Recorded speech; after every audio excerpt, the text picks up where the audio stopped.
I'm Really a Villain Chapter 1234 to Chapter 1321. After the aftermath of the explosion, the little monk Mi Tian and Wang Nu's figures disappeared from the void.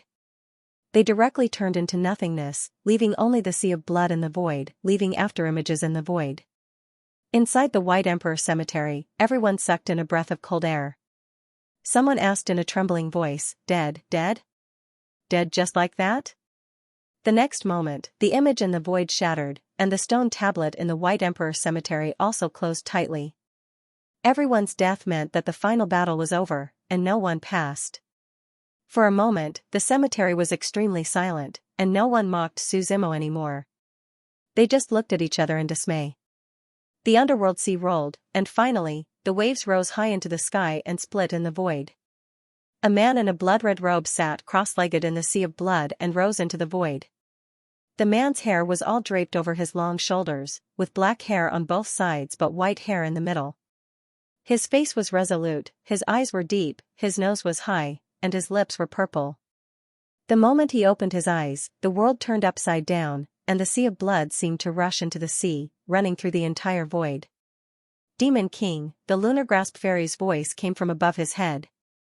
The blood-robed man looked up at her, and the endless void squeezed, as if it wanted to crush the lunar grasp fairy's body in the void. "I'm the messenger," the lunar grasp fairy hurriedly took out the token and said. When she saw the token, the oppressive aura around her slowly disappeared. She gasped for breath, and her forehead was full of cold sweat. It was as if she had taken a trip to the gates of hell. "Speak," the blood-robed man replied indifferently. "I resurrected you to kill someone." The lunar grasp fairy waved her right hand, and the spirit energy in the void gathered. In the end, it condensed into a portrait of a man. If Suzimo was here, he would definitely recognize the man in the portrait as him. And then, the blood-robed man glanced at the portrait and asked. "No more," the lunar grasp fairy replied. "No more?" The blood-robed man smiled with interest. "I was resurrected to kill someone." "Kill him and you'll be free," the Xianxia fairy replied. "Is this your idea, or?" the man in the crimson robe asked. "Naturally, it's the order of the higher-ups." Fairy Xianxia tossed the token in her hand over. "Deal." The crimson-robed man took the token and disappeared in the next moment. Everyone walked out of the White Emperor Mausoleum. This year, everyone was completely annihilated, which caught everyone off guard. "Child Su, do you know something, so you came out in advance?" As the person in charge, Chu Feiyang naturally took the lead to ask. "No, I'm just a coward." Suzimo shook his head and laughed. The faces of the people who had mocked Suzimo earlier froze when they heard this. "This is not the time to be fighting," the abbot of the demon temple coldly replied. "With such a creature appearing in the battlefield of the final battle, none of us can remain unaffected. But looking at the situation now, the great emperor is like an ant in front of him. He's definitely a great saint." The monk of the Tsiyuan temple nodded in agreement. "If we don't get rid of him, I'm afraid we won't be able to enter the White Emperor Mountain." "Master Chu, your Chu clan has always been on good terms with the White Emperor. Do you know what it is?" Everyone was discussing. Chu Feiyang could only say, "This matter happened too long ago. I can only ask Laozu." "Then let's stay in the White Emperor city for a few days and get an answer," everyone said. They followed Chu Feiyang back to the White Emperor city. Chu Feiyang ordered people to arrange accommodation for everyone. After everyone left, Jiang Mozi found Suzimo. She smiled and said, "Child Su, if there's anything you can't say, can you tell me? I promise to keep it a secret." "There's nothing inconvenient about it," Suzimo said. "After the White Emperor left, someone has been controlling the White Emperor Mountain. It's a doppelganger left behind by the White Emperor. We had our suspicions before." Jiang Mozi nodded. "But we never saw him. The Demon King was released by that doppelganger. As for the purpose, I don't know." Suzimo shook his head and said. "But his strength is probably one of the best among the great saints. Ding Jiang, it's better not to get involved." "Thank you for the reminder." Jiang Mozi nodded. Knowing this, he had a rough idea in his heart. When everyone returned from the White Emperor Cemetery, the sky gradually darkened. Everyone knew that they couldn't go out at night in the Ghost Divine region, so they hid in their rooms early. Su Zimo thought about the Demon King, but he didn't have a clue. He kept feeling that there was a big hand behind him controlling him. The whole night was silent. At dawn the next day, Su Zimo had just walked out of the door when he heard the noise outside. Ji Jianing is dead. This was the news that Jiang Mozi sent to Su Zimo. Su Zimo was stunned.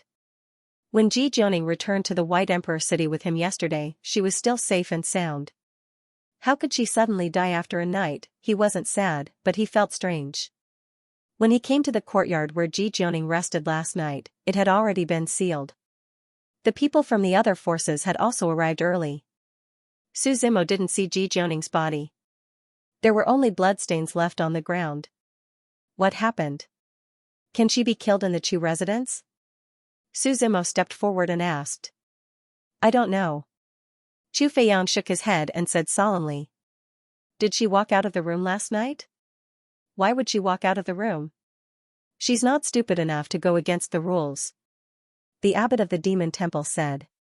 In my opinion, someone is hunting the people of the North Chou Kingdom and it's right under our noses.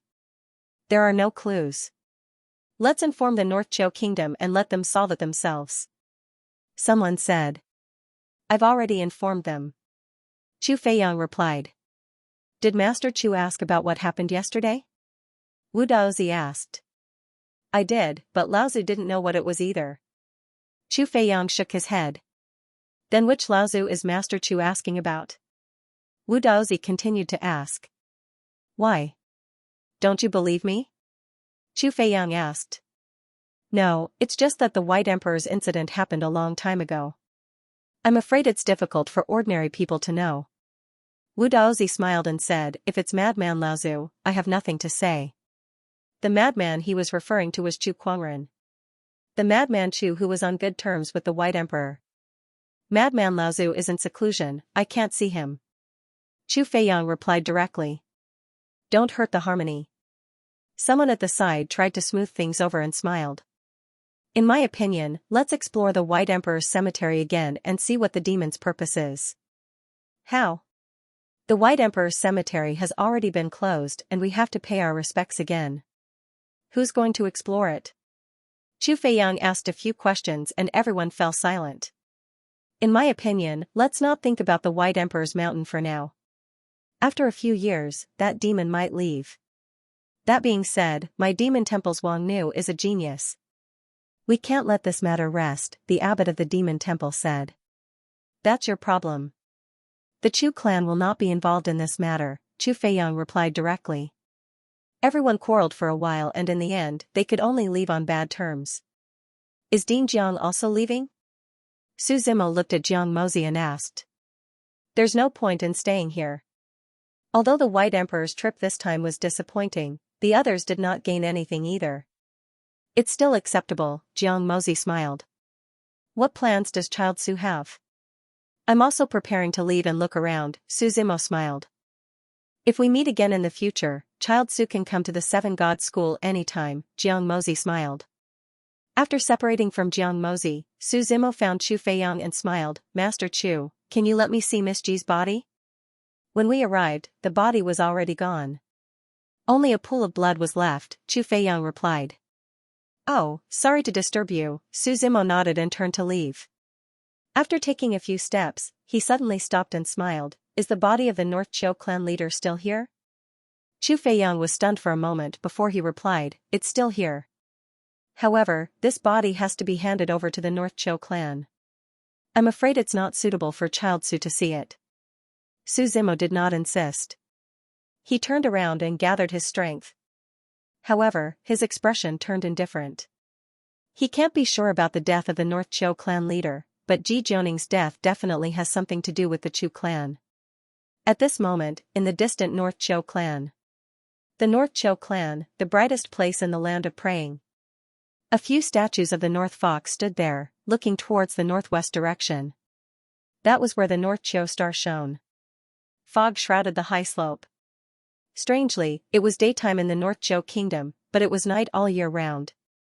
No matter the wind or the rain, there are always stars twinkling in the sky. countless foxes were kneeling at the foot of the high slope. The fox in the lead had a majestic figure with exuberant fur and a pair of sky-blue eyes. It was as blue as the sky. The tip of his nose was a little moist, and his pitch-black eyes flickered with black light. "Elder, there's news from the Chu clan. Senior apprentice Sister Ji is also dead," said a frightened voice from below. The northern fox at the front didn't say anything, but it could be seen from its increasingly violent aura. At this moment, its heart was filled with anger. None of the northern foxes dared to say another word. The group of northern foxes knelt for an entire day. Finally, the door on the hillside was opened. North Fox was the first to stand up and stumbled up the hill. As soon as he entered the door, he was greeted by a dazzling cloud of mist. Looking at the sky from here, it was as if the stars were within reach. The starlight shone down and formed a five-pointed star on the ground. Looking up, there were countless statues of the northern foxes. Each one of them was lifelike. They seemed to be made of stone and were placed in order. This was the forbidden area of the Fox clan. Even as an elder, he had never entered this place in his life. Before the northern fox could look around curiously for too long, an old voice sounded from the side. "Yunfei, you're here." Laozu clan, Ji Yunfei turned his head and hurriedly knelt down. Seeing the other party, he was nervous and shocked. He knew that this incident would alarm Laozu, but he didn't expect that it would alarm the most senior member of the North Chou clan, Laozu. The old man in front of him was one of the founders of the North Chou kingdom. Countless northern foxes respected and worshipped him. Without him, it could be said that the North Chou kingdom today would not have existed. "Get up," said the old voice. "I don't dare," Ji Yunfei hurriedly replied as he knelt on the ground. "I'm a dying man, what's there to be afraid of?" laughed the old voice. "I already know about the North Chou kingdom's disaster. I hope that Laozu clan can tell me," Ji Yunfei replied. "The daughter of the Chu clan's clan master has been suffering from a hidden illness since young and needs the white fox's spirit as the main medicine to treat it," said the old voice. "The two of them died because of this." "It is indeed the Chu clan," Ji Yunfei clenched his fists and said sternly. "Laozu clan, what should we do? Should we go to the Chu clan to ask for an explanation or start a war?" After he finished speaking, no one answered for a long time. When he slowly raised his head, he saw that the so-called Laozu clan was sitting there peacefully and had already stopped breathing. "Dead, dead," Ji Yunfei said with a trembling voice. Laozu knew that his life was coming to an end and used the last of his life to forcefully break the laws of nature and calculate the cause and effect. In the fog, the voice sounded again. "Now that his fate has come to an end, let him go in peace. Laozu was born for the North Chou kingdom and will die for the North Chou kingdom. It's a pity. Laozu clan is righteous," Ji Yunfei bowed 3 times. Finally, he stood up and said solemnly, "The death of the North Chou kingdom will not be in vain." Saying this, he slowly walked out of the forbidden area, one step at a time. The morning in the White Emperor's city was as usual. The leaders and heads of the major forces were already preparing to leave. The various forces had lost their most elite disciples this time and were naturally unhappy.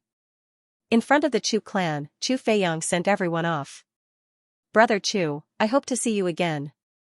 Director Wu, if you have the chance, come to my Tsiyuan temple." Everyone said their goodbyes. At this moment, everyone seemed to feel something and raised their heads to look at the sky. The originally calm sky was trembling with wind and clouds. As the storm swept across, a huge white fox shadow was reflected in the sky. "The people from the North Chou kingdom are here," someone said to himself. In the next moment, the roars of countless white foxes sounded in the sky and resounded throughout the White Emperor's city. In the sky, there were thousands of white foxes. "So it's Laozu Yunfei, long time no see," Chu Feiyang was the first to react and smiled. "Clan leader Chu, you really can't judge a book by its cover," Ji Yunfei said softly. "For your daughter's illness, you sacrificed the life of the North Fox." As his voice fell, everyone was stunned and Chu Feiyang's expression changed greatly. "Today, the North Chou kingdom is declaring war on the Chu clan. We will not rest until we die." Inside the Chu clan, in a secluded courtyard, a little girl sat between 2 trees and was rocking on a swing. She looked very excited. Su Zimo stood against a tree. Big brother, where are you from? The little girl asked. A very far place, Suzimo replied. Then when are you leaving? The little girl asked again. Soon, Suzimo looked at the dark clouds in the sky and smiled. If you leave, will there be no one to play with me? The little girl asked with her innocent eyes. There are so many people in the Chu clan, how can there be no one? Suzimo replied. They don't dare to play with me and my father doesn't allow anyone to get close to me, the little girl said dejectedly. When did your illness start? Suzimo looked at her and asked. I've had it since I was young, but a few days ago, my father asked for some good medicine and I felt much better after drinking it, the little girl replied. Suzimo nodded and did not say anything else. In the sky above, the voices of the northern foxes became sharper and sharper. There were tens of thousands of them and it was obvious that they had already covered the sky. Chaos, the more chaos the better, he muttered to himself. At the entrance of the Chu residence, Chu Feiyang calmed down and smiled. Yunfei Laozu, I'm afraid you've misunderstood something. We are very sad about the deaths of the two people from the North Chou clan, but it really wasn't my doing. Whether it's a misunderstanding or not, call your daughter out and we'll naturally find out, Ji Yunfei said lightly. My daughter has been sick since she was young and it's inconvenient for her to meet people. This is a well-known fact. Yunfei Laozu, why do you have to force me? Chu Feiyang stopped smiling and replied calmly. Is it inconvenient for her to meet people or do you not dare to? Ji Yunfei snorted. It's useless to say more. The death of the northern foxes will not be tolerated. Under his command, countless North Chou clan's northern foxes rushed out from the void. They surrounded the entire Chu clan and Ji Yunfei shouted in the void, the North Chou clan will only fight with the Chu clan. Everyone else, stay away from the Chu clan and will not be attacked. Yunfei Laozu, do you have to create such a situation? Chu Feiyang looked up and asked seriously. This was caused by the Chu clan, why do you have to deny it to us? Ji Yunfei said. When all the northern foxes arrived, a series of explosions could be heard from the Chu clan. Boom, boom, boom. Then, there was a rage. Who dares to barge into my Chu clan? After he said that, a few silhouettes that burst forth with powerful might soared into the sky. It's the 6 great protectors of the Chu clan, someone outside muttered. Chu family head, we won't get involved in this matter. It's better for you to settle it yourselves. Jiang Mozi smiled and retreated from the Chu family's gate. When the other major forces saw this, they hurriedly retreated. To them, this was a dog-eat-dog situation, and they were happy to reap the benefits. If anyone interfered at this time, they would probably get a mouthful of chicken feathers. Soon, the North Fox clashed with the Chu clan's people. The scene was chaotic, and the huge Chu clan was at the center of the battle. Countless houses collapsed, and screams rang out continuously. In the midst of the battle, Chu Feiyang raised his head to look at Ji Yunfei and asked, what exactly do you want? The North Chou kingdom does not have the ability to destroy the Chu clan. We'll know once we try, Ji Yunfei said. At this moment, a gigantic palm descended from the sky, directly enveloping the space where Ji Yunfei was at. He did not have time to dodge and was directly slapped down from the sky by this palm. In front of the Chu clan, don't stand too high, or else you'll fall miserably, a man's voice sounded. Ji Yunfei landed on the ground and stared around. A man in a red robe walked out of the Chu manor with a majestic gait. This man's silver hair hung high on his head. Although he was quite old, he was full of energy and his face was flushed. There was a powerful aura erupting from his body. Heavenly Sovereign, someone said solemnly when he saw the man walk out. The last of the 5 realms of the great emperor, he was only one step away from becoming a supreme sage. It's Chu Feixiong, someone exclaimed. The 160th clan head of the Chu clan, and also known as the greatest clan head in the history of the Chu clan. That's right, for the Chu clan to have such a prosperous period, his contributions cannot go unnoticed. Old clan head, long time no see. Just as Chu Feixiong walked out of the Chu clan, laughter sounded from the sky. Chu Feixiong's gaze tensed up as he looked towards the sky. He saw a sage-like old man riding an immortal fox in the sky. The immortal fox had 2 wings, and the fur on its body was as pure as snow. Its blue eyes were as blue as the sea. As for the immortal sitting on its back, his immortal robe fluttered with the immortal aura. He had a white beard and hair, and his gaze was clear. The clear aura and immortal aura mixed together, and for a moment, people couldn't tell whether he was an immortal or a human. Cultivation looked straight at him and said calmly. Your Chu clan is really getting worse and worse, Cultivation sneered in the sky. This matter is indeed our Chu clan's fault. If you have the conditions, feel free to replace us, Cultivation thought for a while and replied. There are no conditions, only blood for blood, Ji Yunfei said from the side. Then there's nothing to talk about, Cultivation said calmly. Fight. As the word fight fell, a majestic aura surged from his body into the sky. The profound meaning of fire burned around his body. Cultivation stepped into the sky and charged towards Jishang with a fire-patterned sword in his hand. The immortal fox also let out a long cry and broke the silence of the sky. Jishang, who was on its back, dropped. His shocking feathers, and ice and fire mixed together. The two people's auras were extremely strong, and the moment they clashed, the entire sky was sealed. Half of it turned into ice, while the other half turned into fire. The rest of the people were about to retreat. I'm leaving, Su Zimo said with a smile as he stood up in a remote courtyard. Big brother, are you leaving? The little girl hurriedly asked. Since I know the reason, of course I'm leaving, Su Zimo said. The water isn't muddy enough, I'll stir it up again. Then when will Big Brother come back? The little girl continued to ask. I'm not coming back, Su Zimo waved his hand. Before he left, he plucked a leaf from the tree of life and gave it to the little girl. Although it can't cure your illness, it can keep you safe for 100 years. After leaving the courtyard, he spread his divine sense across the entire Chu clan. As if sensing something, he looked towards the depths of the Chu clan. Then, his figure disappeared into the sky. The Lightning Python Valley was the Chu clan's forbidden area.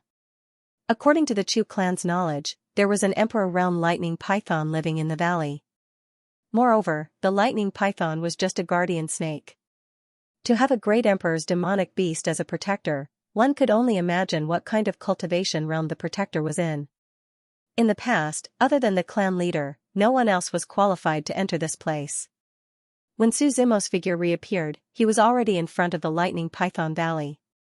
My senses are right, this is the place, he muttered to himself and walked forward. However, as soon as he got close to the Lightning Python Valley, he was stopped. This is the forbidden area, please stop. 3 bronze figures stood in front of him with Buddhist salutes in their hands. I want to see Chu Kuangren, Su Zimo said straightforwardly. I won't see you.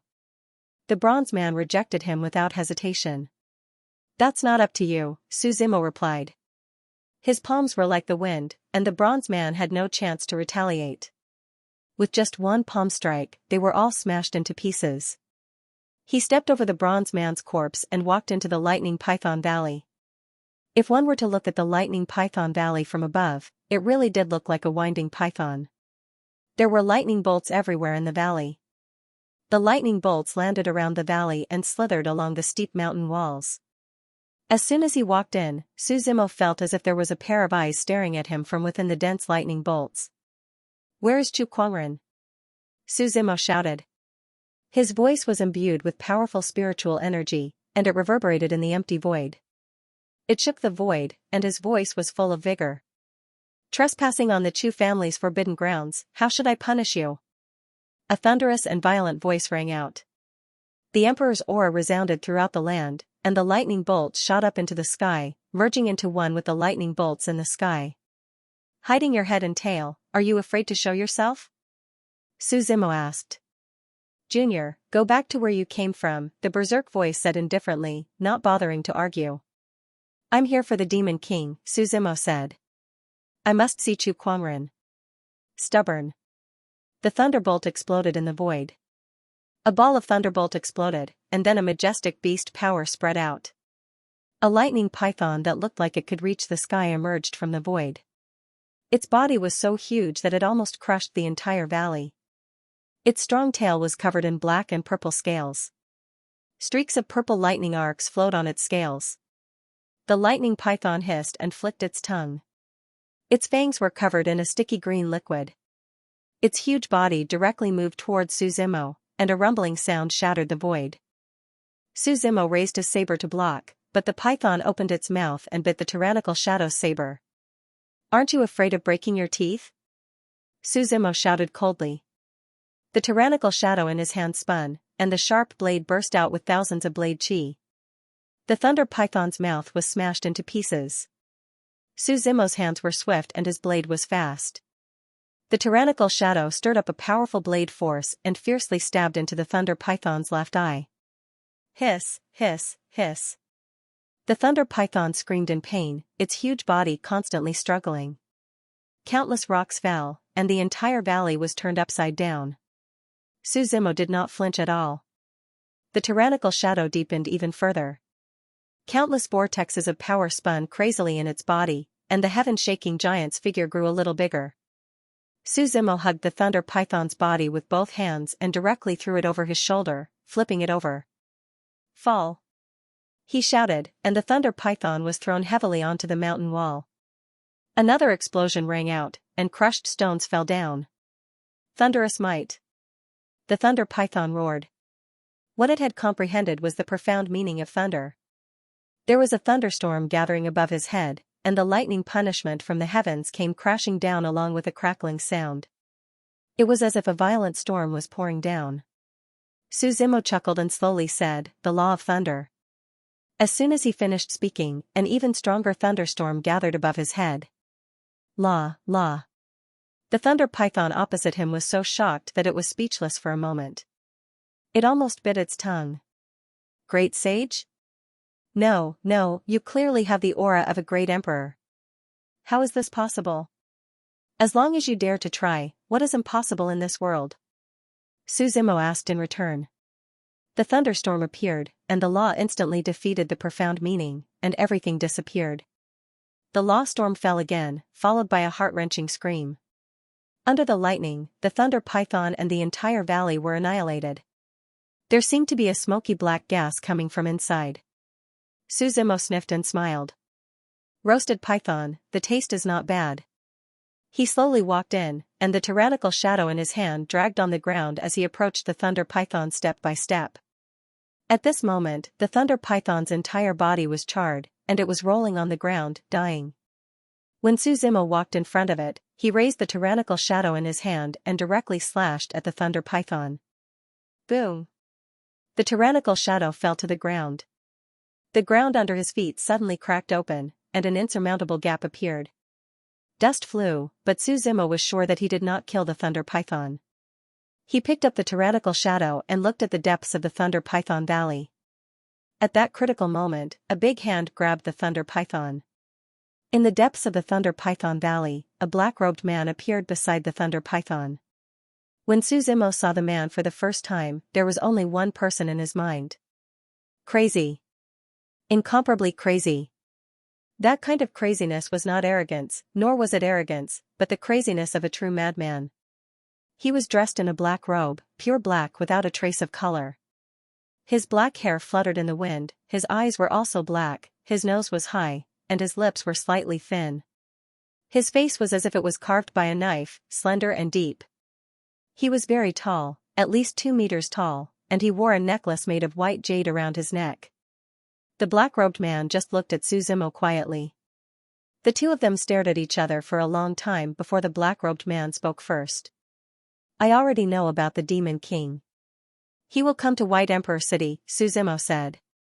"Aren't you curious about my identity?" The black-robed man did not answer Su Zimo's question. Instead, he asked a question of his own. "Chu Kuangren, is there anyone else here besides you?"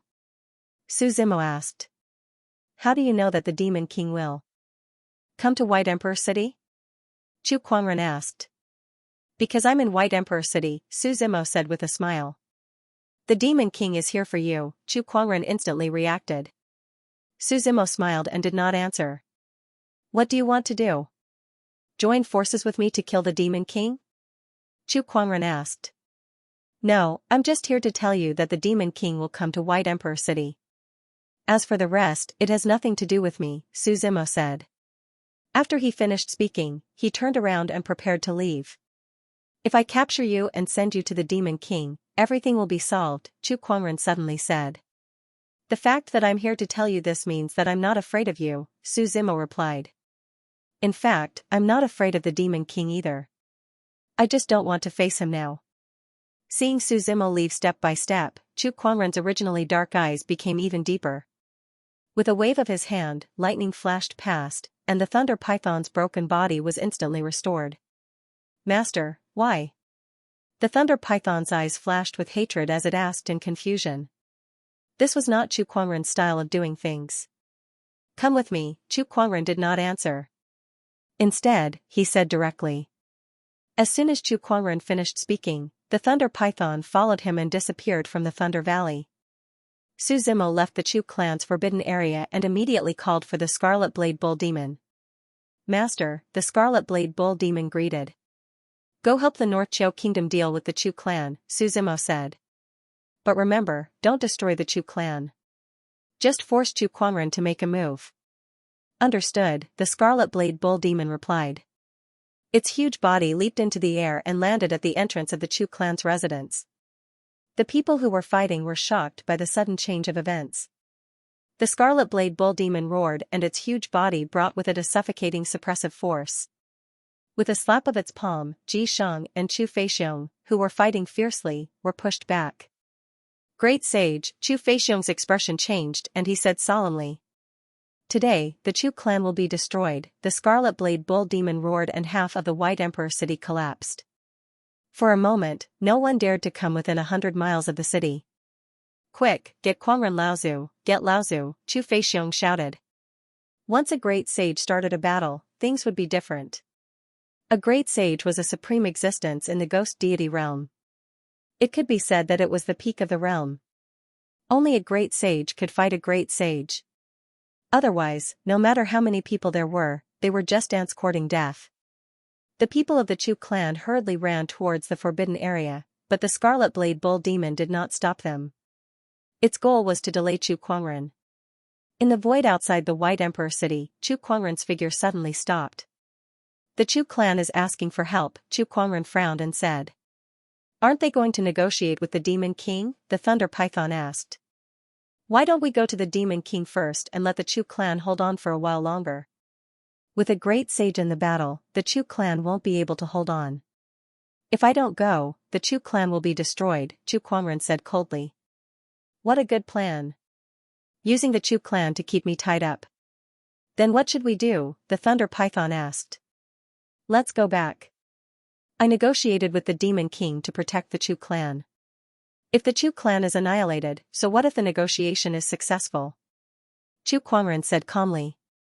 Why don't you go and protect the Chu clan while I talk to the evil Demon King? The Thunder Python suggested. You can't. You don't have the right to negotiate with a great sage, Chu Kuangren said bluntly. Are we just going to let him have his way? The Thunder Python said unwillingly. This is an open and aboveboard scheme. I can only hope that the Demon King's murderous intent isn't that strong, Chu Kuangren said as he shook his head. He is on good terms with the White Emperor and has experienced the era of the evil Demon King. Naturally, he knows what kind of existence he is. Riding on the void-treading Thunder Python, he finally passed through the clouds and headed in the direction of White Emperor City. Within the White Emperor City, the Scarlet Blade Bull Demon was almost invincible. No one was his match, and half of the Chu clan had already been reduced to ruins. When Chu Kuangren saw what was happening, his expression darkened, and he immediately unleashed a palm strike towards the Scarlet Razor Bull Demon. The powerful palm strike almost crushed half of the void. It landed heavily on the Scarlet Blade Bull Demon's back, but the Scarlet Blade Bull Demon did not feel any pain at all. It merely puffed out white smoke from its nose and slowly turned its head around. Your Excellency, you're bullying these people with your great sage body. That's a little unbecoming of a great sage. Chu Kuangren walked out from the void and frowned as he looked at the devastation. I don't care about my manners. I'm just following orders, the Scarlet Blade Bull Demon replied. Then I shall teach you a lesson today, Chu Kuangren said. The white jade necklace on his neck emitted a ray of light, and he slowly reached out his hand to take out a long sword from the light. The Sword of Madness, the 20th Divine Sword of the Greater Thousand World. I heard that when the White Emperor attacked the heavens and earth unleashed Dao fury, but it was destroyed by this sword. That's how it got the name Sword of Madness. When they saw the sword, the sect leaders of the major forces around them were all excited. Some of them even started to talk about the sword's origin. Is that so? Someone raised his doubts. I heard that this sword used to be called the Dao Crusher, but it was changed to the Sword of Madness. It got its name because of Chu Kuangren's crazy and reckless way of fighting. Everyone discussed, but that was no longer important at this point. Chu Kuangren pulled out the Sword of Madness, and at that moment, the aura around him changed. A crazy and violent sword intent shot up into the sky from his body. The law that he had mastered was the law of swords, which was famous for its sharpness. The void was like tofu. Before he could even draw his sword, it had already shattered into countless pieces. The Scarlet Blade Bull Demon roared and spat out a blazing flame from its mouth. The heat of the flame was mixed with lava and melted everything. However, Chu Kuangren was not afraid at all. With a stomp of his foot, he crushed the ground 100 miles away and charged forward. Kuangren never knew how to retreat. The Sword of Madness was also known as the Sword of Madness, and it would never back down. The sword intent swept across the azure void and split the flames into two. Chu Kuangren then charged forward from the flames. Sparks flew in all directions. Lightning flashed and thunder rumbled. The void shattered. The crazy path sword heavily chopped down on the red blade bull demon's horns. You think you can break my horn? The Scarlet Blade Bull Demon snorted. Powerful flames flowed into the Sword of Madness along with the bull horn. The powerful impact of the flames sent Chu Kuangren flying. Heavenly Net Demon subduing. Chu Kuangren's figure was in the void, and he had already thrown out the Sword of Madness. The Sword of Madness flickered in the void, and the sword body kept shaking. In the end, it split into countless sword intents. The sword intents merged together and fell from the sky like a giant net, trapping the Scarlet Blade Bull Demon's huge body within. The Scarlet Blade Bull Demon struggled madly, but the net was unbreakable. It could not break free in a short period of time. Invert the origin, invert the universe. Chu Kuangren waved his hand, and the entire sky turned upside down. It was as if the sky and earth were upside down. In the blink of an eye, the Scarlet Blade Bull Demon, which was originally on the ground, was now hanging upside down in the void. The sword intent net shrunk, completely trapping it. Sword of Eternity. Chu Kuangren held the Sword of Madness in front of him, and a stream of light shot out from the sword hilt. The stream of light went straight to the tip of the sword, bringing with it a shocking sharpness. Great sages may have the soul of life and death, but they are still injured. This is a lesson for you. The Sword of Madness flew out from his hand as he spoke. It gathered at the Scarlet Blade Bull Demon's forehead. When the sword arrived, the entire void was sealed, and the Scarlet Blade Bull Demon could not move at all. It was as if the sky and earth were gathered at one point. It then pierced through the Scarlet Blade Bull Demon's forehead. Chu Kuangren stared at the sword. At that moment, dense demonic chi erupted from the Scarlet Blade Bull Demon's body. A huge demon condensed in its heart, opened its mouth, and swallowed the Sword of Madness. Lightning gathered on the bullhorn again, and it tore apart the sword intent net around it. Seeing this, Chu Kuangren narrowed his eyes and summoned the sword intent in his right hand. The demon roared as the mad Taoist sword pierced through the demon and returned to Chu Kuangren's hand. Chu Kuangren's face darkened. He knew that if they continued to fight like this, even if the entire White Emperor city was destroyed, there would still be no winner. How about we stop here? Chu Kuangren spoke first. Why should we stop? Let's fight to our heart's content. Worrying too much will only affect the speed of your sword drawing, the Scarlet Blade Bull Demon replied unhappily. Alright, if that's the case, I haven't fought for tens of thousands of years. Why don't I fight with you? Chu Kuangren turned his head and ordered Chu Feixiong. Take everyone from the Chu family and retreat 100 miles away. No one is allowed to return before the battle ends. The mad Taoist sword in his hand trembled as if it was eager to fight too. The sage aura around the two of them soared into the sky at the same time, splitting half of the sky as they fought against each other. At the critical moment, the two of them suddenly turned their heads and looked towards the north. There, the sky was being devoured by the color of blood. The blood was spreading towards the direction of the White Emperor city. "They're here," Chu Kuangren muttered to himself. "Take everyone and leave," he turned his head and shouted at Chu Feixiong. Then, he stepped into the air and faced the boundless blood firmament alone. "May I know why the Demon King has come to the White Emperor city?" "So it's you, the little follower of the White Emperor." A voice laughed from the blood firmament. In the blink of an eye, the blood firmament had devoured the entire White Emperor city at an extremely fast speed. In the blood firmament, all the aura was gathered in a figure in the void. He wore a blood-red robe and behind him was an endless sea of blood. His blood-red cloak fluttered in the breeze. "Let's not talk about the past. Demon King, why are you here?" Chu Kuangren continued to ask. "I'm looking for someone." The Demon King smiled. "Sure, but please don't involve the Chu family," Chu Kuangren said. "Little follower, when have I ever needed you to tell me what to do?" The nefarious Demon King laughed. "Do you think this is the day of heaven's punishment and the White Emperor was at his peak?" "Then I'm sorry, but I can't let you get past me," Chu Kuangren said. "Oh, two great sages. How interesting." The nefarious Demon King looked at Chu Kuangren and then at the Scarlet Blade Bull Demon behind him. "This is the first time I've exercised my limbs since I was resurrected. It's quite interesting. Tell your master to join forces with you." Chu Kuangren looked at the Scarlet Saber Bull Demon and asked. "Then let's work together." The Scarlet Blade Ox Demon laughed heartily. Chu Kuangren raised his sword and unleashed a devastating sword intent towards the Demon King. At the same time, the Scarlet Blade Ox Demons charged over with their horns. The nefarious Demon King's face was calm as he looked at the two people who were charging towards him. He opened his palms, and a blood-red aura could be seen surging in his palms. More and more air currents appeared, eventually forming two blood-red vortexes. When the two arrived, the blood-red vortexes moved forward and swallowed the two of them. The nefarious Demon King laughed as the two vortexes spun continuously, stirring up the entire void. His maniacal laughter echoed throughout the sky. /condemnation, instant eternity. Following a sharp sword intent and a soft roar, the vortexes were instantly disintegrated. The sword intent roared and slashed at the nefarious Demon King's neck. However, the nefarious Demon King's neck was like flowing blood, and the sword intent could not harm it at all. It was like a falling waterfall that could not be severed by any weapon. "This is the soul-vanquishing blood demon physique." Su Zimo, who was watching the battle from afar, muttered to himself. This godly physique was one of the 10 great godly physiques. No physical attacks could harm this godly physique. To be precise, only soul-type attacks could harm it.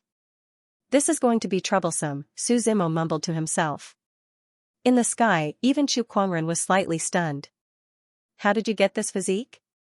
He remembered that the nefarious Demon King did not have such a physique when the White Emperor sealed him away. "Do you think I'm stupid enough to tell you everything?" The nefarious Demon King sneered. With a wave of his hand, the boundless sea of blood surged again. Countless skeletons crawled out from the sea of blood, but they were instantly drowned. The wails of the skeletons were incessant as their bones and flesh boiled into that cauldron of blood. Wherever the sea of blood passed, even the void was devoured, and everything was annihilated. The Scarlet Razor Bull Demon roared, but it was fearless. It immediately dived into the sea of blood, and its body was mixed with the sea of blood as demonic chi enveloped its body. Demon Lord of the World. As demonic chi filled the sky, the Scarlet Razor Bull Demon's body underwent drastic changes. Its originally dense bull hair was now as tough as steel, and its pitch-black body was now covered with countless streaks of lava. The bull horns on its head grew by more than 10 centimeters, and its body looked even heavier. When it took a step into the air, it did not seem to use any strength, but it was already powerful enough to shake the sky. The Scarlet Razor Bull Demon walked towards the nefarious Demon King step by step. Its rumbling footsteps echoed throughout the land, drowning out all other sounds. The nefarious Demon King frowned as the sea of blood lingered in his hand. However, when the sea of blood landed on the Scarlet Razor Bull Demon's body, it did not affect it at all. The sea of blood could melt anything, but it was completely harmless to the Bull Demon. The nefarious Demon King's frown deepened. He turned to look at Chu Kuangren, who was holding his sword with his eyes closed as if he was preparing something. I'll deal with you first, then I'll deal with him, the nefarious demon king said. Blood sacrifice to the firmament. The nefarious demon king waved his hand, and one of his arms was severed from his body. Viscous and endless blood flowed out from that arm. It was as if blood had filled the sky.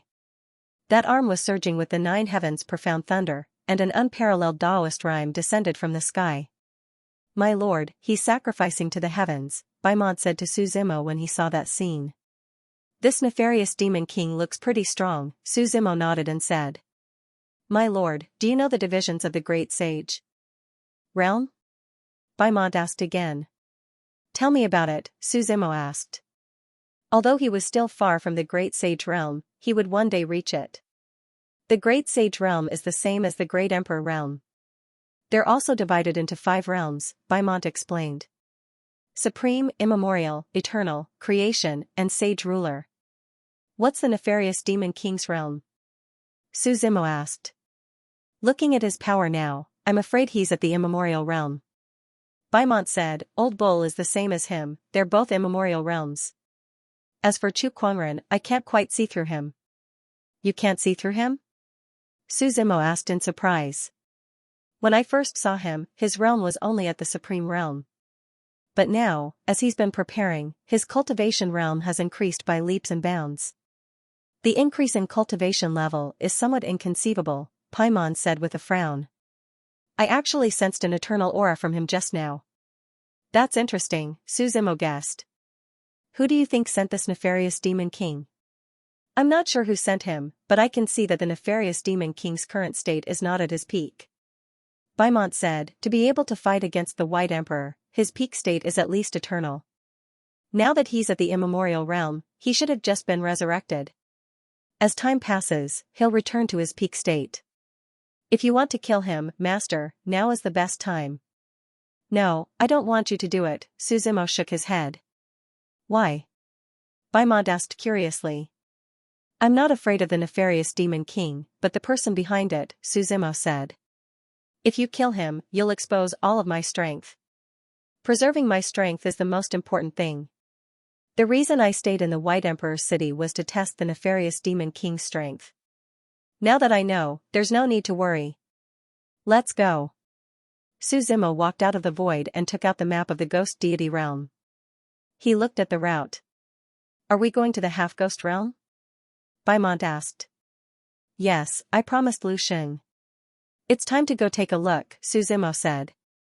What about the White Emperor's mountain? Baimont asked again. We're going to look for the wood god Gomong's inheritance.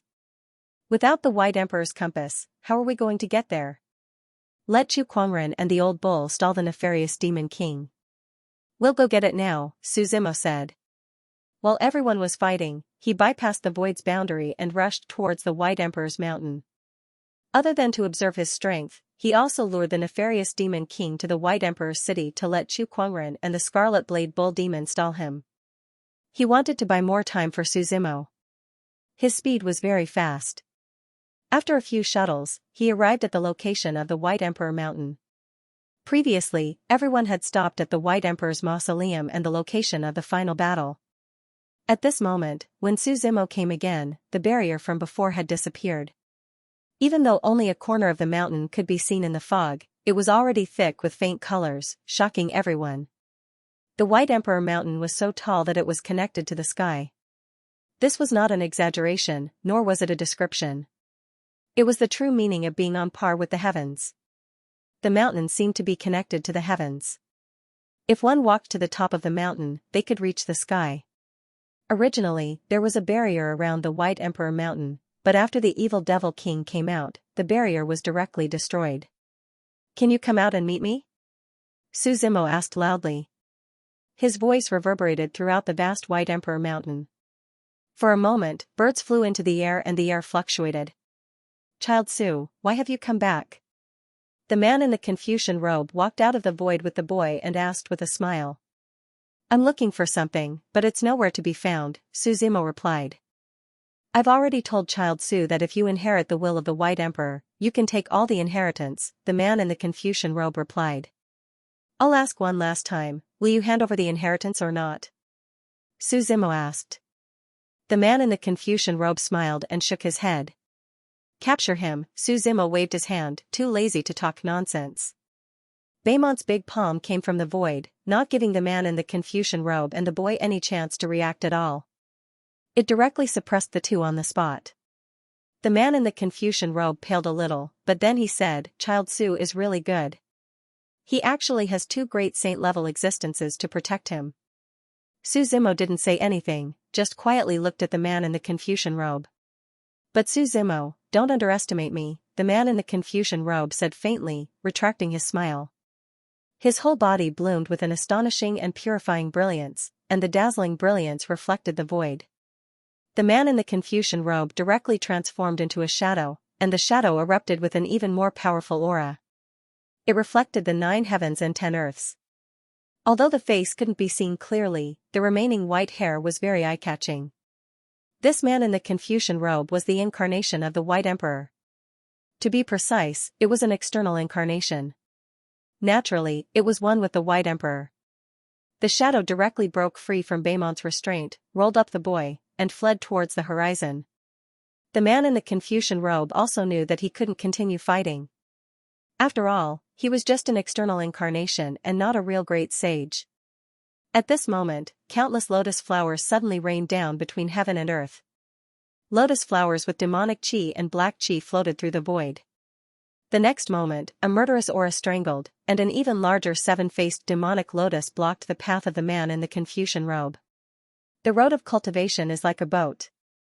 Fellow Taoist, you still need to walk slowly, the 7-faced demon general said with a smile, plucking the lotus with his hand. The third great sage, the man in the Confucian robe stopped and said solemnly. Baymont also crossed the void and blocked behind him. You, who are you? The man in the Confucian robe turned his head, looked at Su Zimo, and asked in a trembling voice. I don't need you to find the inheritance. I'll find it myself. Su Zimo didn't answer his question, but said directly. Behind him a blue planet emerged. Under the joint suppression of the 7-faced demon general and Baymont, the man in the Confucian robe couldn't move at all. He was directly sent into the divine land. Su Zimo looked around the White Emperor mountain, and finally looked up at the top of the mountain. He stepped into the air and flew towards the top of the mountain. He didn't know how long he had been flying up in the air, but the cold air around him was getting thinner and thinner, and the clouds began to linger. The blue sky looked as if it had just rained, and it was frighteningly blue. Finally, Su Zimo came to the position of the sky. He had been wondering what was beyond the sky. Beyond the 9 domains, there was also a planet, and there was a heavenly court in the sky. However, when Su Zimo really went straight into the White Emperor mountain and touched the clouds, he found that the sky was far higher than he had imagined. The sky was still the sky. The sky was so far away that he couldn't reach it, but it was also within reach. He couldn't see the end of it. He felt that he was in this mountain, but he didn't know where the top of the mountain was, how vast the mountain was, or where the other mountains were. Su Zimo stepped on the clouds and came to the peak of the White Emperor mountain. This place was completely barren. There was no dense forest, nor were there any strange craggy rocks. There was only a chessboard and a stone statue of a man. The man sat next to the chessboard, which was obviously a black and white game of Go, but at this moment, there were only black pieces on the chessboard, and no white pieces. On the other side of the chessboard, on the stone bench, there were 4 words reflected in the void. Please enter the trap. Su Zimo smiled and wanted to sit on the chessboard, but he was stopped by Baymont. My lord, why don't I try first? No, I also want to deal with this White Emperor. Su Zimo smiled and shook his head. He sat on the stone bench, and at that moment, it was as if the laws around the entire White Emperor mountain were touched. For a moment, the world lost its color, and the stars moved. A bolt of lightning flashed through the void, and Su Zimo's figure disappeared along with the entire chessboard. My lord, Baymont shouted. However, Baymont's shout was too late to stop him. The void closed, and Su Zimo was transported to an unknown place. It's fine. This law is limited. It's probably just a test from the White Emperor, said the 7-faced demon general. I just don't know if the White Emperor is a friend or foe. Master is still in danger in front of the great sage, replied Baymont. When Suzimo's vision recovered, he was already in a starry sky. Stars shone brightly above his head, and a full moon illuminated the sky. The chessboard reappeared, but the man opposite him was no longer a stone statue, but a real person. "It seems that someone has passed the test," said the white-haired man calmly. "You are the White Emperor?" asked Suzimo. "That's right," said the man without hiding anything. "If you pass the test, you can receive my inheritance." "What test?" asked Suzimo. "Look at this chessboard," said the White Emperor as he pointed with his right hand. The chessboard was originally full of black chess pieces, but when Suzimo lowered his head again, there were no more chess pieces on the chessboard. Instead, they had all become living beings. The entire chessboard seemed to have covered the realm of ghosts and gods. Among the countless black chess pieces, there was only one white chess piece. Hundreds of black chess pieces surrounded the white chess piece in the middle, so that not even a drop of water could pass through. There was no way out. Some people say that life is like a game of chess, but how can real life be like a game of chess? The black and white chess pieces on the chessboard are the same, but in real life, there is only one white chess piece. The White Emperor moved the chessboard so that the white chess piece was at the center. He then said, "The rest are all black chess pieces. Where should the white chess piece go?" After he finished speaking, he let out a long sigh. "Eternal darkness." "What do you want me to answer?" Suzimo raised his head and asked. "This chessboard is a dead end. If you were the white chess piece, how would you solve it?" asked the White Emperor. Suzimo was silent for a while, then chuckled and said, "Have you heard of a saying?" "What?" White Emperor asked. "If you can't beat them, join them." Suzimo stretched out his right hand. His index finger tapped lightly on the white chess piece, and the white light glowed, turning from white to black. Emperor Bai was taken aback by the sudden change. "What do you mean?" he asked doubtfully. "If the white chess piece still exists, it will be attacked by all the black chess pieces. Once all the black pieces are formed, they won't be targeted. Then, they can develop slowly." Suzimo explained calmly. "This?" The White Emperor was taken aback. "Although the logic is a little skewed, it's easy to understand. What you said is exactly what we are doing. Does this mean you passed the test?" Suzimo asked. White Emperor nodded and said, "You pass, but I want to ask something else. What do you think of the final battle against the heavens? Those who want to challenge the heavens have their own reasons. Everyone's fate is different. You can't ask others about this. You can only ask your own heart," Suzimo said. Some people wanted to challenge the heavens because they had come into contact with the truth of this world. They saw far enough and wanted to change it according to their own wishes. However, most people tended to be ordinary because they were used to the rules of this world. "I hope that we will meet one day, and I hope that we will never meet again." White Emperor replied in confusion at the end. Then, his figure completely shattered. This was only a trace of his will left here. It couldn't change anything. The chessboard shattered, and the starry sky split open. Suzimo returned to the peak of the White Emperor Mountain. Baimont and Lu Xing had been waiting for a long time. When they saw Suzimo, before they could ask, the entire White Emperor Mountain suddenly shook. Rumble. A rumbling sound was heard. The mountain cracked, and a huge fissure appeared from the center. The heaven-reaching White Emperor Mountain split into two, and 3 spots of light flew out from the middle. These spots of light seemed to have intelligence. As soon as they appeared, they fled in all directions. With a wave of his hand, Suzimo hurriedly enveloped all of the light spots. The first spot of light was pierced, and a fruit appeared from within. The blue fruit was filled with a special aura. It didn't seem to be Taoist rhymes, but it also seemed to be Tao. "What's this?" Suzimo looked at Baimont and Lu Xing and asked. "I've never seen it before." Baimont shook his head and replied. "Since the White Emperor left this fruit, I'm afraid it has a special meaning. Why don't we keep it first?" Suzimo nodded and opened the second spot of light. It was the compass he was looking for, the traceless. The compass was perfectly round. It was unknown what wood it was made of. There were 2 circles of veined patterns on the inside and 3 circles of veined patterns on the outside. He did not know the meaning of the words on it. Su Zimo could only vaguely make out a few words. Qiankuan, Jiayi, Zichou, this is the secret script. It records the 8 trigrams, 10 heavenly stems, and 12 earthly branches. Beaumont glanced and replied. As for the other words, I don't really understand them. The secret script has always been about the secrets of the heavenly Tao. Ordinary people don't have the chance to see it. With this compass, we can find the inheritance of the wood god Gomong. Su Zimo solemnly put it away. Then he opened the third spot of light. Inside was a book with a red cover. On it were the words, living 2 lives as a man. Su Zimo opened it and glanced at it. Only then did he realize that this was a secret manual for cultivating one's external body. Just like the relationship between the man in the scholar's robe and the White Emperor. Interesting. Su Zimo put it away. Let's go.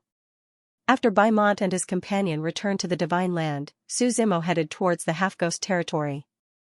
When they passed by the White Emperor's city, the battle between the 3 great sages had reached its climax. What surprised Su Zimo was that Chu Kuangren was currently in a berserk state. His ultimate sword Dao seemed to have entered a frenzied state. Chu Kuangren's scarlet eyes constantly emitted a blood-red light, and his aura was currently hovering between the immemorial realm and the eternal realm. That powerful aura was suppressing the nefarious demon king. Chu Kuangren was like a true madman. He did not know when to stop or when to retreat. He did not even have any consciousness. He was only relying on muscle memory to fight. His fighting style was similar to that of a corpse, but it was so strong that it was suffocating. The nefarious demon king did not have any energy left to resist. Every move he made was filled with endless sword intent. Even the Scarlet Blade Bull demon could not intervene. It could only watch from the sidelines. As expected of Kuangren, Su Zimo lamented. After taking a look, he left. The half-ghost territory was located in the northwest of the ghostly deity realm. Legend had it that it was once the headquarters of the ghost tribe. During the Great War between the ghost tribe and the god tribe, the ghost tribe had occupied this place. This place was shrouded in eerie qi all year round. The half-ghost territory was connected to the half-buried territory, from the Eternal Peace City in the east to the Mass Burial Valley in the west. Su Zimo followed the route on the map. After flying for 7 days, he finally arrived at the Mass Burial Mound. The size of the chaotic burial valley was beyond Su Zimo's imagination. The valley was hundreds of thousands of square kilometers from east to west, and it was so big that it covered almost half of the half-ghost territory. There were countless tombstones and graves. The reason was that all the dead from the War of Ghosts and Gods were buried here. There were gods and ghosts here. One could even hear the wails of ghosts and gods here. There was no sign of life here. Aside from the black crows and vultures, there were no other living creatures. Beneath the black soil, half-covered white bones could be seen. It was a terrifying sight. Su Zimo descended from the gloomy sky and stood at the entrance of the chaotic burial valley. Behind him, the Scarlet Blade Bull demon's huge body followed closely. Although Su Zimo left early, the Scarlet Blade Bull demon was a great sage, so it was naturally faster. Since it could sense Su Zimo's location, it could naturally catch up. The battle is over, Su Zimo asked. How was it? That Chu Kuangren is so overbearing that even I couldn't do anything about it. The Scarlet Blade Bull demon laughed. The demonic lord is avoiding him for now. Perhaps he wants to wait until he recovers his peak strength before fighting again. That has nothing to do with us anymore, Su Zimo said. Once we obtain the inheritance of the wood god Gomong, it's time to leave the ghost deity realm. What a thick death chi. The Scarlet Blade Bull demon nodded and turned to look at the chaotic burial valley. Ordinary people might only see the eerie chi, but it was a great sage. It could sense many things. The death chi spread for thousands of kilometers. If an ordinary person were to enter, they would be reduced to a pile of white bones. Master, the death chi here is too thick. Even if you go in, you won't be able to stay for long, the Scarlet Blade Bull demon reminded. It's too dangerous. How many people have died here? I don't know how many have died, but I heard that after that battle, the ghost deity realm never saw light again. Since then, the sun has sunk. You can imagine how devastating that battle was, Su Zimo replied. Let's not enter the chaotic burial valley for now. Let's take a look around. Perhaps there's a way. When I came here earlier, I saw a village at the foot of the mountain. Master, you can go ask around, said the Scarlet Blade Ox Demon. Suzimo nodded. The disorderly burial valley was located on a high slope. He walked down the slope, and below him was a forest full of vitality. It was different from the lifeless atmosphere on the high slope. Here, birds were singing, flowers were fragrant, and trees were shady. It was a completely different world.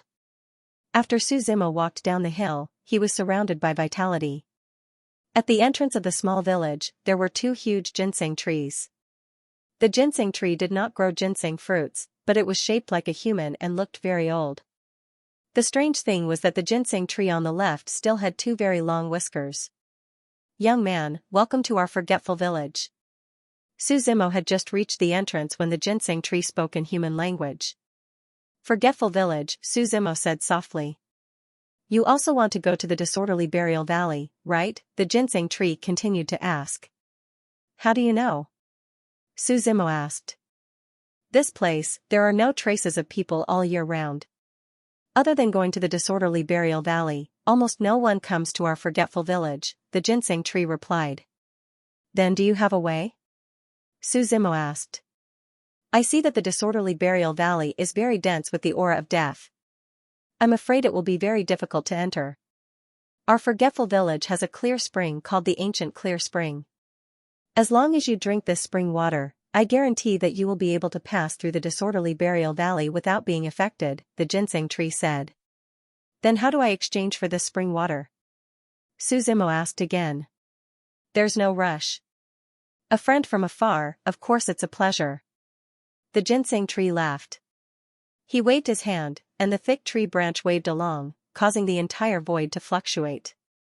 From within the forgetful village, a few hearty laughter could be heard. Soon after, a few old men walked out from inside. These old men looked very old. Their clothes were woven from leaves, and their whiskers were like tree whiskers. Even their hair was in the shape of leaves, as if they were creatures born from the fusion of humans and trees. All of them were tree spirits that had cultivated for thousands of years, and had already taken human form. Young master, welcome to the forgetful village. We have already prepared a banquet, and we hope that you will do us the honor of joining us, the old man who walked to the front said with a smile. I'm here to ask for some ancient clear spring, Suzimo said. Stay with us for the banquet today. When you leave tomorrow, we will naturally give you some spring water, the old man said. Suzimo frowned slightly, but did not say anything. He allowed the old man to lead the way, and they walked into the village together. As soon as he entered the village, Suzimo realized that other than a few old men, there were actually all beautiful women. They stood on both sides of the village street, holding garlands in their hands, and were welcoming Suzimo's arrival. What is the meaning of this? Suzimo asked. This is our forgetful village's welcoming ceremony. Young master need not mind it, the old man said with a smile. Following the old man's figure, Suzimo came to an open field. On this field, there were all kinds of pastries and fruits. The fragrance of fine wine permeated the entire village. Just smelling the fragrance was enough to make one feel refreshed and infatuated. At this moment, the sky slowly darkened. Young master, please, the old man waved his hand, and Suzimo sat at the head of the table. Then, the old men followed him and sat down. Suddenly, bonfires were lit on both sides, and the atmosphere became lively. Dance music began to play. Under the accompaniment of several dancers, a woman dressed in the style of the western regions walked gracefully and danced in the center of the bonfire. Young master, drink, the old man raised his cup and smiled at Suzimo. Suzimo also rarely relaxed, so naturally, he did not hold back and drank a few cups. The wine entered his stomach, and in a moment, a warm current flowed through his organs, making him feel extremely comfortable. Good wine, he sighed. Young master, what are you planning to do in disorderly burial valley? The old man looked at Suzimo and asked with a smile. My home is in the half-ghost area, Suzimo casually replied. Does young master have anyone else in your home? The old man asked again. I haven't returned home for a long time, so I don't know how many people are left. Suzimo shook his head. This Guqingtuan, I'll leave it to you. Don't worry about it, the old man pointed at the woman in the center of the dance and introduced her with a smile. This is my daughter. She is over 20 this year. She has been proficient in zither, chess, calligraphy, and painting since young. She is virtuous and reasonable. What do you think, young master? Old man, don't tell me you want to propose marriage, Suzimo said with a smile.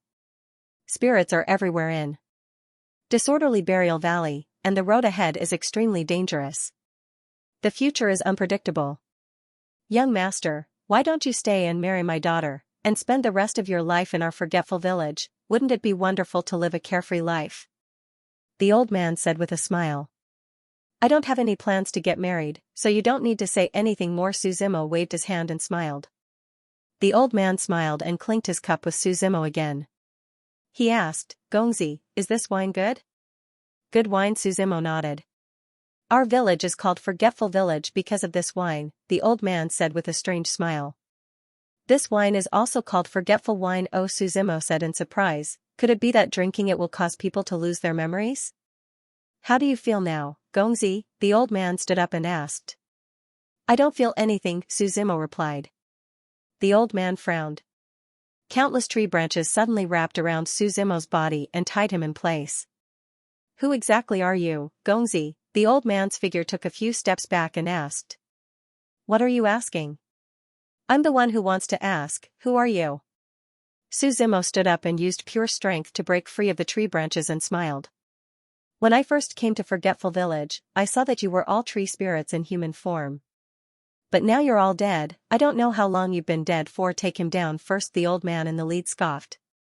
At this moment, the two ginseng trees at the entrance began to move, turning the entire village into a maze. Everyone here had turned into pitch-black trees that exuded a dense aura of death. The surroundings that were originally filled with birds, flowers, and lush greenery had now turned into black soil. There was no sign of life at all.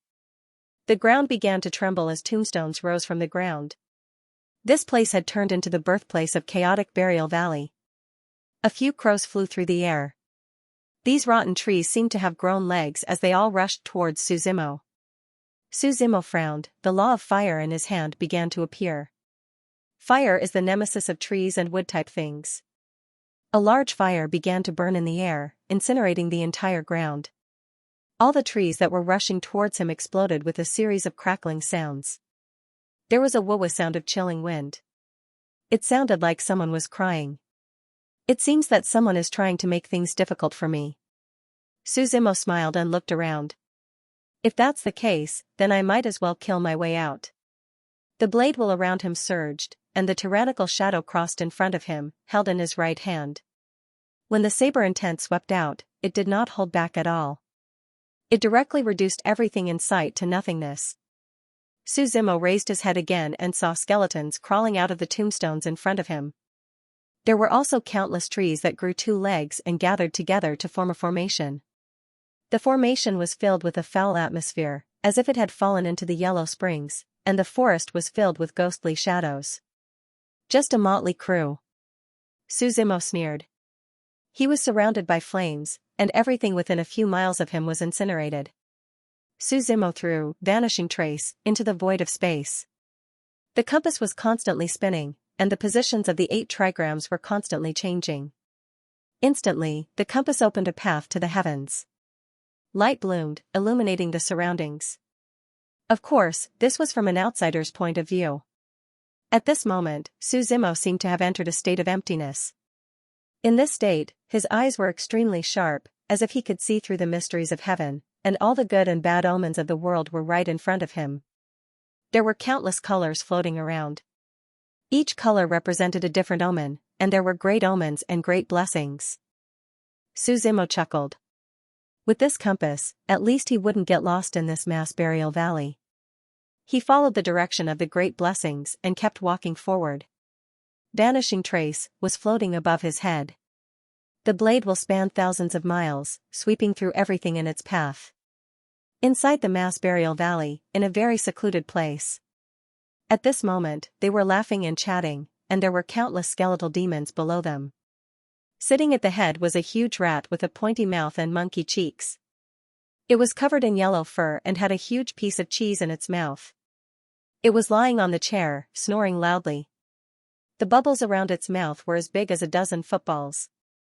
The white bone demons below were drinking wine, shouting and making a ruckus, cheering in high spirits. Our mass burial valley can be considered a forbidden area in the ghost god realm. A skeletal demon laughed. That's right. Even if the great emperor comes in, he has to respect us, another skeletal demon replied proudly. We're nothing outside, but here, we're the undead creatures. Keep your voice down. Don't wake up the king, or you'll suffer. Who's guarding the road recently? I think it's Old Bone. But looking at the time, why hasn't he come back yet? Could it be that he caught a big fish? While the skeletons were talking, a skeletal demon suddenly shouted and ran outside. King, bad news, bad news. The big rat that was sleeping on the chair was awakened. The bubbles were blown to pieces, and it opened its eyes impatiently. It directly lifted the skeletal demon. You woke me up from my sleep. Is the sky falling? That's not true, the bone demon replied, trembling with fear. As soon as he finished speaking, a paw sound was heard as he was sent flying by the slap. The sky hasn't fallen. What are you shouting for? The big rat asked. A very powerful guy came from outside. He's invincible. He's about to reach the cave. The skeletal demon explained, feeling wronged. Where's the skeletal demon guarding the cave? The big rat asked. He was killed in one move. The White Bone King is holding him back, the skeletal demon quickly said. A bunch of trash. Come with me and take a look. The big rat stood up. Its fat body swayed as it walked. The earth also shook. Following which, he led the countless white bone lesser demons and swaggered outside. In the forest of skeletons, the cold wind was rustling. Countless strange tombstones were erected, and there seemed to be the sound of bones breaking. Occasionally, a few leaves would drift with the breeze. Suzimo looked at the big guy in front of him. The White Bone King's body was full of sharp white bones. White bones appeared one after another, even sharper than the sharpness of the saber. When Suzimo slashed with the tyrannical shadow in his hand, there was an explosion. The White Bone King was cut in half by the tyrannical shadow. Its white bones were broken, but soon, the white bones were covered. You can't kill me here. The White Bone King laughed. There are countless skeletons here. I don't have to worry about running out of skeletons. Is that so? Suzimo looked up at him. He pointed the tyrannical shadow at the sky. Suddenly, a bolt of lightning struck down, as if the nine heavens' thunder had been awakened. Like thousands of lightning bolts, it directly descended from the sky and shrouded the White Bone King. In the next moment, screams rang out continuously. Didn't you comprehend fire? How can there be lightning? The White Bone King shouted. What kind of law do you want? I can give it to you. Suzimo replied. White bones was one of the most sinister powers in the world. Even though it didn't fear fire, lightning was the most yang element in the world. This was its nemesis. At this moment, the lightning exploded. The blue light was like the Grim Reaper, crackling and popping. The purple arcs of lightning caused people to tremble in fear. Bastard, let me out. Inside the myriad lightning prison, the White Bone King screamed while cursing. Suzimo didn't care at all. He snapped his fingers and the lightning disappeared. The White Bone King's body was completely destroyed. At this time, the sound of rumbling footsteps could be heard. The Rat King rushed out of the cave with a group of white skeletons, carrying a huge mace on its back. The spiked mace was covered with spikes and wolf fangs. It was extremely powerful. Who dares to cause trouble here? The Rat King's loud voice rang out. When it stood in front of Suzimo, it was like a giant rat looking down on Suzimo. A mere human dares to intrude into our mass burial valley? The Rat King sneered. Without another word, it raised its mace and swung it at Suzimo. Boom! A loud sound rang out. It was merely a sound, but it shattered countless bones in the surroundings. The saber and mace collided, creating a powerful shockwave. The two figures separated. The Rat King looked at its mace and saw that there was a faint cut on it. What a powerful saber! the Rat King coldly snorted. His eyes were round and bulging, and the beard on his temples was strong and vigorous. He swung the mace again. Su Zimo chuckled. Although the Rat King was very strong, because of its large body, its movements were very slow. Su Zimo saw the opportunity and directly rushed forward. The tyrannical shadow was covered in flames as it ruthlessly stabbed into the Rat King's butt. An earth-shattering scream echoed throughout the forest. The Rat King jumped dozens of meters into the air and shouted, "Brat, you're playing dirty." "All is fair in war," Su Zimo said. With his tyrannical shadow facing upwards, another blade chi burst out from his hand. With a boom, the Rat King was directly blown away. Chaotic meteor staff technique. Rat King's shrill voice echoed from the sky. The mace in its hand was like a falling meteor, speckled with stars. His movements also became more proficient. Every time he waved the big stick in his hand, there would be meteors and sparks flying in all directions, and countless large pits would be hammered out of the ground. The cudgel wind was airtight, tearing apart everything in its path. Su Zimo's figure quickly retreated. He narrowed his eyes and waited for the right moment. The tyrannical shadow quickly pierced out and blocked the mace's rotation. As if it was blocked, the mace's momentum stopped. Su Zimo's momentum didn't decrease at all, and the tyrannical shadow continued to stab forward. With a boom, the tip of the blade pierced through the Rat King's chest. Green blood flowed out of the wound, as if it was rotten. But obviously, the tyrannical shadow wasn't afraid of rotting, so the blood was useless. The tyrannical shadow was still killing inside the body. "I guess I can try out that heaven-splitting strike," Su Zimo muttered to himself. Inside his body, blade chi burst out like it could split the sky. The blade that Lu Sheng turned into before flew out and pierced into the Rat King's body. Unstoppable, unstoppable. The blade chi burst out in a blinding light from inside the Rat King's body. The blade chi that could even split the sky continued forward. The Rat King seemed to have sensed something. Its face was filled with fear, but it couldn't speak. Time seemed to have stopped at this moment. There was only the endless light, and the skyblade blade chi that people couldn't look at directly. The forest of bones shook. The light illuminated the entire forest, and then quickly disappeared. When the countless skeletons looked again, the Rat King had already disappeared without a trace. Only Su Zimo's figure was left standing in the same place. When Su Zimo walked over step by step, it was as if he was stepping on the steps of the Grim Reaper, knocking on the countless skeletons' hearts. The skeletons immediately scattered, running away in all directions, trampling each other to death. "These things can also rule over the disorderly burial valley?" Su Zimo said with some doubt. In the next moment, as if to refute his doubts, he saw that the originally dancing chi in the disorderly burial valley suddenly burst out with an evil wind. This evil wind was very strange. Sand and stones flew everywhere, and the sky darkened. It swept through the entire world, and Su Zimo's black hair fluttered in the wind. And the skeletons that were running away seemed to have been targeted, as they were all blown into the sky. No matter if they were living skeletons or skeletons, they were all mixed together. The black wind, the white bones, and the evil wind surrounded Su Zimo. Imperial order. A mighty voice came from somewhere. The surrounding void began to change as well. "It's a formation," Su Zimo muttered to himself. In the flying sand and stones, the skeletons gathered together. 28 Yellow Springs Formation. The voice in the darkness sounded again. The baleful aura above his head had already begun to take shape, and the water of the Yellow Springs was faintly discernible in the evil wind. Occasionally, there was a splash sound in his ears. "Since you've come to the disorderly burial valley, why don't you try my formation?" the voice said again. "It's a good formation, but unfortunately..." Su Zimo shook his head slightly. He had the sky spill astrolabe in his left hand, and the compass in his right. In this vast world, there were very few places that he couldn't go. The 2-star compasses hung above his head, and as they rotated, the Zhou Tian Dipper, 8 trigrams, heavenly stems, and earthly branches all moved. Su Zimo walked forward step by step.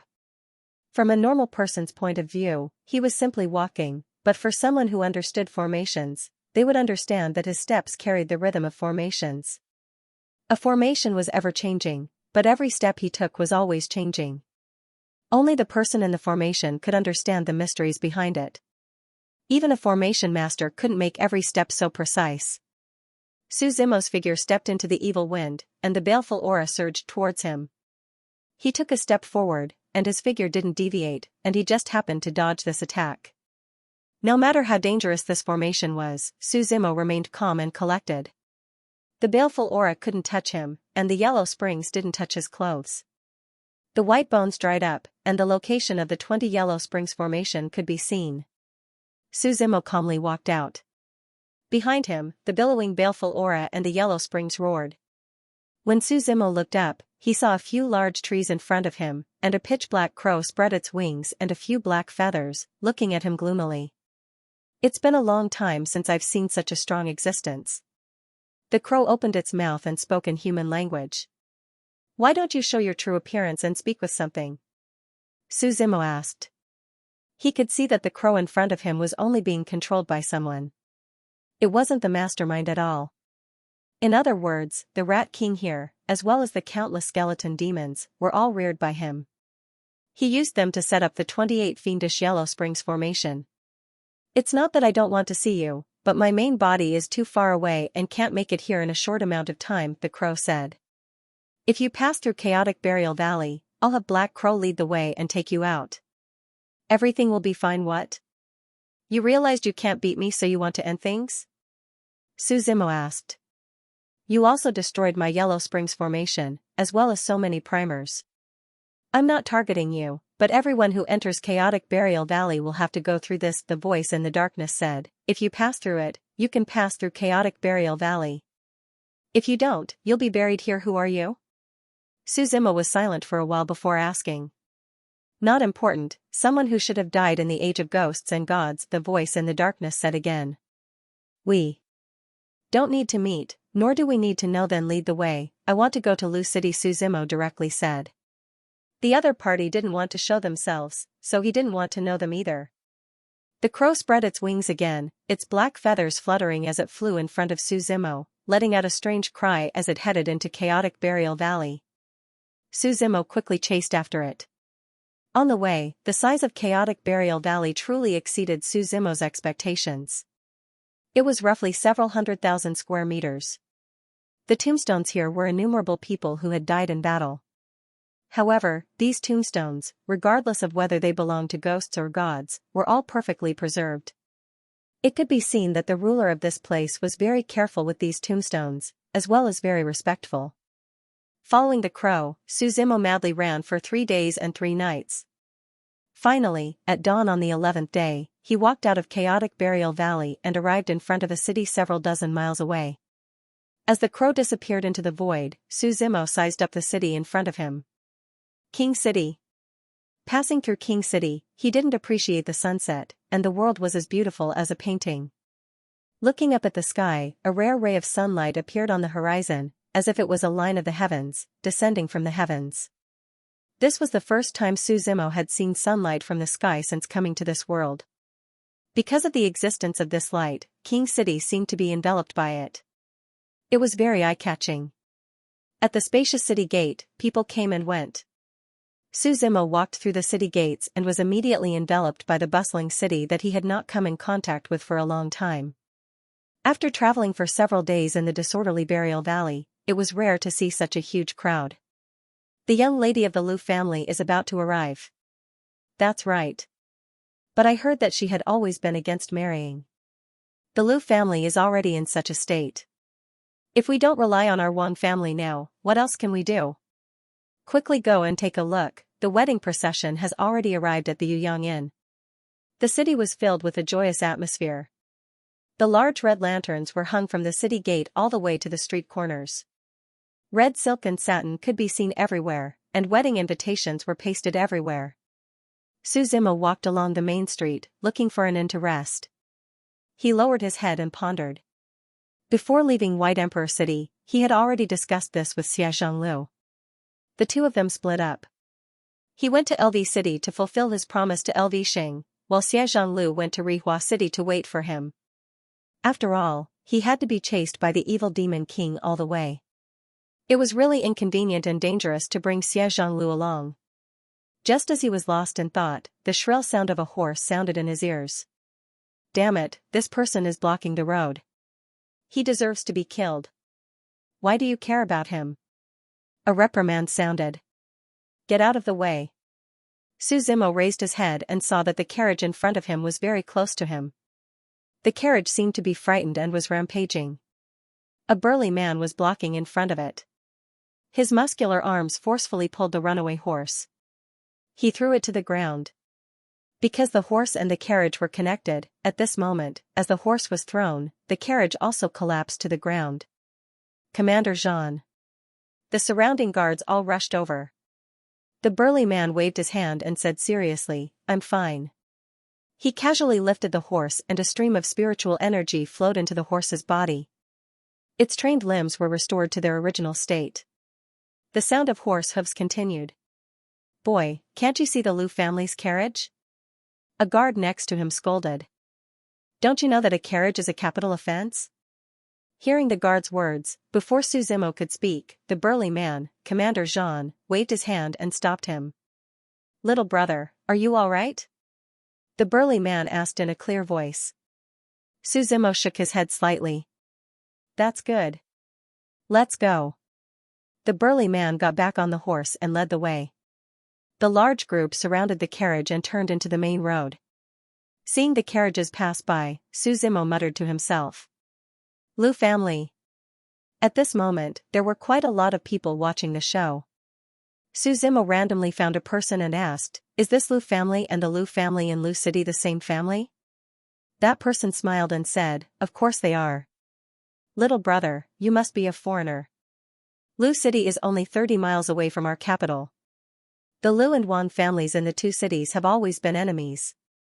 Since they are enemies, why are they marrying their daughter over? Suzimo looked back at the carriages and asked curiously. They were enemies in the past, but now they are preparing for a marriage alliance. The passerby explained with a smile. The Liu family's immortal king suddenly disappeared a year ago. Now, the immortal emperor of the Wang family is invincible. The Liu family has lost several important battles to the Wang family. If they don't marry, I'm afraid they are not far from destruction. A marriage alliance can be solved by a woman. Suzimo shook his head and said.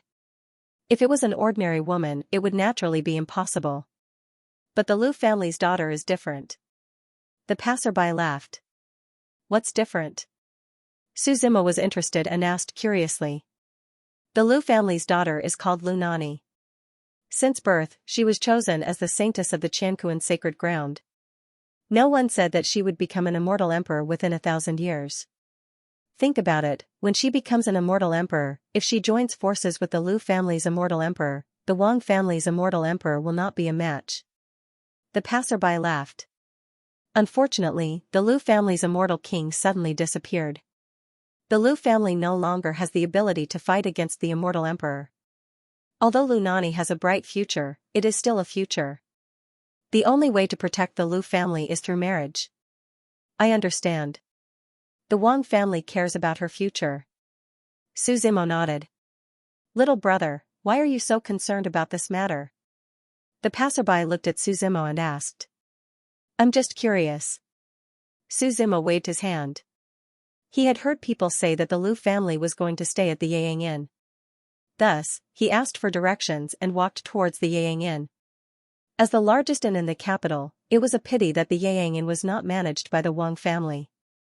This was because it came from the Yang Tower, a place established by an assassin organization. Yang Tower's assassins were famous throughout the Ghost Domain. The world's assassins were divided into 10 groups, and Yang Tower occupied 7 groups. In history, Yang Tower's most glorious achievement was sending 3 emperor-level assassins to assassinate a great sage. One of the 3 emperors assassinated the great sage, while the other 2 assassinated his life and death soul. In the end, they succeeded, and Yang Tower became famous throughout the world. From then on, Yang Tower prospered, recruiting and training assassins in the world. Many big shots would pay a high price to hire assassins to protect them in secret. Now, all the assassins in the world were from Yang Tower. In this royal city, although the Wang clan was the absolute ruler, the Yuyan Buildings branch here was not managed by the Wang clan. This was probably the reason why Lu clan chose to live here. When Su Zimo arrived at Yang Tower, he looked up. Yang Tower was not very tall, only a dozen floors. However, each floor was exquisitely decorated, giving off a retro feeling. Dragons and phoenixes were engraved on the green bricks. Moss and willow vines twined around it, as if an old friend had left for the yellow crane. The statue turned its head back. Looking from afar, the entire Yang Tower was simple and majestic, as if it had walked out of ancient dust, rendering a different artistic conception. 1 Yang Tower, 300 poems. Although it was only the first floor, the environment was elegant, and there were not many people noisy. Lu clan's group had a private room, so Su Zimo did not deliberately chase after them. He sat by the window on the first floor. Beside him was a burning incense. It had a special smell that made people feel relaxed and happy. Yang Tower was full of women, even the boss was a woman with long hair. On every table, there was a thick menu, and a maid wearing a cheongsam stood at the side with a smile on her face. Give me a few of your Yang Tower's most classic dishes, and a pot of hot wine. Su Zimo was too lazy to flip through the menu, and directly said. Young master, please wait a moment. The cheongsam woman stepped back and left. This Yang Tower was indeed one of the most famous restaurants in the Ghost Domain. In a few minutes, the wine and dishes were prepared. Moreover, the fragrance assailed his nose. Su Zimo took a bite. In terms of taste alone, it was enough to rank among the top 3 dishes he had ever eaten. While Su Zimo was eating, another person walked into Yang restaurant. He was tall and slender, wearing a bamboo hat and carrying a large broadsword on his back. When he walked, he was full of vigor. With dragon-like steps, he sat down at the table next to Su Zimo. I want a jug of your Yang building's strongest wine. After the bamboo hat man sat down, he did not take off his bamboo hat and spoke with a hoarse voice. It was obvious that he was very tired. Even his voice was filled with that kind of feeling. Young master, do you want some dishes? The maid reminded him, we have the strongest wine here. If you drink it alone, there are very few people in the world who don't get drunk. No need, I just want wine. I won't be afraid of death when I'm drunk. The man seemed to be mocking himself as he replied without thinking. The maid nodded slightly and didn't say anything else. She turned around and left to serve the wine. After the wine jug was served, the words "Drunk under the heavens" were written on a red sticker. The wine jug was very old. It was unknown how long it had been stored. It was rusty. When the bamboo hat man saw the red sticker, he seemed to recall some memories. Under an invisible aura, the red sticker was directly torn apart. The maid was startled. Sorry, it's not directed at you, the bamboo hat man said. Then, he hugged the wine jug and began to drink in big mouthfuls. The strong wine was boiling hot as it entered his heart and flowed down his neck. Young master, it's not appropriate for you to see Miss Nanny now. Your engagement is the day after tomorrow. Get lost. Do I need to wait to see my fiancée? I can see her whenever I want. A burst of noise came from outside the door, directly breaking the peace of Yang restaurant. A group of people walked in from the door. In the middle of this group of people was a young man who was like the moon surrounded by stars. His face was pale, but it was the kind of sickly white that came from his body being squeezed dry. When he walked, his footsteps were light. He was wearing a colorful robe made of silk and satin, which looked very gaudy. His long hair seemed to be tied behind his head. His single eyelid eyes had large eye bags. He made a racket as he walked in. Where is the shopkeeper of Yang restaurant? He shouted as soon as he came in. Brother sure, you don't dare to shout. The shopkeeper of Yang restaurant is someone who is on the same level as your father. The person beside him quickly reminded him. It's fine, it's fine. If we don't look for the shopkeeper, where's the Lu family from Lu City? Hearing the words of the person beside her, the maid could be considered someone who had seen the world. Her expression was calm and she had a professional smile. She said, the Lu family is in a private room on the 2nd floor. Let's go. Follow this young master to see my fiancée. The young man in the lead laughed. I heard that she is a rare beauty that only appears once in 1,000 years. That's right. This Lunani not only looks like a fairy, but her aptitude is also like a fairy. The Wang family's patriarch betrothed her to young Master Shi. I'm afraid that she is also a candidate for the next patriarch. The person beside him said. In fact, everyone was well aware that this Wang Shi was a waste. However, words still had to be said. Clearly, Wang Shi felt very happy when he heard these words. He laughed and said, "Don't worry. If you follow this young master, there will be many benefits for you in the future." The group of people agreed, and Wang Shi was about to walk up to the second floor as he spoke. The maid reminded him, "If young master is here to eat, naturally you can. However, without the consent of the Lu family, you cannot enter other people's private rooms." Why? Wang Shi stopped and asked with a frown. This is the rule of Yang restaurant. The maid said with a smile. What bullshit rule? Wang Shi said indifferently. Do you know who I am? No matter who you are, the rules of Yang restaurant are rules. Young master, please pay attention to your words. The maid replied in a neither servile nor overbearing manner. Wang Shi slightly restrained his expression. Although he was used to being arrogant and borrowing the prestige of the Wang family, many people would give him face. However, in this Yang restaurant, he did not have the guts to behave atrociously. You, go and tell the Lu family that I, Wang Shi, have come. Tell them to come out and welcome me. Wang Shi randomly pointed at a person and shouted. Seeing that person go upstairs, the bamboo hat man who was sitting beside Su Zimo slowly stood up. He put down the strong wine in his hand, drunk under the heavens, and walked towards the door step by step. His figure was somewhat absent-minded, as if he was half drunk and half awake. It could be seen that the maid was not lying. The strength of this strong wine was indeed powerful. When the bamboo hat man passed by Wang Shi's group, his figure became unstable and bumped into the person beside him. Drunkard, do you want to die? That person flew into a rage and kicked the bamboo hat man to the ground. I'm sorry, young master, I did not do it on purpose.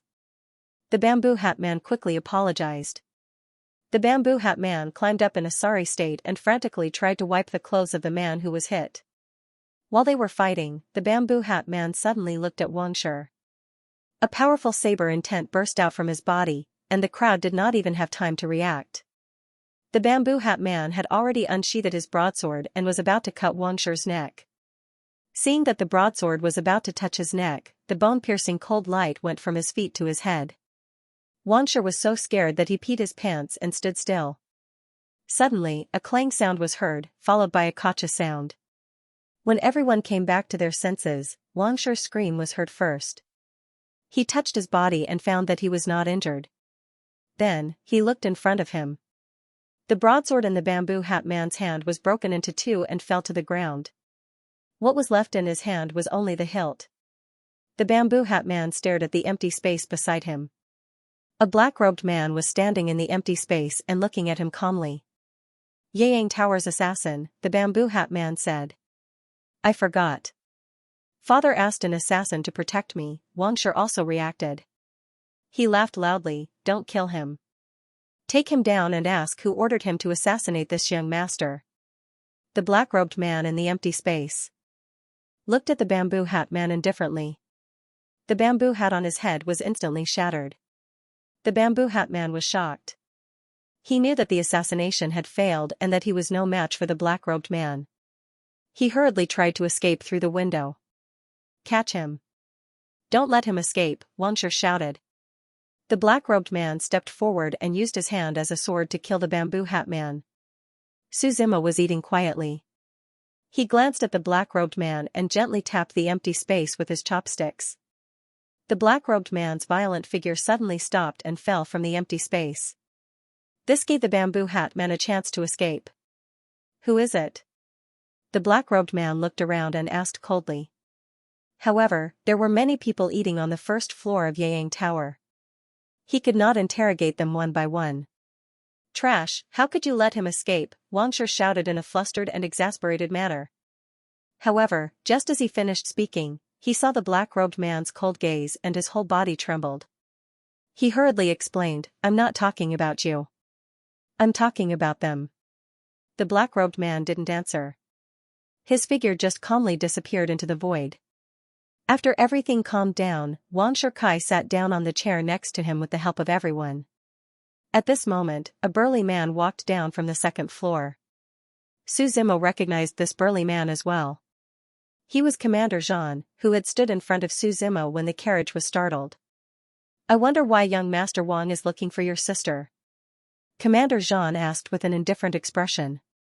"I'm here to see my fiancé," Wang Shi said directly.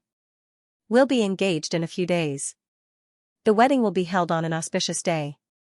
I'm afraid it's not appropriate for us to meet now." Commander Zhan thought for a moment before replying.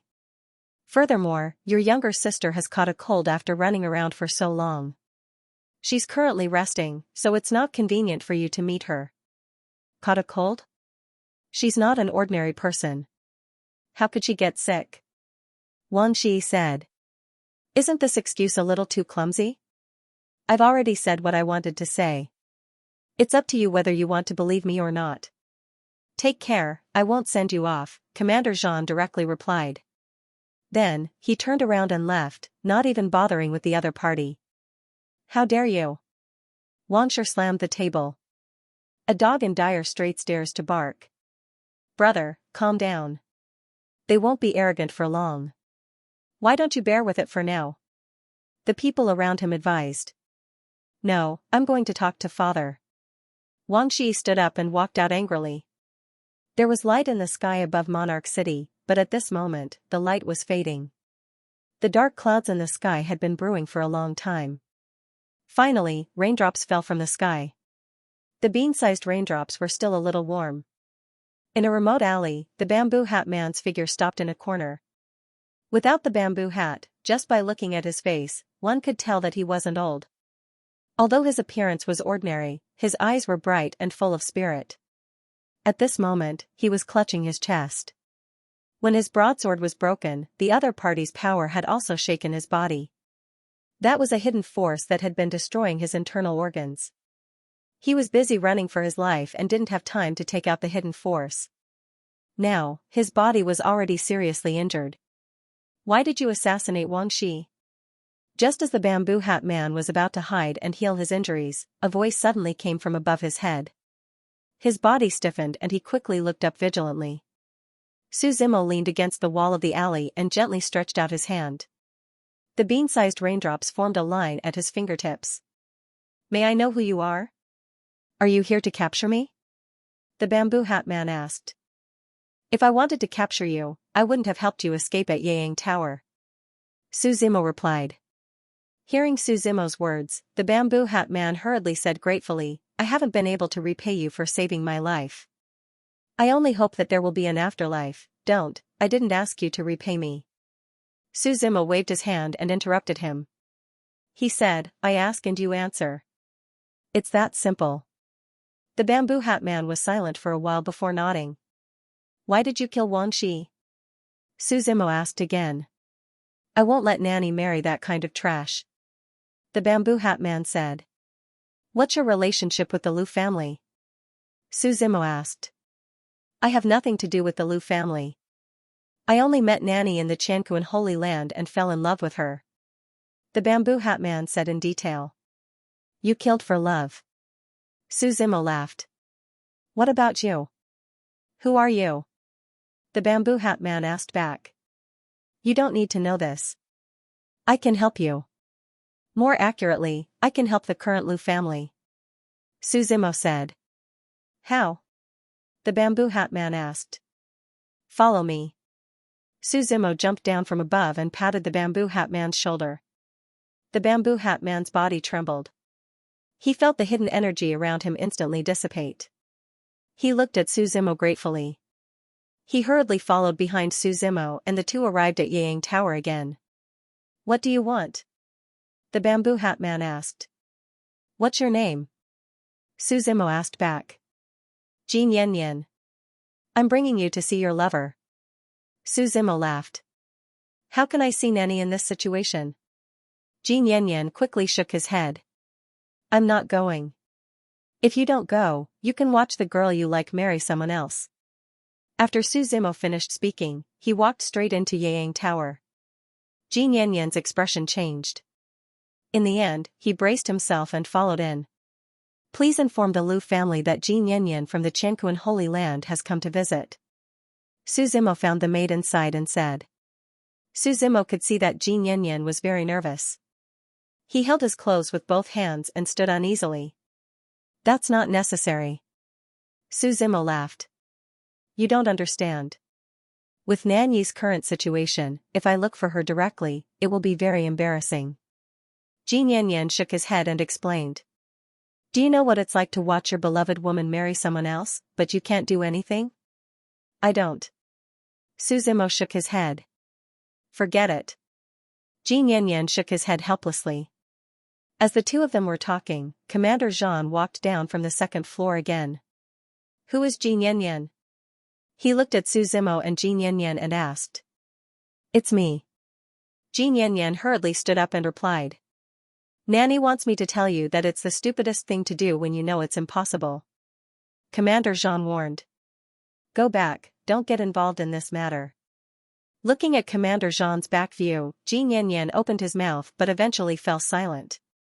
What if he can help you solve the Lu family's crisis? Su Zimo asked. Hearing this, Commander Zhan's footsteps instantly stopped. He slowly turned his head and asked, Are you representing yourself or the Qianquan sacred land? Obviously, when he saw Su Zimo and Jin Yanyan together, he also treated him as someone from the Qianquan sacred land. Do you still remember your Lu family's Laozu? Su Zimo did not answer his question. Instead, he asked a question in return. What do you know? Commander Zhan's eyes narrowed as he hurriedly asked. If not for the sudden disappearance of the Lu family's immortal king, the family's status would not be so passive now. Therefore, the only way now was to find the immortal king. Can we talk now? Su Zimo said. Young master, follow me. Commander Zhan stretched out his arm and said.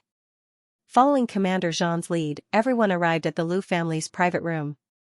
The private room of the Yang restaurant was also extraordinary.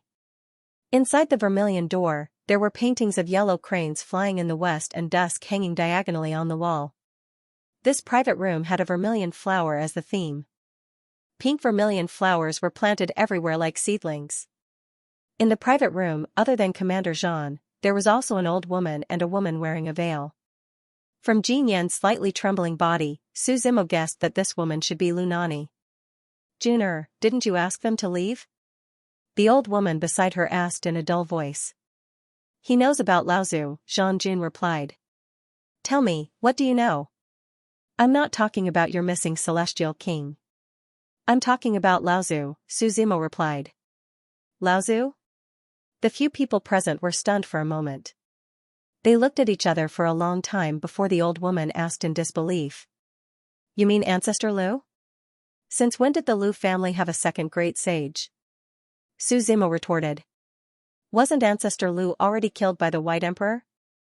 The old woman said with an ugly expression. Everyone knows about this. Are you trying to deceive us? Lu Xing is indeed dead, but to a certain extent, he's not completely dead. I saw him when I went to the White Emperor Mountain, Su Zimo said. I owed him a favor, so I granted him a wish. Lu Xing asked me to help your Lu family. Nonsense. You're just a brat who's still wet behind the ears. How can you help my Lu family? The old woman said coldly. My Lu family can be considered to have stabilized the relationship with the Wang family. Who sent you here to sow discord? How can the Lu family not be defeated when it's like this? Su Zimo shook his head slightly, glanced at Zhan Jun and Lu Nani, and replied. I've already said that I'll stay in the Yang Tower for a night. If you believe me, then come find me. If you don't believe me, I'll leave the next day. Looking at Su Zimo's departing figure, the old woman's expression turned ugly. A powerful aura burst out from her body. She grabbed at Su Zimo and shouted, You can't leave before you make things clear.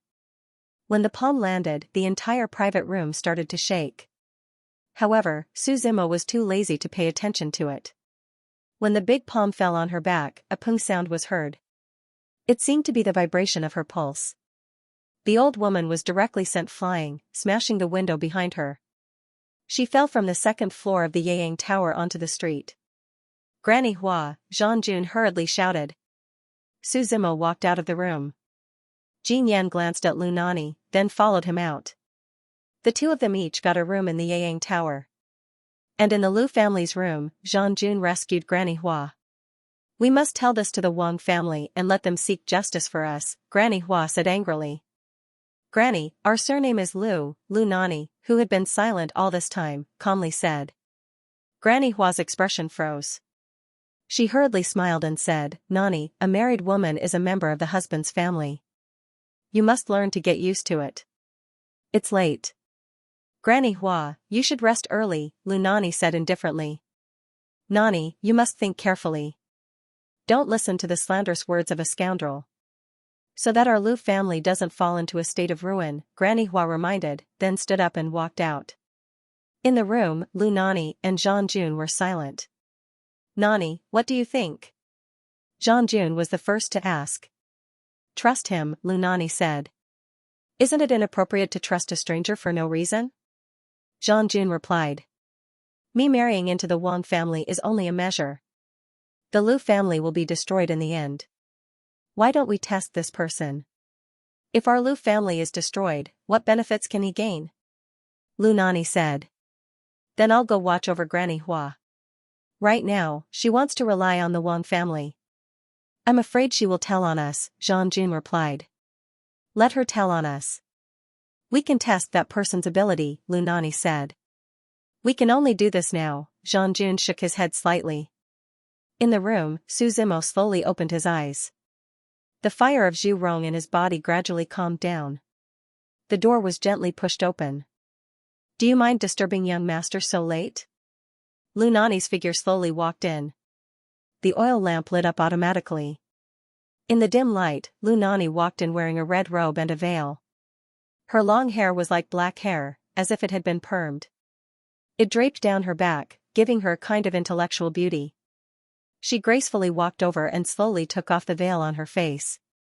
In that instant, it was as if a country-toppling beauty had appeared in front of him. She turned around and smiled, making the 6 palaces pale in comparison. She had an oval face, red phoenix eyes, and willowy eyebrows. She had the aura of a heroine who was not inferior to men. "For the Lu family to have someone like you, it can be said that there is hope for revival," Su Zimo said. "Thank you for the praise. Unfortunately, I can't save the Lu family," Lu Nani sighed. "I have a question," Su Zimo said. "Young master, please speak," Lu Nani nodded. "Qianku and Holy Land saw their saintess in such a situation. Why didn't they help?" Su Zimo asked. "Because of the Wang family's emperor," Lu Nani calmly replied. "Immortal Emperor." Su Zimo said this name. "Yes, he is related to the immortal race. The one with the immortal sword body, one of the 10 great divine bodies," said Lu Nani. "This relationship is a bit strange. The Wang family is also from the immortal race, right?" Su Zimo asked. "No, the immortal emperor's relationship with the Wang family is a bit complicated." Lu Nani shook her head. "The immortal emperor comes from the immortal race.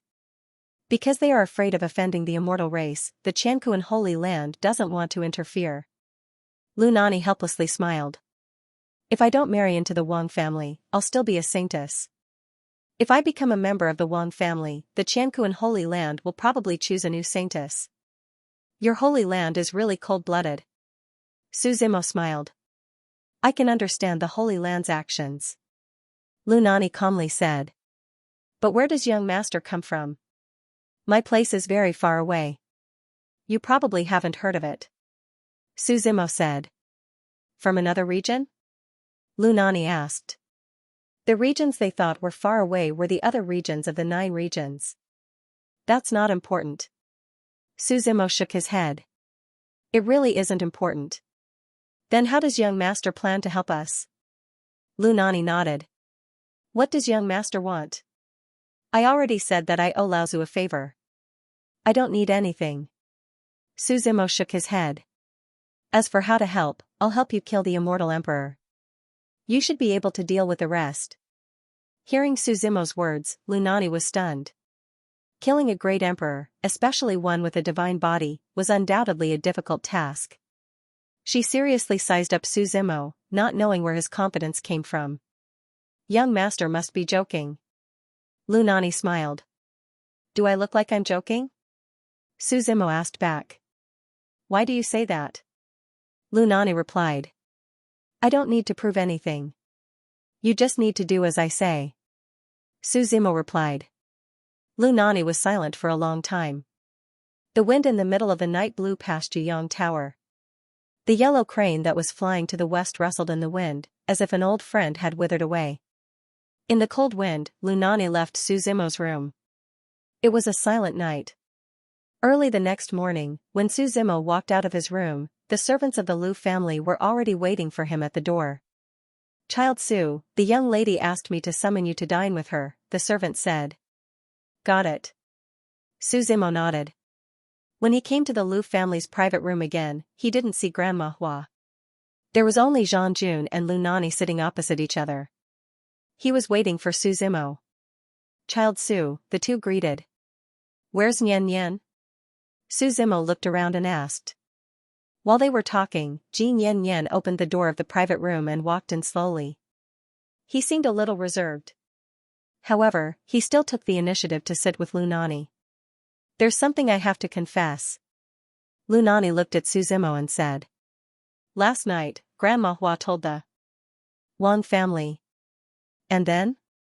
Su Zimo drank the hot tea in his hand and calmly asked. I know, but I didn't stop her. Lu Nani said. Previously, I wanted to test your strength. Now, I feel that it's better to be honest. I hope you can understand. I don't dare to gamble the fate of the entire Lu family. I don't want there to be a next time. Su Zimo put down the teacup and said indifferently. They finished their breakfast in silence. Clear footsteps came from downstairs. The footsteps were very noisy. It could be seen that there were many people. A maid from Yuyang Tower began to knock on the door. Come in. Zhang Jun said. Guests, there are people from the Wang family outside. They want to see you. The maid asked for their opinion. No. Zhang Jun directly waved his hand and said.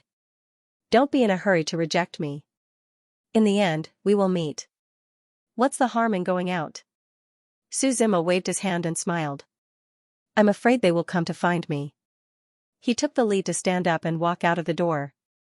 The others followed closely behind. This time, the Wang family had clearly come prepared. Just a casual glance from the second floor could tell that there were a few people exuding powerful auras. Other than Wang Shi, there were a few more old people. That old man is the steward of the Wang family. Be careful. Zhang Jun reminded from the side.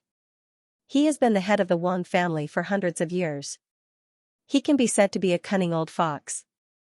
Su Zimo smiled and nodded. After everyone went downstairs, Lu Nani couldn't come out of the private room because of his identity. Zhang Jun naturally asked, Steward Wang, why are you looking for us? Young Master Zhan, logically speaking, since you haven't entered my Wang family, we can't take the initiative to meet. That would break the rules. But recently, I heard that some people want to destroy the marriage between our Wang and Lu families. Steward Wang smiled and said.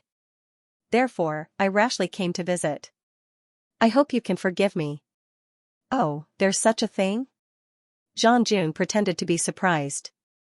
I wonder where Steward Wang got the news. Why didn't I know? Our Wang family has our own channels of information. Young Master Zhan, you don't have to worry about it. Steward Wang smiled and looked at Su Zimo. He asked, is this young master also from the Lu family? He's not from the Lu family. Before Su Zimo and Zhang Jun could speak, Granny Hua walked out and said directly. It's this person who is trying to sow discord between our two families. Granny Hua. Zhang Jun said with an ugly expression. Alright, all of you already know the truth. Is there still a need to put on an act here? Su Zimo shook his head and laughed. You're not qualified to act with your Wang family.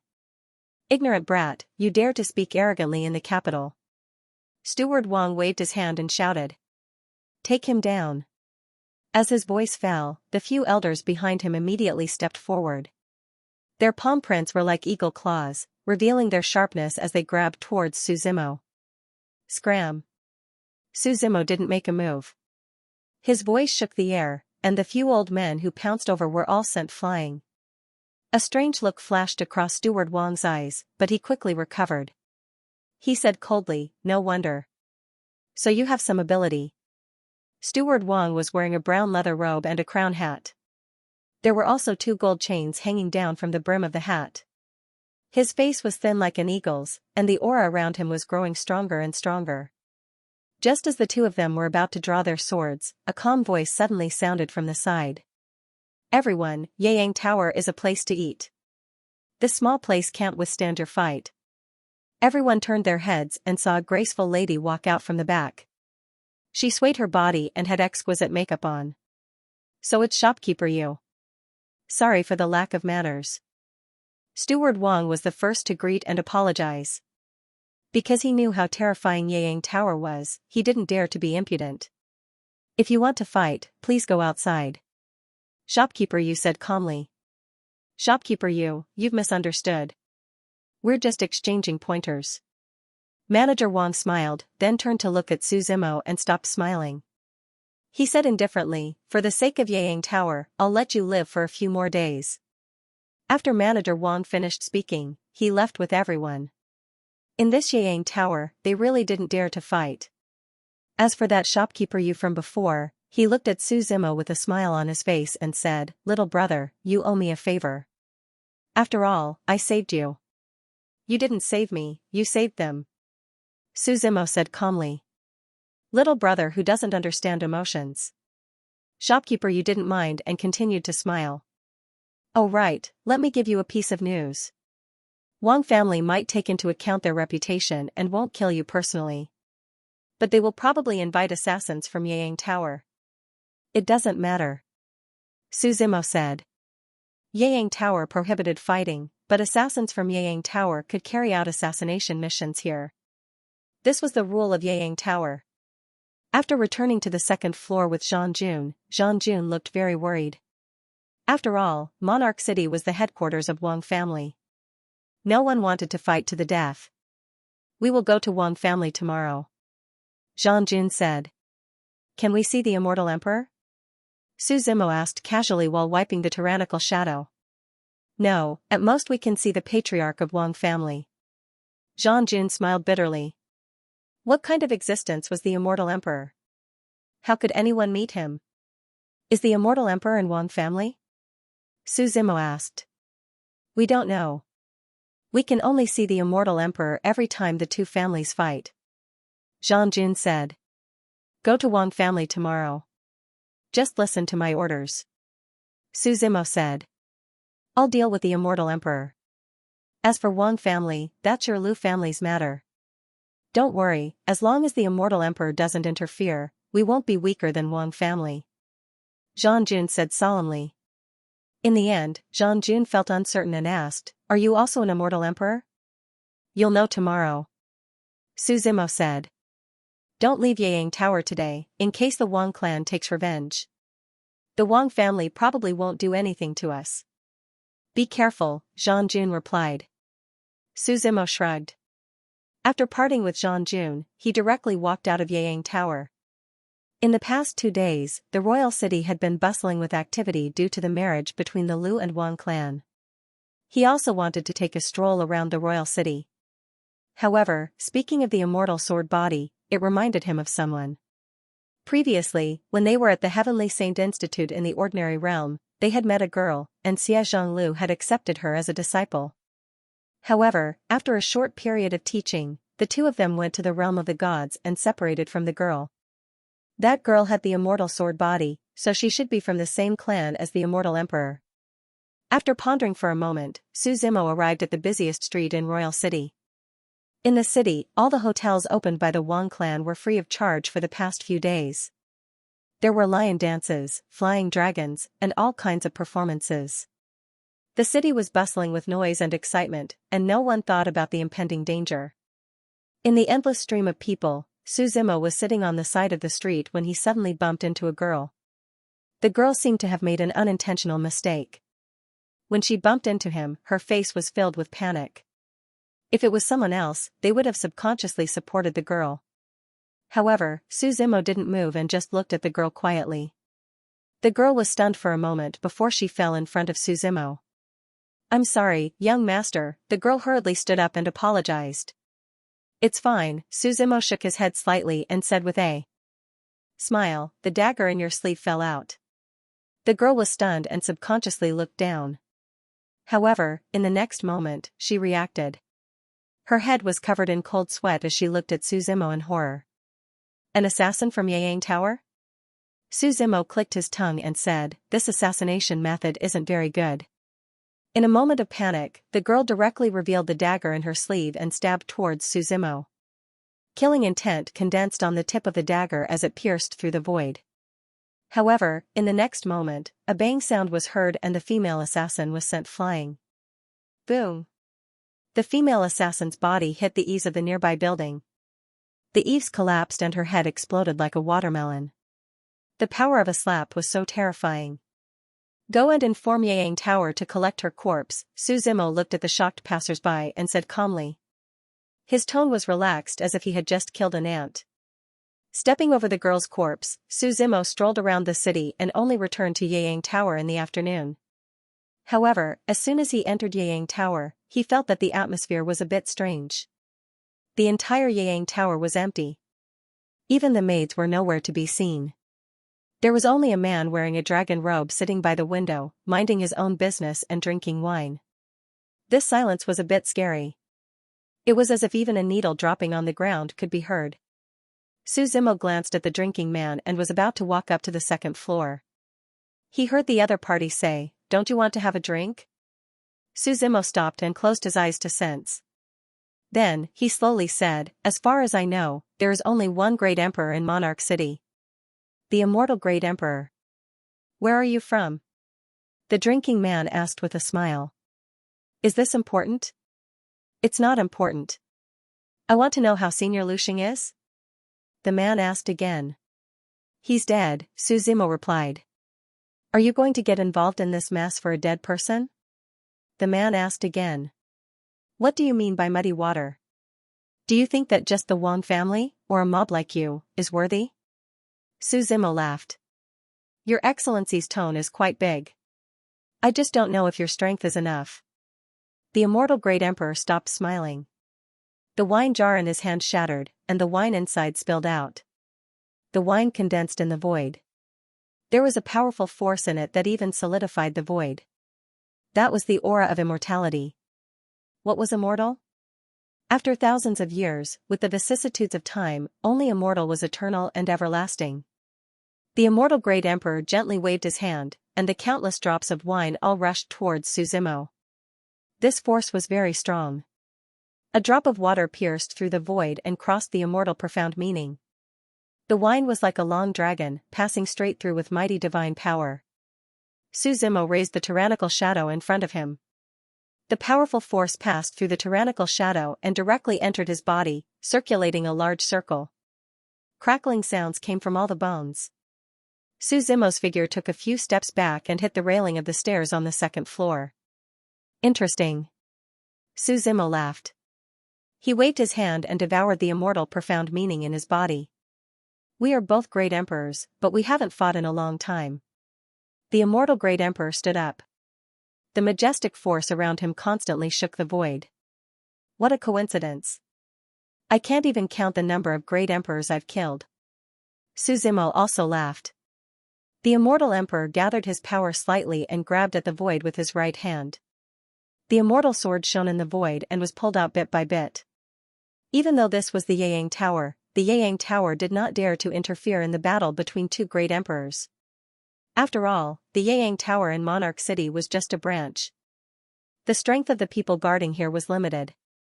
Unless the headquarters sent a true expert to suppress them. 3 sword styles. The immortal emperor waved the immortal sword in his hand. A beam of light pierced through the roof of the Yang Tower and illuminated half of the sky. For a moment, heaven and earth were turned upside down. The ray of light in the sky seemed to be guided. Indefinite universe. When this move was made, heaven and earth were silent.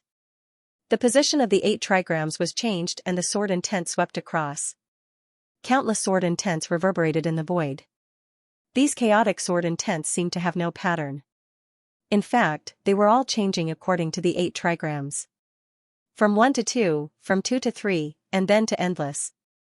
This was the Tao of limitless universe. The murderous aura of heaven and earth rose, and the endless sword intents came sharp. The most peculiar thing was that the sword intents were indestructible and very powerful. Even if they were devoured, they would not dissipate. The immortal profound meaning. Suzimo shook his head slightly. The tip of his saber was also evolving with the immortal law. There was a world in his body. As long as it was related to the world, he could casually pinch it. Suzimo liked to use the profound meaning of the laws comprehended by others to defeat them. This method was not only very damaging, but also very insulting. The immortal emperor on the other side was shocked, and he was dumbfounded. Suzimo had comprehended the same profound as him. The tyrannical shadow went straight to the sky.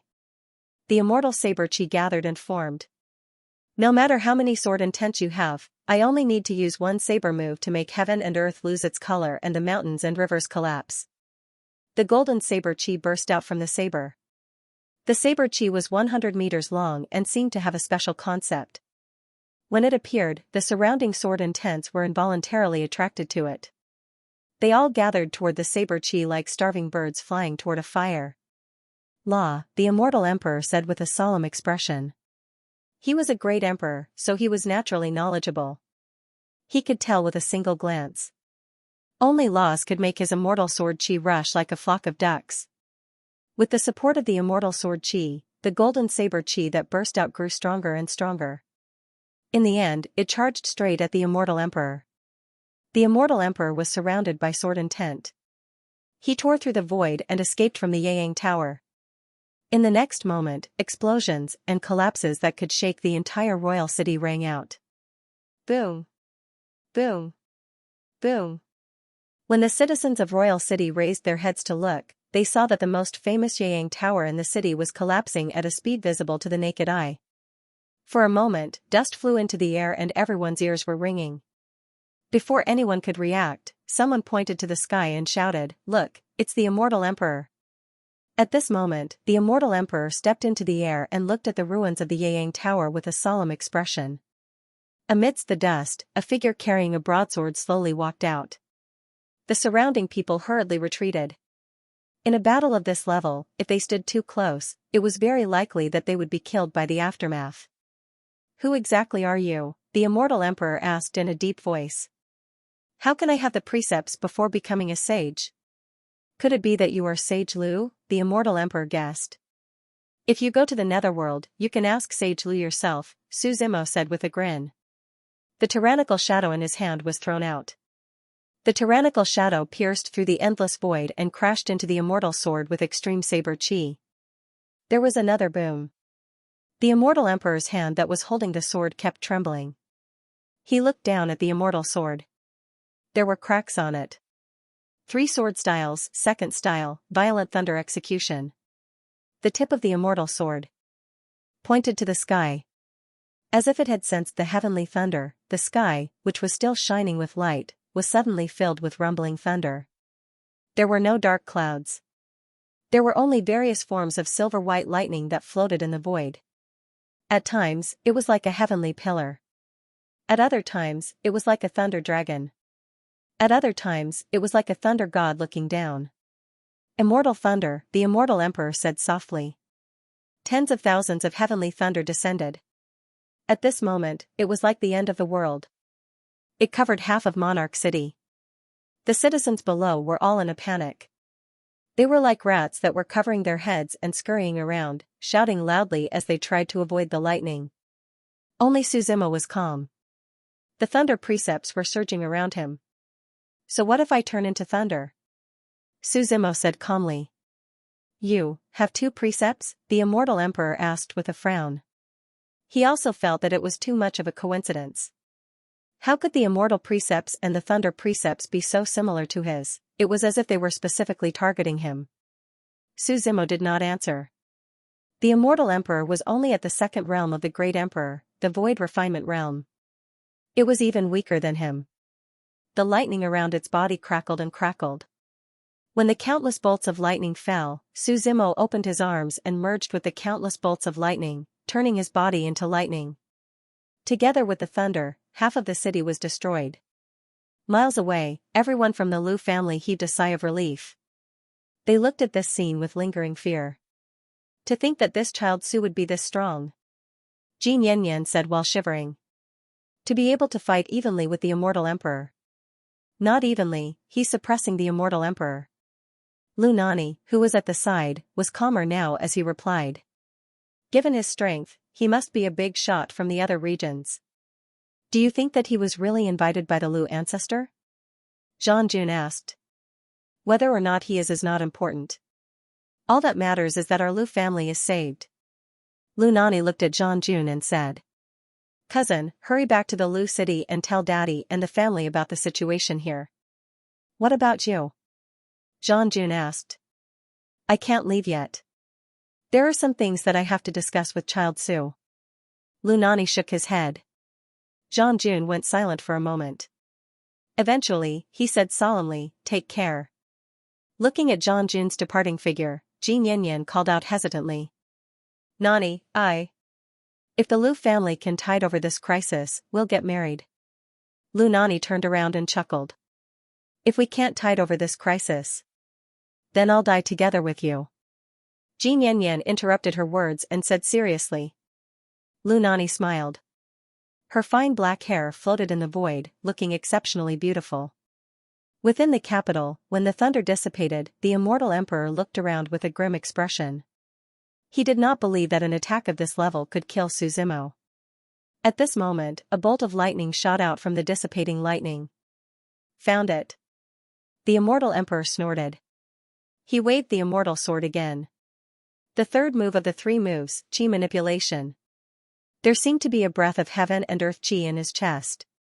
The immortal emperor held his breath and the chi flowed from his right hand to the immortal sword. Even the heavens would tremble when Soul was in the sky. Kill! The immortal emperor shouted. The rumbling sound was like countless gases exploding. That sword slashed across the sky as if it was parting the clouds and mist, splitting the heaven and earth into two. The clouds moved and the dawn broke. The chi of heaven and earth stirred the sky. The chi became stronger and stronger. As the saying went, he could be stronger. Even if the world spins and the universe is turned upside down, I will still stand tall like a pine tree on a green mountain. This sword chi was extremely powerful. When it slashed over, it actually gave people an illusion. It was as if the sky was moving with the sword. Boom! With a loud sound, the immortal sword and the thunderbolt exploded. However, the next moment, the lightning was easily destroyed. The immortal emperor's face changed. Oh no, I was fooled. He wanted to turn around, but the next moment, he heard a chuckle and a sharp blade will. Such a big formation just to deal with a clump of thunderclouds? They are making a big fuss over nothing. Unknowingly, Su Zimo was already standing behind him, and the tyrant shadow easily tore through his body, piercing through his heart and chest. The immortal emperor turned around and looked at Su Zimo. Why did someone like you come to the realm of ghosts? The immortal emperor said. What do you mean? Su Zimo asked. What did strength have to do with coming to the realm of ghosts? This is a cage. Everyone has been branded, including you, the immortal emperor said. I don't understand. Su Zimo shook his head. It's okay. You will understand, the immortal emperor said. As soon as he said that, a powerful sword will burst out from his body. It was also the immortal sword intent, but it was very different from the one he had used before. The previous sword intent was profound meaning, condensed from the profound meaning of heaven and earth. However, the current immortal aura was neither profound meaning nor law. It was a true immortal power. Su Zimo looked at the immortal emperor. Countless cracks appeared on the immortal emperor's body, and light burst out from his body. He seemed to understand that it was the immortal sword body. It was one of the 10 great divine bodies and the only one related to the sword. Su Zimo's figure began to retreat. The sword will become more and more intense, filling the entire sky. Do you know why the Undying Clan, one of the 10 godly bodies, is staying in this filthy ghost realm? The immortal emperor said faintly, as if he was reminiscing about the past. Why? Su Zimo asked. We were chased down here, the immortal emperor said coldly as he narrowed his eyes. Even though the undying race has declined, not everyone can bully us. He stood in the posture of bowing to the heavens, slightly bowing, his voice resounding. Pointing to the stars, the immortal Tsang Mountain. Behind him, the true fate appeared, and the meridians in his body were continuously opened. When the emperor's aura was vast, the true fate was a withered mountain. The withered mountain looked as if it had been burned by a fire. There was no greenery, and it was bare. It was the Tsang Mountain, standing tall. Su Zimo stood with his hands on his hands and looked calmly at the immortal emperor. Suppress, the immortal emperor said softly. The Tsang Mountain floated in the sky and fell from above Su Zimo's head with great power. An invisible force descended, locking down the entire space-time. It was not the power of time and space, but the power of the heavenly path. The Tsang Mountain asked the heavenly path and used the power of the heavenly path to suppress. Whoever resisted would be the enemy of the entire world. After Mount Tsang suppressed Su Zimo, not only did it suppress his body, it also suppressed the meridians in his body and the 8 extraordinary meridians. His strength was stagnant, and he was powerless. The immortal emperor stood in the void, and the immortal sword in his hand had disappeared. His body was a sword to begin with.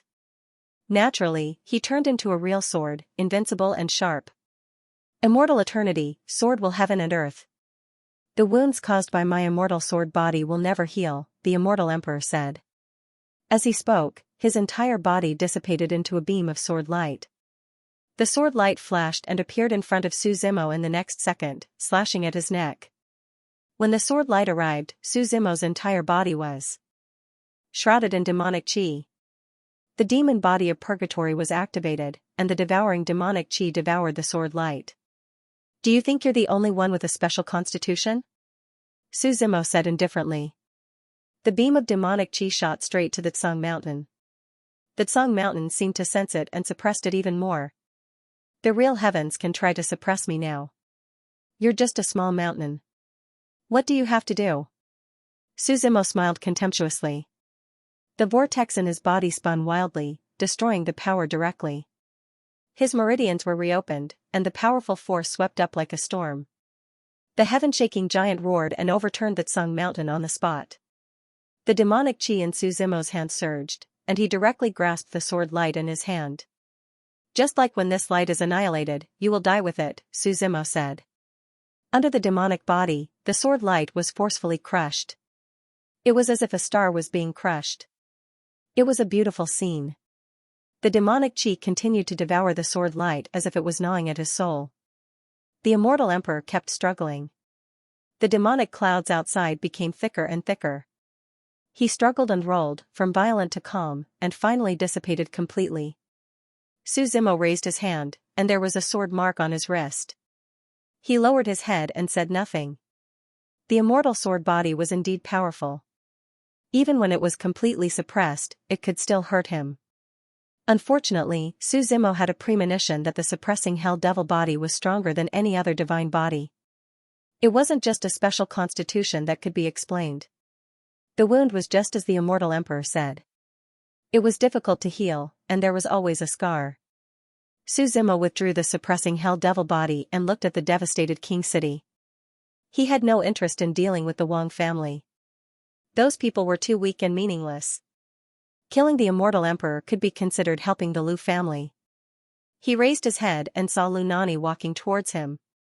Many thanks to Child Su for solving my Lu family's urgent problem.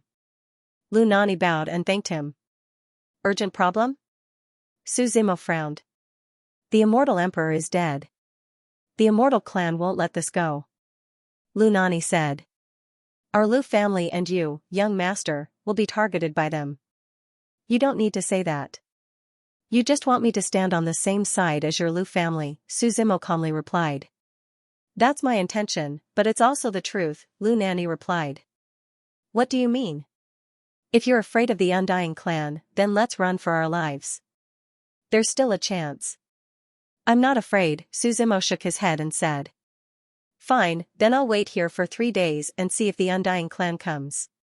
Su Zimo put away his blade. Now, half of King City had been reduced to ruins. He stood in the air and sat cross-legged in the air. Lu Nanny didn't leave and waited below. Although many people in King City were curious, they didn't dare to come close. Su Zimo sat in the air for an entire day and night. The afterglow of the setting sun circled around and once again enveloped him. Ripples appeared in the void in front of him.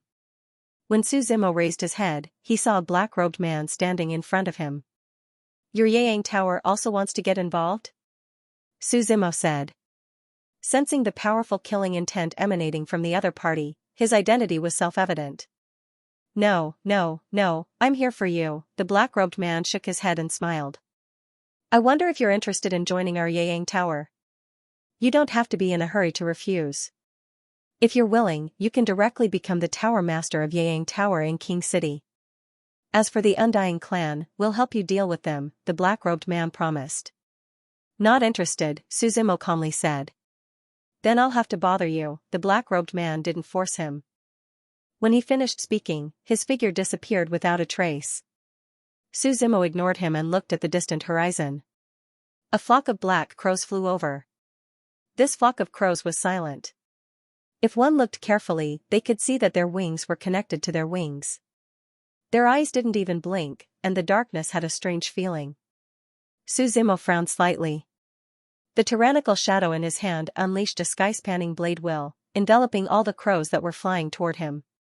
When the saber will descended, it was as if the saber chi had devoured the heavens, annihilating all of the crows. In the void, it was completely silent. The crow's corpse was nowhere to be seen, only dust particles visible to the naked eye were floating in the air. Activate the yin and yang vanishing dust formation. It was unknown where this voice came from. The countless specks of dust hidden in the void turned into the pattern of yin and yang. It was spinning rapidly, and the center of the spinning was where Su Zimo was. A forceful teleportation formation, Su Zimo muttered to himself. In the next moment, a powerful devouring force came from the void and swallowed him whole. Su Zimo knew about this kind of array formation, but he didn't stop it. He just wanted to see what the Undying race was up to. His body bobbed up and down in the void for a long time, and the dust formation was like a speck of dust floating in the void. After an unknown period of time, Su Zimo felt weightless and fell from the void. As soon as he appeared, he saw the scene around him. He saw dozens of white-haired old men sitting around him. The place where he fell happened to be a mountain. Seeing this mountain, Su Zimo's eyes narrowed, and he said two words calmly. Song Mountain.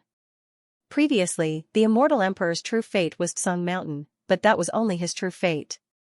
What he was standing on now was the real Tsung Mountain. This should be the headquarters of the Undying race. Tsung Mountain was desolate and barren, and the old men around him were all extremely powerful.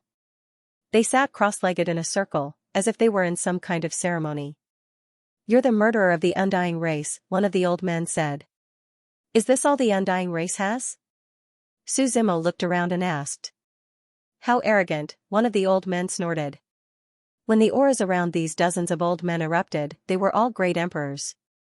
It was not an exaggeration to say that there were dozens of great emperors in a race, but when these powers gathered together, it was indeed shocking. Dozens of great emperors rushed over like a storm, and the pressure made it difficult to breathe. Su Zimo shouted, and the tyrannical shadow in his hand surged with the power of all living beings' wishes. Saber Intent soared into the sky and forcibly tore open a crack. "Slash," he shouted angrily. Saber Intent burst out, crossed Song Mountain, and fell into the crowd. One of the old men stretched out his right hand. His arm was dozens of meters long, and with a flick of his finger, the Saber Intent was annihilated in his palm. His palm shot out, turning into countless palm prints. The palm wind attacked, destroying half the sky, and attacked Su Zimo. Su Zimo placed the tyrannical shadow in front of him and blocked the palm wind with the saber. However, the powerful force still sent him flying into the void. "Lock," the other old men shouted in unison. Their voices, movements, and expressions were all the same. It was as if even the most well-trained people could not reach this state. Each of them stretched out their right hand, and a gray gas wrapped around their fingertips. The gas spread out in the void and eventually turned into chains, all of which shot towards Su Zimo to bind him.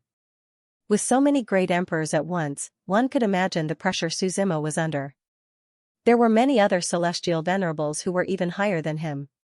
Seeing the countless chains wrap around him, the saber intent in Suzumo's body spun wildly. The small saber that Lu Xing condensed came out of his body bit by bit and floated in front of Suzumo. He closed his palms slightly, enveloping the small saber. Heaven splitting 8 directions, a slightly crazy voice shouted from his throat, and the saber intent also went crazy.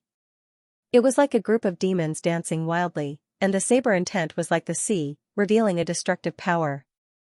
The so-called 8 directions represented the 8 sides of the 8 trigrams. It was like a circle, covering the corners of the world. When the saber intent burst out, with Suzumo as the core, it spread out in all directions. The majestic sky splitter saber intent was truly invincible. It slashed through everything and swept through everything. The surrounding old men's expressions changed slightly, and someone shouted, "Get out of the way!" Their figures, who were sitting cross-legged in the void, panicked and quickly retreated. One by one, they disappeared into the void, thousands of miles away with a single step. When the heaven-splitting skyblade intent dissipated, Suzumo looked up. The sky had really been split, and a black crack was recovering bit by bit. A bottomless abyss was split open on the ground. Everything in the surroundings was annihilated without a sound. The heaven-splitting saber was withdrawn. Suzumo looked up and saw that the old man had returned. After all, they were great emperors. It was impossible to kill them so easily. However, these old men no longer had any fighting spirit. One of them said, "You passed the test. Laozu wants to see you." "What test?" Suzumo asked with a frown. "The qualification to meet Laozu. This is Laozu's order. If you have any questions, you can ask Laozu directly," one of the old men said. He waved his hand. Suzumo looked up and saw that a storm of spiritual energy was beginning to gather in the sky. Many azure cloud ladders were built in the void. They went from the lowest to the highest, all the way to the void gate in the void. Under everyone's gaze, Suzumo, dressed in a black robe, slowly stepped onto the azure cloud ladders. After he entered the void gate, all the azure cloud ladders shattered and disappeared in the void. "I hope I'll die of old age and wine, rather than bow in front of carriages and horses." Inside the void gate, there was a sea of flowers. A man in white held a jar of wine and walked through the sea of flowers. He didn't look old. His long hair fell from his temples, and he had a handsome face. "You're the one who killed the immortal emperor?" The man in white looked at Suzumo, took a sip of wine, and asked. "Yes," Suzumo nodded, then took a deep breath and said. "The flowers are fragrant, but they still can't hide the decaying smell of your body." "Yes, the flowers are fragrant, but there's no real immortal in this world." The man in white sighed. He said, "This is already my 30,000th body. Now, even my divine soul is beginning to decay." "You've lived long enough," Suzumo said. "How many people have lived from the Middle Ages until now?" The man in white laughed. "But I'm still not satisfied." "Why are you looking for me?" Suzumo frowned and asked. "Just for the death of the immortal emperor?" The man in white didn't say anything. He walked on the path among the flowers and kept walking. Suzumo also followed behind him. Wherever the two of them passed by, 100 flowers bloomed, contending with each other in beauty. Among the flowers, there were all kinds of colorful butterfly-like creatures dancing. The two finally arrived in front of a wooden house. The white-robed man pointed at the sky, and a sun immediately appeared in the sky. The multicolored light shone, and the afterglow fell. It was exceptionally brilliant and beautiful. "Am I beautiful?" The white-robed man smiled. "How long has it been since I last saw something like this in the ghost god realm?" Because there was no sun in the ghost realm, other than the afterglow of the setting sun above King City, there was no light here all year round. Therefore, even the scene of dusk was an extravagant wish for countless people. "What do you want to say?" Suzumo stopped and asked. "I'm dying," the white-clothed man said. "Without me, it would be even more difficult for the undying race to return to the celestial domain." The white-clothed man paused for a moment before continuing, "So before I die, I must lead the undying race to the peak. The Wang family was originally our goal to support, to make them the strongest faction in the realm of ghosts. Then, I'll gather my strength and attack the celestial domain again. And then? Su Zimo asked. Mud can't support a wall. Later, I realized that the Wang family wasn't qualified to be our goal, so I gave up. Only the Undying Emperor is still supporting the Wang family, and I hope it will be effective, the white-clothed man explained again. Whether you killed the Undying Emperor or destroyed the Wang family, that's not the most important thing. I want to see you because I see the potential of investment in you. Su Zimo subconsciously wanted to refuse, but he remembered the words of the old man from Laojun Temple. His enemy was the entire world. In the final battle, he had to gather all his strength and use all his available people. How do you want to invest? Su Zimo asked. Join the Undying race, and we'll revitalize this race together, the white-cloaked man said with a smile. As he spoke, he coughed a few times. There was no blood, but his face instantly aged a bit. Join you? Su Zimo shook his head and replied with a smile. No, I have a better suggestion. Do you want to hear it? Let's hear it, the white-cloaked man said curiously as he sat on a stone bench in front of the wooden house. I'll lead the Undying race out of the ghost realm and into the celestial domain, and you'll listen to my orders from now on, Su Zimo said. That's a funny joke. The white-clothed man shook his head and laughed, obviously not serious.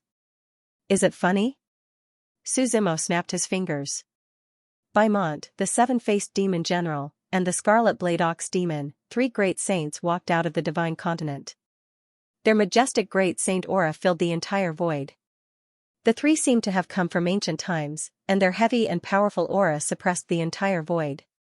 The white-clothed man was shocked, and he immediately stood up from the stone bench. If you think I'm joking, then pretend I didn't say anything, Su Zimo replied. Who are you? Are you from the 10 great clans or the Holy Court? Judging by their demonic chi, are they from the sinful devil realm? The white-clothed man guessed. Neither. You can say that I'm returning from an old friend. I don't belong to this world, Su Zimo replied. With 3 great saints as your followers, how could you be interested in the Undying race? The white-clothed man asked. Indeed, the Undying race was not bad. They had dozens of great emperors, and he himself was a great saint. But compared to Su Zimo, he was still a far cry. Great emperors and great saints were 2 existences that could never be mentioned in the same breath. I need more power. This is far from enough, Su Zimo said. Maybe they're not strong enough now, but there's still time.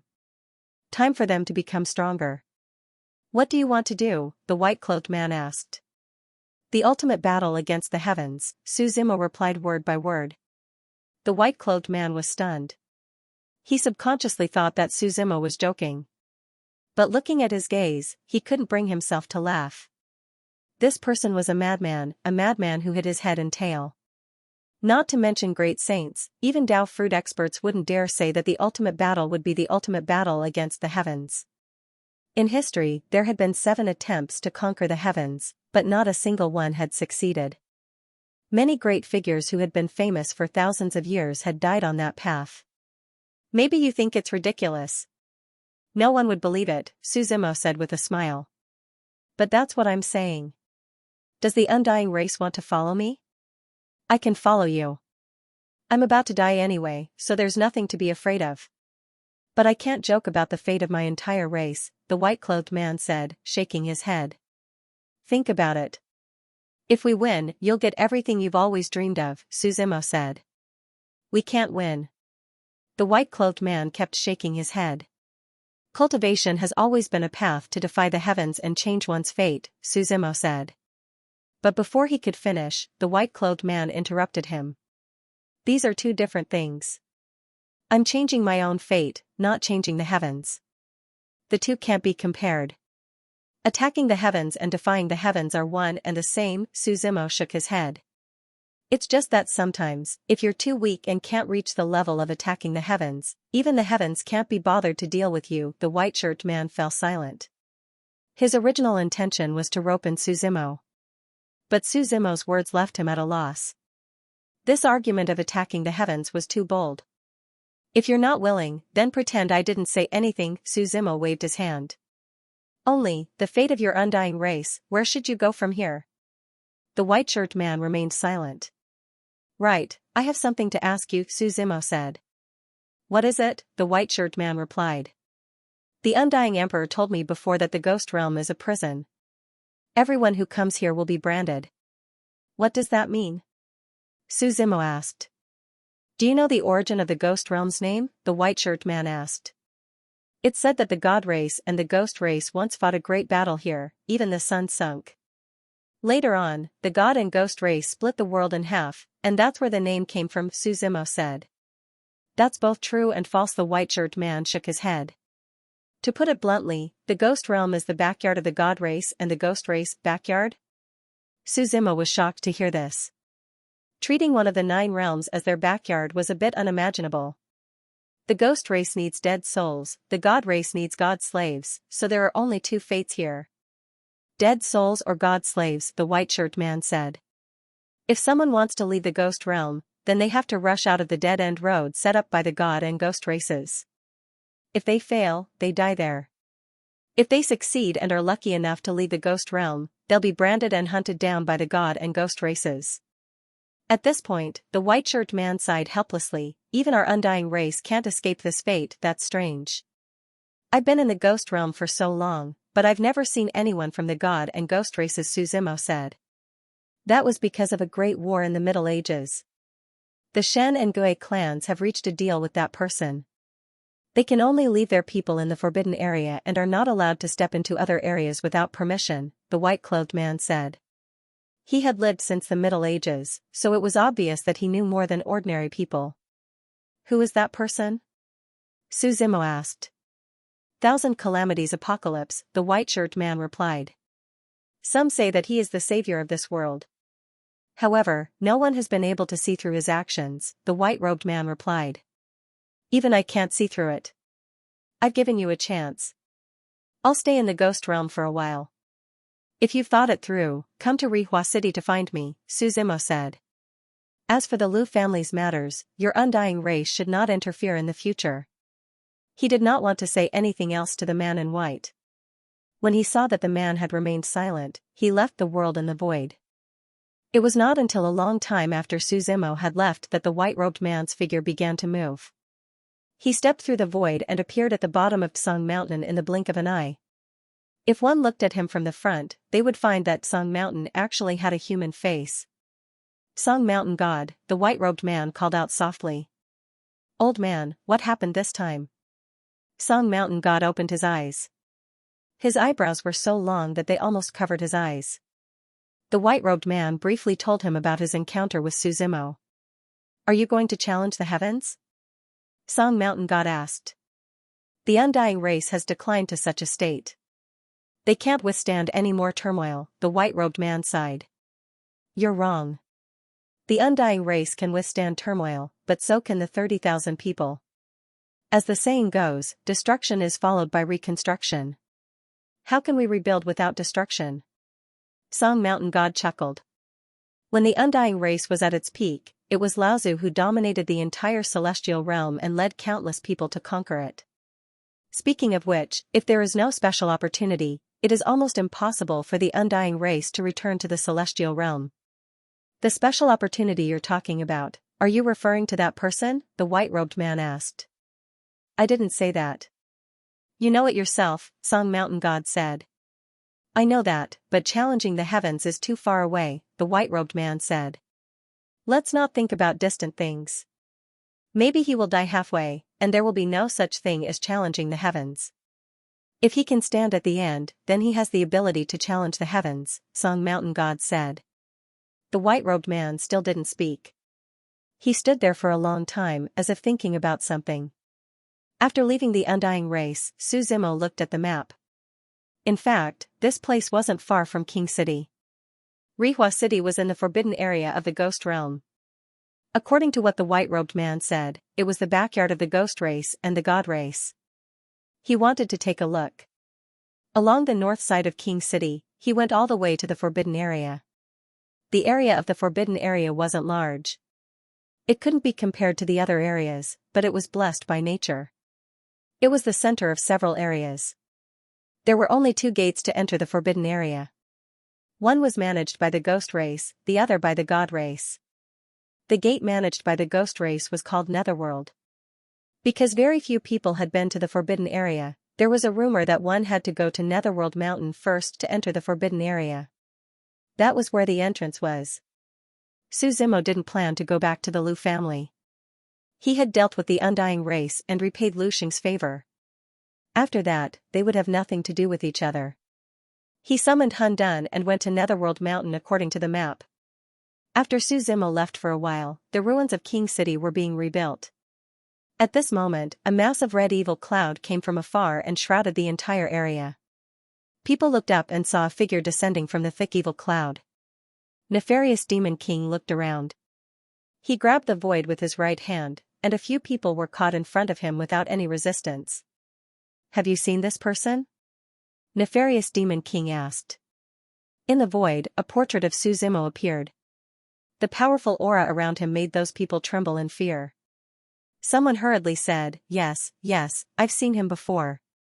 He killed the immortal emperor a few days ago." "Where did he go?" Nefarious Demon King asked again. We don't know." They shook him in fear. As soon as they finished speaking, they were directly swallowed by the evil cloud. Not even their bones were left behind. Too late again. Nefarious Demon King muttered to himself. Then, he stretched out his hand and smiled, "But this is also interesting. The mouse can't escape." The power around him was much stronger than before. Now, he was completely eternal. Someone from the older generation had once left behind such a sentence. Those who entered Netherworld Mountain were like opening the door of death. There was no turning back. What happened later also proved this saying. No one had ever returned after entering the Netherworld Mountain. Therefore, everyone was very afraid of the Netherworld Mountain. No creature dared to wander within a few hundred miles of the mountain. Not even a village had been seen. All that could be seen was desolation and silence, as well as the dead mountain in the center. Hun Dun's figure descended from the void. As soon as Suzimo's feet stepped into this world, endless death aura surged towards him. It wanted to destroy his entire body. His body aged at a speed visible to the naked eye. It wouldn't be long before he was reduced to bones. A leaf floated down from the tree of life in Suzimo's body, blocking all the death aura. Only then was he able to walk towards the Netherworld Mountain with peace of mind. After walking for more than 10 minutes, he didn't see a single person. It was so lonely that it made him feel like he was a lonely ghost. Walking to the foot of the mountain, Suzimo looked up at the Netherworld Mountain. The mountain wasn't very tall. It stood in the shape of 5 fingers, and an ancient aura filled the air. In the midst of white bones and mourning, the path of life and death leads to the Netherworld. A few words were written in black ink and engraved on the stone tablet in front of him. "Don't seek the world's sustenance, reunite the clouds under the mirage sea." He didn't know who engraved these words. The path up the mountain was an irregular flight of steps. As soon as Suzimo stepped on it, a powerful force suddenly bounced him away. Only the dead can step on the Netherworld. A dignified voice came from all directions. Then, an endless amount of death chi appeared. It was like a floating fog that enveloped the entire world. The death aura became thicker and thicker. In the end, a cold wind blew, and the figures of the Een soldiers and generals were faintly discernible in the cold wind. The whistling cold wind was like the wailing of a person. Suzimo didn't say anything. In his palm, the tree of life had been reduced countless times, spinning in his palm. The rich life aura was emitted, and this life aura was much stronger than the death aura. When it appeared, it was directly annihilated. What a detestable aura. A hoarse voice came from the walkway of the Netherworld Mountain. The next moment, 2 black-robed emissaries with sickles in their hands walked out of the void. Without another word, they charged straight at Suzimo. Suzimo waved his hand and 2 streams of saber chi shot out, killing the 2 of them. However, in the next moment, the bodies of the 2 emissaries split into 4. It was as if there was no end to them. 4 became 8, 8 became 16, and 16 became 32. Suzimo coldly said, "Absolute strength is not something that can be made up for by numbers." Boundless saber energy surged around him as he walked up the mountain path of the Nether Mountain. No matter how many of the envoys split into, they would be instantly affected by the saber chi's killing intent. Even if there were thousands of them, they would not be able to get close to Suzimo. Walking up the mountain path again, Suzimo still felt a strong force trying to push him out, but this time, he was prepared. His own strength continued to resist as he walked up step by step. After walking for a while, the black-robed emissaries behind him also disappeared. Halfway up the mountain, he met an old man. The old man was leaning against a large, smooth rock with a hook in each hand. He was carefully polishing the hooks. Suzimo's figure stopped next to him. The old man's movements of polishing the hooks were very rhythmic. After looking at him for a long time, he would also give off an unfathomable feeling. Finally, the old man stopped and smiled at Suzimo, saying, "I've heard of your name for a long time, and today I finally get to meet you." "Who are you?"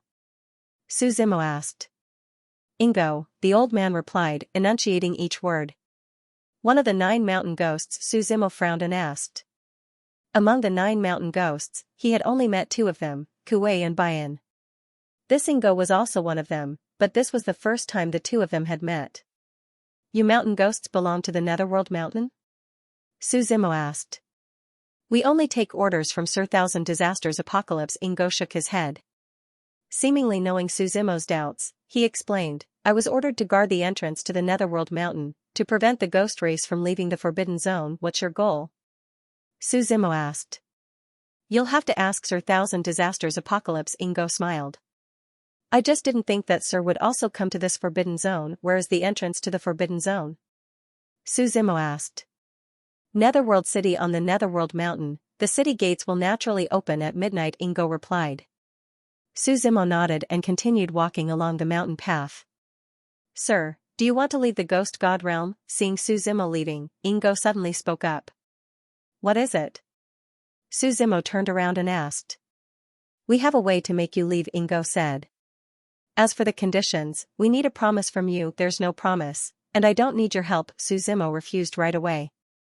"I know that Sir has a great saint protecting you, but with your current strength, you can't leave the Ghost God realm." Ingo continued. "Even a great saint wouldn't be able to help." "That's not something you should be concerned about," Suzimo casually said. "I'll be right here on the Netherworld Mountain. Whenever you've thought it through, Sir, feel free to come find me." Ingo smiled. "Is this your idea?" Suzimo asked. "Sir Thousand Disasters Apocalypse's orders," Ingo honestly answered. Suzimo scowled a bit, then continued walking up the mountain. Behind him, the sound of Ingo rubbing his hooks could be heard.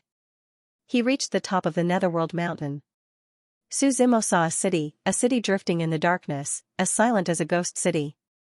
However, it was currently daytime, so when you walked through the city, it was like a mirage. Your body would pass right through it. Suzimo wasn't in a hurry, so he sat down and waited. He waited from afternoon until late at night. Finally, as the night deepened, the city became more and more solid, more and more lifelike. Finally, with a bang, the city gates opened. Netherworld City was open to the public. 2 wraith emissaries stood at the city gate, looking inside. It was bustling with activity. Suzimo entered the city, but no one stopped him. The streets seemed to be celebrating the Ghost Festival. People were wearing ghost masks, and the things they sold were mostly related to the Netherworld.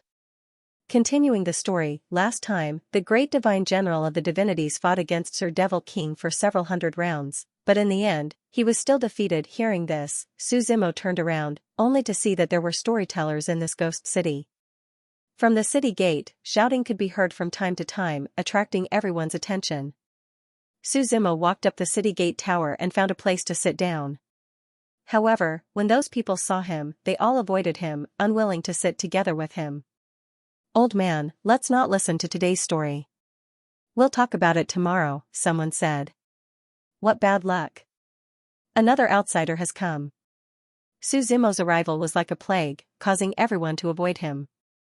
Seeing these people leave one by one, the storyteller shook his head slightly, put away the book in front of him, and prepared to leave. "Elder, can I ask a few questions?" Suzimo asked with a smile. "Ask away." The old man looked up at Suzimo and said. "Why don't those people dare to come close to me?" Suzimo asked. "They're all low-level ghosts. Your Xianxia is too strong." If you stay too long, your soul will dissipate, the old man explained. May I know if Nether City is a forbidden area? Suzimo asked. Nether City is Nether City. It's not a forbidden area. The old man shook his head. If you want to go to the forbidden area, you can find the city lord. He has the entrance. Suzimo asked a few more simple questions. Before leaving, the old man reminded him, Nether City opens at night and closes at dawn. If you don't want to be expelled, you must find a place to stay before dawn. Suzimo gave his thanks and walked down from the city gate tower. People wearing all kinds of ghost masks brushed past him. He was going to find the city lord of Nether City. However, he had only taken a few steps when the sound of fighting came from not far away. The ghosts on the originally bustling street panicked. A few figures flew over from afar. Catch that human and the Ghost King will reward you greatly, the figures chasing after him shouted angrily. The person running in front was Xianxia. After parting with Xianxia, Suzimo asked him to wait for him in Rihua City. He didn't expect him to come to Nether City. Seeing Xianxia being chased, Suzimo frowned slightly. He didn't know what was going on. He secretly followed the figures and saw Xianxia's sword intent surging around him. While fighting with the ghost emissaries, he was also looking for a way to escape. However, there were guards all around Nether City. It was difficult to escape. These ghost emissaries were about as strong as Xianxia, so they couldn't do anything to each other. Suzimo decided to find a place to stay first. They went to several inns in a row. When they saw Suzimo enter, those inns immediately closed their doors. Due to the conflict between yin and yang, the people here were extremely unfriendly to outsiders. At the corner, Suzimo's figure stopped in front of an inn called Old Lady Hualu. The shopkeeper of this place was an old woman who was blind. She didn't dislike him, but living in this place required yin coins. This was a type of currency used in the netherworld. Suzimo decided to find Xianxia first. Several ghost emissaries chased after Xianxia and fled across the entire Nether City. Leave him behind. One of the other ghost emissaries held a long staff in his hand. With a light tap of the tip of the staff, a black net fell from the void. The long sword in Xianxia's hand flew over and tore the sword apart. We can't go on like this, one of the spirit emissaries said with an ugly expression. Why don't we find the Ghost King?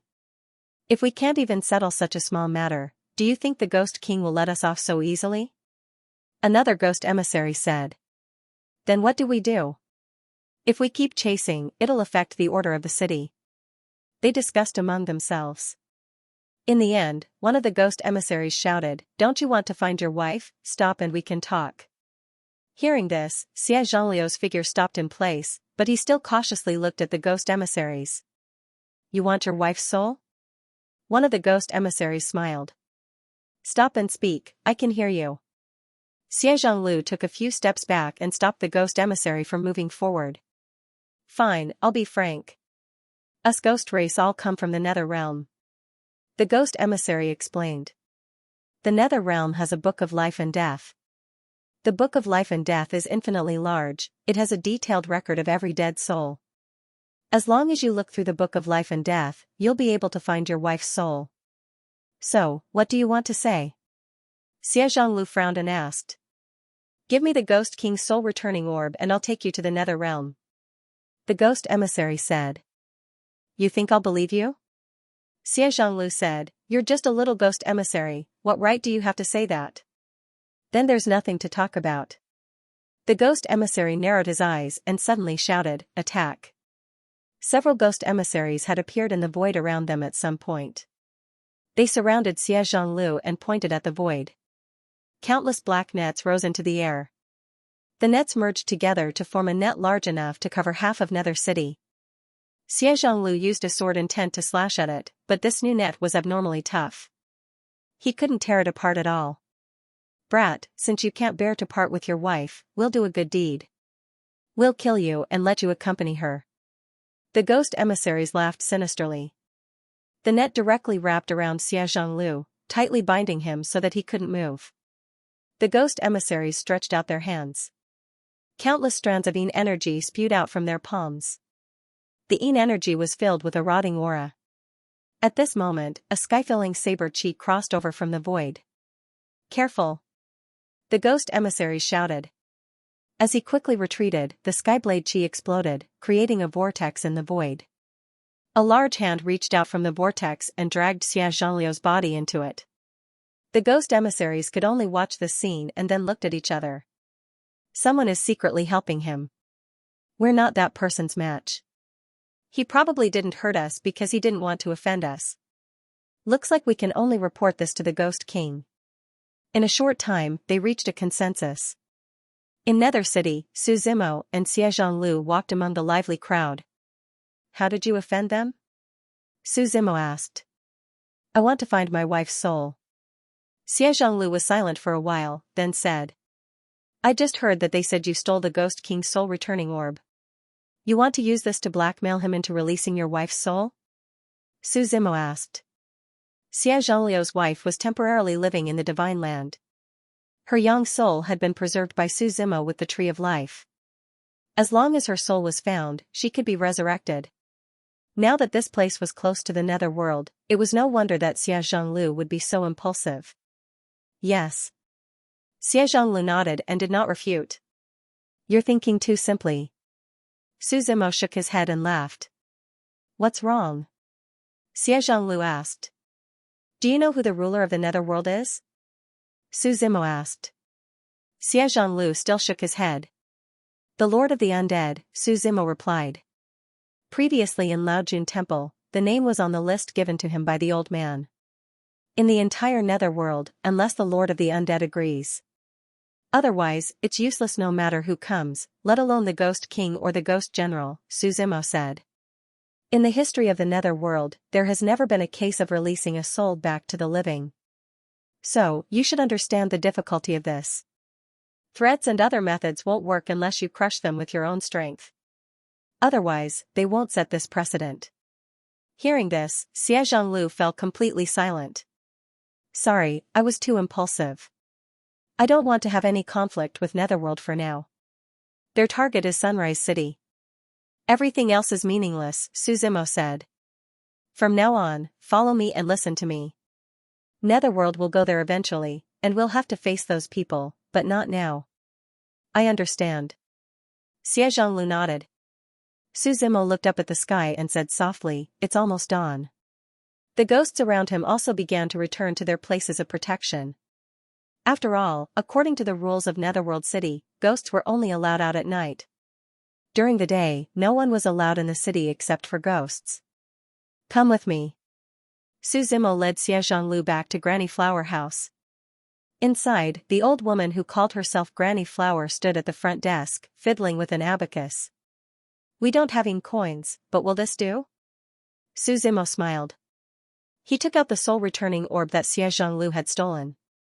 The surface of the orb was a little uneven, and it seemed to contain a few wandering souls that were constantly spinning inside.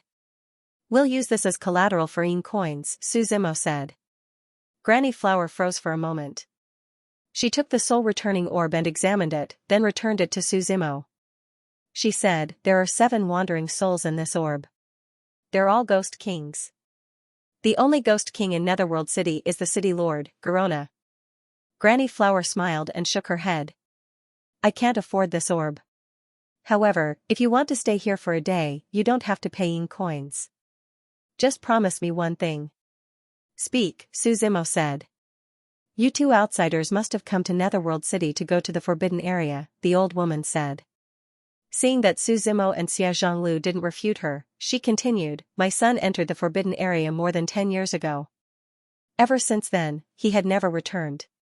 If you can get in, please bring him something. Where is your son? Su Zimo asked. I don't know. Granny Hua shook her head. The Forbidden Area is so big. You don't even know where it is. How are you going to find it? Xie Zhonglu couldn't help but ask. You don't have to deliberately look for him. If you meet him, bring him to him. If you don't, then forget it, Granny Hua said. As long as there is a chance, I will not give up. Granny Hua said with a sigh, over the years, there have been a lot of people who have stayed here, and I have asked them to help each of them. However, my son is still nowhere to be seen. Okay, we agree, Suzimo said with a nod. Granny Hua nodded slightly. She walked to the back of the front desk and took out a bundle. There was also a portrait among them. This is my son. If you see him, pass the bundle to him and tell him that I miss him very much and hope to come home soon. After that, Granny Hua arranged a room for the two of them and instructed, don't leave the inn at night. No matter what you hear, don't come out to see. After Granny Hua left, Suzimo and Xie Zhonglu also returned to their rooms. Regardless of day or night, Nether City was always dark. It wasn't until late at night that a noise suddenly came from outside the room. It was followed by the sound of things being smashed. Suzimo remembered Granny Hua's words and didn't go out to see. The noise continued until dawn. When Suzimo came out of the room, he found that the first floor of the inn had been completely destroyed. Granny Hua was bending over and cleaning up the wreckage. What happened? Xie Zhonglu frowned and asked. I'm used to it, Granny Hua waved her hand and didn't want to say anything more. She asked, are you leaving? We're going to find the city lord, Suzimo nodded. After saying goodbye to Granny Hua, the two of them went to the street. Nether City was open again and the streets were bustling with people. That's Granny Hua, Xie Zhonglu hesitated and said. I know, she's very strong, Suzimo nodded. Everyone has their own story. As long as she doesn't threaten us, we don't have to care. Granny Hua was even stronger than Xie Zhonglu, but she lived here in seclusion. There must be a story behind it. Nether City didn't have a city lord's mansion, but there was a nether temple where city lord Garona lived. There were no restrictions on entering the temple. Everyone could worship and make offerings. This city lord is very ambitious, Xie Zhonglu snorted. She collects the power of will of all living beings, just like those Buddhas. Ghosts also have their own path. If you want to take another step into the great sage realm, any kind of cultivation is extremely precious, Suzimo said. Different from the Buddhist temples, this ghost temple was filled with evil qi. The style was black and white, and a few pillars supported the huge roof. The gate of the temple was engraved with the image of a monster. It had 2 horns, a big face, and a dirty braided hair. After entering the gate, there was a sound of decay. At first, it was easy to feel drowsy. This temple wasn't big. It didn't even have a side hall. The only main hall was right in front. Just as the two of them entered the main hall, they heard a bang sound, and the main hall's door closed by itself. At the same time, the erosive sound became louder and more complex like the beating of war drums. The two of them looked up and saw Garona's ghost image. She held a metal fork in one hand and stared at the two of them with a solemn gaze. Her appearance was exactly the same as the image on the gate. Return this sovereign's soul-returning orb, the woman's voice sounded. Garona's ghost image turned solid and looked down at the two of them. Feeling the powerful aura from the other party, Suzimo looked at Xie Zhonglu with amusement and asked, how did you steal this soul-returning orb? I disguised myself as a ghost and wanted to investigate the nether realm, Xie Zhonglu said. I didn't expect her to be returning her soul. The ghost race's soul returning is a bit complicated. I'll explain it to you later. Suzimo also knew that this wasn't the time to talk about this. I can give you the soul returning orb, but there's a condition, Suzimo said. You don't have the right to discuss conditions with me, Garona shouted. Following her anger, the entire Netherworld temple began to shake. In that case, I'll destroy it. Suzimo took out the soul-returning orb and was about to crush it. Wait, Garona panicked and quickly stopped him. What, can we talk now? Suzimo smiled. Tell me first, what conditions? Garona frowned and asked. We want to go to the forbidden area, Suzimo said. Deal, Garona waved her hand and said directly. Give me the soul-returning orb and I'll send you to the forbidden area immediately. Suzimo and Xie Zhonglu exchanged glances. They did not expect Garona to agree so easily. This was somewhat out of their expectations. Why? Are you afraid that I'll go back on my word? Garona chuckled and asked. Don't worry, Garona, have never failed to fulfill my words. There's nothing to be afraid of. Even if you go back on your word, it'll just take a little more effort. Suzimo took the soul-returning orb and tossed it to her. Garona caught the soul-returning orb and examined it carefully.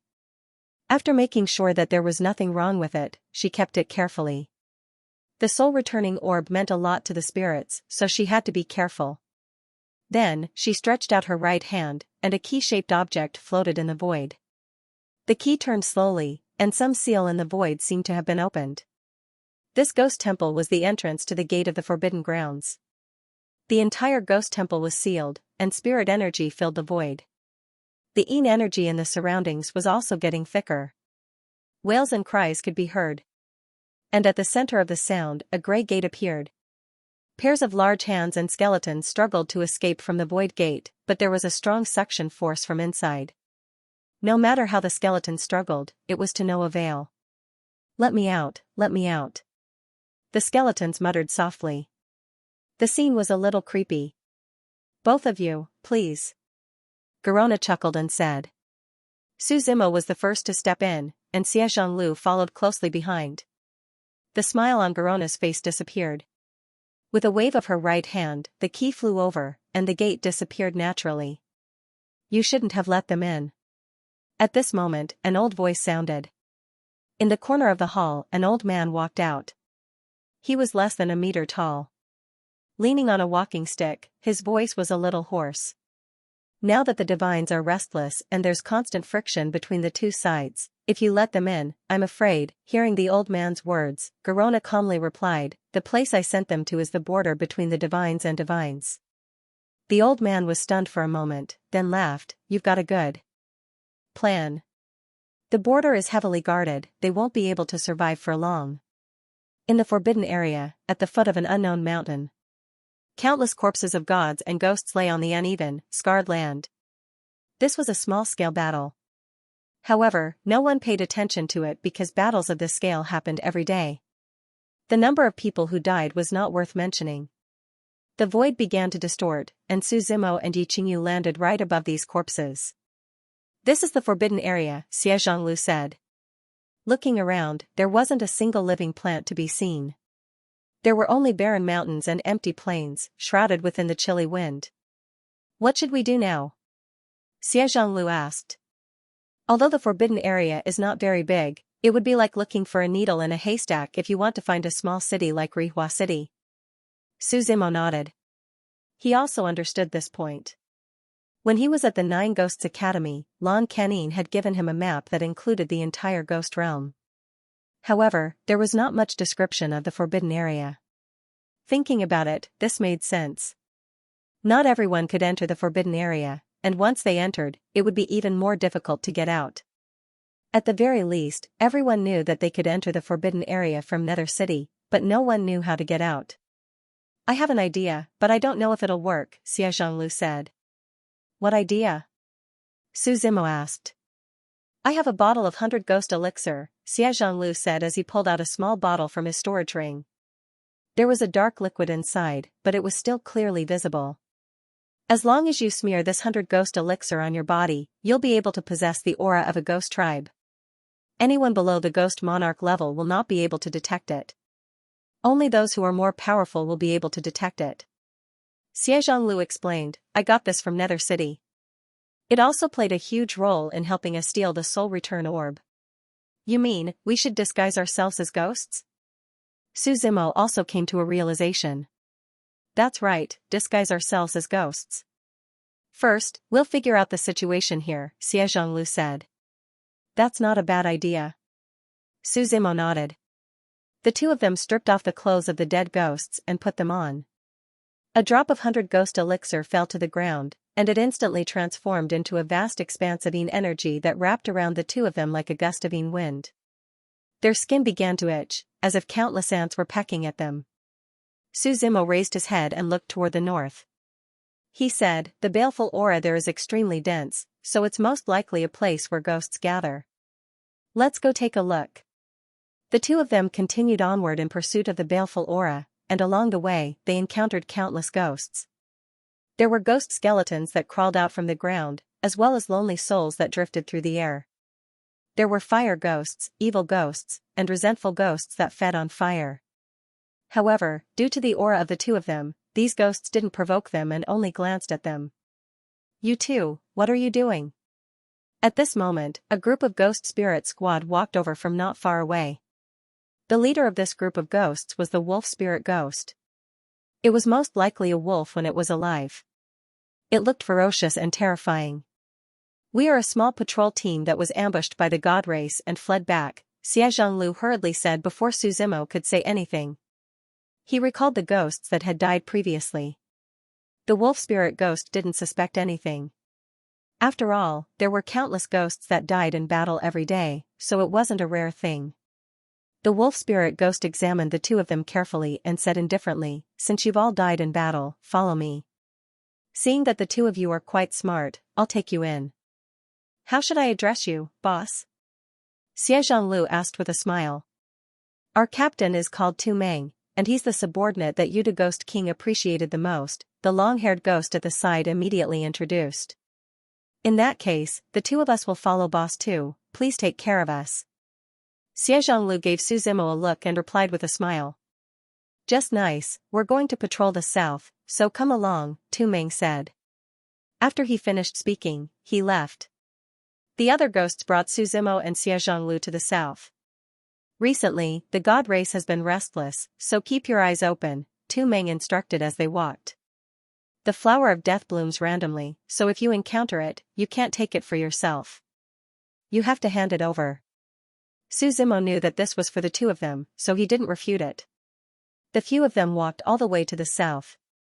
Xianxia asked with a smile, "Boss too, I wonder why the god race wants to fight with us ghosts. Isn't it good to split this forbidden ground evenly?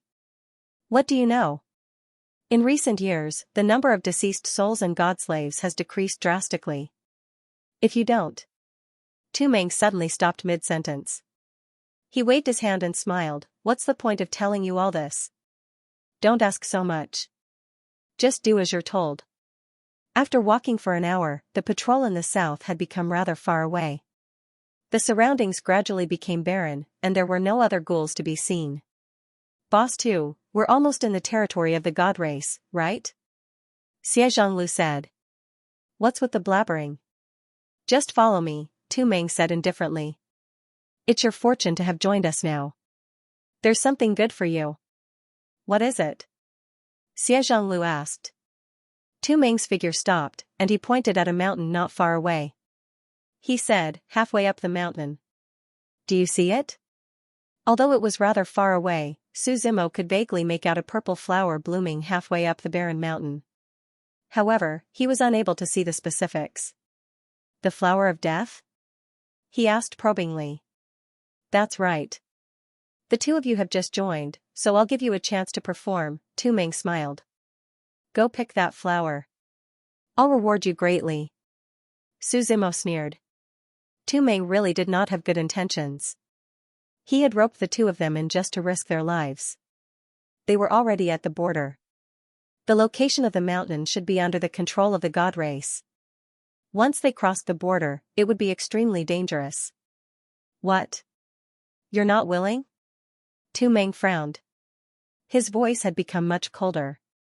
Suzumo smiled. He did not say anything. He looked around to see if anyone else had arrived. "I'll leave it to you," Suzumo looked at Xianxia and said. The group of ghouls was not very powerful. Even their leader, Tu Meng, was only at the Emperor realm. Xianxia snapped his fingers, and boundless sword intent swept over. In the blink of an eye, the ghouls all fell to the ground like wheat being cut down. They could not be any more dead. Only Tu Meng had his legs chopped off, so he was still alive. "Why, you're not ghouls?" Tu Meng said in horror. "You don't have the right to ask questions now. You only have the chance to answer," Suzumo said indifferently. "What are you trying to do?" Tu Meng asked in panic. "First question, tell us about the situation of this forbidden area," Suzumo said. "You're from the outside?" Tu Meng immediately reacted. However, just as he finished speaking, a miserable shriek was heard. One of Tu Meng's arms had been chopped into two halves and fell to the ground. Black ink chi was constantly being generated. "It seems that you didn't understand what I said," Suzumo said. "There are 32 cities in the Forbidden Lands. Our ghost race and the god race each rule 16 cities. Every city was overseen by a ghost king. As for the god race, I only know that there are 16 god generals and 1 god king. Our ghost clan has the 16 ghost kings and Lord Spectre God. Tu Meng didn't dare waste his breath at all, and he spoke hurriedly. Have you heard of the Rihua city? Su Zimo asked. What Rihua city? Tu Meng shook his head. None of the 32 cities is called Rihua city. Third question, what is the flower of death? Su Zimo asked again. I don't know either. It's just that the higher-ups ordered us to search for it, Tu Meng said hurriedly. I really don't know. Let me go. Su Zimo and Xie Zhonglu looked at each other. Xie Zhonglu raised a sword and chopped off Tu Meng's head. Su Zimo stepped into the air. When he tore through the void, he had already appeared halfway up the mountain. Only then did he see the flower of death in front of him clearly. The flower had 3 petals, and the markings on it were spinning counterclockwise. The black-purple petals were filled with a rotten aura. Su Zimo placed his hand on the petals and instantly felt the aura of death surging into his body. It was as if it was opposing the tree of life, and the two were in constant conflict. He plucked the flower and prepared to study it later. The most important thing now was to find the Rihua city first. The inheritance of the wood god Gomong was the most important. After returning to Xie Zhongliu's side, the two of them dealt with the corpses of Tu Meng and the rest. Then, they continued to walk back. According to Tu Meng, there should be a city in the northern border. If they couldn't find any clues in the ghost city, Su Zimo could only ask the ghost gods face to face. An hour later, the two of them finally arrived at the place where the baleful aura was the most concentrated. In front of them was a city. Not to mention its black city walls, the entire city exuded a strong baleful aura from the inside out. The baleful aura gathered together and surged into the sky above their heads, even covering the secrets of heaven. What a heavy baleful aura. This place is only suitable for dead creatures, Xie Zhonglu said solemnly. For living people like us, I'm afraid that not long after we enter, our yang qi will be sucked clean. I have a way, Su Zimo said calmly. The situation of the city was indeed beyond his expectations. However, he had the tree of life, so he wasn't afraid of the baleful aura at all. He plucked a leaf of life and handed it to Xie Zhonglu. Before the chi of life on it was depleted, it should be enough to protect Xie Zhonglu. Yama City. The two of them came to the city gate and looked at the ancient city walls that were overflowing with evil aura. There were 2 lines of words carved on both sides. The third watch of Yama has arrived, life and death are up to fate.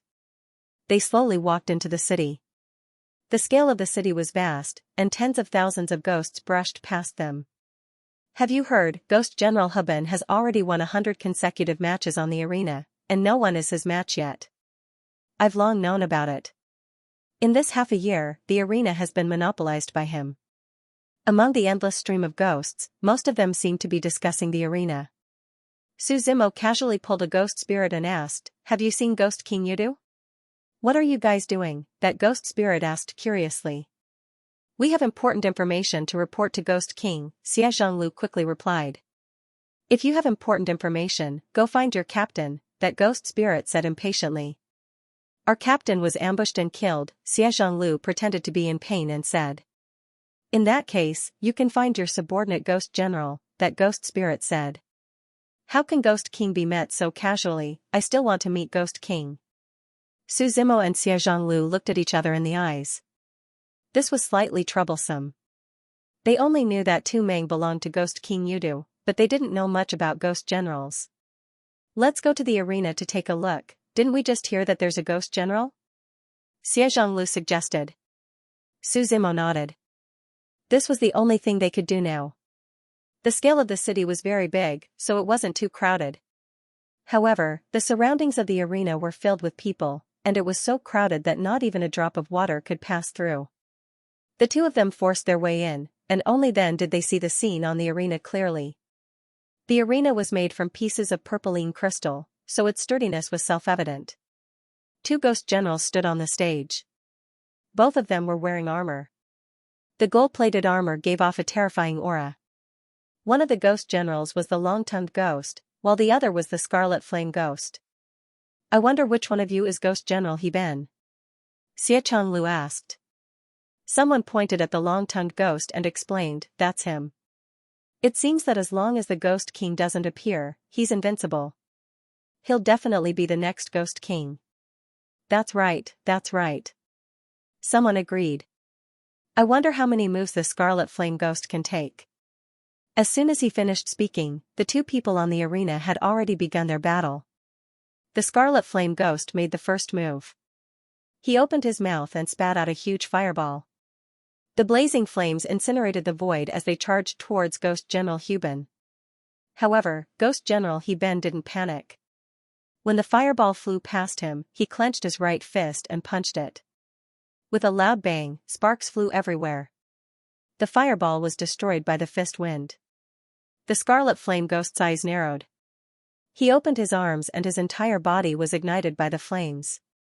The sky-piercing flames turned into countless fireballs, and about 100 of them floated in the air.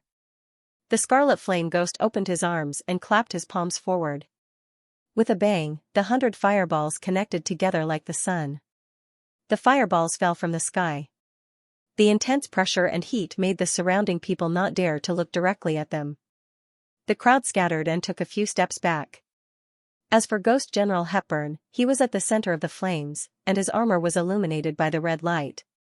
He stuck out his long tongue, which was as red as blood. His tongue stretched out for several tens of meters. The long, sticky tongue rolled out and wrapped around all of the fireballs. In the next moment, he opened his mouth. It was only 100 meters long and wide. He swallowed all the fireballs into his stomach.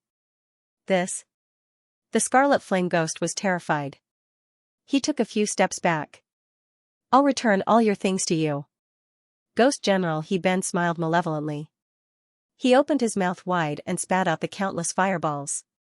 The fireballs merged together and the surface area became larger and larger. In the end, it became as vast as the sun. A huge fireball was burning. The Ghost General Hepburn used his tongue to wrap around the fireball and threw it towards the Crimson Flame Ghost General. With another explosion, the fireball was completely shattered, and the armor on the body of the Scarlet Flame Ghost General was also completely shattered. He knelt on one knee, and the flames around him dimmed as he looked at Ghost General Hepburn in fear. Trash like you dares to challenge me? Ghost General Hepburn stepped forward and raised his foot. He stomped down viciously with his right foot. The Crimson Flame Ghost General roared. It was unknown whether it was because of anger or because of the pain. In the end, he fainted from the pain and was sent flying by Hepburn's kick. Who else wants to challenge me? Come on up. Ghost General Huben looked around and said in an indifferent voice. But next time, take a good look at yourself and don't rush to your death. Seeing that no one dared to reply, Ghost General Hepburn walked down the stage with satisfaction. Su Zimo gave Xie Lu a look, and Xie Lu hurried over. The two of them had just discussed a plan, but they didn't know if it would succeed. Lord Ghost General, I have something to report. Xie Lu ran over and shouted anxiously. Who are you? The surrounding ghosts stopped him. I can only tell Lord Ghost General about the big secret of the Flower of Death, Xie Lu continued to shout. Ghost General Hepburn, who was about to leave, didn't care. But when he heard about the Flower of Death, his eyes narrowed and he slowly raised his head. He waved his hand and said, let him come over. Xie Lu walked forward. Ghost General Hepburn carefully sized him up and said, tell me, what's going on? There are too many people here. Xie Lu looked around and said cautiously. Tell them, they won't dare to spread it. Ghost General Hepburn didn't care. We are Boss Tu Meng's subordinates. Today, when we were patrolling with Boss Tu Meng, we accidentally eavesdropped on the secret of the god race. Xie Lu said. They found a place full of Flower of Death. Unfortunately, we were accidentally discovered. We resisted with all our might, and in the end, Boss Tu Meng and the others all died in battle. We only managed to keep our lives. You? Ghost General Hepburn frowned and asked. There's one more ghost spirit. Xie Lu waved his hand and Su Zimo walked out from the crowd. It's us. We heard that place called. Xie Lu was only halfway through his sentence when he was interrupted by Ghost General Hepburn. Follow me to my residence. Ghost General Hepburn raised his hand and walked towards his residence. Ghost generals and above all had their own residences. This was especially true for ghost generals like him. An endless stream of ghosts walked past and the two of them arrived at a rather large residence. They followed Ghost General Hepburn to the inner hall. A ghost spirit poured a few cups of tea for the two of them and then left. "Tell me, where is this place?" Ghost General Hepburn asked. "We only vaguely heard the words sunrise," Xianxia said. "Sunrise?" Ghost General Hepburn frowned again and asked, "Is that it?" "We were discovered before we could hear more." Xianxia nodded. "How do I know if you are lying to me?" Ghost General Hepburn said calmly. "Lord Ghost General, I am absolutely loyal to you," Xianxia hurriedly explained. "I don't believe in loyalty. I only believe in the dead." Ghost General Hepburn's voice fell. He raised his right hand and a formless blacking aura surged out and surrounded Xianxia's neck. Bit by bit, he lifted him up. As Ghost General Hepburn's strength increased, Xianxia's face became paler and paler. He found it difficult to breathe. Just as he was about to die, Ghost General Hepburn suddenly released his right hand and Xianxia's body fell. "If you had resisted just now, the two of you would have died miserably," Ghost General Hepburn said. He looked outside and shouted, "Men." A long-tongued ghost walked in from the outside. "Arrange a courtyard for the two of them. Let them stay there," Ghost General Hepburn said. He needed to keep the two of them alive.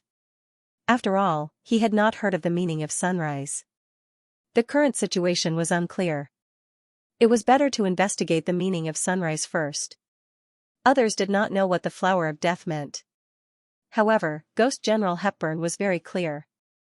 If he could obtain the flower of death, his position as Ghost King would be stabilized. The long-tongued ghost brought Suzimo and Xianxialu out of the inner hall. Ghost General Hepburn walked out of the residence and headed towards the Ghost Race's Museum of History. "We're under house arrest," Suzimo said with a smile. "That's good. The more people the Ghost clan meets, the easier it is for them to give themselves away," Xianxialu replied. "Let's see if Ghost General Huben has the ability to find Rihua City and fulfill their wish." After the two of them arrived at the courtyard, the long-tongued ghost left. Xianxialu took out the 100 ghost liquid and dripped some on their bodies to prevent the yin qi from dissipating. After all, the 100 ghost liquid was not omnipotent. "Let's rest well for the next few days. Ghost General Huben will find us again," Suzimo said. Logically speaking, Rihua City was left behind by the wood god Gomeng, so it should be very famous. However, no one had heard of it. This was somewhat illogical.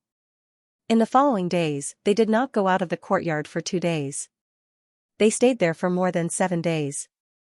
On the morning of another day, Ghost General Huben brought a black-robed man and found Suzimo and Xianxia. "Come with us," Ghost General Huben said straightforwardly. "Where are we going?" Suzimo asked. "You'll know when we get there." Ghost General Huben was too lazy to explain. He and the black-robed man led the way in front. Suzimo and Xianxialu followed closely behind and left the mansion. Once again, he exited Yama City and headed east. "Lord Huben, where are we going?"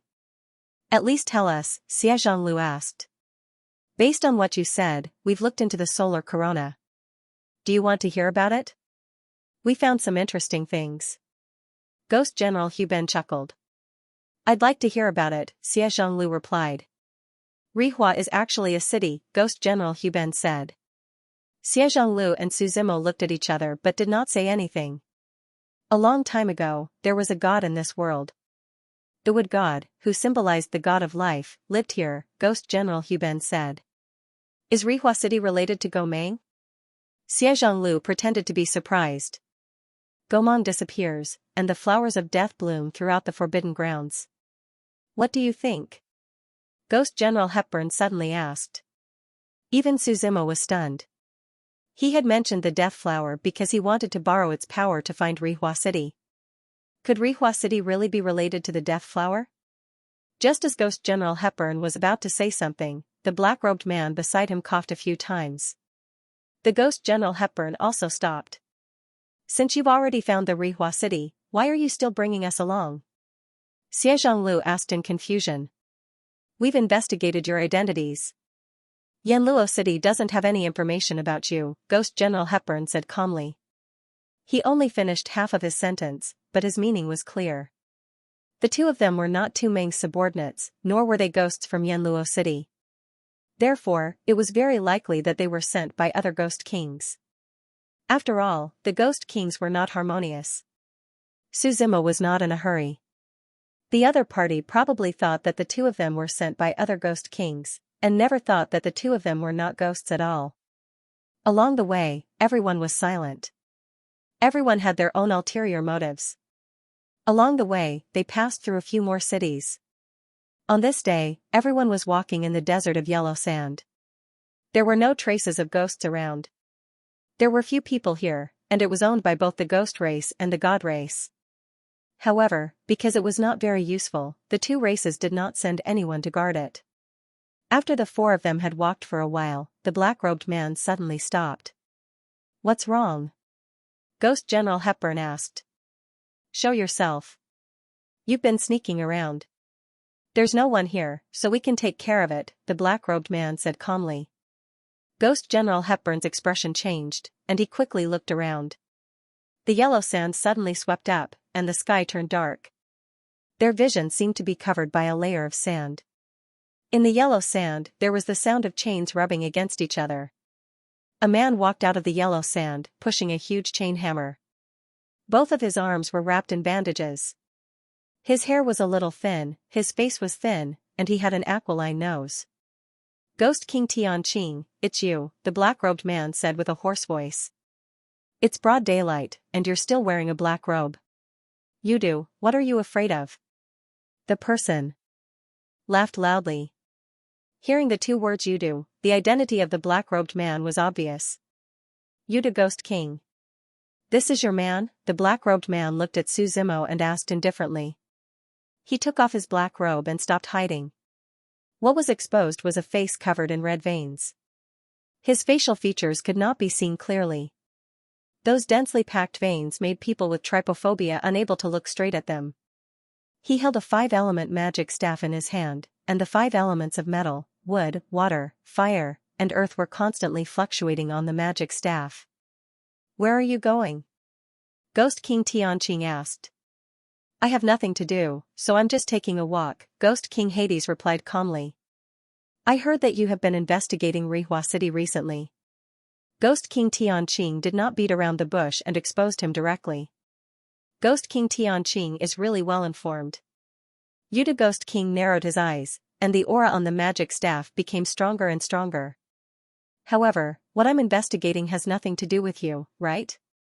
It has nothing to do with me, but coincidentally, I also investigated, and I discovered many remarkable things. Ghost King Tianqing smiled. Do you need me to read them to you one by one? What do you want? Yudu Ghost King was silent for a moment before asking again. Those two people, how about we take one each? Ghost King Tianqing pointed at Su Zimo and Xianxia and asked. They're not your men? This time, it was Yudu Ghost King's turn to frown. He felt that more and more people were being dragged into this. Stop talking nonsense, can you do it or not? Ghost King Tianqing asked impatiently. If you're not willing, I'll just snatch them. You can try. Yudu Ghost King wasn't someone who was afraid of trouble. Frost condensed on the magic staff in his hand.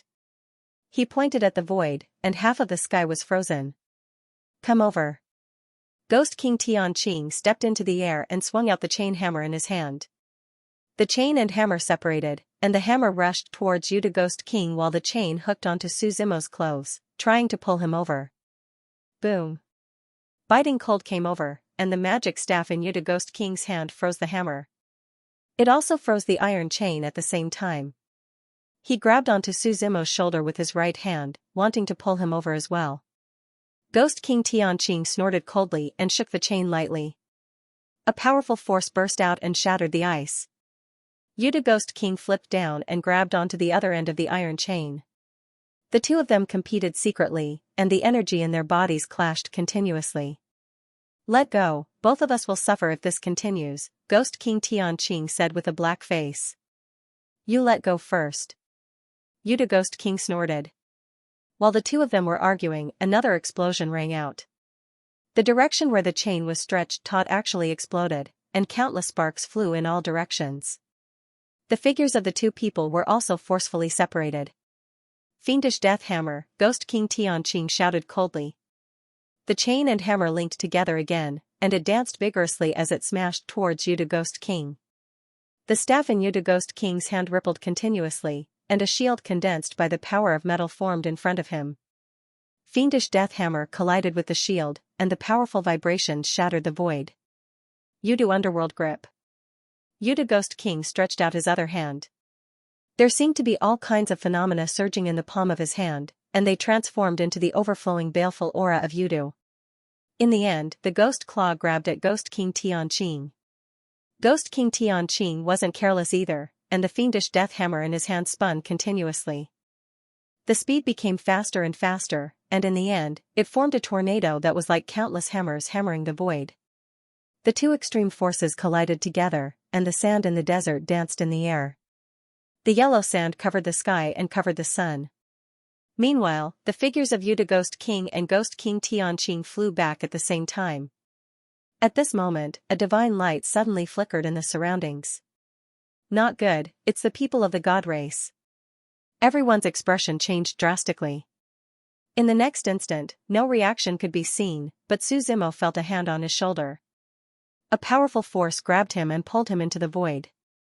The god race wants to save people, stop him. Yuta Ghost King and Ghost King Tianqing naturally saw the scene. They rushed towards Suzumo, and the fiendish death hammer didn't leave anyone alive. They would rather kill Suzumo than let the god race take him away. A cold snort came from the void, and a jade hand that was suffused with divine light shuttled over. The golden power exploded in front of the fiendish death hammer, blowing it away. In the next instant, the void regained its calm, and Suzumo's figure also vanished. Damn it, looks like the god race has long planned this, Yuta Ghost King said with an ugly expression. I'm afraid the two of us can't do this, let's contact the other Ghost Kings, Ghost King Tianqing said indifferently. You want the others to have a share, Yuta Ghost King said unwillingly. Don't be too greedy, Ghost King Tianqing warned. What's happening now isn't just about splitting the spoils. More importantly, it's about who among the ghost race and the god race will get the flowers of death. Hearing this, Yuta Ghost King was silent for a moment, but he could only nod his head in the end. Indeed, their abilities were limited. If the Protoss sent a large number of masters, they might not be able to obtain the flower of death. They might even lose their lives because of it. What about him? The two of them looked at Xia Zhonglu and asked. Bring him along first, he might still be useful. Don't kill him before we see the flower of death, Yuta Ghost King said. Divine light exploded. After drifting in the void for a long time, Suzumo's figure was dragged into a valley. When he opened his eyes, he saw that there were 5 or 6 people scattered around the valley. Every single one of them was emitting divinity from their bodies. Their eyes were bright and full of expression, and they wore golden armor on their bodies. Suzumo didn't say anything. He glanced at them. There were 4 men and 1 woman. It was the woman who had grabbed him. You are much calmer than I thought, the woman said. Suzumo still didn't say anything. He only looked at them with a smile that wasn't a smile. A mere prisoner dares to be so arrogant, a man at the side said indignantly when he saw Suzumo acting like that. Brat, if we hadn't saved you, do you think those people of the ghost race would have let you live? Would you have let me live? Suzumo asked back. As long as you cooperate, we will definitely let you go after everything is done, another man at the side said. He seemed to be the leader of this group of people. Behind his golden armor, there was also a white cloak. His face was resolute, and he could be considered handsome. Cooperate with what? Suzumo asked. Tell us everything you know, the leader said. They are looking for Rive Magnificent City.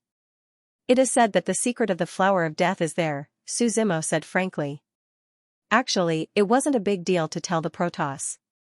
He just wanted to go to Rive Magnificent City. As for who would bring him there, it wasn't important.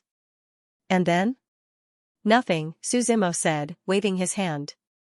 We were intercepted by you on our way to Rive Magnificent City. This is similar to the situation we investigated. Several people of the Protoss looked at each other and said softly. How is the Divine General of the Bright Sun? The leader asked. He has already begun to contact the others. It won't be long before the 16 divine cities gather, the person at the side replied. Don't let your guard down. There will probably be a big battle with the ghost race in Rive Magnificent City, the leader warned. Everyone nodded. We will be the vanguard and scout the situation in advance. The leader looked at the only woman in the group. He said, Xianxia, don't go. Stay with the Protoss. Why can't I go? The woman called Xianxia immediately retorted. We are going to scout the situation, not to fight. We will be easily discovered if we are too big of a target, the leader explained. Then tell them not to go. I don't care. It's not easy to come out. If you don't let me go, I will go alone secretly, Xianxia said stubbornly. You. The leader let out a deep sigh. He replied helplessly, then you can come with us. But you must listen to orders and not act on your own. Thank you, brother, Xianxia immediately smiled and replied happily. What should we do with this ghost race person? Someone asked Suzimo. He is useless now. Just kill him. He will be a hindrance, someone else suggested. Didn't you say that you would let me go as long as I cooperate? Suzimo didn't panic. Instead, he asked in return. Brother, let's not kill him, Xianxia pleaded beside him. Otherwise, people will say that we Protoss go back on our words. Let's take him to Rive Magnificent City first and then decide what to do with him, the leader thought for a moment and decided. He took out a rope from his storage ring. It was a rope that was glowing with golden light. The golden rope floated in the air and finally tied Suzimo up to prevent him from escaping. You better not play any tricks, the leader warned Suzimo. The Protoss next to him dragged him out of the valley and toward Rive Magnificent City. Brother, what is this Rive Magnificent City? Xianxia asked curiously along the way. How come I have never heard of it before? Of course you haven't. It is an abandoned city. As early as tens of thousands of years ago, it was already unknown, the leading man explained with a chuckle. If it weren't for the scattered records in the books of our race, we would have never heard of it, let alone you. What does it have to do with the flower of death? Xianxia asked again. Rumor has it that it used to be a city of life. All of a sudden, all life disappeared and the flower of death bloomed there. That's why we suspect that it's the birthplace of the flower of death, the leader said. But that's just speculation. We can't be sure of anything before we get to Rihua City. Why didn't anyone notice this before? Xianxia complained. It used to be a deserted city. Some people have visited it before, but they didn't find anything, the leader said, shaking his head. This time, it's also because of the news from the Ghost Clan. Otherwise, we wouldn't have thought of it. Kid, if you have any information, you can tell us everything. Maybe you'll have a better chance of survival, someone reminded Suzimo. After the few of them escorted Suzimo for a while, the sky gradually darkened. Because of the special night in the Ghost Realm, no one dared to continue their journey. Everyone here had brought a tent with them. After setting up the tents of the campsite, everyone hid inside. Only Suzimo came out. What do we do with him? Someone asked. Leave him outside. Whether he can survive or not depends on his luck, someone said. No one wanted to share a tent with Suzimo.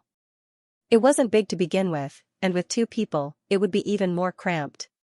He'll share a tent with me, the leader said calmly. Looking up at the sky, a cold wind was blowing.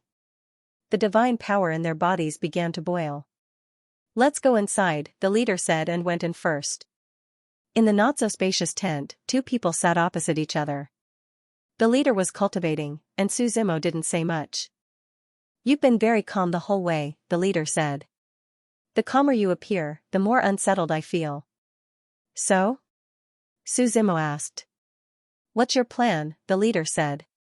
If you tell me, I'll let you go immediately. I'm just a nobody, Suzimo shook his head. He was calm because these people couldn't hurt him. I'm curious about one thing, Suzimo asked. What? Why do you need so many god slaves? Suzimo asked. Why did the immortal race come to the realm of ghosts instead of staying in the realm of Kungsu? Then isn't your ghost clan the same? You have the Mirage Sea, so why are you still here? The leading man asked. I'm also curious about that, Suzimo said. Looks like your status within the ghost race really is low. You don't even know this, laughed the leader. Let me tell you a story. I'd like to hear the details. Suzimo nodded. It happened a long time ago. I heard that during the Archaic Era, the 9 regions experienced a great reshuffle. Reshuffle? Suzimo frowned slightly.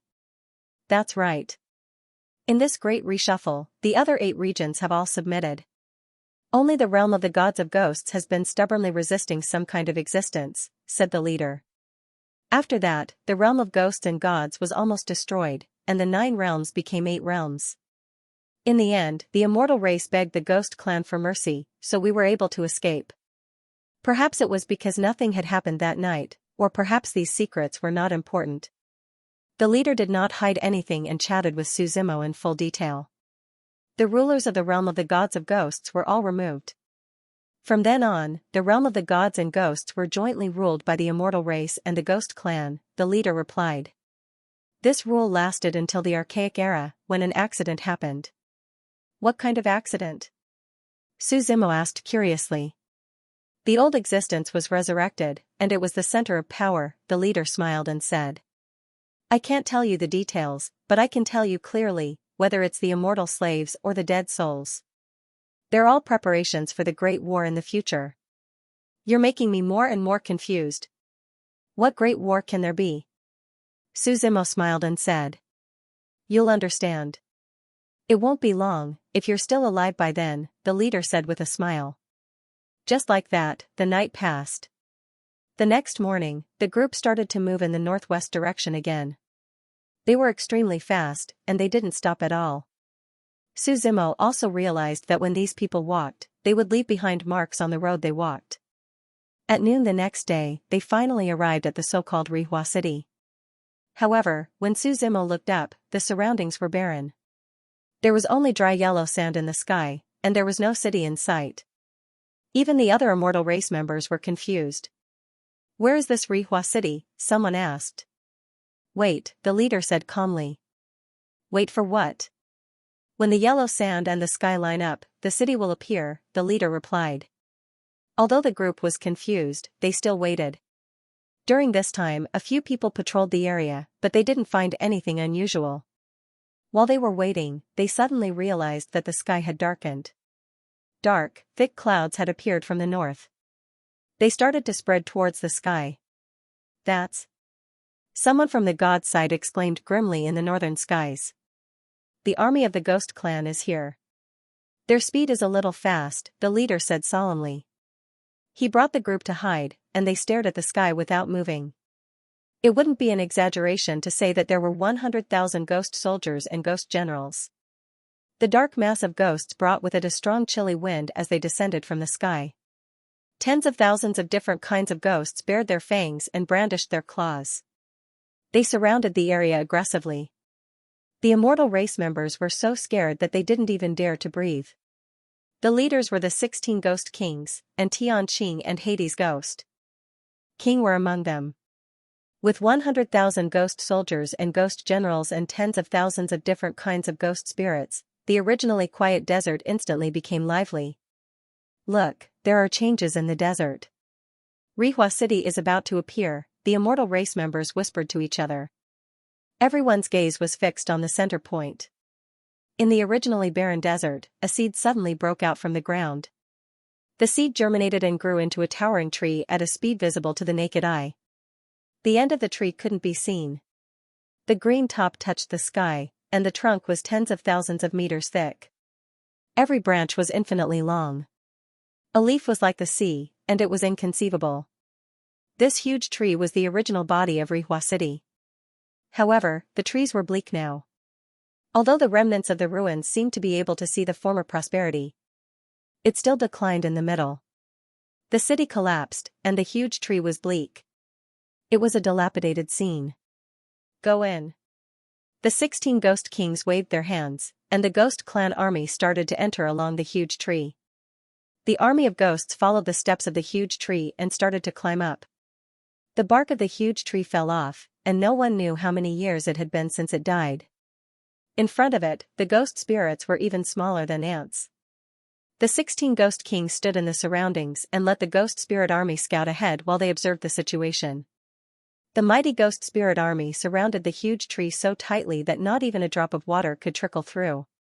Among the 16 ghost kings, a bald-headed and extremely ferocious-looking ghost king walked out. He had prayer beads around his neck and an oval-shaped incense burner in his hand. The few ghost kings looked at one another and saw the fierce-looking ghost king pouring spirit chi into the incense burner. A portion of baleful death chi, ghosts and gods vanish without a trace. Just as he said that, the incense burner started to tremble, and wisps of black gas spread out from it. The black gas split into two, and one seemed to be divining the secrets of heaven, stirring up the wind and clouds above their heads. The other wisp branched out and floated in front of where Suzimo and the rest were hiding. They were astonished as they didn't expect to be discovered like this. Even the bald-headed ghost king was slightly astonished. He then sneered, didn't expect there to be an unexpected harvest, discovering a few small rats. He flicked his finger, and a powerful ghost chi exploded in the yellow sand. The figures of Suzimo and the rest were also forced out. Trouble, the few people of the god race said with solemn expressions. Looking at Suzimo and the leader, Yuta Ghost King and Tianqing Ghost King instantly understood. They are the fellows who robbed us halfway, Yuta Ghost King said with a smile. It's really like searching high and low for something, only to find it so easily. Ghost King Tianqing also sneered. The 16 Ghost Kings instantly rose into the air and surrounded the people of the god race. Every Ghost King had the aura of a great emperor surging and rioting around them. When combined together, they seemed to form an impenetrable net. You guys should just surrender yourselves, Yuta Ghost King said. Later, I will hold on and try to tear an opening. You guys can escape if you can, the leader said with a sigh. Actually, he knew that the 16 Ghost Kings were already doomed. However, it was not the Protoss style to surrender without a fight. Kill. The 5 of them were surrounded by dazzling divine light. Golden light flickered unceasingly. The saber and sword in his hand were spinning. Concentrate your strength, don't split up, the leader shouted. He then took the lead to attack Yuta Ghost King. Other than Suzimo, the other 5 people also attacked together. The leader had the strength of a great emperor, but the others were slightly weaker. I didn't expect the god race to have such a genius. Yuta Ghost King's eyes lit up, and he smiled gently. What I love the most is to destroy geniuses. The baleful chi around Yuta Ghost King clashed with the divine light that was attacking him, and explosions rang out continuously. The 2 figures separated from each other while the rest of the god clan members rushed outside. The 16 Ghost Kings were not in a hurry, and as they watched these people run away, they had mocking looks on their faces. One of the Ghost Kings snapped his fingers, and the sound echoed throughout the desert. In the next instant, the yellow sand that filled the sky condensed into a tornado, and it surged towards them from all directions. Heaven and earth turned upside down, and it was as though the entire sky was being stirred up by the yellow sand formed by the tornado. The 5 figures couldn't even resist before they were blown into the sky. Golden light surged from the 1,000 cranes again, and a golden crane rushed out of the tornado, wanting to soar into the sky for 10,000 miles. Among the 16 Ghost Kings, Xianxia Ghost King went forward, and he took out the Xianxia on his waist, throwing it into the sky. That Xianxia instantly transformed into tens of thousands of miles long, and it enveloped everyone's figures. No matter how the people of the god clan struggled, it was to no avail. The tornado fell, and the Xianxia fell from the sky. The few of them were ruthlessly thrown onto the ground. All of them were in a sorry state. On the other side, the leader was still fighting with Yuta Ghost King. Stop, or your companions will all die, Tianqing Ghost King said indifferently. Hearing his words, the leader looked at the few people of the god clan, and his expression turned ugly. In the end, he still stopped. Yuta Ghost King smacked his chest, and he instantly coughed out a large mouthful of blood. How do you want to deal with us? The leader asked with a frown. Between the god clan and the ghost clan, we have always fought to the death, Yuta Ghost King said with a smile. What do you think? How should we deal with you? Our great army of the God clan is about to arrive, and when the time comes, you Ghost clan won't be able to get any benefits, someone shouted out from among the God clan wrapped in the Xianxia. Shut up. The leader glared at that person, feeling that he had met a useless teammate. Now that the Ghost clan's attention was on Rihua City, if the great army of the God clan could catch them off guard and launch a surprise attack, even if the Ghost clan didn't die, their battle power would be halved. When the time comes, the situation would be even more advantageous to the God clan. Oh, is that so? Yuta Ghost King said with a smile. Then thank you for the reminder, we can also make preparations. The God clan and the Ghost clan were talking. Su Zimo found Xianxia Lu on his own, and the two of them stood under the huge tree, discussing with great interest. This is Rihua City. It's a little different from what I imagined. This huge tree should have been very strong in the past, it's just that it's dead now, Su Zimo said as he gently stroked the tree. Looks like this place is indeed related to the Flower of Death. He didn't expect that the story that the two of them had made up would actually be true. The two over there, what are you guys doing? Ghost King Tianqing noticed Su Zimo and Xianxia Lu at this moment and shouted. These two people are already useless, let's just get rid of them, the other Ghost Kings at the side said. Lest they spread the news everywhere and make the situation even more chaotic. Everyone nodded their heads. Ghost King Tianqing saw that Su Zimo ignored him, and he was slightly annoyed. The baleful death hammer in his hand swung continuously, and in the end, he ruthlessly smashed it towards the two of them. Everyone didn't pay much attention to them at first. After all, they were just two bugs that could be easily wiped out. However, in the next moment, a bang was heard. The longsword in Xianxia Lu's hand had appeared out of nowhere, and under the sharp sword light, the tip of the sword ruthlessly stabbed into the hammer. Xianxia Lu held the sword with both hands and swung it towards the sky. The hammer moved along with the longsword, and it was forcefully pulled over from Ghost King Tianqing's hands. This abnormality made the others feel astonished. Tianqing, you've fallen into the hands of a junior, a Ghost King at the side said with schadenfreude. Even your weapon has been snatched away by others. Shut up. Ghost King Tianqing snorted coldly. Black light suddenly appeared on his right hand, and it transformed into a claw of death. Like the speed of light, it attacked in front of Xianxia Lu. The claw of death went straight for Xianxia Lu's abdomen. Xianxia Lu was also shocked by the speed. He quickly raised his sword in front of him to block. The black aura from the death claw clashed with the sword intent, and the powerful force forced Xianxia Lu to retreat. At this moment, Su Zimo picked up the baleful hammer next to him and swung it. He waved his hammer and smashed it down. Ghost King Tianqing wanted to dodge, but the speed of the chain was getting faster and faster. Although he narrowly dodged the hammer's attack, Su Zimo pulled the chain up. After the chain circled around, it wrapped around Ghost King Tianqing's neck. You. Ghost King Heavenly Green had barely uttered a single word when Su Zimo swung the chain and spun it violently in the air. Occasionally, he would fall to the ground. Ghost King Tianqing grabbed the chain around his neck with both hands and wanted to escape. Unfortunately, his weapon was too strong and he couldn't escape. His Emperor's aura was vast and mighty, and he was dragged to the ground a few more times. He forcefully pulled the chain and stomped on the ground, trying to snatch the chain back. Unfortunately, in terms of strength, he couldn't compare to Su Zimo. Save me. Ghost King Tianqing couldn't care about anything else and quickly asked the other Ghost Kings for help. The Ghost Kings, who were just watching the show, also felt that something was wrong. Ghost King Xianxia took back his Xianxia and threw it out, wrapping it around Ghost King Tianqing who was falling to the ground and forcefully pulling him back. Su Zimo looked at the baleful hammer in his hand and laughed, this is quite fun. Ghost King Tianqing stood still and asked with an ugly expression, who are you? Who sent you? You ask too many questions. Su Zimo looked back at the giant tree in Rihua City. He said indifferently, and I'm not here to fight with you ghost race. Su Zimo and Xianxia Lu looked at each other, and the two quickly climbed up the giant tree. Stop him. The 16 Ghost Kings stepped into the air at the same time, and a powerful storm surged. After locking onto Su Zimo, the 16 of them attacked together. Get lost, Su Zimo shouted coldly. The tyrannical shadow unsheathed his blade on his own.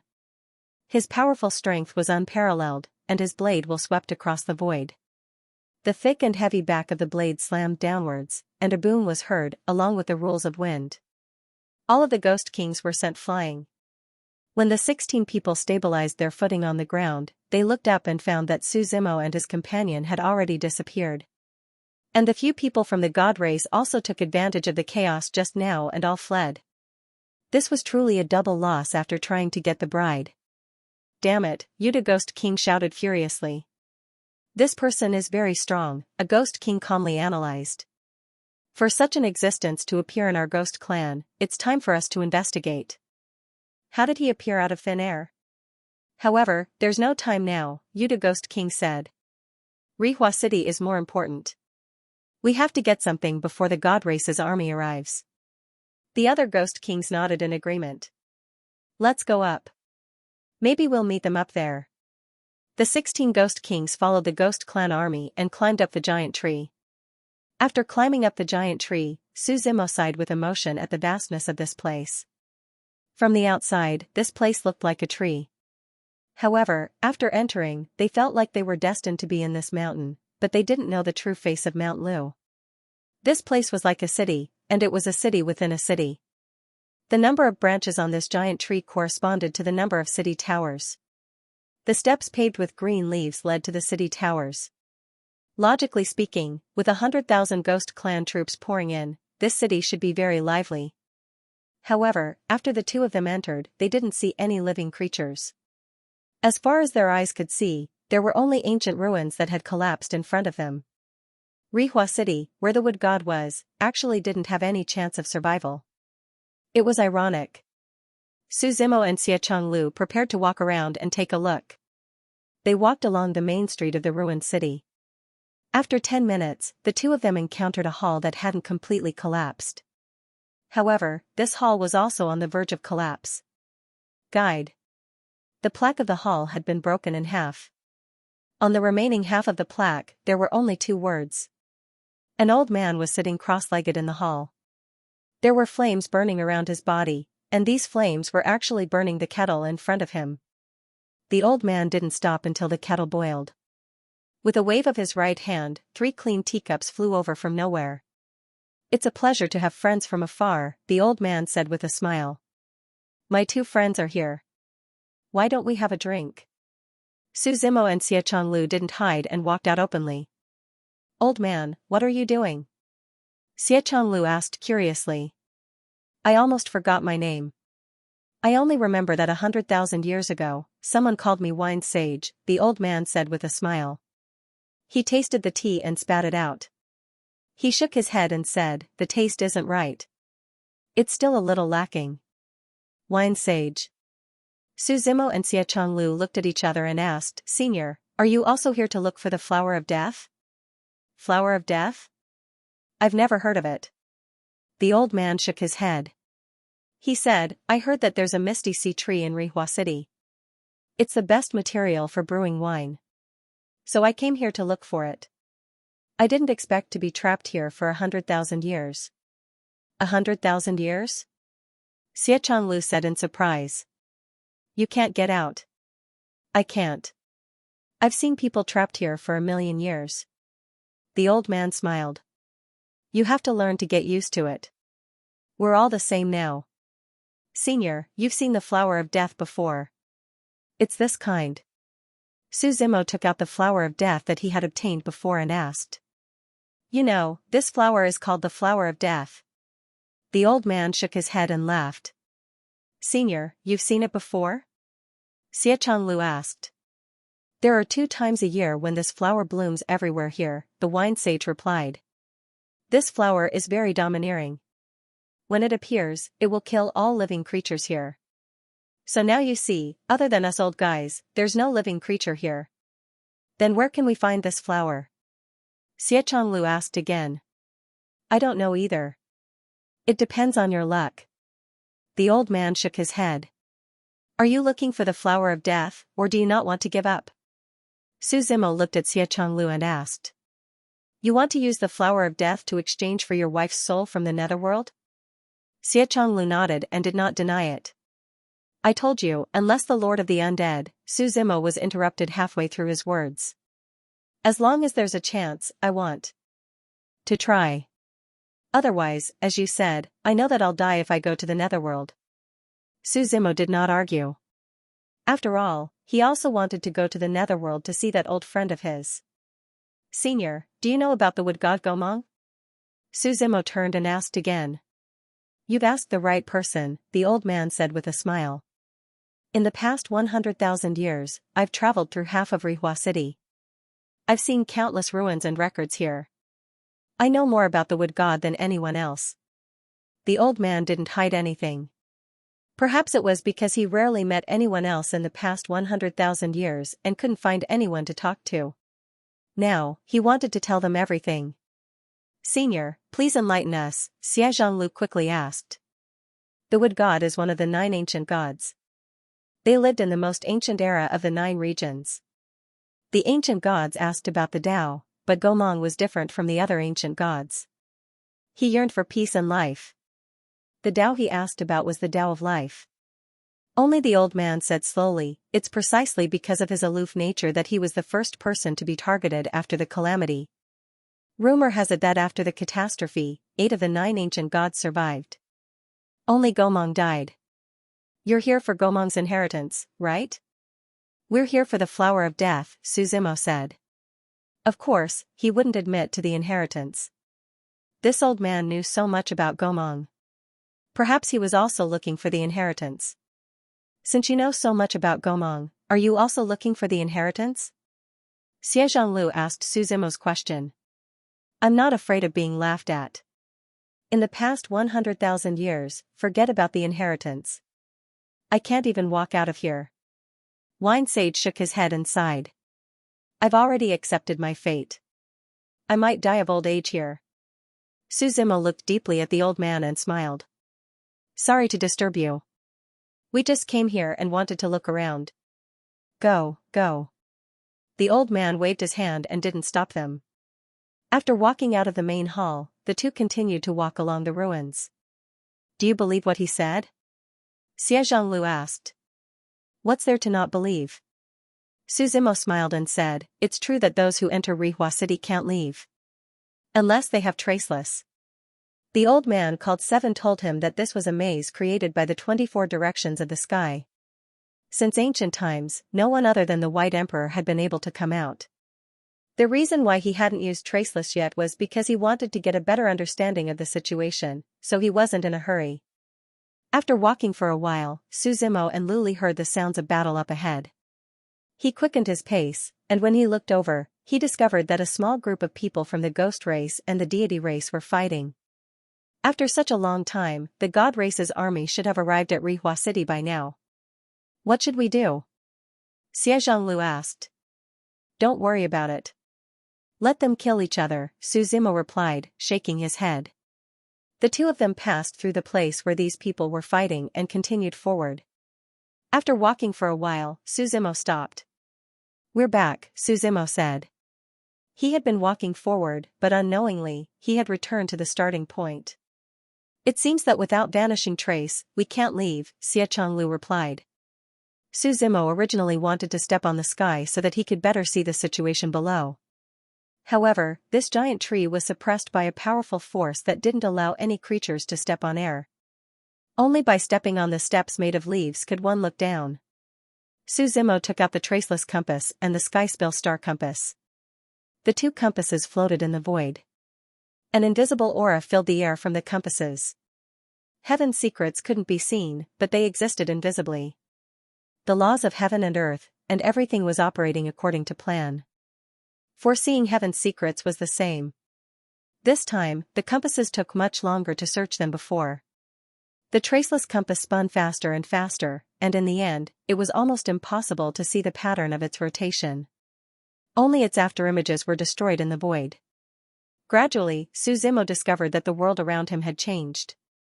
The ruins began to disappear, and he felt as if he was at the border between two worlds. It was as if a layer of fog had been dispelled. When his vision cleared, Su Zimo discovered that he was standing in front of a city. The ruins from before had long disappeared, and the city in front of him was ancient and complete. The majestic city was emitting a rich life energy. If one looked carefully, they would discover that the entire city was supported by a tree. This tree was rooted underground, and even the trunk of the tree was hidden. Above the city, there was a huge blue brick inlaid with the words Rihua City. This was the real Rihua City. Su Zimo suddenly realized why no one could find the real Rihua City and get lost in it. It was because this was a real city within a city. Or more accurately, it was a world hidden within another world, like a ring within a ring. The people outside could only see the outside world. If one wanted to enter the city, they had to have a god-level compass like the traceless compass. Or they had to understand the rules of this world. Both were extremely difficult. Su Zimo arrived in front of the city and pressed his hands on the city gate. With a boom, the city gate was pushed open. When he saw the scene inside the city, even Su Zimo was a little stunned. Countless flowers of death bloomed all over the mountains and plains. At a glance, there were tens of thousands of them. The dense aura of death filled the entire city, almost dyeing the air black. Everything around had been corroded. Su Zimo walked into the city. At that moment, all the flowers of death in the city seemed to have found a vent. The aura of death surged towards Su Zimo like a torrential storm. Above Su Zimo's head, the tree of life appeared in the void. The rich life energy formed a barrier, enveloping everything around him. The tree of life spun, blocking the corrosion of the flowers of death. However, Su Zimo also felt that the pressure on his tree of life increased greatly. It was the first time he had encountered such a strong death energy. He stepped into Sunglory City. The traceless compass in his hand was still spinning, sensing the strongest aura left behind by the wood god Gomong. Su Zimo also increased his speed, running wildly on the main street of the city. The surrounding buildings were very ancient. There were exquisitely carved halls, as well as mighty and domineering pavilions. Although the imposing rainbow was now in decline, one could still see its former glory. The flowers of death were blooming. The countless black and purple petals actually rained down petals in the void. Under Su Zimo's extreme speed, there was finally no road in front of him. At the end of the road was a 10,000-year-old tree. The withered and broken old tree died in front of him. Su Zimo furrowed his brows slightly, because the compass's guidance was completely cut off at this point. He picked up the tyrannical shadow, and the blade intent on the blade was raging. The long saber swept across the void. Su Zimo raised the hegemon shadow high up in the air and ruthlessly chopped down on the withered tree. However, there was no fluctuation. The tree swallowed all the blade intent. Su Zimo frowned again. He was about to raise the blade again when the old tree opened its eyes. "Young man, don't slash. I can't take it anymore," the old tree said with a smile. "Who are you?" Su Zimo asked. "You came to Rihua City. This is my home." "Shouldn't you tell me your name first?" the old tree said with a smile. Then it said, "Forget it. Even if you tell me your name, I don't think I've heard of you." "Then who are you?" Su Zimo asked. "I'm an old and dead tree." "I don't have a name," the old tree said. With a smile. "Young man, you're here to find the inheritance of the wood god, right?" Su Zimo didn't say anything, which meant that he agreed. "I know where the inheritance of the wood god is." But in exchange, the old tree said as it stretched out its branches and pointed at the tree of life above Su Zimo's head. "I want that tree." "Impossible," Su Zimo denied it directly. The tree of life was still very useful to him. He couldn't give it to others casually. "I'll find the inheritance of the wood god myself," Su Zimo said. "Get out of the way. Since you can't agree, I can't give you the way." The old tree shook its head and smiled. "Then there's nothing to talk about," Su Zimo said lightly. He raised the tyrannical shadow in his hand again. Endless blade intent came down. The blade intent broke the void and surged toward the old tree. The old tree stretched out its branches. There was a crackling sound as if it hadn't moved for a long time. The branches of the old tree spread out and annihilated all of the saber will. The power vortex inside Su Zimo's body was spinning crazily. The heaven-shaking giant behind him rode on the wind and the waves, rushing over from the void. It directly hugged the old tree's trunk, wanting to pull it up by the roots. The old tree was rooted deep in the ground. No matter how the heaven-shaking giant roared, it didn't move at all. Countless branches of the old tree fell down like ropes, binding all of the heaven-shaking giants. Then, with a loud boom, the heaven-shaking giant was completely annihilated. Suzimo coldly snorted. The strength of this old tree had exceeded his expectations. During the era of the ancient gods, the wood god planted a tree. After the ancient times, the small tree grew. In ancient times, trees gained sentience. This old man has cultivated for countless years, spanning countless eras. How can a junior like you do anything to me? The old tree chuckled. I don't want to ruin my reputation by snatching your tree of life. Just now, he had used the inheritance as an exchange. Young man, please reconsider. If you're really so powerful, why are you dying of old age now? Suzimo chuckled. You still need my tree of life to extend your life.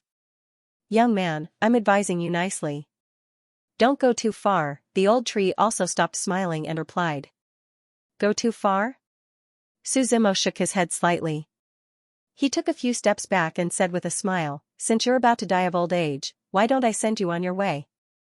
The tree of life above Suzimo's head was retracted. In the next moment, without the tree of life's obstruction, endless death aura surged. The death aura eroded and corroded. The law of death surged around Suzimo's body. Since I can't block the death aura, why not turn it into death? Why not? When the law of death surged, his figure disappeared and merged with the death aura emitted by the death flowers. Under his guidance, the death aura gathered faster and faster. In the end, a storm of death burst out furiously. All of them charged toward the old tree. The death aura rushed toward the old tree, and the old tree was also shocked. He shouted, young man, if you kill me, you'll never get the inheritance. I came to Rihua City because I'm confident that I can find the inheritance. You don't have to threaten me, Suzimo replied calmly. He was traceless, so it was only a matter of time before he found the inheritance. The endless death aura fell, and the old tree's withered body became older and older. The yellowed leaves began to dry up. All right, young man, I admit defeat, the old tree said helplessly. Stop. I can give you the inheritance. Hearing the old tree's words, Suzimo thought for a while. Don't hesitate. My body can't hold on any longer, the old tree sighed. Suzimo waved his hand and guided the endless death aura to another place. The tree of life covered him again. The death aura began to dissipate. Suzimo walked in front of the old tree and asked, where's the inheritance? Before I give you the inheritance, let me tell you a story, the old tree said. I'm not interested. I only want the inheritance, Suzimo rejected directly. This is about the forgotten past of the ancient gods. I think there will be countless people fighting to know about it. Are you sure you're not interested? The old tree was not in a hurry. Ancient gods. Suzimo frowned slightly. He wanted to know more about the other ancient gods. After all, he also wanted to find their inheritance. Tell me, Suzimo replied. The wood god was killed by the other ancient gods. Before he died, he left the inheritance. He hoped that the inheritor could stop the other ancient gods' conspiracy by relying on his will, the old tree said. Look at the death flowers everywhere. This is the main reason why the wood god was killed. They are not flowers, but a kind of poison. Poison? Suzimo frowned slightly, indicating that he did not understand. Among the 9 ancient gods, one of them was the poison god, called Shibaishur, the old tree said. He used the death flowers to destroy the core of the wood god. Then, he joined forces with the others to kill the wood god. The death flowers bloomed all over the mountains and plains. They even tried to prevent the wood god from reviving. They completely destroyed the Rihua city. The wood god you're talking about, is it the tree that's dragging this city? Suzimo asked. He thought of the completely withered tree that had sunk into the ground before entering the city. That's right, the old tree sighed. I'm a small tree that the wood god carried a long time ago. I've been sleeping all these years. But now, I've almost reached the limit of my lifespan because of the death flowers here. Otherwise, I wouldn't want your tree of life to continue living. What do you think of my tree of life? Suzimo asked. It's very strong. Even when the Rihua city was at its peak, there might not be any tree that could compare to it. But compared to the wood god, it's still a little lacking, the old tree replied seriously. The wood god's original body is the first tree in the 9 regions, the sky-reaching tree. Moreover, the wood god was not only born strong, but he had also been cultivating. He sought the heavens and risked his life, the old tree explained. As for you, the tree of life, you took a different path. You didn't open your wisdom, but cultivated with a pure heart. You didn't have to suffer heavenly tribulation. However, your future is limited. Now, you've reached your limit. Why did the other ancient gods want to kill the wood god? Su Zimo asked. I only know that the wood god didn't want to wallow in the mire with them. As for the details, I'm not sure, the old tree replied. So? What do you want to tell me? Su Zimo asked. You've obtained the inheritance of the wood god.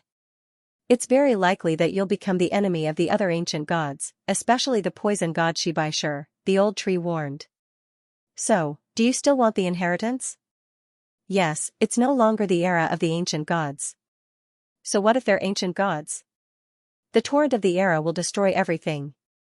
Those who have been abandoned by the new era, what can they do? Su Zimo said calmly and confidently. Good, I admire your confidence, the old tree said with a smile. He stretched out his branches and began to pull out of the ground bit by bit along with the tree body. It felt as if the entire Rihua city began to shake. The old tree used the last of his life force to open the sky. Behind him, a passage of life appeared. It was like falling into a green sea. It was a passage with green fairies floating around it. One could imagine how rich the life force was. Death and life were opposites. When the passage of life appeared, the flowers of death in the entire city seemed to have sensed it. The flowers of death that had not yet bloomed all bloomed. The black and purple petals were like the depths of hell. When the aura of death spread out, it condensed into a very vast flower in the void. The flower of death rushed straight toward the passage of life. Hurry up, I can't hold it for long, the old tree shouted as he stood in front of the flower of death. The aura of death rotted his tree body. The bark began to fall off, evolving into a state of old age. Su Zimo didn't hesitate and stepped into the passage of life. As soon as he entered, he could feel the rich aura of life rushing toward him. It was as if it was drilling into his body through countless pores. His 5 viscera, 6 bowels, and 8 extraordinary meridians were all cleansed by the life energy. Su Zimo hadn't felt this comfortable for a long time. However, he didn't have the time to feel it as he rushed towards the end of the great path of life. The speed was extremely fast. On the other side, the death flower was becoming more and more violent. More than half of the old tree had already been corroded, turning pitch black. The green light screen reflected the scene of the immortal realm, and then Su Zimo went in. When he looked up, Su Zimo found that he had arrived in a light space. Below his feet was a clear stream of water. His figure was reflected in the water, as if there was another him standing under the water. When he stepped on the water, he did not sink. Instead, the water was as hard as stone. In front of them was a towering tree with half of it standing upright and the other half lying on the ground. In fact, the tree was not as big as one would imagine. It could be 100 meters tall. Su Zimo stepped on the water, creating many ripples as he walked towards the big tree step by step. He looked at the big tree. For some reason, he felt that he was not walking towards a tree, but an era. A product of a past era stood in front of him. An ancient aura swept up the water. Silence.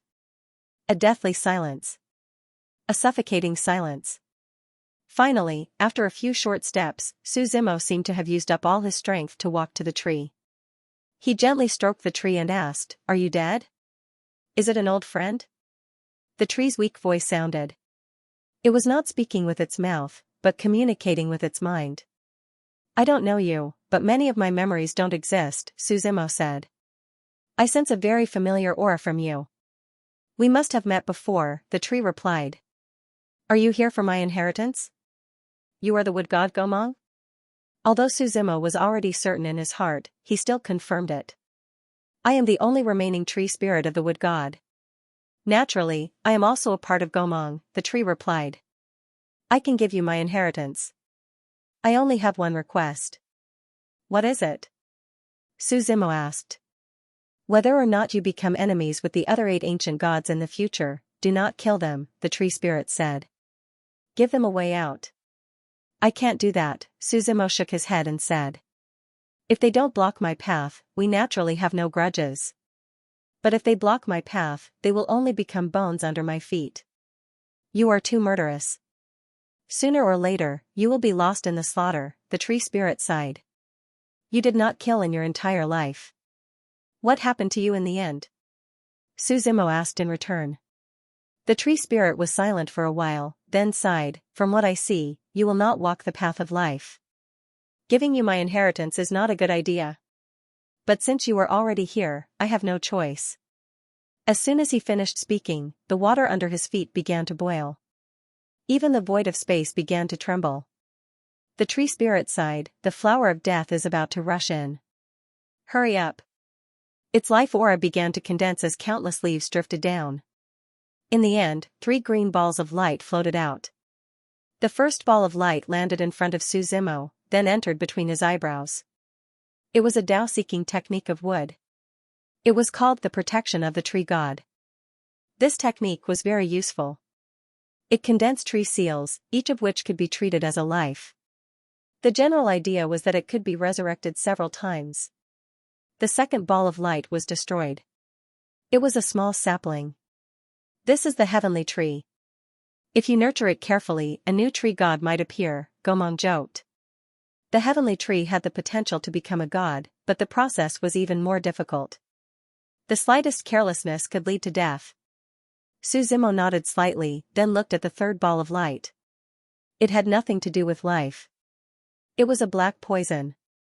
The poison that Shebisher used to kill me, the 3-corpse decay poison, the tree spirit said. Although the poison is very small, it can even kill a great saint. It directly decays the soul of the dead. Use it carefully. So you also know how to kill. Suzimo smiled. I have never used it before. It's just that the poison has made me ill all these years, so I managed to condense some of it, the tree spirit explained. Alright, I don't have much time left. I will help you block this flower of death. You should leave as soon as possible. As soon as the tree spirit finished speaking, the entire space shook. There was a violent explosion, and the whole space shattered like pieces of glass. The water under his feet turned into nothing. The death flower had completely decayed the old tree and came here. No need, Suzimo rejected tree spirit's kindness and said. If I can't even deal with these death flowers, how can I meet other ancient gods? There are countless death flowers here, but they are all grown from seeds. There is a death flower's main body here, tree spirit warned him. As long as you control the main body of the death flower, you can use it to control other death flowers. But you have to be careful. To some extent, the death flower is on the same level as my sky tree. Don't be careless. Suzimo nodded his head slightly. For others, it was as difficult as ascending to the heavens to find a real flower among the flowers of death that covered the entire mountain. But he was traceless, and the compass could track everything. The huge death flower opened its buds and looked at Suzimo ferociously. Suzimo's eyes darkened. The tyrannical shadow in his hand emitted endless knife chi and stabbed the flower bud. The death flower roared. Its flower bud had a strong suction force, and it wanted to throw Suzimo and the tyrannical shadow away. Suzimo snorted. On the tyrannical shadow, a strong power of will surged. The knife chi flashed and directly pierced the flower bud of the death flower. Rule of fire, he roared.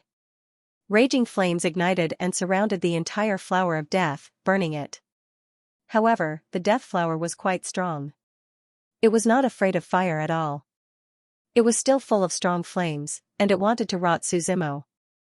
Get lost. Suzimo took a step in the air and stepped on the flower of the death flower. His figure rushed toward the Rihua city. The death flower did not seem to be affected at all.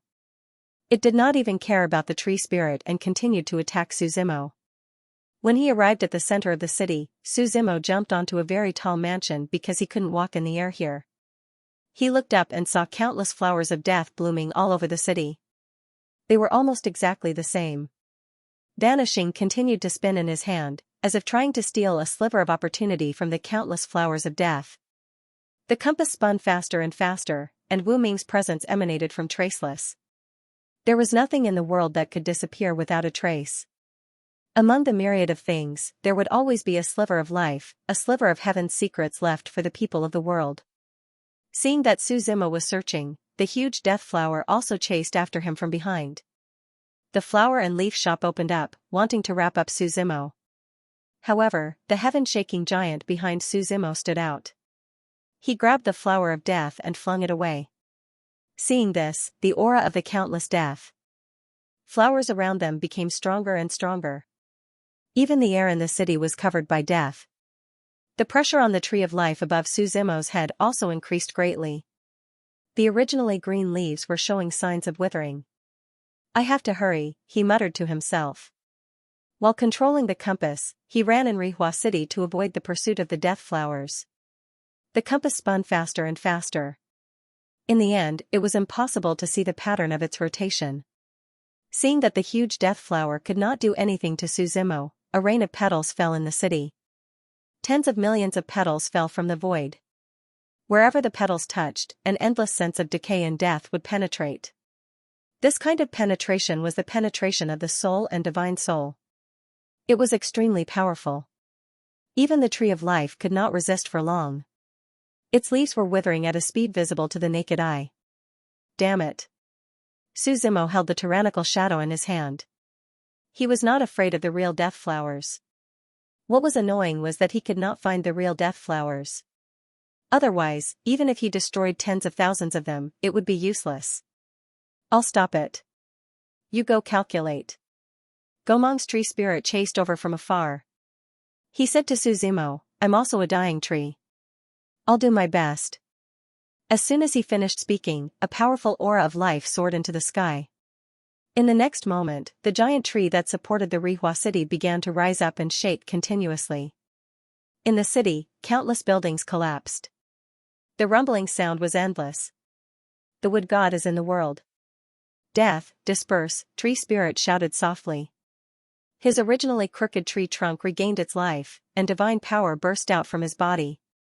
At that moment, it was as if the tree that reached the sky was connected to the sky and became a pillar of heaven and earth. The power of life turned into a majestic rain. Each drop of rain represented a life. It completely covered the words of death. Behind tree spirit, a shadow pierced through the 9 heavens and 10 earths. It looked up at the sky and stood in a Tao-seeking posture. The shadow's face could not be seen clearly. It was just a green aura that was like that of a god.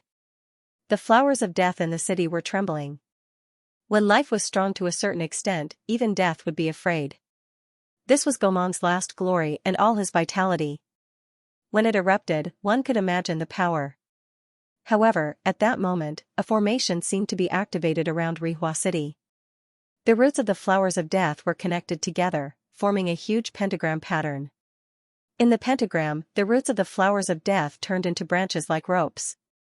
5 branches drilled out from the 5 corners of the pentagram. After these branches rose to the sky, they pierced into tree spirit's body, trying to pull him down from the sky pillar.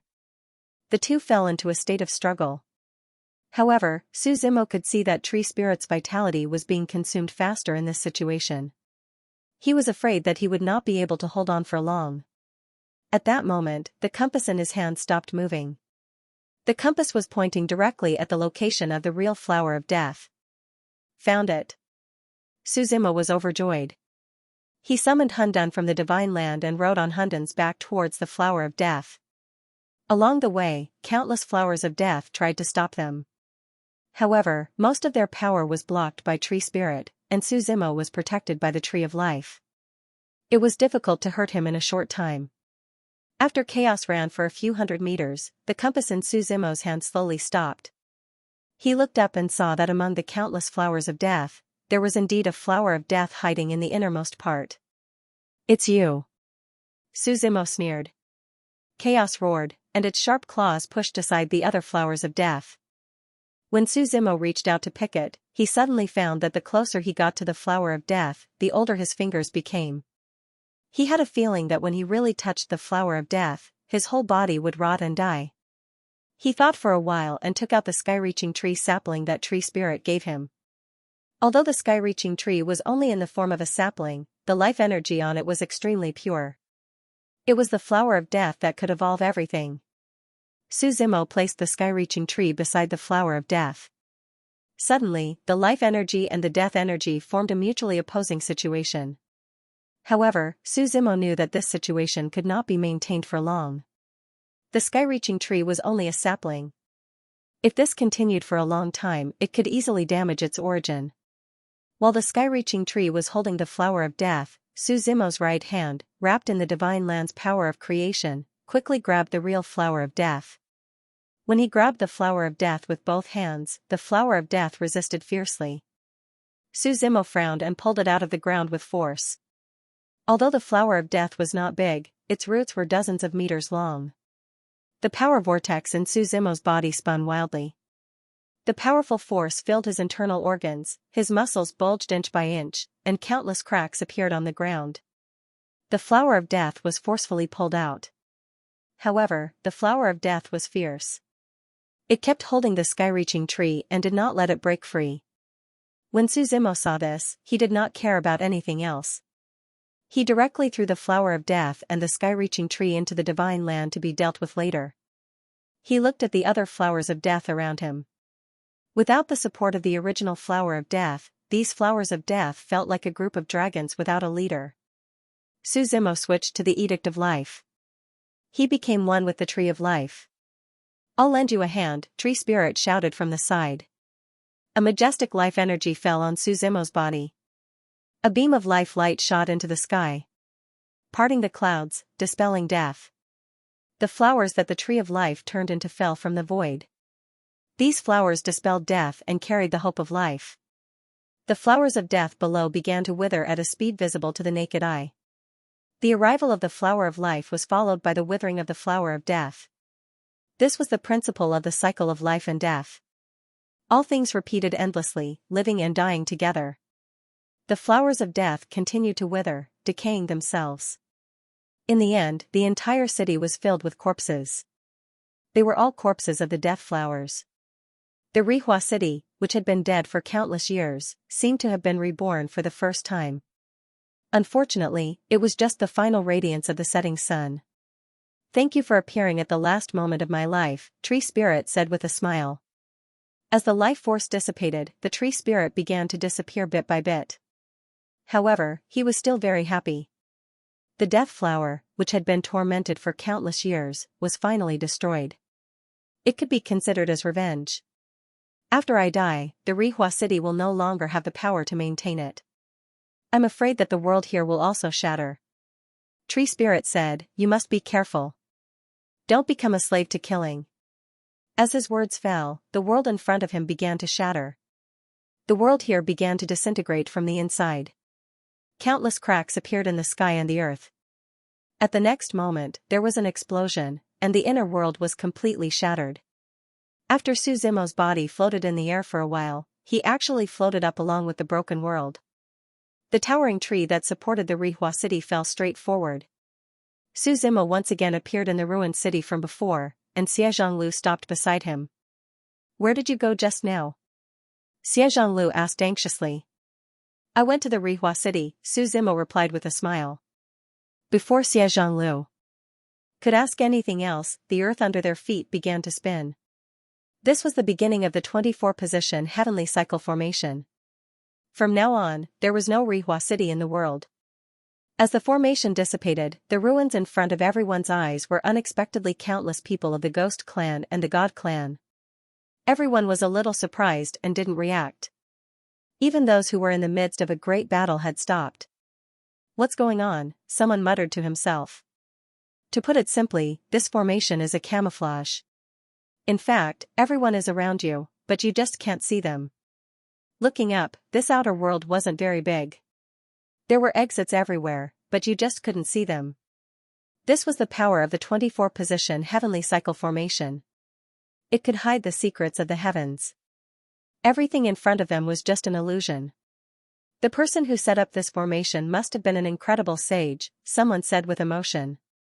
However, shock was just shock. When everyone recovered from this strange change, the god race and the ghost race quickly separated from each other and started to confront each other. The 16 ghost kings of the ghost clan and the 16 immortal generals of the god clan were facing each other. Didn't they say there was a flower of death here? The bright sun immortal general snorted. Why can't I see anything? The formation suddenly disappeared. I'm afraid someone else got here first, someone from the god clan said. For a moment, the god clan and the ghost clan became serious. They both suspected that someone else had obtained the inheritance. Suzimo originally didn't want to participate in this battle. After all, he had already obtained the inheritance. Anything else was meaningless. Just as he was about to sneak away with Xia Zhonglu and Xia Zhonglu, the sky was suddenly filled with blood red. That's... Xia Zhonglu was silent for a moment. Then, he said solemnly, the Demon King. He's really persistent. Suzimo shook his head slightly. The strange change in the sky also alerted the God Clan and the Ghost Clan. After not seeing each other for a long time, the Demon King's aura became stronger and stronger. He had already entered the creation realm. The 5 realms of the Great Sage were Supreme, Origin, Eternal, and Creation. The next step was the Peak Sage Ruler. The creation realm was already the best among the great sages. The Demon King was not that strong when he was just born. Now, he was probably at his peak. A blood-red figure swept across the sky. His gaze swept across the countless citizens of the God Clan and Ghost Clan. He instantly saw Suzimo in the crowd. Run. Why aren't you running? The Demon King grinned cruelly. Why should I run? I have so many helpers. Why should I be afraid of you? Suzimo asked. Who are you? A Ghost King from the God Clan and Ghost Clan stood out and asked the Demon King. Although the other party's aura was frightening, the Ghost Clan's domineering aura did not allow him to be timid. It had always been others who were intimidated by the name of the Ghost Clan. Get lost, ant. The Demon King flicked his finger. An evil cloud fell from the sky and landed on the Ghost King's chest with the speed of a thunderbolt. In an instant, the Ghost King screamed. The flesh on his chest split open. Ghost chi was everywhere. The Ghost Clan army was so frightened that they took a step back. This person was too cruel. He injured a Ghost King without saying a word. Sire, aren't you going overboard? Yuda Ghost King stood out and said with an ugly expression. Could it be that you have some grudge with my ghost race? Grudge? I don't like everyone in this world. If one of them dies, I'll have peace, King Nefarious said indifferently. However, right now, I only want to kill him. Everyone else, scram. We don't care who you kill, but to be disrespectful to my ghost race, no matter who you are, it's useless. Yuda Ghost King snorted coldly. However, as soon as he finished speaking, another evil cloud descended from the void. Yuda Ghost King raised his hands towards the sky, and the image of Yudu appeared above his head as he clashed with the evil cloud. However, it was obvious that the power of the evil cloud was beyond his expectations. How could the power of creation realm be something a great emperor could contend against? Another boom rang out, and Yuda Ghost King fell from the void like a cannonball. The ground trembled, and dust flew up. Yuda Ghost King struggled to stand up. His body trembled slightly, and one could see that the other party's power had frightened him.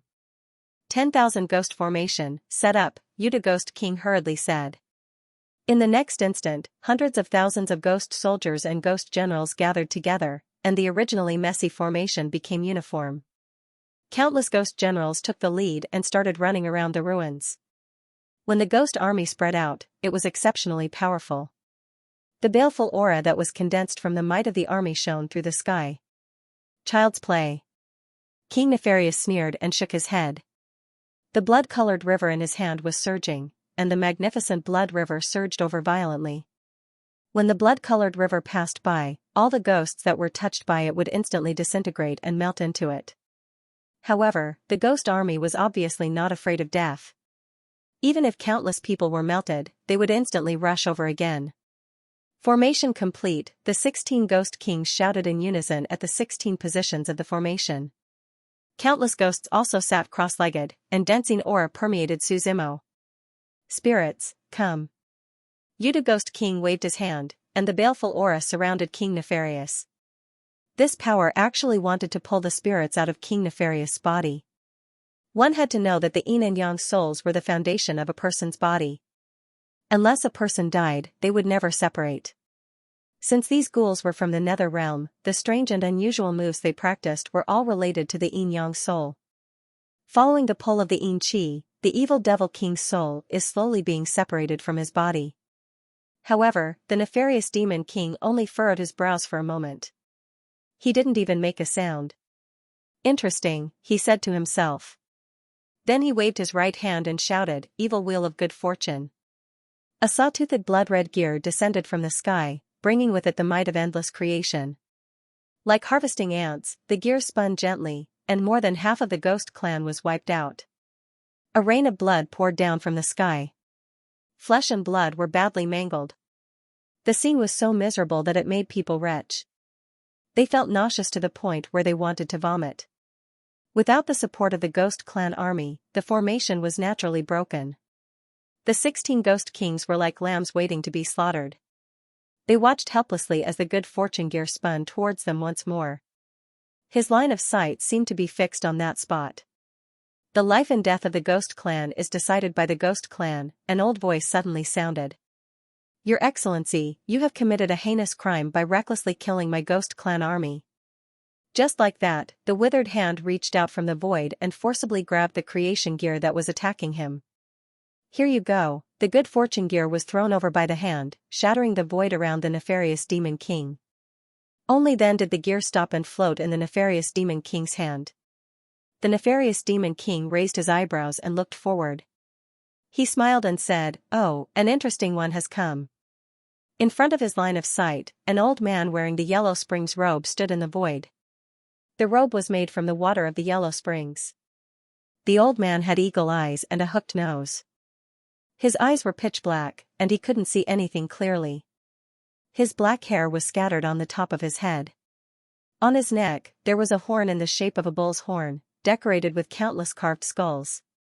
His appearance wasn't eye-catching, but the aura around him made him the most eye-catching no matter where he went. The biting cold wind blew the Yellow Springs robe. It was as if the water of the Yellow Springs flowed past his ears, and countless red spider lilies bloomed in the sky. "Lord Ghost God. Lord Ghost God, it's us." Countless ghosts bowed their heads. Everyone knew what the term Spectre God meant.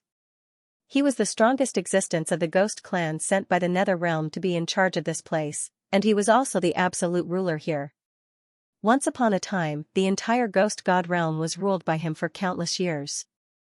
"The evil aura on your body is fated with the Nether Realm," Ghost God looked at the nefarious Demon King and said softly. "The Nether Realm is indeed amazing, but it's still far from recruiting this king," the nefarious Demon King replied coldly. It was as if in his eyes, the people in this world were nothing. "It's not recruiting, but you have offended the Ghost Clan. No matter what, you have to pay the price," Ghost God said indifferently. He looked past the nefarious Demon King and looked at the sky behind him. He smiled and said, "Divine King, you still don't plan to show yourself?" When the two words Divine King landed, it caused another huge uproar. As the ruler of the Ghost Clan, the Divine King was naturally no exception. He was the ruler of the divinities here. A burst of laughter came, followed by a middle-aged man wearing a golden dragon robe. His presence filled the air as he walked out. Around the middle-aged man, a powerful divinity was exuding. It was constantly squeezing the space around him. He had thick eyebrows and large eyes, his gaze as bright as a torch. Behind him was a mighty sword. As he walked over, golden auspicious clouds turned into the righteous chi of heaven and earth and spread out from behind him. "Ghost God, this is between the two of you, why drag me into this?" the Divine King smiled. "If I don't let you come out, are you going to sit back and reap the benefits?" Ghost God curtly asked. "The one sitting back and reaping the benefits is not me, but someone else," the Divine King shook his head and replied. "Don't forget, in this Ghost God realm, while the divinities and ghosts don't get along well, we still have a common enemy." The Divine King's words were a reminder. There was another faction in the Ghost God realm that made them fearful. The 9 great mountain ghosts, as well as the big boss behind them, the 1,000 disasters apocalypse. Where is Ingo? Ghost God scowled and shouted. As one of the 9 great mountain ghosts, Ingo was responsible for guarding the abyssal mountain and communicating with the divinities and ghosts. As soon as he said that, Ingo's figure appeared next to him. He smiled as he looked at everyone. Seems like you've been observing from the shadows for a while now, Ghost God coldly scoffed. What does Sir Ghost God want? Ingo smiled and asked. What did the 9 great mountain ghosts say? Ghost God asked. I don't understand what you mean. Ingo shook his head and replied. Don't play dumb, what role do you 9 mountain ghosts play in this matter? Xianxia curtly asked. We're going to fight to the death, then you're going to reap all the benefits. Xianxia, you're worrying too much. We're only here to protect the peace of the Xianxia realm, we're not involved in anything else. Ingo smiled and shook his head. What about the 1,000 disasters apocalypse? The Divine King also asked. You have no right to speak to him. Ingo's smile disappeared and calmly replied. If there's anything I can resolve, you can come directly to me. This forbidden zone has always been managed by us divinity, Xianxia, and you mountain ghosts. Now that such an entity has suddenly appeared, why aren't you saying anything? Xianxia glanced at the evil king and asked. Then what does Xianxia mean? Ingo asked again. We'll work together and kill him, the Divine King spoke. The evil king's gaze became focused as he observed the powerful saintly aura exuding from the 3 of them. He casually spoke, I'm only here to kill one person, I'll leave as soon as I'm done. Ingo smiled without saying anything and looked down at Suzumo below. The evil king didn't waste any time and leapt down from the sky towards Suzumo. He arrived while riding an evil cloud, his right hand resembling a skeleton. As the wind howled, his skeletal right hand enveloped the sky above Suzumo's head. Suzumo's figure quickly retreated. The Xianxia and Divine King above exchanged glances, then both of them charged towards Ingo. This sudden turn of events surprised even Ingo. You're crazy, do you want to start a war with us mountain ghosts? Ingo shouted. However, the Divine King and Xianxia were both incredibly fast, both of their palms struck Ingo's abdomen. Ingo's figure was sent flying, his black blood drifting into the void of space. Divinity and Ghost strangle, the 2 of them clapped their palms together. They were actually using a combined strangle technique. The Divinity and Xianxia race had been at odds for a long time, yet they'd somehow managed to combine their attacks. The power of the Divinity and Xianxia race represented 2 different extremes. Their powers manifested into a vortex, the Divinity's power spun anti-clockwise, while the Xianxia's power spun clockwise. Black and gold energies appeared and devoured everything in the vortex. If Ingo was caught, his soul would probably be crushed. Even if he didn't die, it would take him a long time to recover. Great sages wouldn't die so easily. Even if their souls survived, they would still have to pay a heavy price. At this moment, murmurs could be heard. An invisible wall of restriction stood between the godly king and the specter god. The figures of the other 9 mountain ghosts also appeared in the void. Kuei, Bai En, Wang Hai, Xia Geng, Zhu Bai, Hamba, Xianxia, Bai En. The 9 mountain ghosts appeared at the same time and saved Ingo. Wang Hai's huge figure appeared in the air. He had no head, and his eyes were on his stomach. His voice shook the sky as he said indifferently, You broke the rules without permission and violated the rules between us. What rules? You mountain ghosts have wild ambitions. Don't think that we don't know, the God King said coldly. Even shrouding heaven's Tengu is being controlled by you. Are you going to do something like Main Tian? That has nothing to do with your 2 races. Xianxia was dressed in black robes, his sword twirling in his hand. You can still do whatever you want. Since when have you become slaves to the heavenly Tao? Cut the crap. We don't care what you want to do, but you must agree to one condition, said the specter god. What condition? Asked Wang Hai in a rough voice. You must give up the half-ghost areas of the 4 major regions and let us manage them, said the specter god. That's impossible. Wang Hai shook his head. Giving them a forbidden area was already the greatest of benevolence. But the godly and ghostly tribes didn't know what was good for them. They were insatiably greedy and wanted even more. This infuriated the mountain ghosts. If you don't agree, we'll tear the sky apart and show the heavenly Tao your schemes, threatened the specter god coldly. The mountain ghosts glanced at each other. Their power soared into the sky. The already pitch-black sky seemed even darker and deeper. On the surface, the godly and ghostly tribes didn't get along, but they'd probably been working together for a long time and had even been investigating the situation here. Restriction of Nether Net life. The 9 mountain ghosts worked together, each of them exuding a powerful aura. Then, they fused into one, like a restriction-type formation. The Divine King and Spectre God glanced at each other, then shouted. Dual heaven of divinity and ghostly. Then, their divine might and ghostly aura fused into one, turning into a tangible divine light that stirred up the dark clouds in the sky. And in the battle below, Suzimo had been running away, while the evil Devil King was chasing after him. Master, let us deal with him. Baimont shouted from the divine land. No need, there's still a bigger boss waiting to appear. What are you in such a hurry for? Suzimo shook his head and refused. The 9 mountain ghosts and the Divine King were just appetizers. He didn't believe that the higher-ups of the Thousand Disasters Apocalypse and the godly and ghostly tribes wouldn't pay attention to such an important matter. Now wasn't the time to expose his strength. Brat, you won't be able to escape, the evil Demon King coldly smirked. Obediently let me kill you, and I'll let you die without any pain. Who ordered you to come here? Suzimo chuckled while running. There are so many people who want to kill you, you can take your time guessing, the evil Demon King replied. Lady Jing? Suzimo uttered this name. I don't know what you're talking about, the evil Demon King curtly replied. He swung his right hand, causing the space next to Suzimo to collapse, allowing Suzimo to narrowly avoid this attack. You shouldn't have come here to kill me, Suzimo said. There are plenty of people here who are stronger than you. You don't need to say anything. The evil Demon King swung his right hand again, summoning the creation gear from above. It shattered the space around it and charged towards Suzimo at a speed that he couldn't dodge. Heavenly Gate of 3 Lives, Suzimo muttered. The 3 gates above his head opened, the Gate of Eternal Life hovered high in the sky, temporarily blocking this attack. If they keep running like this, they won't be able to escape. After all, the difference between their cultivations was still too great. Suzimo coldly scoffed, then ran towards the 9 mountain ghosts' battlefield. If that's the case, he can only muddy the waters a bit more. The 9 mountain ghosts had used the power of seals to temporarily trap the Divine King and Ghostly King, but they couldn't do anything to them. The 2 of them were still struggling. Brat, hurry and save us, seeing Suzimo, Ghostly King hurriedly shouted. Our Wraith race can fulfill all your requests, Child Suingo chuckled. You won't interfere in this matter, will you? Although Ingo had a smile on his face, he still stood to the side and looked at Suzimo warily.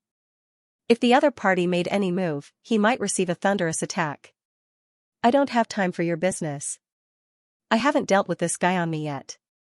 Suzimo pointed at the evil Demon King who had caught up.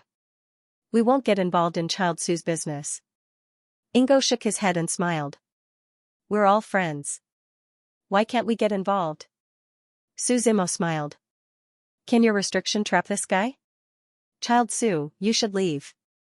Ingo didn't want to say more. His words carried a hint of warning. Suzimo glanced at the evil Demon King, then rushed directly into the restriction. The hidden net life restriction was powerful because regardless of whether it was god or ghost, their power was absolutely restrained.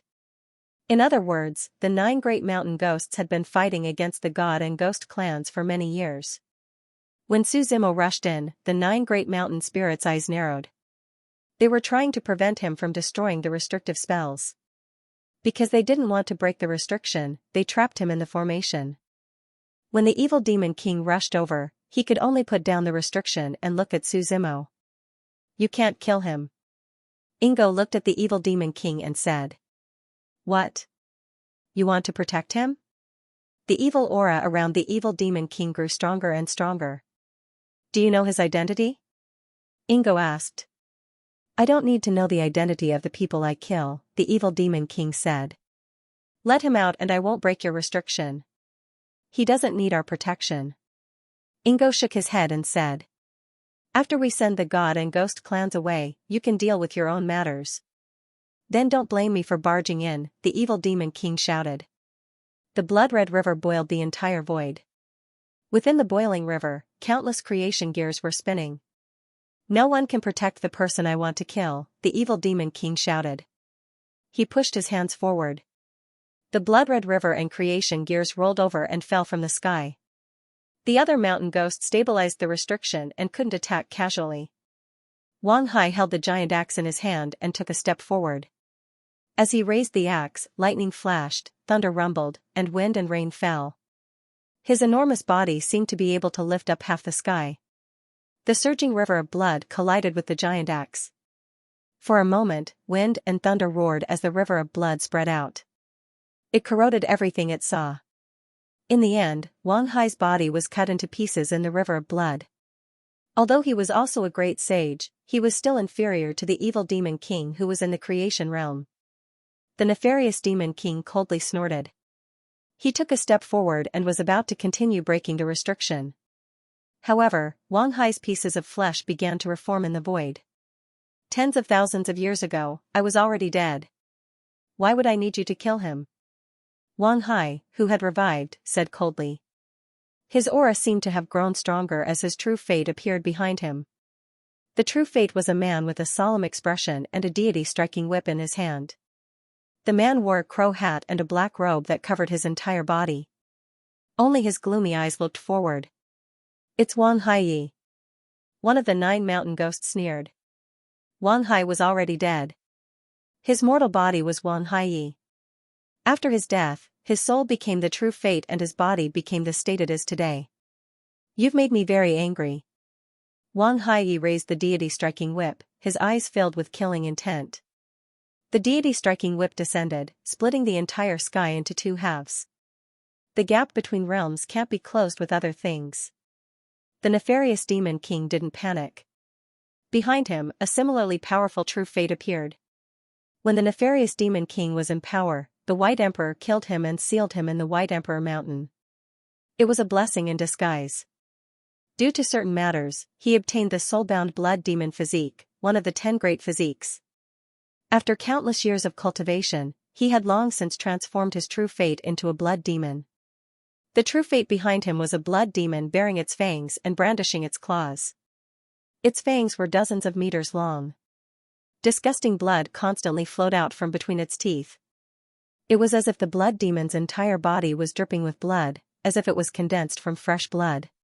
The blood demon let out a strange cry. With a mouth full of blood, it pounced towards Wang Hai. When the deity-striking whip landed on his body, it only caused him some pain. It couldn't completely kill him. The other mountain ghosts didn't dare to delay either. They all wanted to seal the seal as soon as possible and go help Wang Hai. Su Zimo stood within the array formation. He could only feel a powerful force coming from all directions of the restriction. He couldn't move his body. This seal is quite interesting. Su Zimo muttered to himself. The 7 mountain ghosts looked at each other, then began to form hand seals to seal the seal. The divine king and specter god continued to struggle. Wang Hai. You was already covered in blood. The nefarious demon king was like a blood demon, he wasn't afraid of being injured. He and Wang Hai were fighting for their lives. As the seal grew smaller and smaller, the divine king and specter god's struggles became futile. Although Su Zimo was inside, he wasn't in a hurry. Because the divine and specter races wouldn't just sit by and watch. Sure enough, the moment the seal was closed, a golden light descended from the void. The golden light shone in the world and directly shattered the seal. On the other hand, Su Zimo only felt his entire body relax, and all the pressure disappeared. The divine king and specter god were freed and quickly retreated. The 7 mountain ghosts spat out a mouthful of blood. They were more or less injured. Immediately after, the dark clouds in the sky were parted. A ray of sunlight shone in from the outside world. One had to know that there had never been sunlight in the entire specter realm. When this light shone in, another huge hand that covered the sky slapped down from the void. It directly annihilated the light that had just shone in the void. You have crossed the line. A voice sounded in the void. The source of the voice couldn't be heard clearly. It only spread out in all directions. Brother Thousand Disasters, I haven't seen you for a few years, but you're still so irritable. Another chuckle sounded. The next moment, the roars of dragons and tigers could be heard. Everyone looked up at the sky and saw a palanquin pulled by dragon tiger beasts crossing the void. The palanquin was golden and looked simple and majestic. The dragon tiger beasts were all great emperors. Great emperors could only be used to pull palanquins. This kind of thing would be inconceivable no matter what time it was. But right now, it was happening right in front of their eyes. The being inside the palanquin didn't show himself, but the aura that filled the air was enough to suffocate everyone. For a moment, the void that was originally filled with endless battles suddenly stopped, and it became silent. The sound of a pin dropping could be heard. Someone swallowed hard. The divine king knelt on the ground, lowered his head and didn't dare to stand up. He trembled as he spoke. "This subordinate has failed, please punish me." Laozu, rise, you've been managing this place all these years, even if you didn't achieve anything, at least you've worked hard. A strange power helped the divine king up. The divine king was a bit surprised and hurriedly stood up. As soon as the person in the palanquin appeared, everything was settled.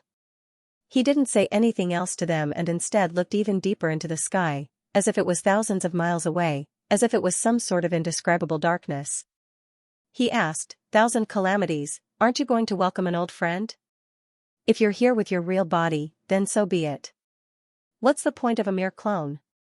Thousand Calamities Apocalypse's voice came from the void of space. However, he didn't show himself, clearly disdainful. "A clone is enough, I'm here to talk, not to fight." The person in the palanquin smiled. "There's no one here to talk with you. If you can't accept, then fight." Thousand Calamities Apocalypse didn't hold back at all. "Do you really want to expel our divinity and ghost race from this place?" The person in the palanquin also stopped smiling and calmly asked. "I've left you a forbidden zone, and after so many years, you know very well just how much you've gained from the ghost realm." Thousand Calamities Apocalypse replied. "If I were to ally with the ghost race and overturn the sky of your ghost realm, what's wrong with that?" The person in the palanquin scoffed. "That would only work if the ghost realm accepted you, but would the ghost race agree?" Thousand Calamities Apocalypse didn't hold back at all. While the divinity and ghost race might be able to temporarily ally, it was only because of their subordinates, including the divinity and ghost race. Because he didn't want to be expelled from the ghost realm, this was a lucrative job. But the true leader of the ghost race, the Lord of Dead Spirits, would definitely not ally with the divinity race. This was an issue that dated back to a very long time ago. The person in the palanquin also seemed to know that this wasn't enough to threaten Thousand Calamities Apocalypse, so he continued, "Even if we can't ally with the ghost race, we still have many options. The demon beasts of Xianxia region, the fugitives of sinful demon region, and the Holy Church.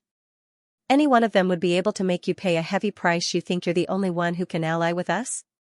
If I want to expel you, there will be many forces willing to take over your territory." Thousand Calamities Apocalypse didn't care. "There's no need to test me. If your divinity and ghost race want to stay in this ghost realm, you will have to follow my rules." Hearing Thousand Calamities Apocalypse, the person in the palanquin then spoke. "If that's the case, then there's no room for discussion." He waved his hand, and a vast divine light rose from the sky. In this forbidden land, the same divine light emerged from every member of the divine race. "Then let's remove the veil of your ghost divine realm and let the heavenly Tao see your wild ambitions." The existence in the palanquin snorted coldly. The moment the divine light appeared, the dark clouds in the sky were also dispelled. At the end of the dark clouds, the shadow of a gigantic creature appeared.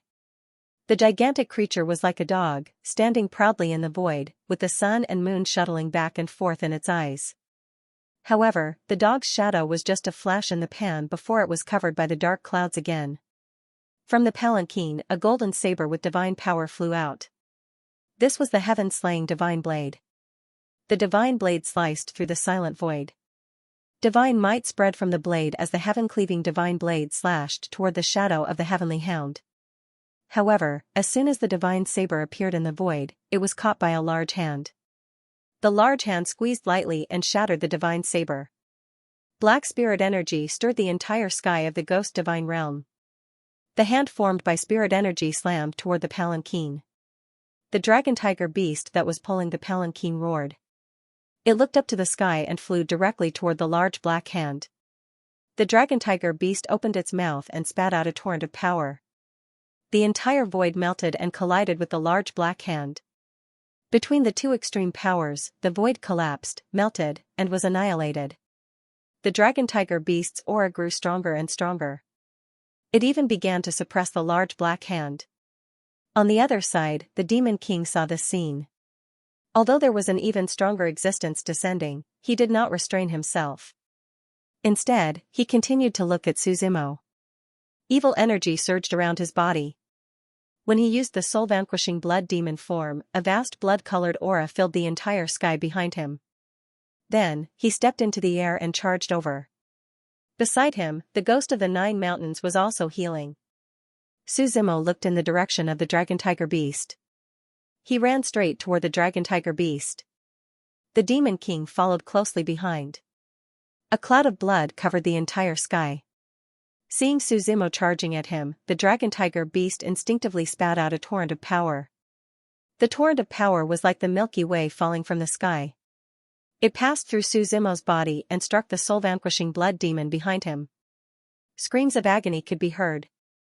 Since Suzumo had activated the heavenly gate of 3 lives, he was fine for the time being and managed to dodge the torrent of power. But the soul-vanquishing blood demon was in a terrible state. Its abdomen was pierced and its soul vessel was heavily damaged. "This isn't your style." From the darkness, a pair of eyes seemed to be staring at Suzumo and chuckled. He seemed to be very happy to see Suzumo in such a sorry state. Suzumo knew that this voice belonged to the Thousand Disasters Apocalypse. "Let's deal with your ghost divine realm first," Suzumo replied. His gaze turned towards the demon king.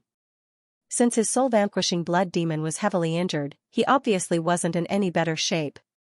However, the demon king was already dragging his bloodied body towards Suzumo step by step.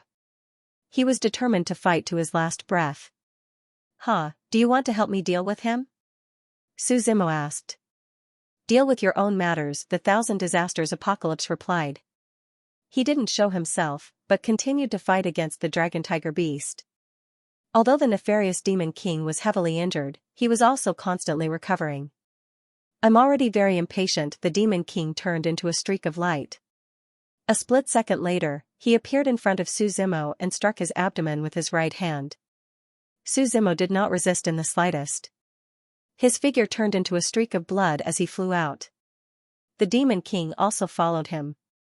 The soul-vanquishing blood demon opened its mouth wide, about to devour him. On one side, the Thousand Disasters Apocalypse was also fighting against the person inside the palanquin.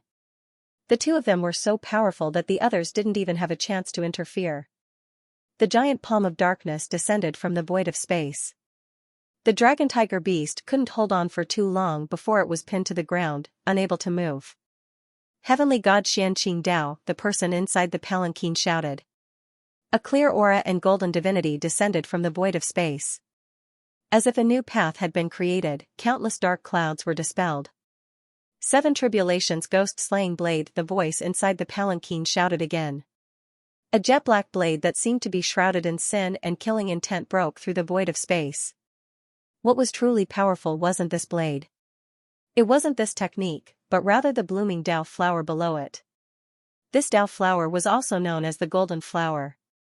A Dao fruit combatant could manifest the 3 flowers, allowing their essence, energy, and soul to enter the Dao. Not only would their body break away from their mortal body, even their soul vessel and everything else would undergo a great transformation.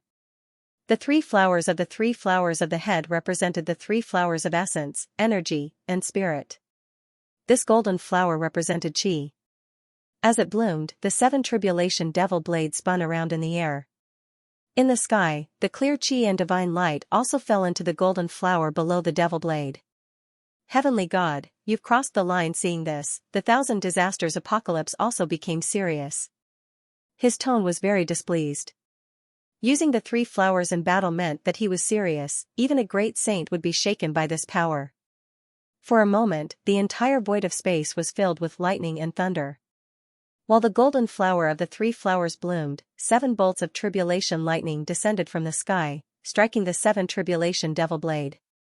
The devil blade instantly became ferocious, capable of reaching the heavens and slashing the underworld. "Slay the heavens dog, break the heavens secrets," the entity in the palanquin spoke. The 7 tribulation devil blade flew into the sky. This situation completely angered the Thousand Disasters Apocalypse. His furious voice resounded. If you had personally descended, you might have been able to fight against me. A mere clone like you dares to act so brazenly? As soon as he spoke, the sky was already filled with rumbling thunder and dark clouds. Countless ripples appeared on the clouds, as if the apocalypse had arrived. He wanted to annihilate all the living beings in the sky one by one. As the seven tribulation devil blade broke through the clouds, a series of crackling noises resounded. Countless bolts of lightning descended from the void of space. These bolts of lightning weren't mysteries, nor were they laws, but the supreme power of this world, the laws. Heaven and earth were created by the laws. As long as the laws exist, there would be heaven and earth. This law of lightning was the most primitive form of all lightning. Countless bolts of lightning in the future came from it. And now, the law of lightning was striking down. Like a rootless duckweed, the seven tribulation devil blade was continuously being destroyed by the lightning. In just a few strikes of lightning, cracks had already appeared on the devil blade. The entity in the palanquin was both shocked and furious, shouting, "Thousand Disasters Apocalypse, you've ignored the heaven's path, you will suffer the consequences. I won't tangle with you any longer." The dragon tiger beast that was previously unable to move stood up, roared to the sky, and was about to leave with the golden palanquin. "Since you've come, leaving won't be so simple." The Thousand Disasters Apocalypse coldly spoke. "I'll be taking this clone of yours," said Ji Futian. As soon as he finished speaking, the thunder in the sky became even more violent. It directly shattered the seven calamities' ghost saber. The thunderbolt struck down in the direction of the sedan chair. "Thousand calamities, how dare you?" The being in the palanquin roared furiously. "What era do you think we are in now? The Middle Ages have ended tens of thousands of years ago. How dare you Protoss come here and cause trouble?" Thousand Disasters Doomsday ignored them and snorted coldly. Lightning extinguished everything, and rule force shattered all rule force. It was unstoppable. The dragon tiger beast roared, but it was destroyed by the lightning in the blink of an eye. The golden palanquin, on the other hand, was completely enraged. At the side, the nefarious demon king and Su Zimo were still fighting. Both of them were dripping with blood, heavily injured. However, because of the soul blood demon body, the nefarious demon king was not afraid of being injured. This constitution was similar to the blood demon sect. The more blood one had, the stronger one would be. Furthermore, one's life force would also be stronger. Su Zimo raised his head and saw the scene of the five thunderbolts crashing down and destroying everything. "If you're going to die, then let's die together." He grabbed the nefarious demon king's body, causing the vortex of power inside his body to spin. Then, he pulled him towards the center of the lightning. "You're crazy." The nefarious demon king was shocked and kept struggling. "Everything I do makes it seem like I'm not afraid of death."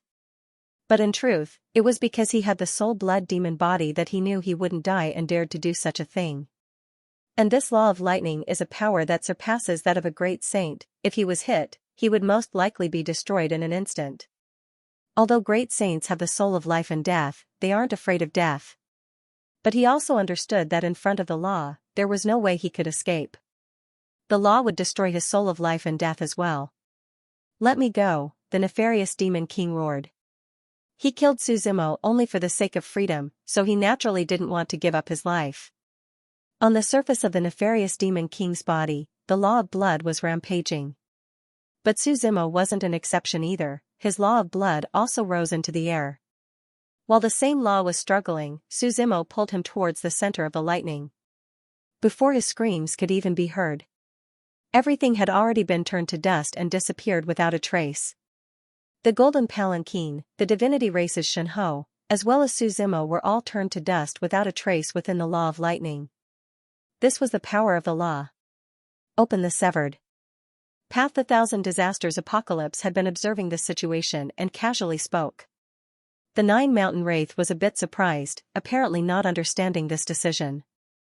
"Open the severed path, no need to ask about anything else," the Thousand Disasters Apocalypse replied. The severed path was the only path that all living beings of the Spectre realm could take if they wanted to leave this world. To live through the severed path was to live. The Nine Mountain Wraith exchanged glances, then each formed a hand seal that looked like a guillotine. The hand seal bloomed at the center of the 9 of them and pulled down a curtain from the sky. The dragon head guillotine fell from the sky and floated in the void of space. The 1000 Disasters Apocalypse flicked his finger and opened the dragon head guillotine. The law of lightning that was floating in the void of space all flowed into the other side of the guillotine. This is all I can do. The Spectre Realm isn't a place you should come to, the 1000 Disasters Apocalypse muttered to himself. With another flick of his finger, the dragon head guillotine merged back together and the severed path disappeared again. What do we do with the divinities and wraith race? Among the 9 mountain wraith, Xianxia stood out and asked.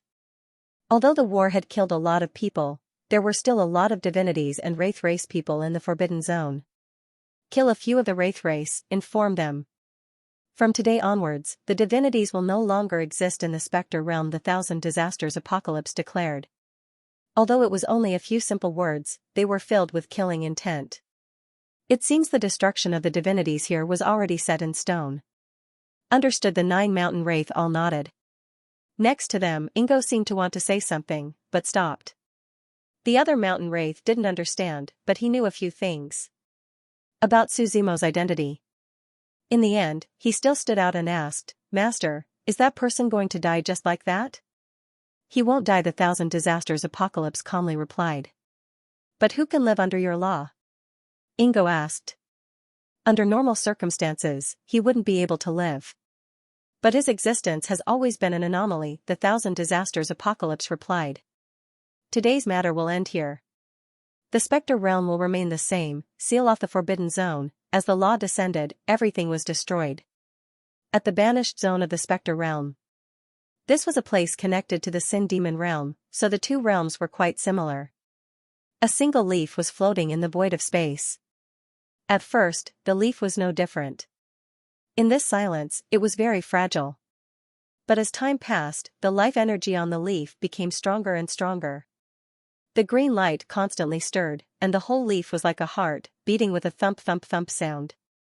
The leaf began to flow into the Sin Demon area. It slowly descended from the sky of the Sin Demon area. The Sin Demon area was a world ruled by the demons. But the demons here didn't have a very high status in the 9 territories.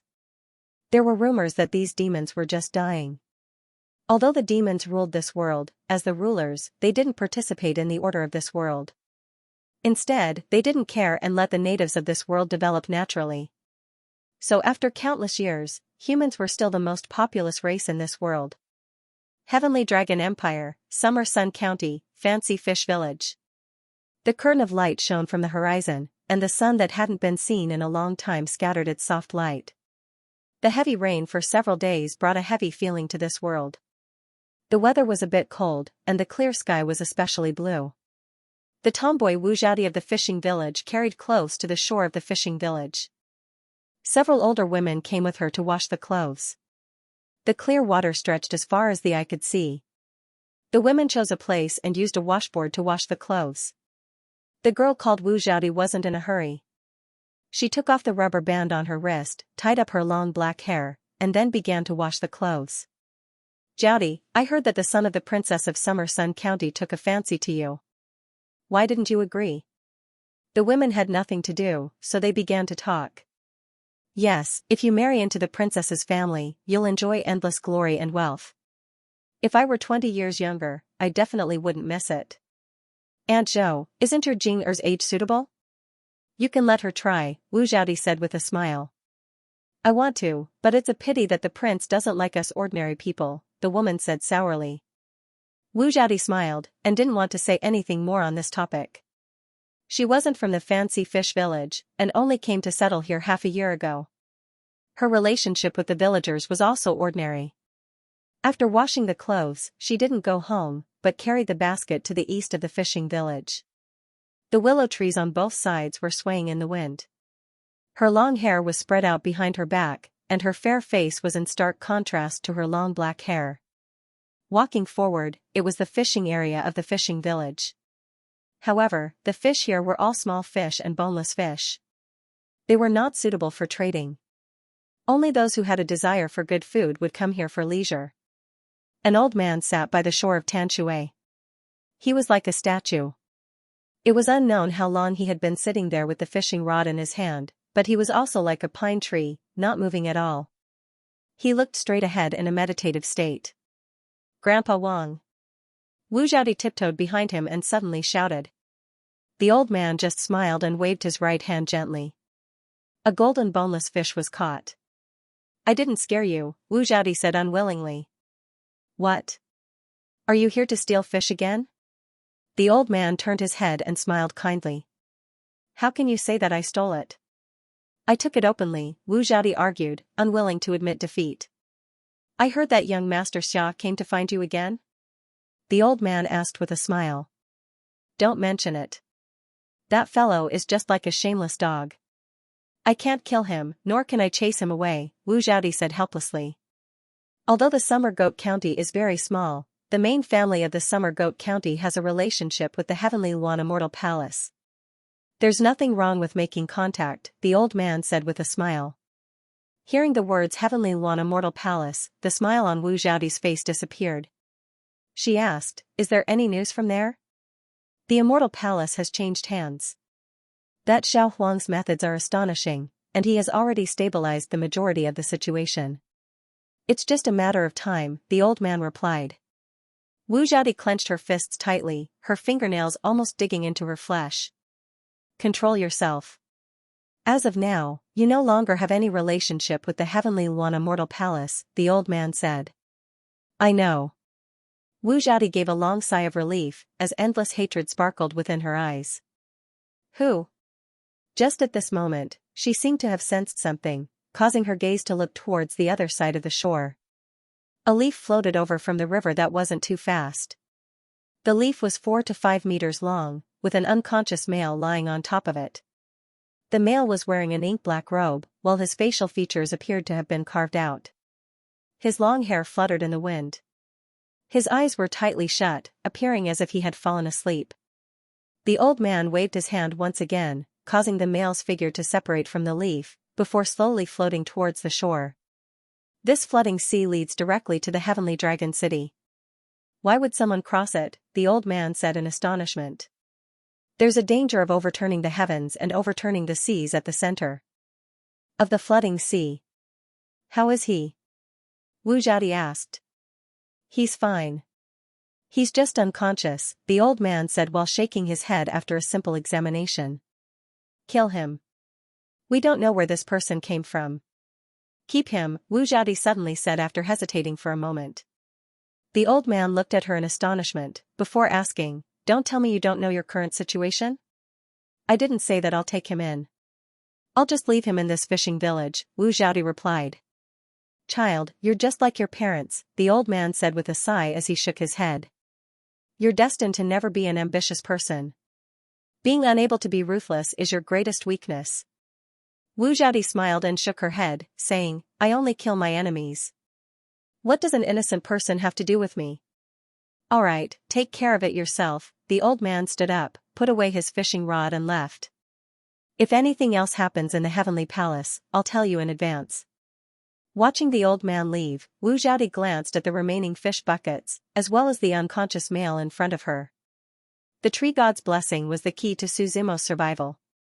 Ever since he received Gomon's inheritance, he had planned to fake his death. His current strength was limited, so it wasn't easy for him to clash head-on with many existences.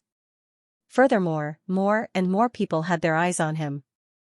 This wasn't a good thing for him right now.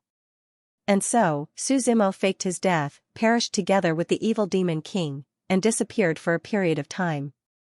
However, after reviving with the tree god's blessing, he couldn't control it for a period of time. His consciousness began to awaken, and he could feel the power in his body beginning to control his limbs. He slowly opened his eyes, and the aroma of grilled fish wafted into his nose. You're awake, Wu Zhaodi said as she sat on a hillside filled with stars. An open flame flickered, and a few skewers of boneless goldfish were hanging in front of her, constantly being grilled. Su Zimo slowly sat up. He didn't speak, but his consciousness first returned to the divine continent. Paimon and the others immediately came to greet him.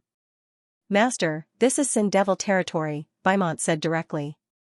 It has something to do with the demons? Su Zimo asked. They don't deserve to be called demons, the Scarlet Blade Ox demon said angrily before Beaumont could say anything. They're just a bunch of cowards. They're just fake demons. What do you mean? Suzimo didn't understand. When we came to the 9 regions with Master, he started a new era in a short time. Demons arrived. We ruled this era, and Master was the first to start the final battle. He went to conquer the heavens, said the Scarlet Blade Ox demon. Apart from a few of us who were separated, the other 12 demon generals each ruled 12 armies. They were used to resist the resistance of the 9 regions. Later, the heavenly Tao decreed that Master and those who went to conquer the heavens all died in battle. Our demons suffered heavy losses. A portion of our generals died in battle and were sealed in the ancient Devil Cave. However, 2 of our generals actually surrendered to the dogs of the heavenly Tao in exchange for a chance to live. At this point, the Scarlet Blade Ox demon felt a headache and shook his head. In truth, after saving the Scarlet Blade Ox demon from Zhurong's inheritance, Suzimo discovered that someone had tampered with the Scarlet Blade Ox demon's memories. He could vaguely remember many things, but he couldn't think too deeply about it. Once he thought about it, he would get a headache. Who are the 2 generals you speak of? Suzimo asked again. Tianping Demon Sovereign and the Purgatory Devil Buddhist, said the Scarlet Blade Ox demon. The heavenly Tao is really willing to pay a price. After they surrendered, they obtained Sin Devil territory.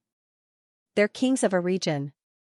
Their lives are many times better than ours. The heavenly Tao is just using them. If they can destroy our demons with a single region, why not? Sneered the 7-faced demon general. Actually, everyone could see this goal.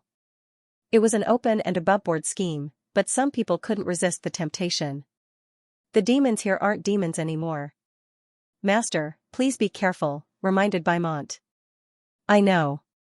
Suzimo smiled. Now, it seems that it's time to clean up the sect. Why aren't you talking? Wu Zhaodi waved her hand in front of Suzimo's eyes and asked. Can't you hear or speak? Where is this place in Sin Devil territory? Suzimo asked calmly as he came out of the Divine Continent. You scared me. I thought you couldn't speak, Wu Zhaodi replied. This is the Panhai Fish Village, it belongs to the Heavenly Dragon Empire. Heavenly Dragon Empire, Suzimo muttered to himself. Who are you? How did it drift over from the sea? Wu Zhaodi asked. I don't remember. Suzimo shook his head. If you don't want to say it, then don't say it. Just pretend to have amnesia, Wu Zhaodi muttered. Then, she placed the roasted boneless fish in front of him. He asked, Hey, do you want to eat? Suzimo did not stand on ceremony. He took the grilled fish and ate a few mouthfuls. The taste was not bad. You're lucky to have met me. Wu Zhaodi continued. Otherwise, you would have drifted along the sea. Sooner or later, you would have been sucked into the great maelstrom and died without a corpse. Suzimo was silent for a bit, then asked, Is there any legend about divinities in your world? What do you mean by our world? Don't tell me you're from another territory. Wu Zhaodi smiled. Obviously, she did not believe Suzimo's words. But then, she asked, There are many legends about divinities, which one are you looking for? Ancient divinities, have you heard of them? Suzimo asked. Never heard of them. Wu Zhaodi shook her head. Suzimo did not ask any more questions. The 2 of them ate the grilled fish in silence. Wu Zhaodi stood up and said, I should go home. You, go back to where you came from. I want to live in this fishing village for a while. Suzimo said. He wanted to live a peaceful life for a while so that he would not attract too much attention. Also, he could use this chance to learn more about Sin Devil territory. This is not your home. Wu Zhaodi said. Although I don't know who you are, this fishing village is very peaceful. Let it stay peaceful. Wu Zhaodi could tell that Suzimo was not an ordinary person, so she felt that his arrival would break the cohesion of this place. I don't have a home. Suzimo shook his head. His home was in Jinwu Xingzong. There was no place in the 9 territories that could be called home. Then where do you live? Wu Zhaodi asked again. The sky is my blanket, the earth is my bed. The world is so big, where can't I live? Suzimo asked back. I can't be bothered with you. Wu Zhaodi waved her hand and walked down the hill. After she left, Su Zimo sat down cross-legged. In the palm of his right hand, the mark of an oval-shaped leaf was faintly discernible. It was usually hidden in the palm of his hand, but when Su Zimo needed it, it would appear again. The blessing of the tree god, Su Zimo muttered to himself. Resurrection from the dead. This Gomeng's inheritance was indeed heaven-defying, but the price of condensing this leaf was also very high. The leaf that Su Zimo resurrected was condensed by the tree spirit's last power. It would probably be a long process to condense it again. However, Su Zimo had also realized that with the tree of life, he could get twice the results with half the effort while cultivating this legacy. But at this moment, Su Zimo was not in a hurry to cultivate. Instead, he returned to the divine continent. When he recovered the death flower, it was entangled with the heavenly tree and entered here. When Su Zimo saw the flower of death again, he discovered that it had actually undergone an earth-shaking change. It had swallowed the heavenly tree. To be precise, it had merged with the heavenly tree.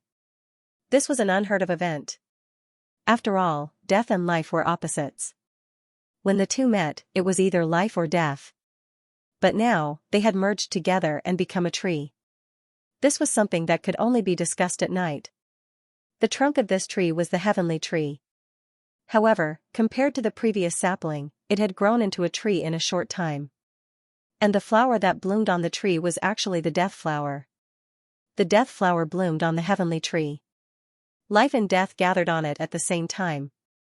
Su Zimo looked at the tree in front of him and was silent for a long time. He had been in the soul conduit realm for a long time. Now, it was time for him to step into the so-called fourth realm of life and death. Previously, when he perished together with the evil demon king, he seemed to have comprehended something. Now that he saw this tree, Su Zimo felt that he was only a step away from the life and death realm.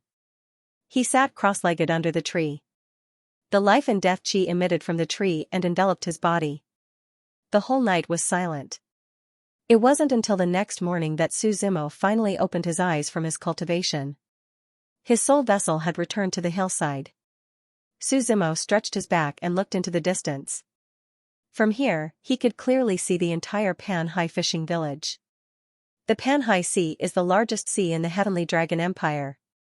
It stretches across more than half of the Heavenly Dragon Empire's territory, and the fishing village is a protruding piece of land in the Panhai Sea. The area isn't big, the fishing village is built right next to the water. The villagers here are quite hardworking, fishing at the first light of day. Then they're sold to the Xianxia County in exchange for money. Su Zimo found that almost everyone here are mortals, there are very few cultivators here. His gaze fell on the coastline in front of him, where he saw the only person he knows here, Wu Zhaodi. She's cultivating here. Facing the endless Panhai Sea, water droplets are floating around her body. The water droplets are crystal clear, each of them seems to contain a small transparent world. The Panhai Sea in front of her is stirring, the waves are surging up and down. Wu Zhaodi waved her hand, causing the entire sea to explode, splashing water several thousand meters high. Her realm should be around the divine vein realm, her eyes are also filled with faint immortal aura. She let out a long sigh. Turning around, she saw Su Zimo walking over from the side with a smile. You followed me? Wu Zhaodi narrowed her eyes and said. I just came here for a walk, don't think too much. Su Zimo shook his head and laughed. Wu Zhaodi looked at him cautiously, then asked, Did you sleep well last night? It was quite comfortable, the beach is so refreshing, I haven't felt so relaxed in a long time. Su Zimo looked at the sea and sighed. You don't look like a good person at first glance, Wu Zhaodi said again. You don't look like a good person either, and I've never said that I'm a good person. Su Zimo smiled. A cultivator of the divine range is hiding in this mortal village. What does it have to do with you? Wu Zhaodi scoffed and was about to leave. Suddenly, a loud shout came from afar. He saw a few people riding on demonic beasts coming from afar. As they got closer, he could see that the leader of the group was a young man. The demonic beast he was riding was the green cloud stepping bear. It wore a blue satin robe. His looks were not bad, and he had the potential to be a gigolo. He held a white folding fan in his hand. The surface of the fan was painted with a feng shui painting. The people following him seemed to be his servants. Jiaodi, the young man shouted. Wu Jiaodi glanced at him and her face instantly darkened. She turned her head and pretended not to see him, as if she didn't want to talk to him. What? Did your boyfriend come knocking on your door? Su Zimo teased from the side. You like to laugh at me, don't you? Wu Jiaodi glared at him and said. Then don't blame me for being unjust. As she spoke, she walked to Su Zimo's side and held Su Zimo's arm with both hands. Her originally expressionless face was full of smiles. The blue-robed man had just arrived in front of him in high spirits when he saw the scene. His entire body froze on the spot. Su Zimo seemed to have heard the sound of the other party's heart breaking on the spot. He instantly understood that Wu Jiaodi wanted to use him as a shield. Young Master Xia, why are you here? Wu Jiaodi seemed to have just seen the other party. She let go of Su Zimo's arm and asked. I went to your house to look for you, but you weren't there.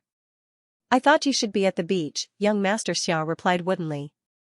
Oh, what's the matter? Wu Jiaodi asked. Young Master Xia didn't answer his question. Instead, he looked at Su Zimo and asked with slight hostility, this brother looks quite unfamiliar. I don't think I've seen you before? I'm Jiaodi's brother. My name is Zhao Kai. You can call me brother-in-law, Su Zimo said. Wu Jiaodi originally looked at Su Zimo and was prepared to act a little bashful. When she heard this, she was stunned for a moment. Then, she glared fiercely at Su Zimo. So it's brother-in-law. The hostility on young Master Xia's face instantly disappeared. He hurried forward and shook hands with Su Zimo. He's not. Wu Jiaodi was about to refute. However, she was interrupted by Su Zimo. Sister, the skill you just practiced is quite powerful. What's it called? Wu Jiaodi knew that Su Zimo was threatening her. She hid her identity and lived in this fishing village. If it was revealed that she was a divine pulse expert, it would be difficult for her to live here peacefully. Brother-in-law, you're new to our Summer Sun County. I'm afraid you're not familiar with it, young Master Xia said enthusiastically. Why don't I treat you to a trip to Summer Sun County and have some fun? You are? Su Zimo looked at him and asked. I was careless and forgot to introduce myself, young Master Xia said with an apologetic smile. I'm Xiao Long. My father is the princess of Summer Sun County. You have a bright future, Su Zimo patted him on the shoulder and replied. It's all because of my father's reputation. It's not worth mentioning, Xiao Long shook his head and smiled. Summer Sun County is the head of the 16 counties in the Heavenly Dragon Empire. I'll treat you to a trip. If you want to go, you can go. I'm not going, Wu Jiaodi refused directly. Jiaodi, it's not easy for brother-in-law to come here. We naturally have to accompany him, Xiao Long explained. Call me Miss Wu. Do I know you that well? Wu Jiaodi replied and turned to leave. She didn't want to be entangled with these two shameless guys. My sister has been spoiled since she was young. Don't mind her, Su Zimo comforted. I'm used to it. I like how straightforward Jiaodi is, Xiao Long said with a smile. The two followed behind Wu Jiaodi and chatted happily. Su Zimo learned a lot about Sin Devil territory from him. Since the demon race left this world alone, the Heavenly Dragon Empire led by humans and the Central Black Tortoise Empire led by monsters became the two core forces of this world. Of course, there were still many sects here that could compete with the two empires, but there were very few of them. Young Master Xia is very knowledgeable. I wonder if you've seen the demon race? Su Zimo asked. I won't hide it from brother-in-law. When I was young, I went to the main city of the Heavenly Dragon Empire, Heavenly Dragon City. Naturally, I've seen the demon race. It is said that the current Prime Minister of our Heavenly Dragon Empire is a member of the demon race. Xiao Long looked around and said after seeing that no one was around. I heard that the demon race doesn't care about worldly affairs. How can they enter the imperial court as an official? Su Zimo asked doubtfully. The so-called don't care about worldly affairs is something that ordinary people can't come in contact with, Xiao Long shook his head and replied. In fact, among these powerful forces, there are shadows of the demon race. Su Zimo nodded. He thought about it. How could the demon race leave this place alone? The two chatted and arrived at the house where Wu Jiaodi lived. This was a newly built wooden house. The area was not very big. There were 2 tables outside the house, both of which were brand new. On top of them were some basins, baskets, and the like. Because Wu Zhaodi lived in a remote area of the village, there weren't many people around. Xiaolong said, I wanted Zhaodi to move here but she didn't want to. She insisted on living here because it was peaceful. It is indeed peaceful. Su Zimo nodded. Why did the 2 of you follow me? Wu Zhaodi glared at the 2 of them and asked. Zhaodi, let's go to the Summer Sun County together. Xiaolong didn't give up. The 3 Luan sect is recruiting new disciples in the county today and people from the surrounding counties are all here. It's very lively so I came here to call you. The 3 Luan sect. Wu Zhaodi's face darkened. It's a subordinate sect of the Heavenly Luan Immortal Palace. Yes, I heard that the 3 Luan sect has a quota every year to recommend their disciples to the Immortal Palace. Xiaolong said. That's the Immortal Palace. Even our Heavenly Dragon Empire has to be respectful. Well said, then why don't you go? Wu Zhaodi snorted. I want to, but you know that I'm just a venerable vain disciple. They don't want me. Xiaolong said with a smile. His talent wasn't good and he had been a playboy since young. He never thought of becoming a peerless expert. Therefore, he had a very thorough understanding of this aspect. In that case, let's go. Wu Zhaodi thought for a while and finally nodded. That's right. Xiaolong said with a smile. Brother-in-law, where did you come from? We came across the ocean. Our place is a small village. I don't think you've heard of it before, Su Zimo replied. The 3 of them didn't pack anything and Xiaolong asked the followers to let them go. The 3 of them rode their own demon beasts and headed to the Summer Sun County. The spring breeze blew past and the weeping willows hung upside down on the ground. The official road was filled with flowers and the scenery was pleasant. As the head of the 16 counties in the Heavenly Dragon Empire, the Summer Sun County was naturally large. As far as the eye could see, the front of the city was just like its name. It was like a shepherd facing the heavens. The thick and heavy city walls were built with bricks and tiles of different colors. The goat horns were the real horns of the deity-level demonic beast, Kuei goat. The few of them passed through the official road and entered the spacious main road. Even before entering the city, the dense crowd at the city gate was enough to show how prosperous this place was. It's not that I want to brag, but within the Heavenly Dragon Empire, other than the Heavenly Dragon City, our place is the most prosperous, Xiaolong said proudly. When they were about to enter the city, Wu Zhaodi found a veil from somewhere and put it on her face. Zhulong looked at her in confusion. I'm afraid of getting into unnecessary trouble, Wu Zhaodi explained casually. Don't worry, this Summer Sun County is my territory. Who would dare to cause trouble for us? Zhulong said carelessly. However, he didn't pursue the matter further. Su Zimo could guess that Wu Zhaodi's identity was probably not ordinary, and she was afraid of meeting someone she knew. Our Summer Sun County has 2 specialties. One is the sword dance, the other is the painting capital, Zhulong introduced. The sword dance refers to the drunken red dust inn. The women there are all sword immortals who descended into the world. The sword dance is extremely beautiful. Everyone in Sin Devil City approves of it. It's the only place. As for the painting capital, it's where the painting Saint Zhongheng lives. He teaches everyone. He has tens of thousands of disciples. Every day, there are thousands of people who come here to worship him as their master. At this point, Zhulong continued, I don't think you're interested in the painting saint. I'll take you to the drunken red dust inn to see the sword dance. If you don't see the sword dance in Summer Sun County, you'll have a lifelong ambition. I want to see the 3 Luan sect, Wu Zhaodi said. Su Zimo looked at Wu Zhaodi. He noticed that her mood was not good. It seemed to be related to the 3 Luan sect. He smiled, let's go see the sword dance. The 3 Luan sect can see it any time.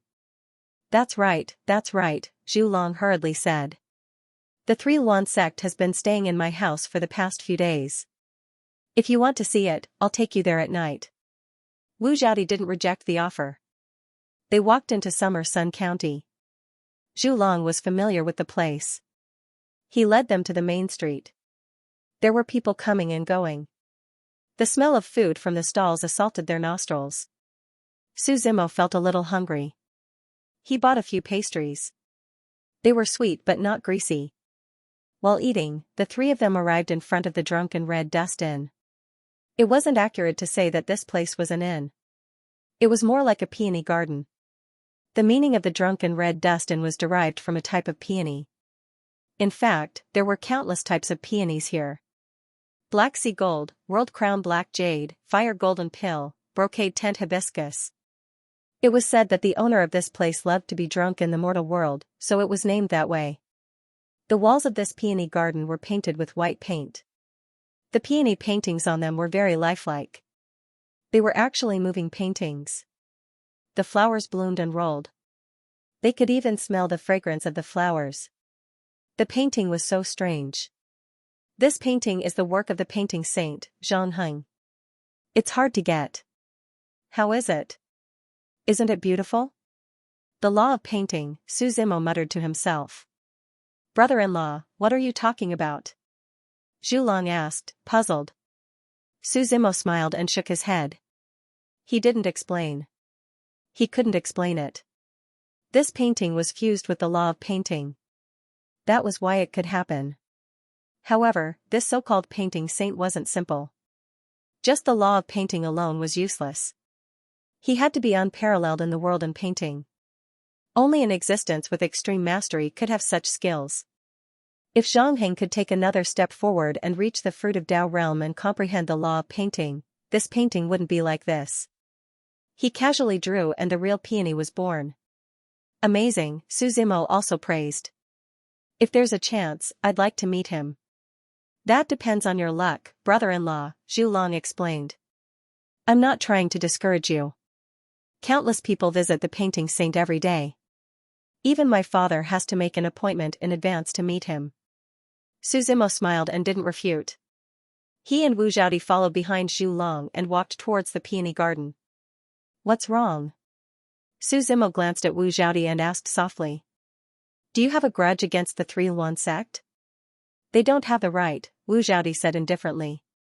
Then it's the 9 Luan immortal palace you mentioned before, Su Zimo said with a smile. Wu Zhaodi's expression didn't change. However, she still looked at Su Zimo with a meaningful gaze. Not everyone could enter the Drunken Beauty Garden.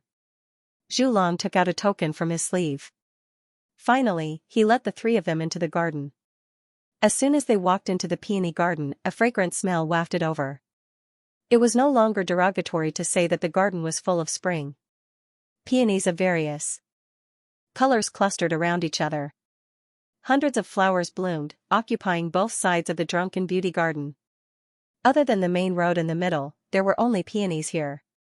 Countless peonies dazzled one's eyes. On the other hand, the peony garden was quite quiet. There were only a few people walking around. The Drunken Beauty Garden has very strict requirements for guests. Ordinary people can't enter, Xiao Long said with a smile. I'm just basking in the glory of my father being a princess. Under Xiao Long's lead, the two continued to walk forward and finally saw the buildings outside the peony garden. There were rows of halls built with green and green bamboos. There were rows of weapon racks at the entrance of the hall, with hundreds of different swords on them. Every sword here represents a sword dancer here. As long as you choose a sword, the corresponding person will come, Xiao Long said. You seem so familiar with this place. Do you come here often? Wu Zhaodi asked. Of course. Xiao Long subconsciously replied, but then he realized something. He quickly denied, not often.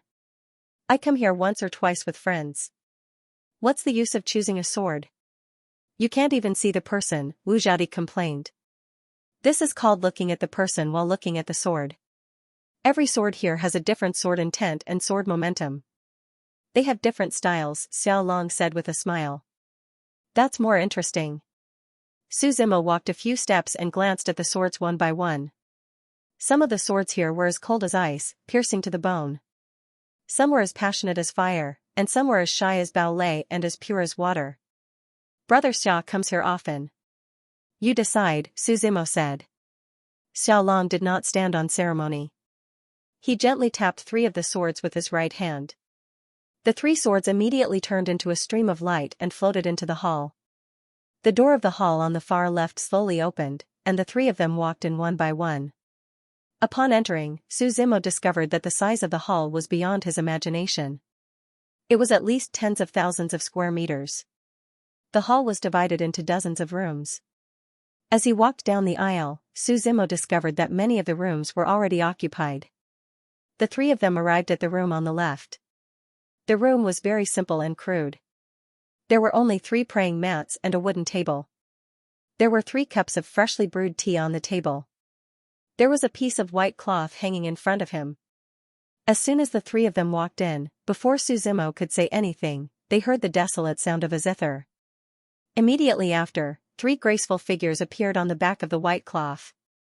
The figure was like a sword, and different sword wheels began to sway with the dance. Coupled with the sound of the guqin, it was intoxicating. This sword dance was not an ordinary dance. It seemed to be able to capture everyone's mind, causing their eyes to be unable to leave the figure behind the white cloth. Suzimo had a feeling that the saber intent in his body was moving along with the other party's dance. It became faster and faster, and the sword dance also became faster and faster. The figures' afterimages scattered, turning into thousands of them. Next to him, Zhu Long let out a soft cry. He had actually broken through at this moment. What a strange dance, Suzimo praised. As the song ended, the sword dance stopped. The figure behind the white cloth also disappeared, causing one to forget to leave. The 3 graceful figures from just now seemed to be replaying in his memory. The sword dance is not only beautiful, but it can also help the spectator break through their cultivation, Zhu Long said softly. However, I heard from my father that the sword dance is also an offensive move. When the song ends, even ghosts and gods will tremble. The most difficult part of cultivation is to comprehend. To comprehend oneself, to comprehend heaven and earth, Suzimo said. This sword dance seems to have integrated the strengths of 100 schools of thought. Everyone who watches the dance can benefit from it. Not to mention anything else, just this alone is already the best. It's good that you're not disappointed, Zhu Long said with a smile. The door to the room opened by itself. The 3 of them also walked out. Wu Zhaodi curiously asked, why didn't they show up when they were performing? There's no point in showing up, the comprehension of cultivation needs to be pure, Suzimo explained. As soon as the 3 of them walked in, a burst of laughter came from the room next door. Someone walked out. Second brother, the one who walked out was a young man, his appearance was a bit similar to Zhu Long. His gaze passed over Suzimo and Wu Zhaodi, asking, your friend? How come he looks so unfamiliar? I've never seen him before. Do I need to tell you when I make friends? Zhu Long casually replied. The young man didn't force him and smiled. Tonight, the elders of the 3 Luan sect are here. Father has prepared a banquet for them, don't be late. I don't need your reminder, Zhu Long still replied without much emotion. The young man shrugged, then left without a care. Looking at the young man's back, Wu Zhaodi asked, he's your big brother? I've never admitted it, Zhu Long said. You guys be careful. What should we be careful of? Wu Zhaodi didn't understand. This person is very hypocritical. He'll investigate all the friends around me, either roping them in or killing them, Zhu Long said. There seems to be a lot of hatred between you 2 brothers, Suzimo asked. Forget it, let's not talk about it, Zhu Long shook his head and smiled. There's a banquet at home tonight, I can take you guys back. Is that convenient? Wu Zhaodi asked. It's fine, my father has never cared about me anyway, Zhu Long shook his head. The 3 of them left the drunken beauty garden and followed Zhu Long to the Zhu residence. However, just after the 3 of them left, in a room in the deepest part of the peony garden, a graceful and elegant woman stood in front of the window, looking straight ahead. Garden mistress, a maid pushed the door open and slowly walked in. What's the matter? The woman asked. 2 new faces have come to our peony garden, the maid said. They're brought by the 2nd son of the Zhu family, a man and a woman. The woman should be at the divine pulse level, but I can't tell the man's level. That's interesting. At this juncture, good and bad people are mixed in, the woman chuckled. Do you want me to keep an eye on them? The maid asked. No, help me get ready. I'm going to the Zhu family's banquet tonight, the woman said. Yes. The maidservant nodded and retreated. They arrived at the Zhu family. The Zhu residence wasn't very big, but it was very grand. It was like a smaller version of a city. The walls of the residence were exactly the same as those in Shuyang Prefecture. Seeing Zhu Long return, the two guards at the door hurriedly greeted him. The sky was getting dark, but the Zhu residence was decorated with red lanterns and colored banners. It was very beautiful. The few of them came to the reception hall of the Zhu residence. The Xiao family's reception hall was also very grand. It seemed that because of Summeryang County, the totem here was a sheep. In the main hall of the reception hall, a sheep skull was hanging on the wall. There was a wooden table at the bottom and two chairs were separated. On the left was the head of the Xiao family, Xia Hai. On the right was the head elder of the Three Luan sect, Qi Kuangyin. Below him were the disciples of the Three Luan sect and the direct descendants of the Xia family. Elder Qi, your visit to my Summeryang County has brought light to my humble dwelling, Xia Hai said with a smile. You're too kind, family head Xia. Please forgive us if we've disturbed you, Qi Kuangyin said with a smile.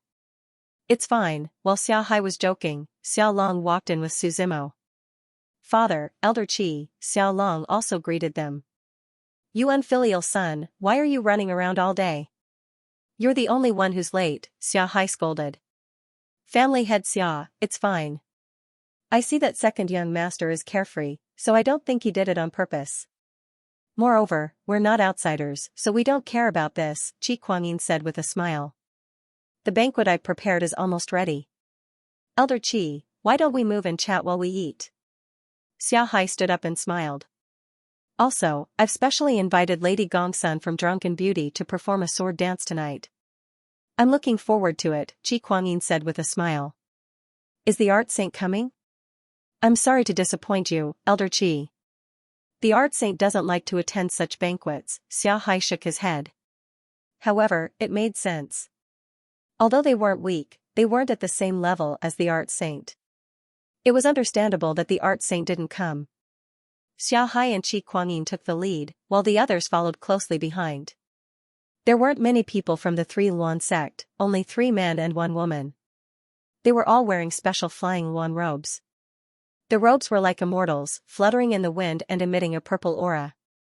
Wu Zhaoti's gaze swept across their faces, then she quickly lowered her head and tightened the veil on her face. They arrived at the location of the banquet. Although it was in the open air, the surrounding lanterns illuminated the place, making it no different from daytime. A large table of delicacies had already been prepared. Other than Xiao Long, Su Zimo and Xiao Luo were not qualified to sit at the table. Drunken Beauty's yard owner has arrived, a servant announced. Then, a woman in a light purple dress walked over slowly, followed by a few maids. She had the fragrance of peonies, and even her purple dress reflected the pattern of peonies. It could be seen that this woman's infatuation with the peony had already gone deep into her heart. She was also wearing a veil. Her eyes were like blooming peonies, cold and aloof with a trace of gentleness. Her long hair was scattered behind her back, and her pearl-like earlobes were sparkling in translucent earrings that swayed slowly with her posture. Gongsun Muyu greets the two of you. The woman in purple smiled and introduced herself. I have admired the Three Luan sect for a long time. It is my honor to be able to meet you today. Yard owner, I can't accept this. Qi Kuangyin quickly shook his head. In fact, the Three Luan sect was nothing. Qi Kuangyin also understood that the other party was giving face to the Heavenly Luan Palace behind them. After all, the Heavenly Luan Palace did not care about the secular world, and the Three Luan sect was their representative. Otherwise, no one would care about the Three Luan sect at all. The 3 main figures sat down, and the maids that Gongsun Muyu brought along performed a sword dance. The others watched with great interest, but the 3 of them were minding their own business and chatting with each other. After all, for their realm an ordinary sword dance was just for enjoyment. It could not suddenly increase their realm or anything. Elder Qi, how many days do you plan to stay in Summer Sun County to recruit disciples this time? Gongsun Muyu asked first. 7 days. Qi Kuangyin did not hide it. After all, this kind of thing could not be hidden. I remember that the Three Luan sect recruits disciples every year in summer. Why is it so early this year? Xiahai also pretended to be curious and asked. I don't know about the order of the sect master, Qi Kuangyin said evasively. On the other side, Su Zimo and Wu Zhaodi found a pavilion with fewer people and sat inside. Wu Zhaodi's gaze never left Qi Kuangyin. You know him? Su Zimo asked. He's the great elder of the three Luan sect in name, but he's actually a chess piece used by the Heavenly Luan Palace to supervise the sect master, Wu Zhaodi said. Isn't the three Luan sect a branch of the Heavenly Luan Palace? Why does it need to be supervised? Su Zimo asked curiously. Not to mention a branch, even the Heavenly Luan Palace itself is constantly fighting among its factions.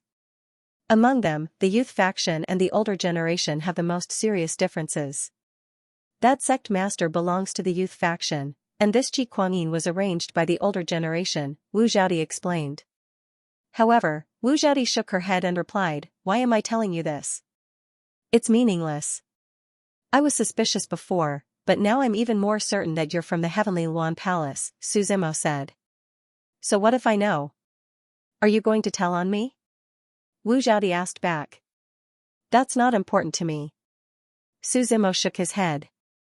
I also know that you're not that kind of person. Otherwise, I wouldn't have told you so much, Wu Zhaodi coldly snorted. What are you two talking about? Suddenly, a chuckle came from the side. A youth walked over. This youth was the one they had met at Drunken Beauty. Su Zimo remembered that he seemed to be Xiao Long's big brother. Just some family matters, Su Zimo said. It seems that my second brother's relationship with you two isn't bad. Otherwise, he wouldn't have brought you two home. The youth smiled. Let me introduce myself. I'm Xia Hu, the eldest son of the Xia family. Then what does the eldest son want? Wu Zhaodi asked indifferently. I want to be friends with you too. Xia Hu smiled. I don't make friends with strangers, Wu Zhaodi directly refused. Don't be in such a hurry to refuse. My second brother is trash. Are you tired of living if you want to be friends with him? Xia Hu said unhurriedly with a smile. If you want to be friends with me, there's nothing that my Xia family can't do in Shuyang County. I don't think you two are from Shuyang County. You must be here for fame and wealth. I want his head. Can you do it? Wu Zhaodi pointed at Qi Kuangyin's figure in the courtyard and said indifferently. Hearing this, Xia Hu was stunned. After confirming that Wu Zhaodi was not joking, he stood up. He sneered and said, You two are also emotional people. However, emotional people are the ones who die the most in this world. After Xia Hu finished speaking, he flicked his sleeves and left. Not long after Xia Hu left, Xiao Long also hurried over. My big brother tried to rope you in? Xiao Long asked directly. What do you think? Su Zimo said with a playful smile. Brother-in-law, Zhaodi, with our relationship, I believe you won't betray me, Xiao Long chuckled. Didn't you see that he just left in a rage? Wu Zhaodi replied angrily. Your Xia family has too many problems. You can't even have a few days of peace. Don't be angry. There will be a good show later, Xiao Long said with a smile. What show? Su Zimo asked. The disciples of the Three Luan sect want to spar with our Xia family, Xiao Long said. Oh, then you go up. We'll cheer for you, Wu Zhaodi said. Why would I go up? With my skills, I'll just be asking for humiliation, Xiao Long said quickly. Although it's just a spar, I don't think they want to lose. Our Xia family will definitely send my brother up. Then we'll see him get beaten up. What if your brother wins? Su Zimo asked. If he wins, then he wins. I won't lose anything anyway, Xiao Long said with a shrug. They looked towards the center of the courtyard. It seemed that the Xia family and the Three Luan sect had already agreed. The Xia family sent Xia Hu. And the Three Luan sect sent a man with a spear. Lin Dong, the man with the spear said. I hope senior brother Lin will show mercy, Xia Hu said with a humble smile. Let's fight with all our strength. There's no need to talk about mercy, Lin Dong said softly. His spear soared into the sky and attacked. Then don't blame me for not showing mercy, Xia Hu said with a smile. He held a 3-foot-long blue sword in his hand. The blue sword intent was as blue as the sea, sweeping through the void. Three styles of the deep sea, Xia who stood with his sword and used the sea dragon. The sword was like the dragon itself. It soared into the sky and rushed towards Lindong. Lindong was not afraid. Layers of ripples appeared on the tip of his spear. It was extremely sharp. It collided with the dragon in the raging sea and pierced through the dragon's body. At that moment, the spear and sword clashed. Their gazes were like spears and swords. Stab him, Xiao Long shouted. Who do you think will win? Wu Zhaodi looked at Su Zimo and asked. Whoever isn't afraid of death will win, Su Zimo replied. In fact, the strength of the two of them was about the same. If they continued to fight like this, it would be difficult to determine the winner. However, only by being ruthless and risking their lives would they be able to obtain victory. Wu Zhaodi looked at it for a while and nodded. The battle between the two had reached a point where it was in full swing, but Lin Dong had his own ruthlessness. On the other hand, Summer Tiger cherished his life. He would rather take a step back than get injured. Therefore, throughout the entire battle, Xia Hu was almost completely suppressed. Your big brother is going to lose, Wu Zhaodi said as she looked at Xiao Long, who was gloating at his misfortune. Just as she finished speaking, the situation on the battlefield changed. The two figures crossed each other, and Lin Dong actually held the 3-foot-long blue-edged sword with one hand. Ignoring the pain and bleeding, the tip of the spear fiercely stabbed towards the center of Summer Tiger's eyebrows. Donger, stop, Ji Kuangyin said as he drank a cup of tea at the side. The tip of the spear was less than a centimeter away from the center of Summer Tiger's eyebrows. However, he still stopped. Lin Dong retracted his hand and withdrew the spear. The hand that held the sword was already dripping with blood. It's just a spar. Although swords have no eyes, we can't really kill each other, Ji Kuangyin said with a smile. That's right, Xia Hai agreed with an embarrassed expression. Summer Tiger, who was beside him, had just walked through the gates of hell and seemed to have not recovered yet. The people of Summer Goat County are only SOSO, Lin Dong said indifferently. Why don't you join our 3 Luan sect? That's where the strong should stay. There are still many young talents in Summer Goat County. Your words have dealt a blow to many of them, Xia Hai said with a smile. Although he was smiling, it gave people the feeling that it was a fake smile. If there are, I would like to challenge them, Lin Dong replied. Garden Mistress Gong Sun of Drunken Beauty is also here. There must be many prodigies performing the sword dance, Xia Hai said as he directed his attention to Gong Sun Muyu. Gong Sun Muyu had been silent all this while. When she saw everyone looking at her, she said with a smile, we're just a place for entertainment. We don't care about winning or losing. If the 3 Luan sect wants to challenge us, of course, we won't refuse. Then please, Lin Dong cupped his hands and said. He was eager to show off because he knew the real purpose of the sect this time. Red, try it with him, Gong Sun Muyu said directly. One of the few girls who came with her to perform the sword dance walked out. This girl wore embroidered shoes and a red traditional Chinese outfit. She even had 2 small braids on her head. The most important thing was the sword she was holding. It was a fake sword for the sword dance. It should be made of wood. I can give you time to change your sword, Lin Dong said. Otherwise, people will say that I have an unfair advantage. As long as you're fast enough, even a piece of paper can kill. The sword doesn't matter, the maid said. Since you're confident, let's begin, Lin Dong said. As soon as he finished speaking, he felt a chill on his neck. He was stunned on the spot. He lowered his head and touched his neck gently with his hand. Blood flowed out bit by bit. Although it was just a scratch, he knew that if the other party was serious just now, his head would have fallen to the ground. However, he didn't even see clearly when the other party pulled out her sword. After the maid won, she didn't look very proud. Instead, she acted as if she had done something insignificant. Then, she slowly retreated. Elder Qi, I've embarrassed myself, Gong Sun Muyu said with a faint smile. No. I should say that it was an eye-opener, Ji Kuangyin shook his head and said with a smile. There's always someone better than you. Donger, you didn't lose unjustly. Lin Dong took a deep breath. Although he was unwilling, he couldn't refute. The night was getting darker. In a void where it was so dark that nothing could be seen. Miss Jing sat cross-legged on a lotus flower. Her whole body was like the first moon, enveloped by the bright moonlight. In this darkness, she was particularly eye-catching.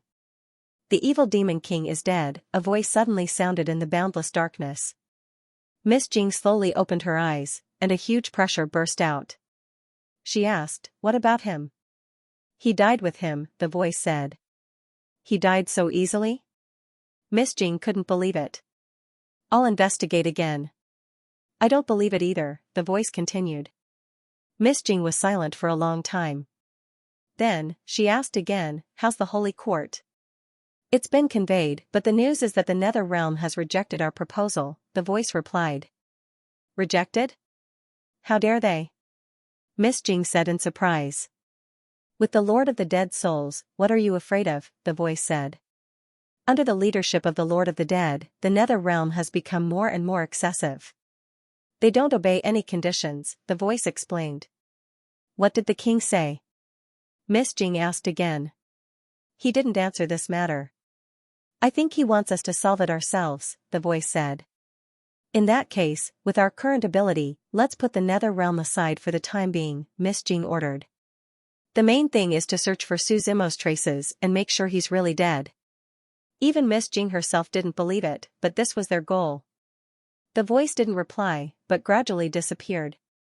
Miss Jing stared into the void, and everything around her became quiet again. Inside the Xia residence, what was originally an ordinary banquet ended in a smokeless competition. Zui Hongyan became the big winner. Although they were just a group of women and didn't show off their talents, but they casually showed off their skills and no one dared to ignore them. And behind the Xia residence stood the Heavenly Dragon Empire, so they didn't need to be afraid of anything.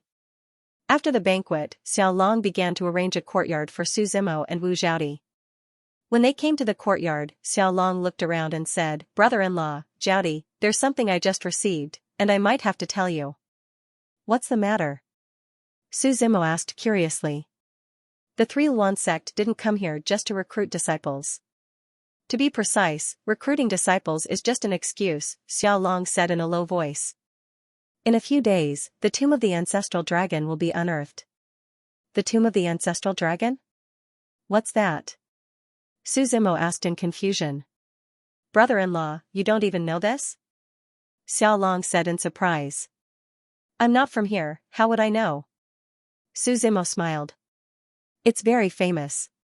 In the entire Sin Devil region, even if most people haven't seen it, they should have heard of it," Xiao Long replied. Wu Zhaodi explained, "The origin of the name of the Heavenly Dragon Empire is related to the ancestral dragon. It's said that before the Heavenly Dragon Empire was established, this was the world of the ancestral dragon." "What does the ancestral dragon have to do with the 16 demon races?" Su Zimo asked. The 16 demon clans were the rulers of the Xianxia region.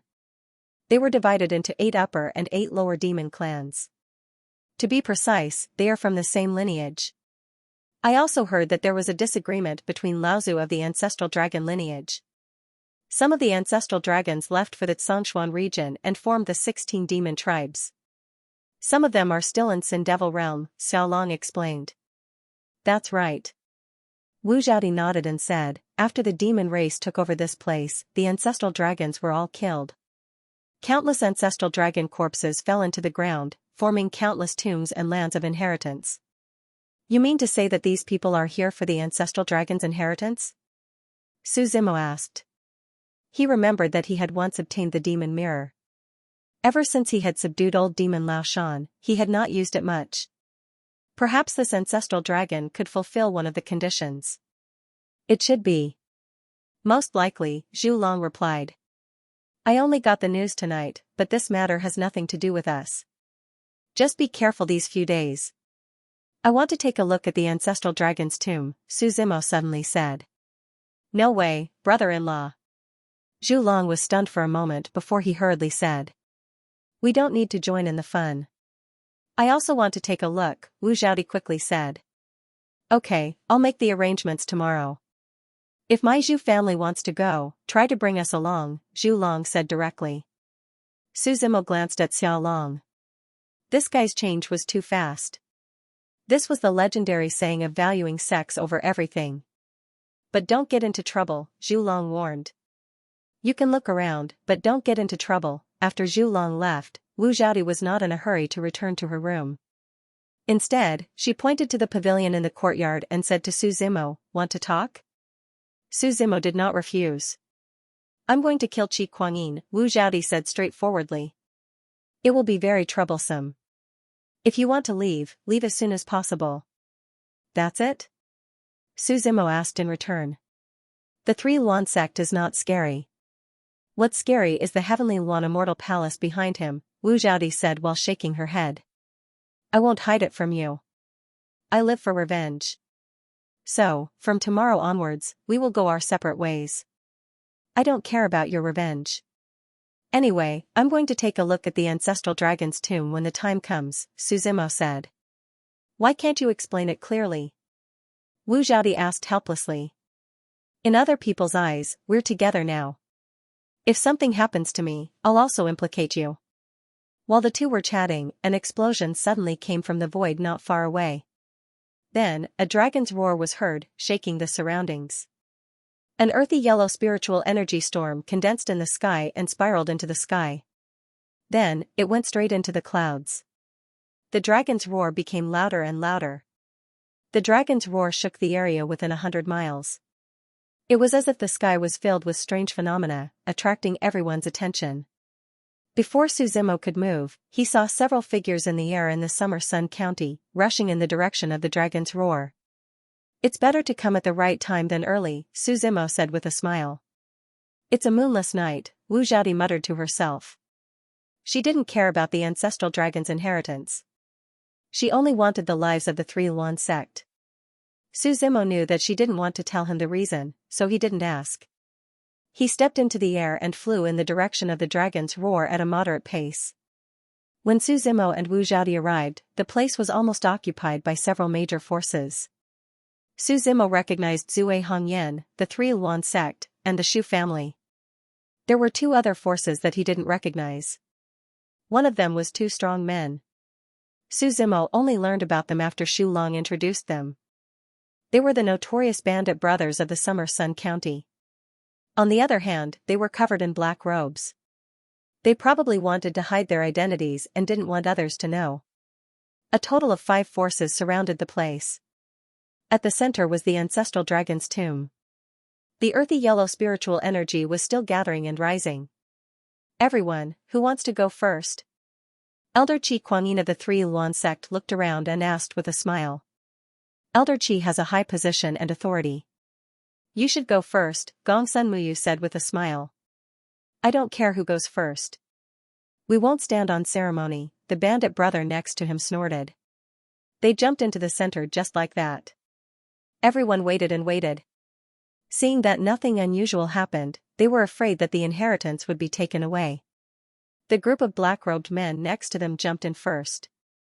The others couldn't wait any longer and followed in. Su Zimo and Wu Zhaodi also looked at each other before the three of them jumped into the tomb. Although he was not strong enough and was a little timid, he still followed the two of them down. "Is the ancestral dragon's inheritance very powerful?" Su Zimo asked. What he cared about was not the inheritance, but whether the ancestral dragon could fill the second page of his demon mirror. "It's very powerful. I heard that if you get the ancestral dragon's inheritance, you can go to the dragon clan," Xiao Long said. "But that's just hearsay. I'm not sure if it's true or not." Su Zimo nodded. The three of them quickly fell, and a cold wind blew beside them. The dragon's aura spread out. When they landed, the three of them came to a tomb. The entrance was closed. There was a sea below. "This place is connected to the sea?" someone asked in surprise. Everyone knew that Shuyang County was close to the sea, and even the entire Heavenly Dragon Empire could not leave the sea area. But no one would have thought that the land they were living on was floating on the sea. Everyone held their breath and landed. This did not affect them much. "Longer, why did you come down?" Xia Hai saw Xiao Long immediately and asked with a frown. One had to know that this time, other than the elders and Xia Hu, no one else was allowed to follow him. After all, the fight for the inheritance was a battle of life and death. No one would hold back. If something happened to them, the Xia family could still preserve a trace of their bloodline. I came down with my friends to join in the fun, Xiao Long explained. Nonsense, go up quickly, Xiao Hai scolded. It's too late to go up now, Qi Kuangyin said with a smile. Family head Xia, haven't you noticed? Hearing that, Xiao Hai frowned slightly. He sensed it carefully and realized that there was something strange about this place. The surrounding seawater seemed calm. But when someone wanted to go up and leave, the seawater would emit a strong suppressive force, making them unable to move. After entering the tomb, there was no other choice but to keep going forward. Xiao Hai sighed with an ugly expression. Now that things have come to this, I think we should go to the inheritance ground first and not kill each other. It might be dangerous ahead, Gongsun Muyu said at this time.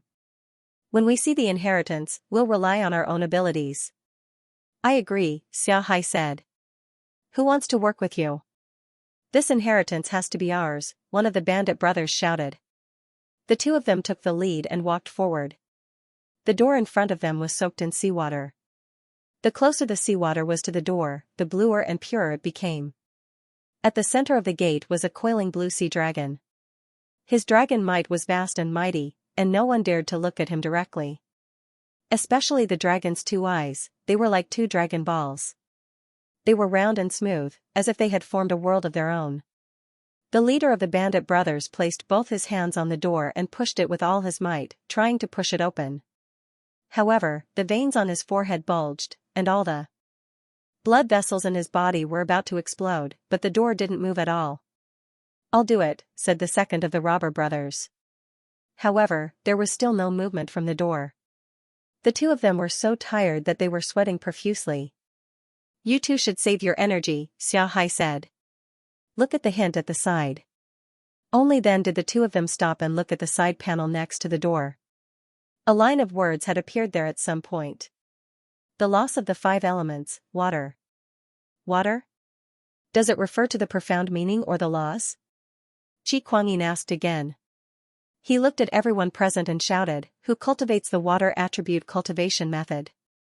Everyone looked at each other. But Gongsun Muyu opened her mouth and explained, the so-called water may not necessarily be the water for cultivation. Yard master, what do you think? Xiao Hai asked curiously. Everyone can sense that this place is surrounded by seawater. How can there be a shortage of water? Gongsun Muyu said. As soon as she said that, some people were still puzzled. However, some people lowered their heads and began to think. Gongsun Muyu stood still. Her long blue dress seemed to blend into the blue seawater. Gurgle gurgle sounds were heard. Countless bubbles appeared around Gongsun Muyu's body. These bubbles were densely packed, as if they were going to drown her completely. In the next moment, with a bang, all the bubbles burst and turned into a blue liquid light shield. This light shield protected Gongsun Muyu's body as she walked through the door step by step. The door was as if it was just a facade to her. She actually walked through it directly. This? Everyone looked at each other. I know, Wu Zhaodi said to Su Zimo. This ancestral dragon's inheritance should be a test. The first test is outside the door. It tests one's comprehension. Whoever can gather the power of water can enter. As she spoke, she began to meditate, trying to comprehend. However, Su Zimo shook his head and replied, there's no need to go through so much trouble.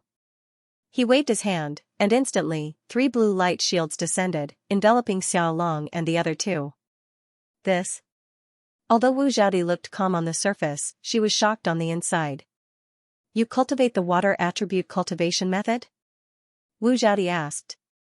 That was the only guess she could make. Su Zimo smiled without saying anything. The three of them walked through the door under everyone's envious gazes. As soon as they entered the door, the scene inside changed again. Small boats appeared in front of them. The boats floated on the waves, and each person could only sit on one boat. The waves below were no longer blue. Instead, they were a nauseating, foaming white. What do we do? Xiao Long asked. Just get on the boat. I'll protect you, Su Zimo said calmly. To him, such a test was not interesting or challenging at all. He just wanted to see the ancestral dragon. Xiao Long believed in Su Zimo and stepped onto one of the boats. In the next moment, the entire boat shot out like an arrow from a bow. Su Zimo followed behind. He did not care about Wu Zhaodi. She should be more than capable of protecting herself. As soon as they entered the White Sea, the waves began to surge violently. Dragon roars could be heard. Su Zimo frowned slightly. There was no ancestral dragon here.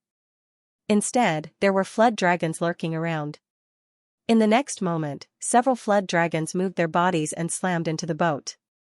The monstrous waves were imposing as well, trying to overturn the boat. Su Zimo frowned slightly.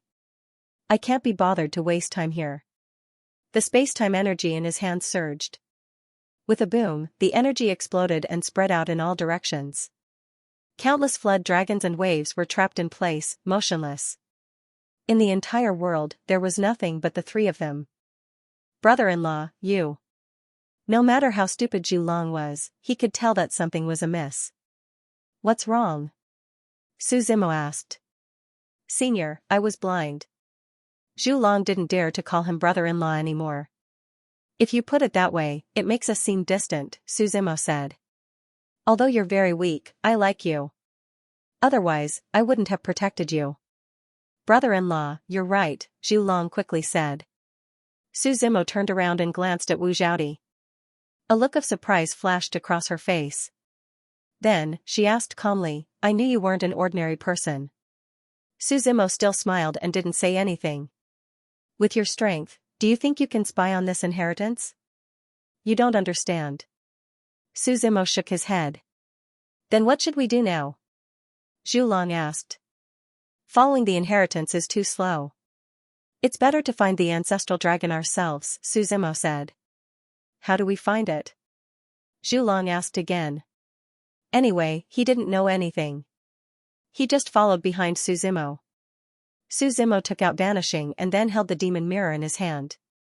Within the demon mirror, it slowly flipped. This flip seemed to control the fate of the demon race. It was condensed in this book. Vanishing was spinning. This time, it didn't spin for long and soon stopped. Wisps of dragon chi floated over from somewhere. Follow the dragon chi, Su Zimo said. Both of his feet stepped on the waves. Because the waves were all confined, no one would fall. They followed the dragon chi all the way to the edge of the coast. The dragon chi still headed north. After walking out of the White Sea, they saw the habitat of the ancestral dragon. The ground was overgrown with weeds, and countless bones were scattered around. Looking ahead, it was a huge skeleton of the ancestral dragon. The bone dragon was 1,000 meters tall and 10,000 meters long. It looked very shocking.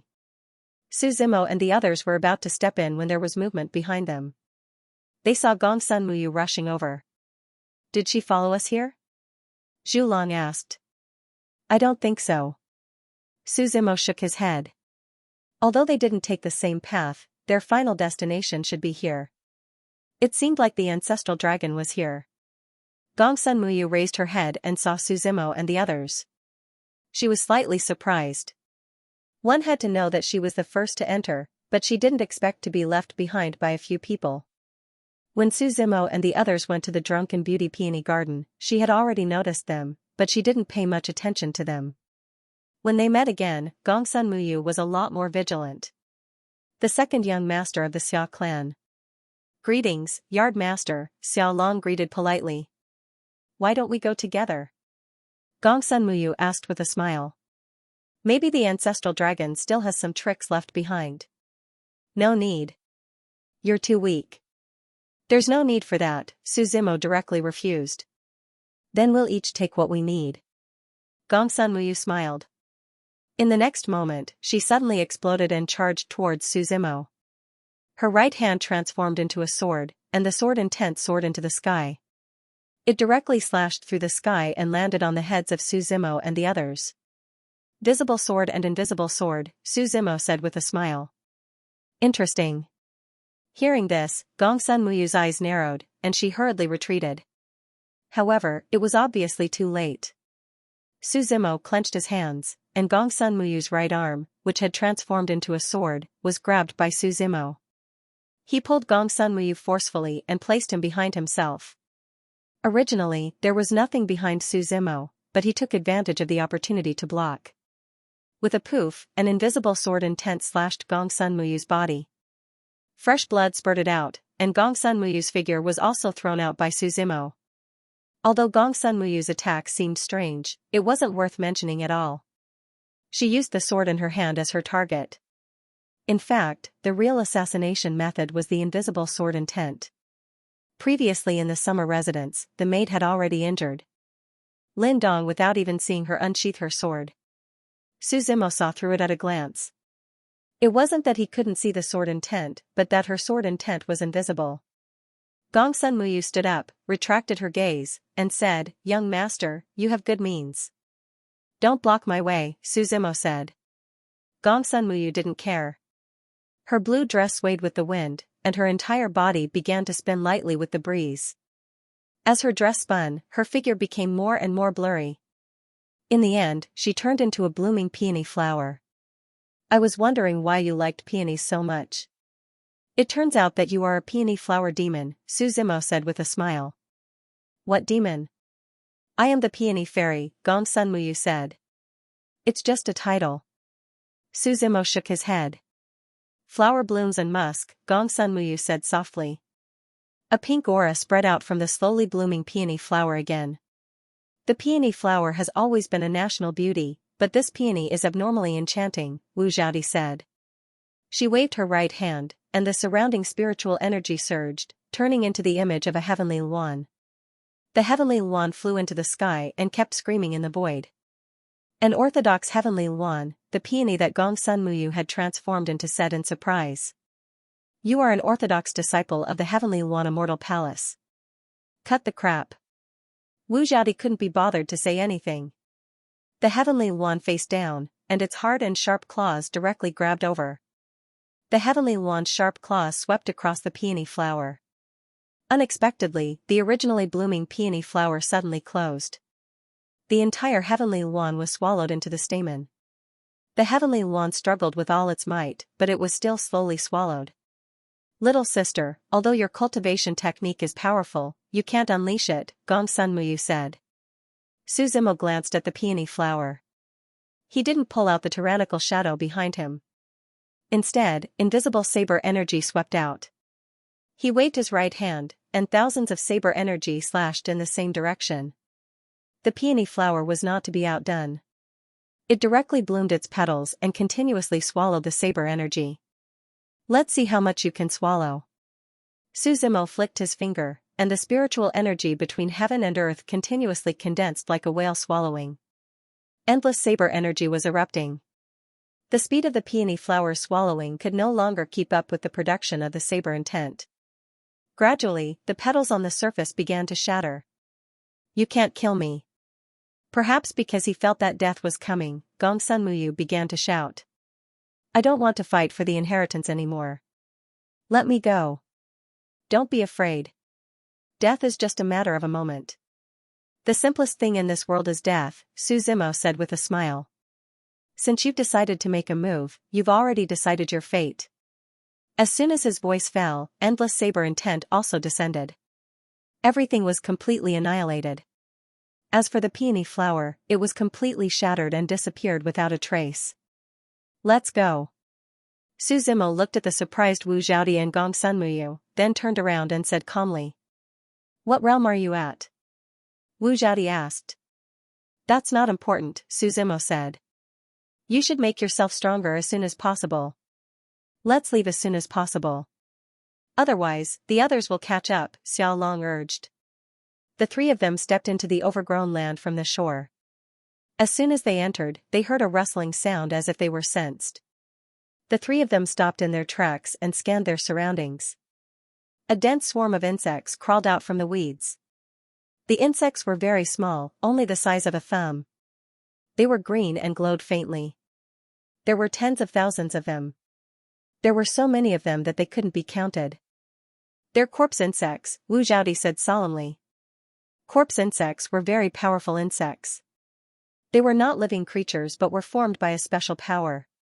Only when powerful creatures died would corpse insects form around their corpses. The corpse insects would devour the corpses to strengthen themselves. However, at this moment, seeing so many corpse insects, even Suzimo felt a little emotional. How powerful must the corpses be to have so many corpse insects? Corpse insects were not afraid of fire or ice. Not only were their numbers shocking, but they were everywhere. They were very difficult to deal with. When these corpse bugs surrounded the group like a tide of corpses, the sound of footsteps could be heard not far away. It was Xiaohai and the other forces. Long-er? Xiaohai asked in surprise. Where's the yardmaster? He's dead, Xiao Long replied truthfully. Dead? Everyone was shocked. Gongsun Muyu's strength was one of the best among them. They were killed by these corpse bugs, He Long explained, still holding back. Only then did everyone observe the corpse insects that were gradually surrounding them. Qi Kuangyin said, I'm afraid only the ancestral dragon's corpse can attract so many corpse insects. Is there any way to deal with these corpse insects? Xiaohai asked. They're afraid of life, Qi Kuangyin said. Everyone, if you have any life-type pills, you can take them out. As soon as he finished speaking, the group of black-robed men stood up. From the moment they appeared, they had remained silent and did not say a single word. At this moment, they seemed to have been prepared. They had found an oil lamp from somewhere. The oil lamp was lit and emitted a weak green light. Although the light was weak, the life force within it was eye-catching. The oil lamp was like a bright lamp, guiding the group of black-robed men forward. They walked into the overgrown land. With the lantern leading the way, all the corpse worms unconsciously opened up a path for them. Seeing this scene, the others also slightly raised their eyebrows. However, the bandit brothers coldly snorted. They looked at the distance between the coastline and the keel, which was only a few hundred meters away. If they were fast enough, they would be able to get there in about a minute. Boss coldly snorted and said, What life aura do I need? A bunch of cowards. No matter how many corpse bugs block our way, we brothers will kill them all. As soon as their voices fell, their figures quickly ran towards the dragon bones. Although the two of them were arrogant, their strength was truly formidable. Moreover, their cooperation was impeccable. Their speed and movements were almost exactly the same, as if they were twins who had telepathy with each other. One of them was fire, the other was ice. The power of ice and fire enveloped them. All the corpse bugs along the way were annihilated. The two of them were complacent for a long time and were about to rush into the keel. However, more and more corpse bugs gathered in front of them. The two of them were gradually obstructed and it was difficult for them to move forward. Some of the corpse worms had already climbed onto their bodies without making a sound. Save us! The bandit brothers panicked and kept shouting. However, everyone just looked on indifferently. No one went to help them. Longer, come to my side, Xiaohai said. He took out a small bottle from his storage ring. This bottle was also filled with a green liquid. This is the saliva of the dragon clan. It was originally obtained by the dragon of life. I wanted to use it to save my life at a critical moment, Xiaohai said regretfully. Looks like I have no choice but to take it out now. He poured out the saliva and began to smear it on the bodies of the Xia family members. Longer, what are you waiting for? Xiaohai looked at Xiao Long who was standing with Suzimo and shouted. Father, I'll go in with them, Xiao Long hesitated for a moment and said. What are you doing? This is a matter of life and death, Xiaohai scolded. We will protect his safety. Patriarch Xia, don't worry, Suzimo said. In terms of life force, who could compare to him? Suzimo casually waved his hand and a rich life force burst out. This life force also enveloped the three of them. Xiao Long hesitated for a moment, then finally ran in front of Xiaohai and said, Father, listen to my advice. Don't go in. Leave early. What do you mean, second brother? Xiaohai sneered. You want to take the inheritance for yourself? Xiao Long glared at him, but didn't bother to argue.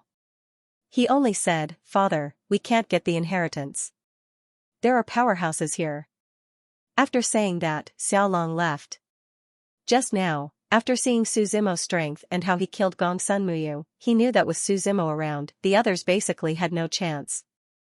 Hearing Xiao Long's words, the others ignored him, but Xiao Hai did seriously think for a while. He knew that his son definitely wouldn't lie to him. "Father, don't worry about him. Let's go in," Xiao Hu said. "Let's see how it goes." Xiao Hai hesitated for a moment. The inheritance of the ancestral dragon. "If we get it, our Xiao family's strength will improve again," Xiao Hu said unwillingly. "Father, if you don't go, then I'll go in myself." After saying that, Xiao Hu ran directly to the dragon bones. He had been waiting for this opportunity for a long time. No one could stop him. This was a good opportunity to reach the sky in one step. Xiao Hai wanted to stop him, but in the end, he could only let out a long sigh. Su Zimo and the others walked into the dragon bones and found that there was another world inside. Below the dragon bones, there was a pitch-black cave. They didn't know where it led to. It was so dark that they couldn't see anything. The group of black-robed men from before was nowhere to be seen. Su Zimo frowned slightly. He looked at them and said, "There's a strong corrosive aura in this cave. Why don't you guys stay outside? Don't you have your protection?"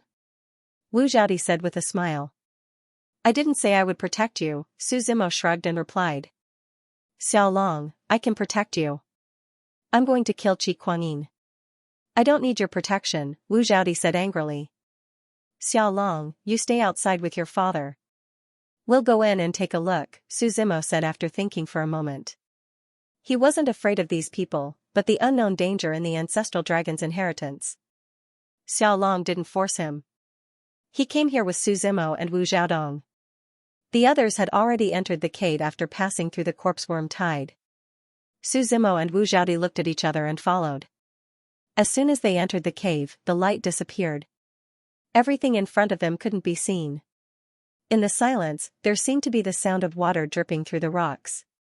"Now can you tell me your identity?" Su Zimo asked. "Are you that curious?" Wu Zhaodi asked. "I'm not curious about your identity. I just want to ask you something," Su Zimo said. "If your identity is too ordinary, I don't need to ask." "Since we've been getting along well, you can ask whatever you want," Wu Zhaodi said.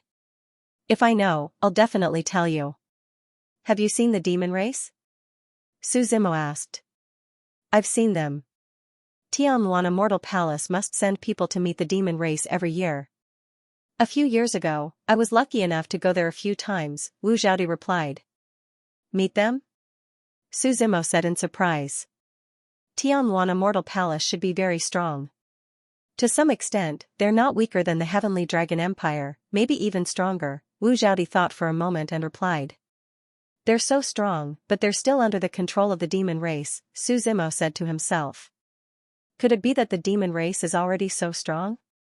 After thinking for a while, Su Zimo asked again, "Do you know what's the strongest demon race cultivator's realm?"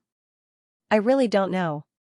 How strong the demon race is, except for themselves, I'm afraid no one knows," Wu Zhaodi shook her head and replied. In these years, there have been several wars in the evil demon region, but the demon race rarely participated. Ordinary people have almost forgotten about the demon race, but only we know that the demon race is actually everywhere. While the two were chatting, suddenly a scream came from not far away. The two of them frowned as their stomachs withered. They continued to move forward along the cave, increasing their speed. Finally, he saw a corpse not far away. It was a corpse whose heart had been hollowed out and whose flesh had lost all signs of life. The corpse looked like it had been dead for a long time, but the two of them had just heard the screams. "It's one of the black-robed men," Wu Zhaodi immediately deduced. "What happened to them?" "Keep moving forward. You'll meet them sooner or later," Su Zimo said casually. Wu Zhaodi squatted down slightly and untied his black robe, revealing his wrist. There was actually an image of an eye on it. "It's the vast country." Wu Zhaodi's eyes narrowed as she said. "These black-robed men are from the vast nation. Furthermore, they are from the royal family of the vast nation." "How can you be so sure? Just because of this pattern?" Su Zimo asked. "Yes, the totem of the vast nation is very difficult to imitate," Wu Zhaodi nodded and said with certainty. "They have this kind of inheritance totem since they were young. It's a pattern that goes deep into their bloodline." "What kind of force is the vast nation?" Su Zimo asked again. They are neighbors of the Heavenly Dragon Empire. It's said that a long time ago, the two countries were constantly at war. However, ever since the vast human emperor ascended to the throne, the war ended. I didn't think there would be an ancestral dragon's inheritance this time around. They've been waiting for it for a long time, Wu Zhaodi said. The vast human emperor, Su Zimo muttered to himself. That's right, the Heavenly Dragon Martial Emperor and the vast human emperor are known as the two emperors. They are also the greatest emperors in the history of their respective empires, Wu Zhaodi said. Originally, if the two empires were to continue fighting, they would only slowly weaken and allow us outside forces to take advantage of them. After the two of them ascended to the throne, not only did they stop fighting, they even joined forces. I heard that there are also demons as officials in the empires? Su Zimo asked again. That's true, Wu Zhaodi nodded. Although the two of them were chatting, they were still cautious of their surroundings. As they walked forward from the cave, they finally saw light. A small cave like this could easily cause one to feel oppressed. The two of them couldn't help but quicken their pace. When they passed through the darkness and arrived at the light, Su Zimo's figure arrived in front of a large hall. Next to the hall, the black-robed man from the vast nation and Elder Qi Kuangyin from the Three Luan sect were the only two forces left. They were eyeing each other covetously. However, Su Zimo's arrival had broken the balance. Young master, we've met in the summer residence. Qi Kuangyin was slightly stunned when he saw Su Zimo and Wu Zhaodi. Then, he said, let's join forces to get rid of these people from the other empires and divide the inheritance equally. What do you think? Elder Qi, how can we divide the inheritance equally? The black-robed man opposite him laughed loudly. Your words sound like you're lying to a 3-year-old child. You two don't have to quarrel. I want this inheritance. Su Zimo was too lazy to listen to their debate and said directly. He raised his head and looked in front of him, at the top of the hall. There were 8 divine dragon skeletons hanging in the void. Behind the dragon bones was a coffin. The ancestral dragon was pulling the coffin. The coffin was purplish-black in color and was made of an unknown wood. The black color was like a whirlpool. It was so deep that no one dared to look at it directly. It was as if one's mind was being sucked into it. Young man, you're not old but you're quite arrogant. Qi Kuangyin sneered. In that case, I'll kick you out first. He and the black-robed man from the vast nation looked at each other. Then, the two of them charged towards Su Zimo at the same time. Don't you want revenge? Su Zimo glanced at Wu Zhaodi and said. He asked you to kill him. He's not my target. I'm just looking for some luck with the Heavenly Luan Palace, Wu Zhaodi said. As soon as she finished speaking, she started fighting with Qi Kuangyin. 3 Luans flew out from Qi Kuangyin's right hand. These 3 Luans were born from the Heavenly Luan of the Heavenly Luan Palace. Although they were not the strongest, they were strong enough. However, when Wu Zhaodi formed the Heavenly Luan, Qi Kuangyin's expression was shocked. You're from the Heavenly Luan Palace? Qi Kuangyin asked. However, in the next moment, he realized something. You have the Heavenly Luan and you're so young. Looks like you're the remaining evil wanted by the Heavenly Luan Palace. Remaining evil? Wu Zhaodi's aura became stronger when she heard this. Those who bullied their superiors and committed crimes will know who the true evil is. The Heavenly Luan and the 3 Luans collided. Powerful energy waves rippled out continuously. I say, you two, try to finish this as soon as possible. Su Zimo grabbed the black-robed man's neck and directly separated his head from his body. He then threw it away. Qi Kuangyin was shocked when he saw this. The black-robed man was on par with him, but he was killed in an instant. Su Zimo did not bother with the two of them. He walked toward the coffin pulled by the ancestral dragon. Seeing Su Zimo approaching the coffin, Qi Kuangyin couldn't help but tense up. He knew that there was no hope of escaping. With Su Zimo's strength, he wouldn't be able to leave here alive. Now that things had come to this, he could only give it his all and give it his all. Wu Zhaodi's Heavenly Luan attacked. This time, Qi Kuangyin didn't dodge.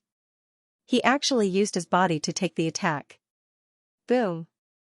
A bloody hole appeared on Qi Kuangyin's back along with the Heavenly Luan's shriek. With the help of the inertia, he flew back towards the coffin. Su Zimo shook his head and laughed, but didn't stop him. Ji Kuangyin crashed into the coffin in a sorry state. Like a bell, the sound reverberated. He fiercely hugged one side of the coffin, blood continuously flowing from his head. The inheritance is mine, mine, no one can take it away. As if he had gone mad, he lifted the lid with both hands and forcibly opened the coffin. However, the moment the coffin loosened, a decaying aura spread out. Although it was only a little bit, it instantly wrapped around Ji Kuangyin's body. He felt his life aura being absorbed, and in the blink of an eye, he turned into a pile of withered bones. As the bones fell from the coffin, Wu Zhaodi's expression became serious. She moved closer to Su Zimo. Successor, if you fulfill one of my conditions, you can obtain the inheritance. A voice came from the coffin. At the same time, the 8 ancestral dragon skeletons pulling the coffin began to vibrate. Vast dragon roars continuously sounded, intertwining with each other, constantly attacking the depths of Su Zimo and Wu Zhaodi's hearts. The dragon skeletons swayed, appearing extremely powerful in the not-so-spacious hall. What condition? Wu Zhaodi asked. In fact, she wasn't very interested in the inheritance. Killing Ji Kuangyin here without anyone knowing was already her goal. Take my coffin to the Zhongshuan region, said the voice from the coffin. At that time, not only will you obtain the inheritance, but you will also be allowed to join the 16 clans. How can we believe you? Su Zimo smiled. Why don't you climb out of the coffin and let me see your true appearance? Impudent, you dare to speak to this king like that? The voice in the coffin coldly snorted. If you're not willing, then we don't want this inheritance, Su Zimo said, shaking his head. Since you're already here, it's not up to you whether you want the inheritance or not. As the voice faded, the 8 dragon skeletons pulling the coffin seemed to have come alive and moved out of the void. The 8 dragon skeletons floated in the air. A majestic aura descended as they glared at Su Zimo and Yi Shiwen. Either you send me to the Zhongshuan region, and I promise you a lot of benefits. Or die now. That saves you a lot of trouble, Su Zimo laughed. I want to drag you out of this coffin today. He stepped into the air and appeared in front of the coffin in an instant. He stepped on the coffin with one foot and stomped down hard. However, the hardness of the coffin was beyond imagination. Apart from a muffled sound, there was no trace of damage. The 8 dragon skeletons next to it instantly became irritable and all of them rushed over. The dragon skeletons formed a formation that occupied 8 of the 16 positions in the void, not giving Su Zimo a chance to escape. Don't worry, I don't want to escape, Su Zimo said with a smile. He stretched out his right hand and grabbed the falling dragon skeleton. Then, he directly pulled up the entire ancestral dragon and waved it around like a weapon. The other 7 ancestral dragons were all sent flying by the impact. Su Zimo's strength was astonishing. The cyclone in his body was also constantly spinning. Break, he shouted. The dragon skeleton was finally thrown onto the coffin. All the hard bone spikes pierced into the coffin. Su Zimo stomped down again. The coffin could not bear the burden and finally broke. The iron chains hanging in the void began to break. A cloud of black gas spewed out from the broken coffin. Then, a sinister and terrifying figure slowly stood up from the black gas. The gas that the figure exhaled was corpse gas. Dragon King? Su Zimo muttered to himself. The figure had a human body and a dragon's head. However, corpse gas permeated his body and it was obvious that he had been dead for a long time. There was no dragon power around him, only death gas. Should I call you ancestral dragon or zombie? Su Zimo asked with a smile. Young man, you have committed a heinous crime and yet you do not know it, the Dragon King said. I have been sleeping for tens of thousands of years. It was not easy for me to find a chance to live, but you destroyed it. So what? I came for you in the first place. Do you think I'm afraid of you? Su Zimo replied. Because of me? You are not afraid of me? The Dragon King asked in surprise. Su Zimo smiled and slowly took out the demon mirror. He had to be sure if the demon mirror was useful to the Dragon King. According to the rules, the demon mirror was only useful to the 16 demon clans. If the other party was not from the 16 demon clans, they could not be included in the demon mirror. When the demon mirror appeared, Suzimo flipped to the first page. It was the arrogant beast that he had included. Immediately after, he flipped to the second page and a beam of light shot out from it. Immediately after, it began to draw a picture in the void. It was a 9-clawed golden dragon. Its body was golden and its dragon horns were purplish gold. Its eyes were golden like dragon pearls. It looked majestic and mighty. This is. Seeing the 9-clawed golden dragon, even the ancestral dragon was a little dazed. There's hope, Suzimo smiled. The demon mirror reacted to the ancestral dragon, which meant that he could be included in it. He waved his right hand and a stream of dragon energy flew out from the demon mirror and charged towards the ancestral dragon. At this moment, the ancestral dragon reacted and his figure began to struggle. He opened his mouth and spat out a stream of death flames, destroying the dragon energy in the void. Who are you? The ancestral dragon roared. A dragon that is about to die. Why are you asking so much? Suzimo said. Stop struggling. Otherwise, you'll only get hurt for nothing. He drew his saber and rose. The tyrannical shadow was filled with countless saber intents and trampled the entire hall. Countless rubble fell and the hall seemed to be about to collapse. Go out and wait for me outside, Suzimo turned and said to Wu Zhaodi. Anyway, she couldn't interfere in this battle. Be careful, Wu Zhaodi reminded him and quickly retreated. The tyrannical shadow slashed down heavily and a saber intent landed on the ancestral dragon's abdomen.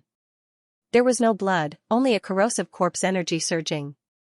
Get down, Suzimo held the tyrannical shadow with both hands. The tyrannical shadow faced down and pressed the ancestral dragon's huge body down. He fell from the void. Kid, I'll take revenge for this, the ancestral dragon said resentfully. Then, its huge body shrunk, and it fled into the distance like a loach. Suzimo frowned and quickly chased after him. The 8 dragon bones beside him turned into bone chains and blocked in front of him. Suzimo glanced sideways. The tyrannical shadow in his hand pierced through the thorns and shattered all the dragon bones on the ground. When he chased after it again, he saw that there were countless densely packed caves behind the palace. After the Dragon King shrank, he did not know which tunnel he went into. It seemed that the Dragon King was prepared. Trying to escape? Suzimo chuckled. The traceless above his head spun. As long as it was not too far away, the other party would not be able to escape. After a short spin, the needle pointed to one of the caves. Suzimo followed closely behind. There were thousands of paths in the cave. It was very complicated. Without the traceless, Suzimo would have been lost in there, let alone tracking the Dragon King. He shuttled through the tunnels. He did not know how long he had walked or how many turns he had taken. Finally, Suzimo saw light in the dark hole. When he came to the light, he realized that it was a crystal mine. There were countless carved crystals embedded in the walls, emitting a moderate amount of light. At this point, Suzimo stopped. Come out. You can't escape, Suzimo said. His voice was not loud, but it reverberated in the bottomless mine. How did you find me? The Dragon King walked out slowly. As long as I want, you can't escape, Suzimo said. Let me live. I can give you anything you want, the Dragon King replied. As he spoke, he took a few steps back. He was cautious of the distance between him and Suzimo. There is no way out, but there is a way out. Do you want to go? Suzimo smiled. The pages of the demon mirror flipped slowly in his palm. Strands of dragon aura began to gather again. Kill. This time, the Dragon King did not wait for Suzimo to attack. He attacked first, wanting to gain the upper hand in a gunfight. Meaningless struggle, Suzimo shook his head and replied. He formed a seal with both hands, and the Xianxia seal, one of the 10 great divine techniques, was formed. Just like Hell, the baleful aura was released and directly reflected in the void. At this moment, the Dragon King's silhouette arrived, and Ice Mark exploded in front of him. After an earth-shattering explosion, the Dragon King crashed into the mountain wall beside him, and a bloody hole appeared in his abdomen. The crystal ores nearby all shattered, and fluorescent light scattered in the void. Suzimo walked forward step by step. The Dragon King spat out a mouthful of blood. He gritted his teeth and said, "Kill me." "Don't worry, I don't want to kill you." Su Zimo smiled. He flipped open the demon mirror, and wisps of dragon chi coiled out. The Dragon King instinctively hated this aura. He wanted to retreat, but there was nowhere to run. "What is this?" he asked. Su Zimo did not speak.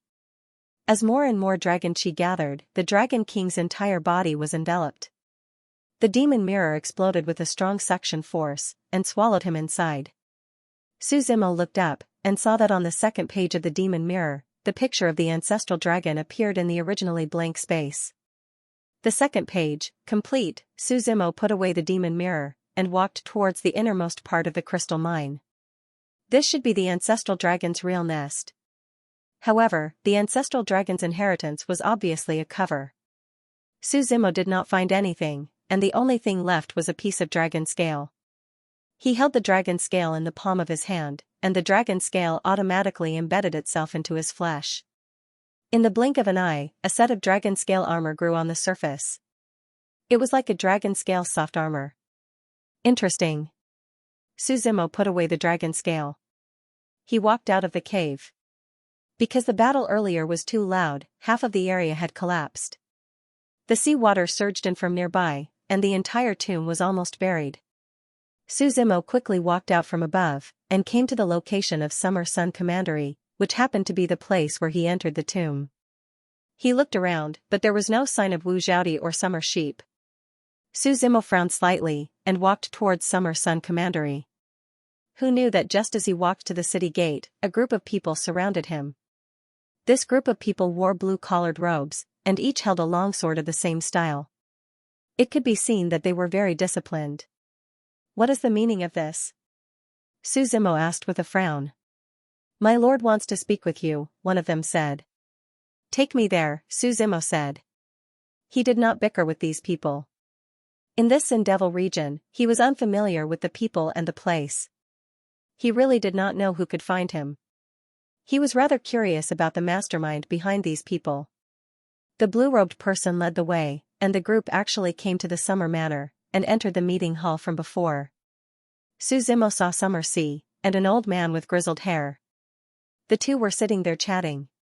Summer Sea seemed to have been agreeing with the other party. "My lord, I brought him," the blue-robed person said. The old man waved his hand, and slowly stood up. Accompanied by Summer Sea, he stepped in front of Su Zimo and sized him up first.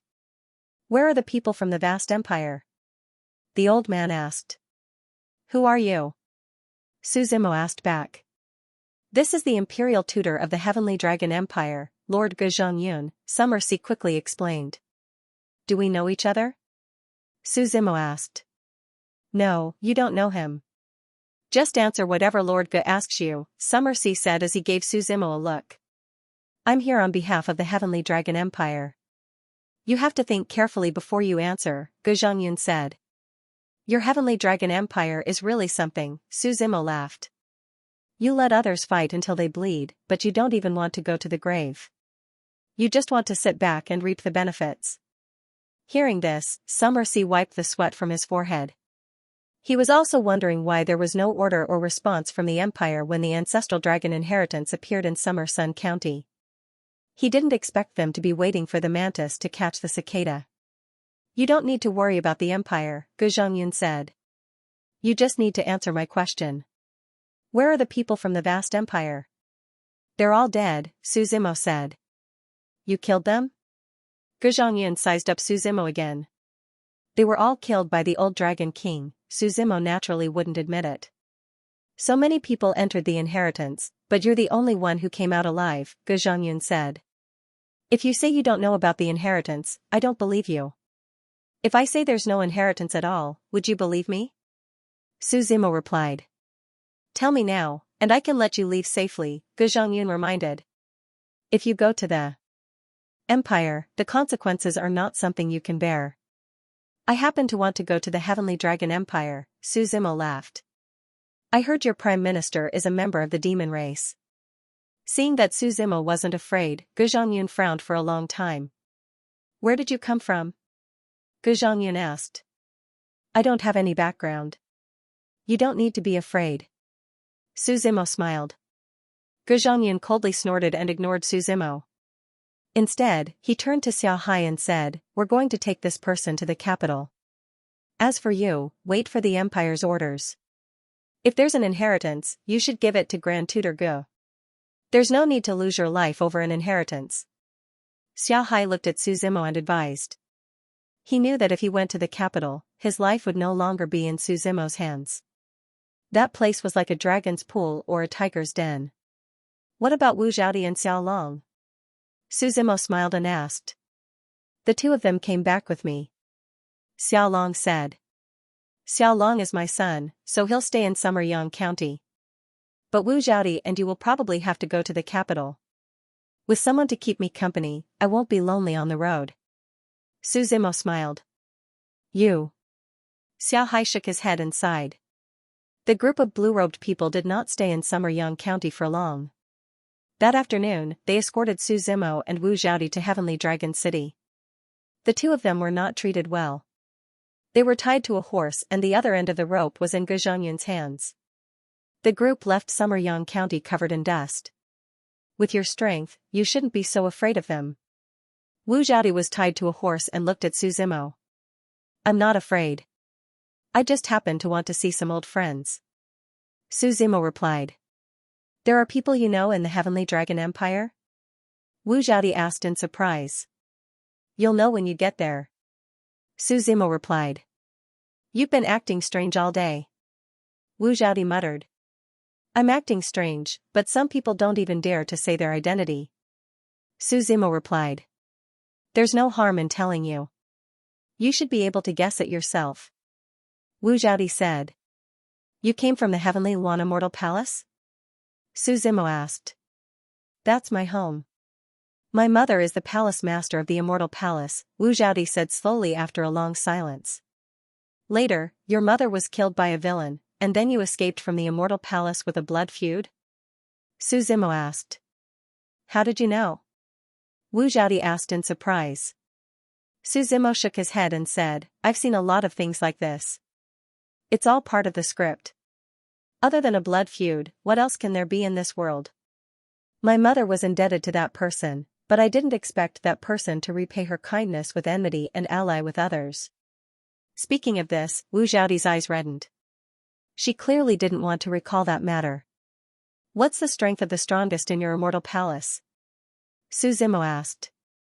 Great sage, I'm not sure, Wu Zhaodi replied. My mother told me before that the strongest person in the immortal palace, Lao Zu, had been in closed-door training for thousands of years.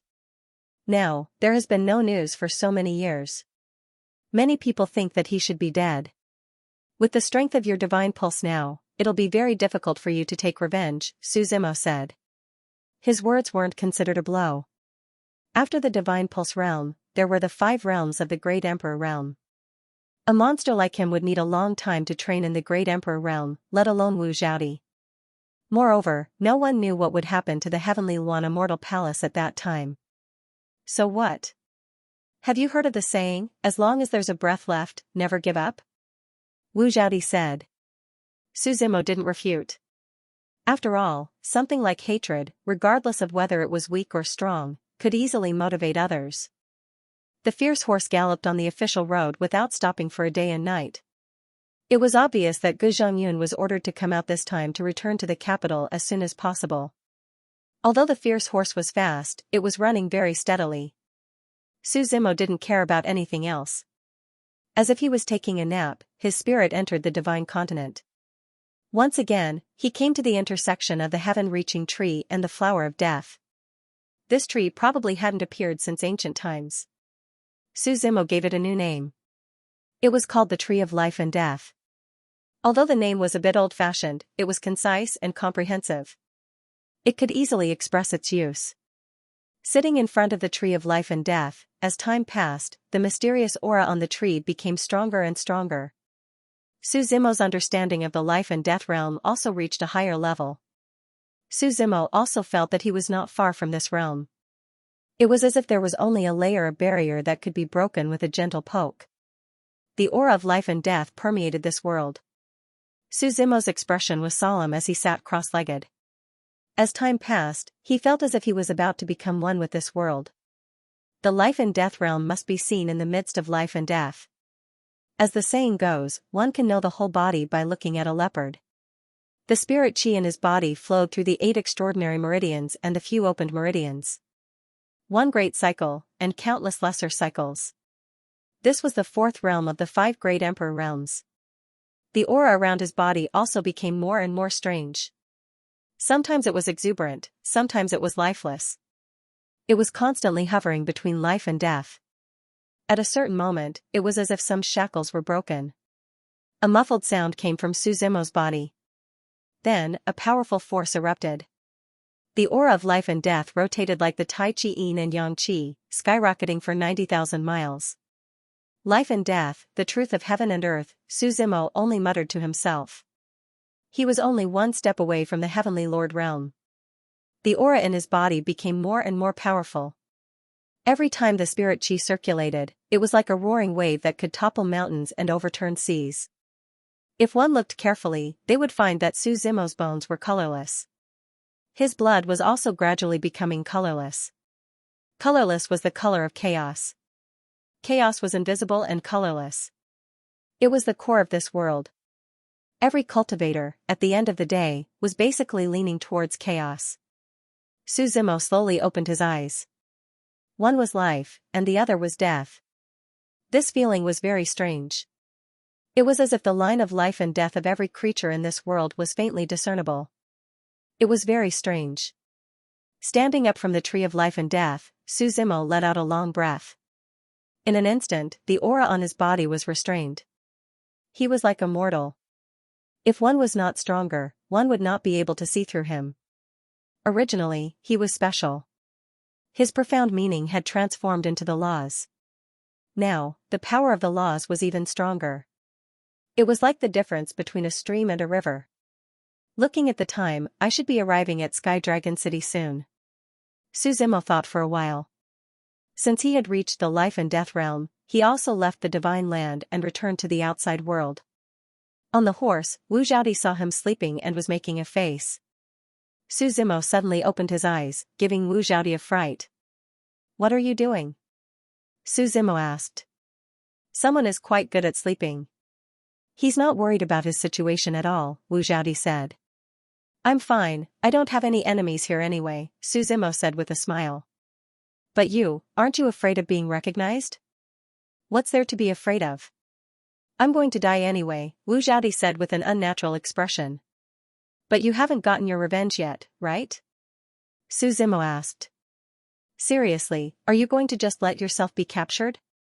Wu Zhaodi asked. "If you want to leave, I can help." "You escape, but I want to see the Emperor of the Heavenly Dragon Empire," Suzimo nodded. "Who wants to escape?"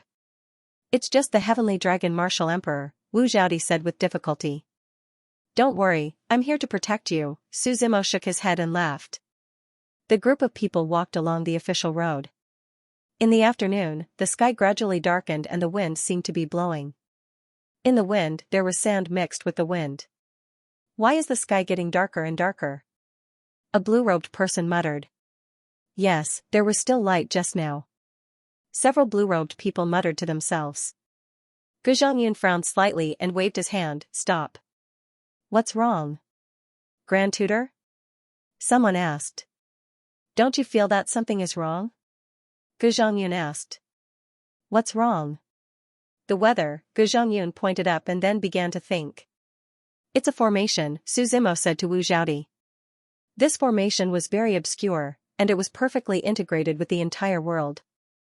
Of course, Suzimo's perception also found out that in fact, they had been lost in this formation for a while. "If we keep going down this road, we should reach the Heavenly Dragon City," Gu Zhongyun asked the person next to him. Yes, the person nodded. "Then let's keep going," Gu Zhongyun ordered. But this time, he didn't move forward with his head lowered. Instead, he slowed down while observing his surroundings. "Something's wrong," Gu Zhongyun walked for a while and stopped again. "We've been walking in the same place, haven't you noticed?" Thinking up to this point, Gu Zhongyun's gaze began to scan the surroundings. He shouted loudly, "May I know which friend is here? Please show yourself." His voice reverberated in the empty void, but no one answered him. It seems that they want to trap us, the blue-robed man said. Then let's break this formation, Xianxia said with a cold snort. Around him, the aura of an immortal king surged. This Grand Tutor Xianxia was actually a true immortal king. However, this made sense. Even with Wu Zhaodi's divine vein realm cultivation, the other party could capture her. She had to be much stronger. The immortal might was vast and mighty, turning into flying feathers that filled the sky. The profundity he had comprehended was wind. This sandstorm was perfect for him to use. The sandstorm swept over and swirled around Xianxia's body. Tearing storm. Xianxia shouted. With a wave of his right hand, a storm tore through the world, uprooting all the trees along the way. The wild horse was so scared that it crawled on the ground. The yellow sand almost blinded its eyes. The power of the storm kept tearing in one direction. The void shattered, and countless spatial turbulence burst forth. And as more and more of these spatial turbulences appeared, the tear in the void grew bigger and bigger. Break! Xianxia shouted again. Just as the void was about to shatter, a long sword condensed from ice came from not far away. I knew you wouldn't watch me break the formation. Xianxia sneered. He slapped with his left hand, and the powerful palm wind instantly broke the layers of the void. People of the vast nation, hiding in the shadows. What are you, rats? Xianxia mocked. Lord Gu, you're quite angry, the voice in the void laughed. Then, a short old man with a height of only 1.5 meters walked out. Wang Yin, it's you, Xianxia said seriously. Since when did you work for the vast nation? How did you know that I'm here on behalf of the vast nation? The short old man called Wang Yin laughed. Other than the vast nation, who else here dares to compete with us heavenly dragons for the inheritance? Smart, Wang Yin laughed. I don't want to be enemies with you, but I have no choice. They've given me too much. Put away this formation and let us leave. I can let bygones be bygones, Xianxia replied. No, Wang Yin shook his head with a smile. The people of the vast nation are about to arrive. My mission is to delay you. Besides, I've taken benefits from others. I have to honor the contract. Then cut the crap, Xianxia snorted coldly. The wind in his hand attacked, and he moved with the wind. His figure was as light as a wild goose. The wind was like water. It could carry a boat, but it could also capsize it.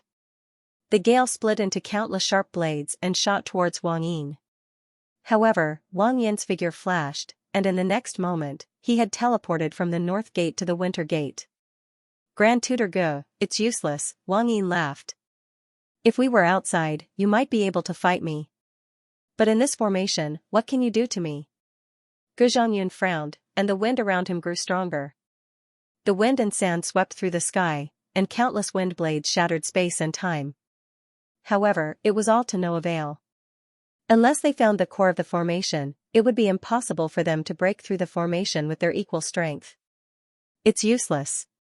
I advise you to save your energy and deal with the people of the vast nation later, Wang Yin laughed. Wang Yin, the vast nation has a backup plan. Do you think the Heavenly Dragon Empire doesn't have one? Xianxia's serious expression suddenly relaxed, and he laughed. What do you mean? Wang Yin replied. What? Are you trying to scare me at this time? Calculating the time, it's about time, Xianxia muttered to himself. What's about time? Wang Yin asked. However, as soon as he said that, the whole world suddenly shook. The surroundings began to shake, and the world began to spin. Wang Yin was shocked. Someone was attacking the formation from outside. However, before he could take any further action, there was an explosion. The powerful force had directly punched a hole in the array. Wang Yin looked at the broken hole in fear, and a black-robed figure slowly walked in. It was a young man with 2 horns on his head. His face was pale, and his lips and eyes were dark purple. His hair, on the other hand, was relatively red. He looked very unrestrained, flamboyant and arrogant, giving people a feeling of arrogance. Grand Tutor Wei of the Heavenly Dragon Empire? Wang Yin asked uncertainly. Yo, when did I become so famous? The person laughed. He was picking his teeth with a toothpick-like object in his hand, and he said disdainfully. "You're quite bold to make me come here personally. Do you know the consequences?" Hearing old Demon Wei's words, Wang Yin was so scared that he didn't dare to reply. He also didn't expect that the Heavenly Dragon Empire had a backup plan this time and even sent old Demon Wei over. What was old Demon Wei's original name? No one could remember it clearly. The main reason was that this person's style of doing things was too heavy, and everyone got used to calling him that over time. Moreover, although this person was the Prime Minister of the Heavenly Dragon Empire, he didn't listen to anyone's orders at all. To put it bluntly, he was just a member of the demon race in name. "Senior Wei, I didn't know you would come," Wang Ying quickly explained. He only hoped to stall for time and wait for the reinforcements from the Haohan country to come. Only then would there be a turn for the better. "Senior? You seem to be older than me," old Demon Wei sneered. "First come first," Wang Ying didn't dare to be arrogant. "First your mother," old Demon Wei said bluntly. "Don't wait for the people from the Haohan country. I just happened to meet them on the way here," old Demon Wei said as he took out a few heads from somewhere and threw them to Wang Ying. Wang Ying didn't dare to take the heads. He just glanced at them. Among these people, there were Feiyun General and Deputy General of the Haohan country. You killed them all?" Wang Ying asked with trepidation.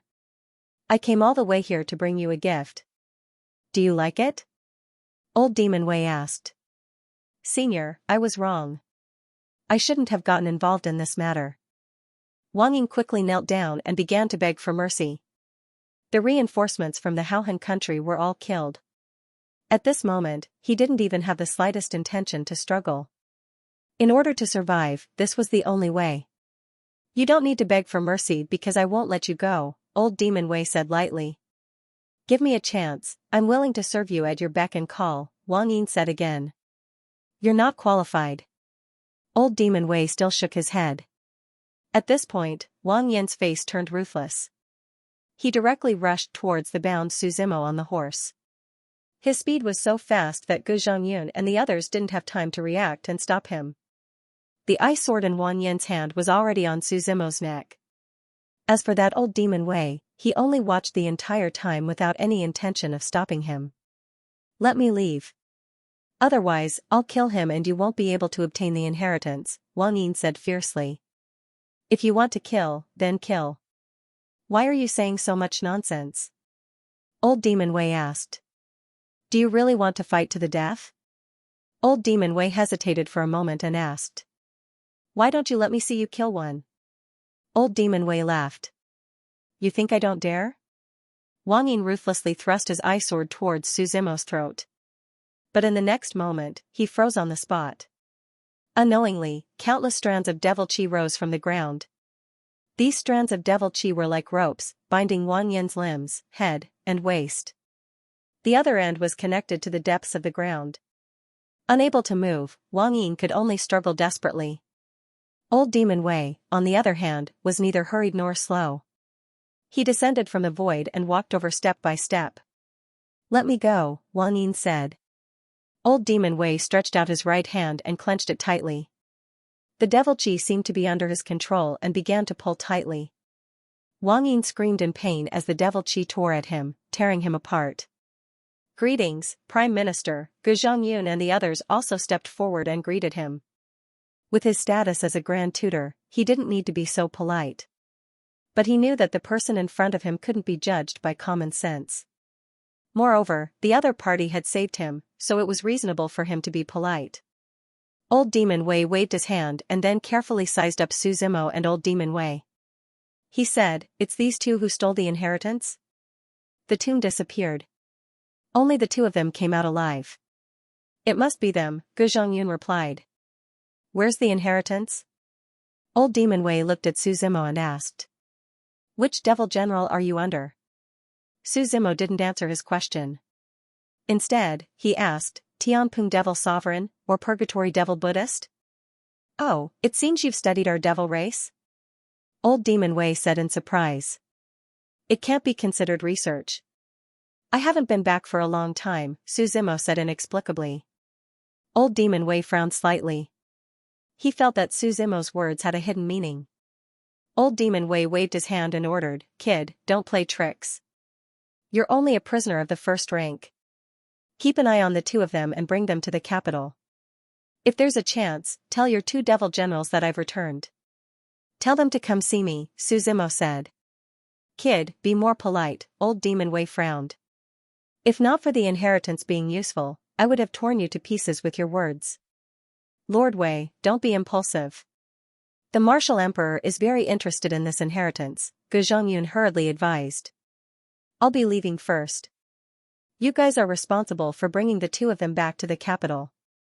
"There won't be any danger on the way," Old Demon Wei said indifferently.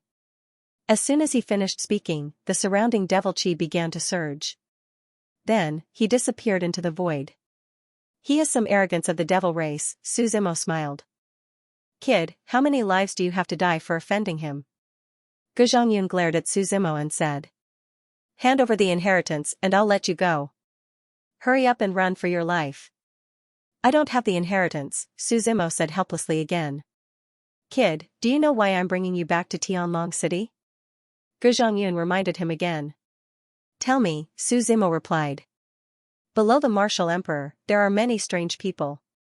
There's a diviner in the capital who is the martial emperor's master. Everyone calls him the imperial preceptor. He can extract the memories in your heads. Even if you don't say anything, you'll still be exposed in the end," Gu Zhongyun said. "There's still some distance from here to the capital. Before entering the capital, you still have a chance to choose. Think about it yourself." After Gu Zhongyun finished speaking, he directly left. Actually, he had his own selfish reasons for doing so. If he was the one who obtained the inheritance, the credit would be given to him.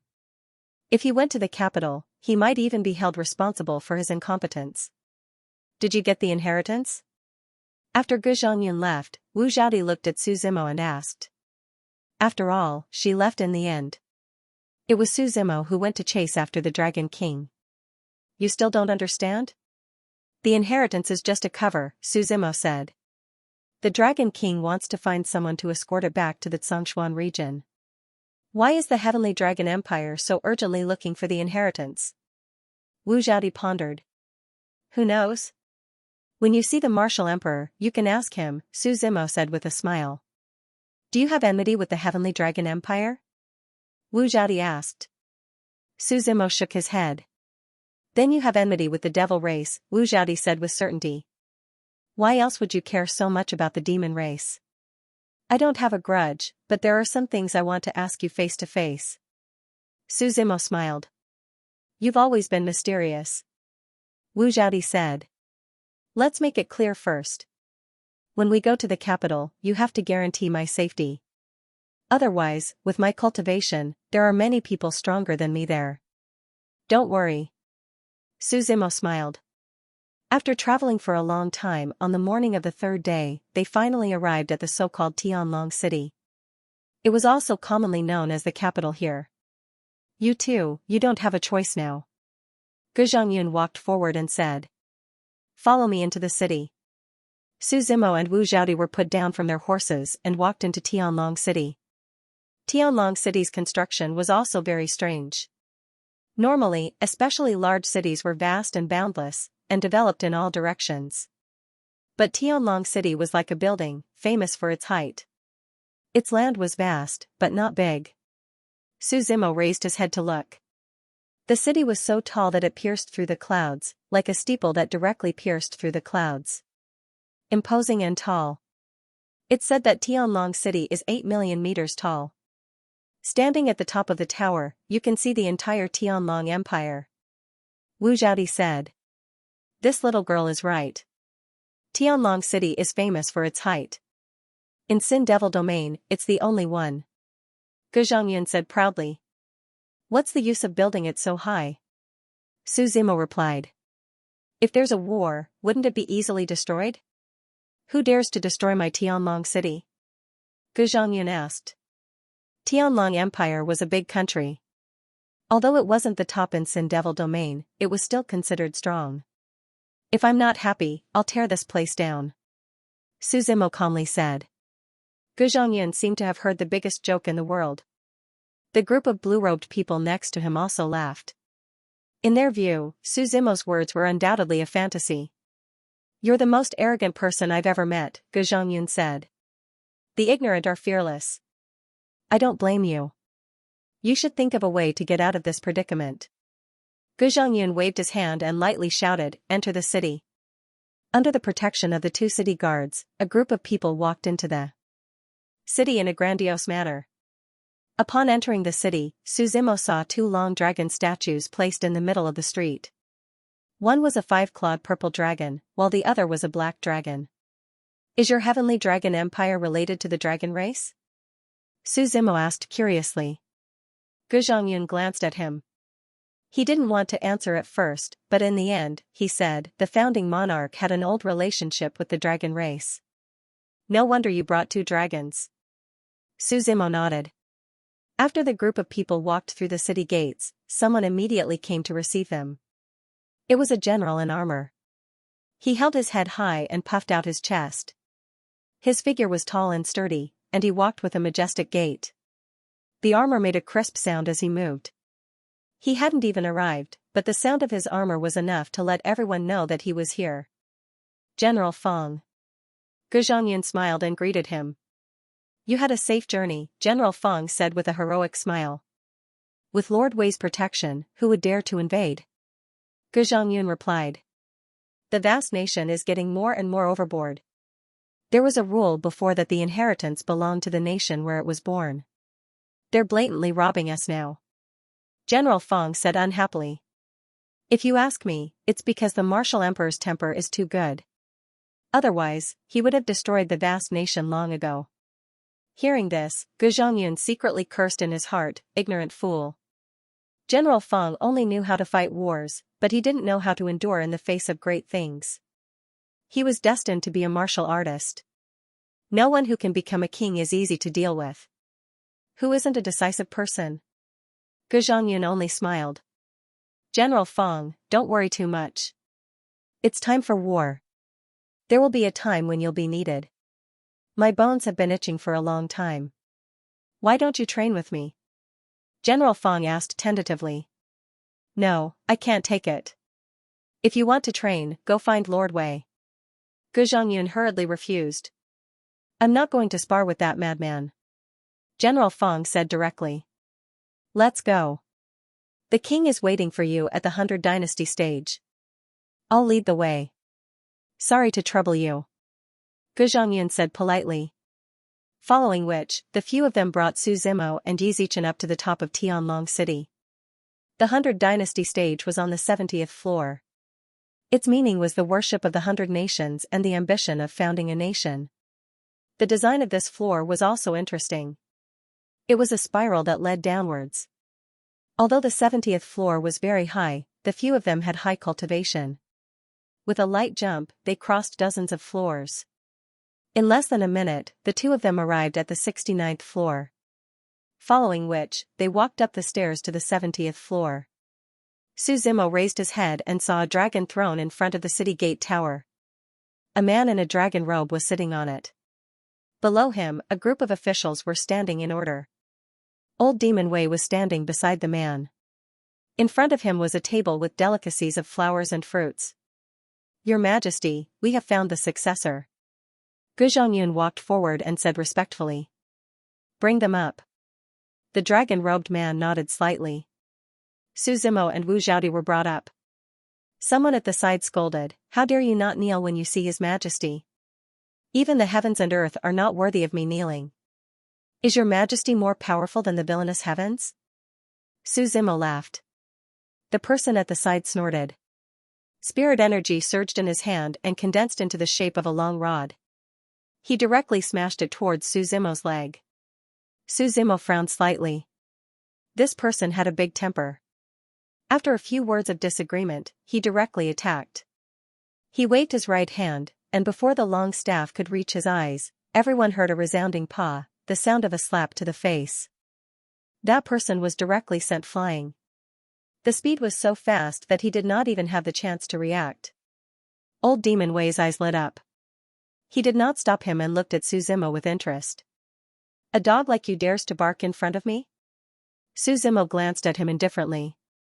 Then he walked forward step by step and sat on the square table in front of the martial emperor. He casually pulled a bunch of grapes from the side and ate. Long story short, I didn't take the inheritance. That tomb is just a trap. Su Zimo said calmly, besides, even if I really have the inheritance, I won't give it to you. Do you understand? To be so courageous in front of me, you are not bad. Sky Dragon Martial Emperor was not angry. He just smiled faintly.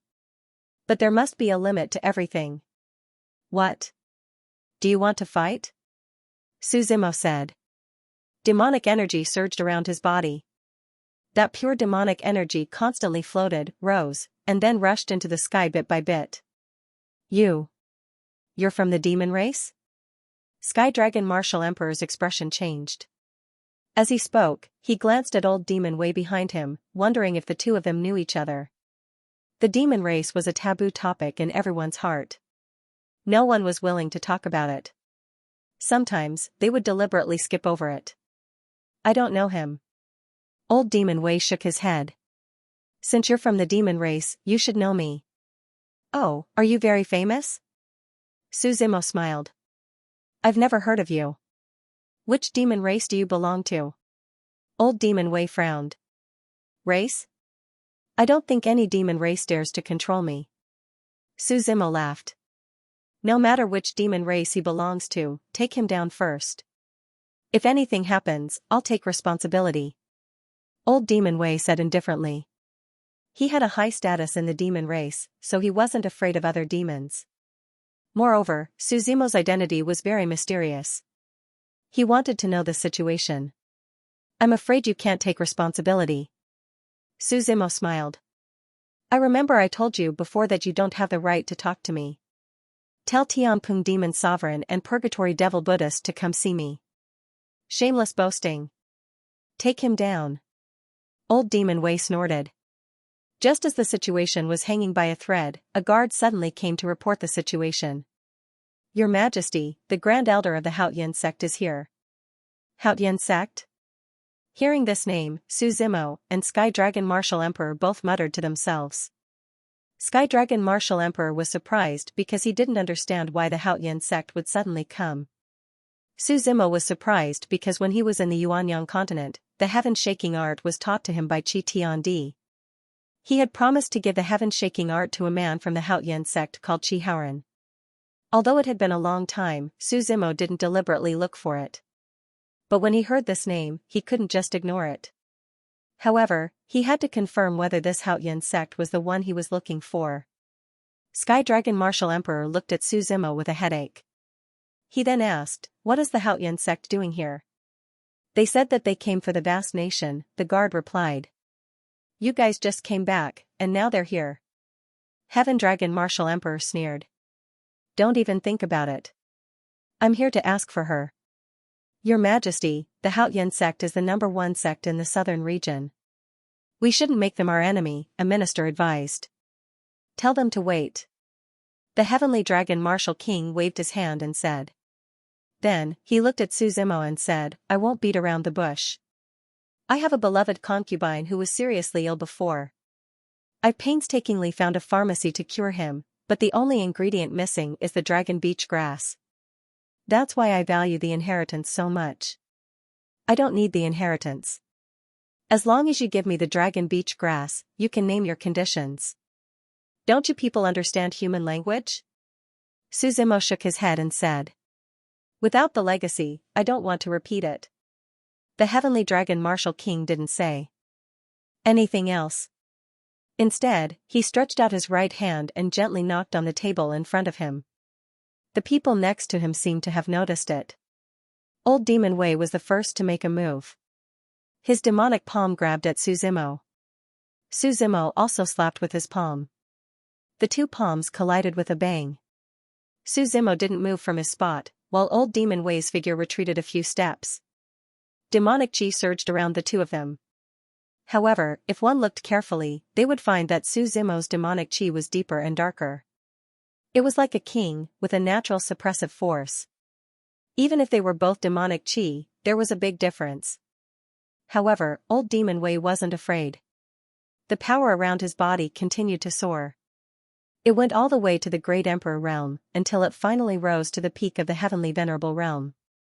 When he was only one step away from the great sage realm, he stopped. In the entire demon race, there are less than 5 people in the younger generation who can compete with me. You've successfully aroused my interest, old Demon Wei said with a smile. Not only was he not afraid, but his eyes were full of fighting strength. Have you ever been defeated? Su Zimo raised his head and asked calmly. No one in the younger generation can defeat me, old Demon Wei said proudly. Being arrogant is fine, but not arrogant. Su Zimo shook his head. He slowly pulled out the tyrannical shadow in his hand. The saber intent was crisscrossing, and the demonic chi was constantly tearing the blade. Slash, Su Zimo shouted softly. The tyrannical shadow cut through the silent city. The saber intent was like lightning, constantly crisscrossing the endless void. Old Demon Wei didn't act arrogantly. The demonic chi around his body surged, and a black demonic cloud floated in front of him. He reached in with both hands and took out a long serrated saber from the demonic cloud. This saber was different from ordinary sabers. Its middle was hollowed out, and there were jagged serrations inside. When Su Zimo's long saber fell, old Demon Wei leaned to the side and stuck the blade in the tooth groove. Then, he quickly rotated the long saber in his hand. Demon martial world, old Demon Wei shouted softly. A tearing saber intent began to emit from the serrated long saber. This saber intent condensed into the image of a saber beast in the sky. The so-called saber intent was psychic. This spirit could be said to be human, beast, and plant. The saber beast was roaring. Its body was naturally incomparably sharp. Looking at it, one's eyes would be piercing. However, this was not the end. The demonic chi around old Demon Wei gradually merged with the saber beast. Meteorite explosion. The demonic chi around old Demon Wei became stronger and stronger. The saber beast opened its mouth, and the demonic chi condensed into the shape of a meteorite. It spat out an incomparably huge meteorite from its mouth. The meteorite fell from the sky. Su Zimo snorted coldly. The heaven-shaking vortex in his body kept spinning, and the heaven-shaking giant behind him roared out. Looking at the falling meteorite, he walked forward and grabbed it with both hands. Then, he raised the meteorite high above his head and used all his strength to smash it towards old Demon Wei. Old Demon Wei waved his hand, and the saber beast above his head only lightly slashed twice. The meteorite was like a piece of paper, shattering into 2 halves. Quite a powerful saber beast, Su Zimo said. Demon dust lock. Old Demon Wei snorted coldly again. An endless stream of demonic chi spread out from the surroundings. And in this demonic chi, there was the sound of iron chains colliding. At the end of each iron chain was a square lock. An ancient sealing aura spread out. The clothes on old Demon Wei's body were torn apart, and the iron chains appeared, all of them attacking Su Zimo. This power is specially created for the devil race, old Demon Wei said proudly. Let's see how you break it. You guys have been getting worse and worse over the years, Su Zimo said, shaking his head. Instead of thinking about how to increase your own strength, you are studying these powers against the devil race. It seems that some people are indeed thinking about it. What nonsense, old Demon Wei shouted. Lock. When those iron chains came from all directions, Su Zimo did not panic. He slowly stretched out his right hand, and one of the 10 great divine techniques, the swallowing heaven finger of creation appeared. The power of creation, the ability to devour the heavens. A stream of light appeared on his fingertip, and on the stream of light, endless refining brilliance flickered. Before the finger was out, the surrounding void had completely collapsed. The eyes of the whole world seemed to be focused on this finger, and all the spiritual energy was constantly rushing over. All of the chains that came close were annihilated by it. The place closest to the fingertip formed a black hole of shadow. That black hole was also deep and boundless, able to devour everything. Old Demon Wei was shocked, and all the iron chains were entwined together, forming the shape of a shield. Then his figure quickly retreated. However, no matter how fast he was, how could he be faster than the swallowing heaven finger of creation? The fingertip seemed to shoot out a ray of light, and the speed of light was invisible to the naked eye. It directly penetrated the iron-chained shield and entered Old Demon Wei's forehead. A bloody hole appeared, and Old Demon Wei's figure fell to the ground in a daze. But the next moment, from his figure, the divine soul began to roar and wanted to escape, but the swallowing heaven finger was still suppressing it. "Are you guys watching the show? Why aren't you helping me?" Old Demon Wei's voice came. The other people of the Heavenly Dragon Empire reacted. But before these people could do anything, the Heavenly Dragon Martial Emperor took the lead. With a wave of his right hand, all the fruits and delicacies in front of him floated in the void and then flew out. Even a small grape could exude a tremendous amount of energy. "Great Saint?" Suzimo looked at him with a new level of respect. "Just a half-step saint." The Heavenly Dragon Martial Emperor shook his head with a smile. "The path of saint is like the other shore, unreachable, and we fools are trying our best to chase after it." Although his words were modest, even a half-step saint, as long as he was close to a saint, it was already amazing. A few grapes had the ability to reach the heavens, and instantly enveloped Suzimo's body. "I have no intention to fight, please don't make things difficult for my subject." The Heavenly Dragon Martial Emperor smiled. He waved his right hand again, and there seemed to be a dragon's roar. Suzimo's devouring power was wiped away. Old Demon Wei's spirit was also able to break free. He quickly floated in the void and began to refine his body.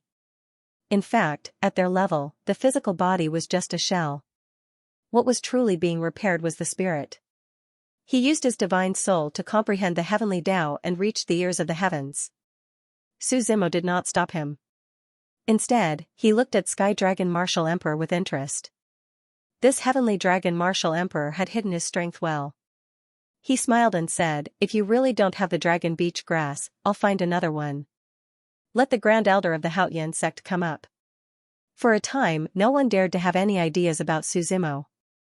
After all, even Old Demon Wei had fallen into his hands. On the other hand, Gu Zhongyun, who was at the side, was somewhat glad that he had not offended Suzimo. Looking at Old Demon Wei's recondensed body, Suzimo asked, "Where is the base camp of the demon race now?" "If you have the ability, come to my demon's domain," Old Demon Wei said. "I will go to the demon's domain. However, I still have the same words. Help me bring a message to your two Laozu." Suzimo said, "Even if they want to see me, it should be them who comes to see me. I shouldn't go to see them." "What message?" Old Demon Wei began to re-examine Suzimo's words. "After attacking the heavens, their king has returned," Suzimo said word by word. "Whether it is grudges or unfinished dreams, they will continue. I will pass on the message." Old Demon Wei thought for a moment and then said, "I may go to the Haoyan sect for a while." "Ask them to come to the Haoyan sect to see me," Suzimo said. Hearing Suzimo's somewhat arrogant tone, Old Demon Wei suppressed his displeasure and did not answer. The sound of footsteps came from the inside of the steps. Everyone retracted their gazes and looked at the steps. Under the lead of the guards, an old man wearing a yin-yang robe walked up with a smile. His long robe fluttered with the breeze. "Greetings, Your Majesty Martial Emperor," the old man bowed slightly and greeted. Under normal circumstances, when others saw the Sky Dragon Martial Emperor, they would definitely kneel down and greet him. However, due to the high status of the Haoyan sect, the Sky Dragon Martial Emperor did not ask for too much. "May I know why Elder Bai has come to the Sky Dragon Empire?" The Sky Dragon Martial Emperor asked indifferently. "I heard that the vast nation and the Sky Dragon nation have been fighting recently. I am here to mediate," Elder Bai said with a smile. "Give Elder Bai a seat first." The Sky Dragon Martial Emperor waved his hand. He did not want to neglect the other party. "Fighting? Is there such a thing? Why don't I know about it?" The Sky Dragon Martial Emperor said in surprise. He turned to look at the officials next to him and asked, "Who has been fighting with the vast nation recently?" "Reporting to Your Majesty, there is no such thing," the officials next to him quickly replied. "We have been on good terms with the vast nation all these years. The trade between the two nations has been smooth, and many people have gotten married and had children. We are about to become one. How could there be fighting?" "Is that so?" The Sky Dragon Martial Emperor nodded with satisfaction and smiled. "Elder Bai, did you hear that? Where did you get this news from?" Seeing the two of them testing each other, Suzimo was bored and sat down next to them. He looked at Wu Zhaodi and asked, "What is the origin of the Haoyan sect?" The forces in the southern region are actually very easy to divide. The Sky Dragon Empire, the vast nation, and the Heavenly Phoenix Palace are all on the same level. Wu Zhaodi explained, the Haoyan sect has been the same for a long time. However, in the past 1,000 years, the Haoyan sect has produced two great saints. In addition to the original great saints, the Haoyan sect has at least 3 great saints. They have grown stronger, and in recent years, they have the tendency to become the #1 sect in the southern region. Suzimo nodded slightly.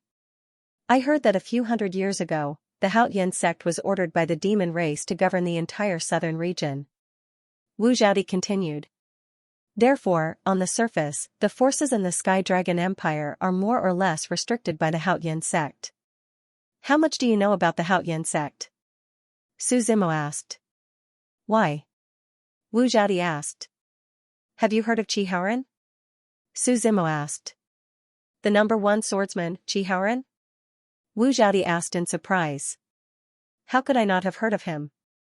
I am afraid that almost everyone in the southern region knows about him. Is he also from the Haoyan sect? Suzimo asked. Of course. He is at least half of the reason why the Haoyan sect has become what it is today. Wu Zhaodi nodded. His story is quite long. I will tell you about it when I have time. Suzimo nodded and collected his thoughts. He continued to listen to the conversation between Elder Bai and the Sky Dragon Martial Emperor. Martial Emperor, you still don't know. The general of the vast nation was killed. Elder Bai replied. Oh, I didn't know that. Emperor Tianlong said in surprise. Who killed them? Does the Martial Emperor need to ask why I'm here? Elder Bai said with a smile. Elder Bai, you're making things up. Emperor Tianlong shook his head and smiled. Do you have any proof? Are you going to blame us for the deaths of the Haohan nation's people? Emperor, you should know that it's pointless to lie. Elder Bai shook his head. If you can kill the Haohan nation's people, the Haohan nation can kill you too. It'll only lead to war. Elder Bai, why are you here? Emperor Tianlong asked. I'm here for the 2 inheritors.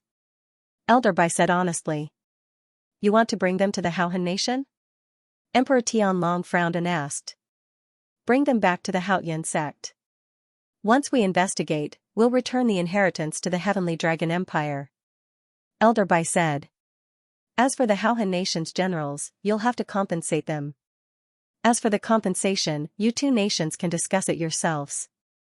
I just don't want to ruin the relationship between the 2 nations because of an inheritance.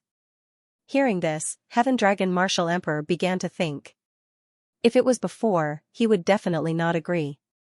However, Suzimo was a tough nut to crack. If he did not give the inheritance to the Haoyan sect, he would offend the Haoyan sect and he would not be able to take advantage of Suzimo. Therefore, Emperor Tianlong thought for a while and smiled. Since Elder Bai has spoken, I'll give you face. You can take the 2 of them with you. As for how you want to deal with them, you can decide. Elder Bai glanced at Sky Dragon Martial Emperor in surprise. He thought that it would take a lot of effort. After all, the human emperor of the Heavenly Dragon Empire was a wise ruler. On the other hand, the emperor was an overlord and he would not compromise easily. Emperor Tianlong is a wise man. I admire you.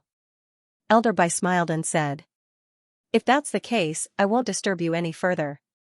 Elder Bai, please wait a moment. I've already asked someone to prepare a banquet. Emperor Tianlong said. I won't disturb you any further. If you have the chance, come to the Haoyan sect. I'll be a good host. Elder Bai smiled. Come with me, Elder Bai said as he glanced at Suzimo and Wu Zhaodi. Wu Zhaodi looked at Suzimo as she watched Elder Bai leave. He asked in a low voice, do you know someone in the Haoyan sect? I know them, so they must know me. Suzimo smiled. Remember what I said. Before he left, Suzimo specially reminded Old Demon Wei. Until Suzimo and the others disappeared from sight, one of the ministers shouted, those 2 are too presumptuous, they simply don't put our Heavenly Dragon Empire in their eyes. He must be taught a lesson. Why didn't you say anything when they were here? Emperor Tianlong glared at his official and said indifferently. That official smiled bitterly. He was just trying to show off. If anything really happened, it was not up to him. Is he from your demon race? Heavenly Dragon Martial Emperor glanced at old Demon Wei and asked. Yes, he is from the demon race. Old Demon Wei nodded. But he doesn't seem to be from the demon realm. In this world, other than your demon realm, where else can there be demons? Emperor Tianlong asked. That's true. Old Demon Wei nodded with a smile. But in the next moment, his expression stiffened as if he thought of something. Other than the demon realm, if there were any other demons in this world, then it must be the ancient devil cave. After all, that was the main camp of the demon race. Impossible, how can it be? Old Demon Wei quickly shook his head, constantly denying his own thoughts. But then he remembered Su Zimo's words. After the war, your king has returned. For a moment, his thoughts seemed to be struggling between ice and fire. He denied it but didn't dare to. Deny it. Your Majesty, do you want to investigate their origins? Gu Zhongyun asked. Investigate everything. Heaven Dragon Martial Emperor slammed his hand on the table heavily. In addition, investigate the contact between the Haoyan sect and the Haoyan country. What about the Empress's illness? Continue to look for the dragon beach grass and increase the reward, Emperor Tianlong said. Your Majesty, I may have to leave for a while, Old Demon Wei said. Are you going back to the demon realm? Old Demon Wei nodded. Following Elder Bai's figure, they had to leave not long after entering the Heavenly Dragon City. I'm Bai Xianxia. Elder Bai introduced himself. Speaking of which, the two of you should thank me. Thank you for what? Wu Zhaodi asked. Even without you, those people from the Heavenly Dragon Empire can't do anything to us. What about the inheritance? Elder Bai didn't argue and asked directly. If we have the inheritance, do you think Emperor Tianlong will let you take us away so easily? Su Zimo asked. I want to know, what happened in the ancestral dragon's tomb? Elder Bai asked. Su Zimo briefly explained, but he didn't say that he killed the ancestral dragon. He only said that the people from the Haoyan country and the Three Luan sect were fighting and the two of them escaped. Speaking of which, Su Zimo asked, is Qi Haoran from the Haoyan sect in the headquarters? Why are you looking for sect leader Qi? Elder Bai asked doubtfully. An old friend asked me to bring something for him, Su Zimo said. An old friend? You know sect leader Qi's old friend? Elder Bai laughed. He obviously didn't believe it and said, what is it? Give it to me, I'll give it to sect leader Qi.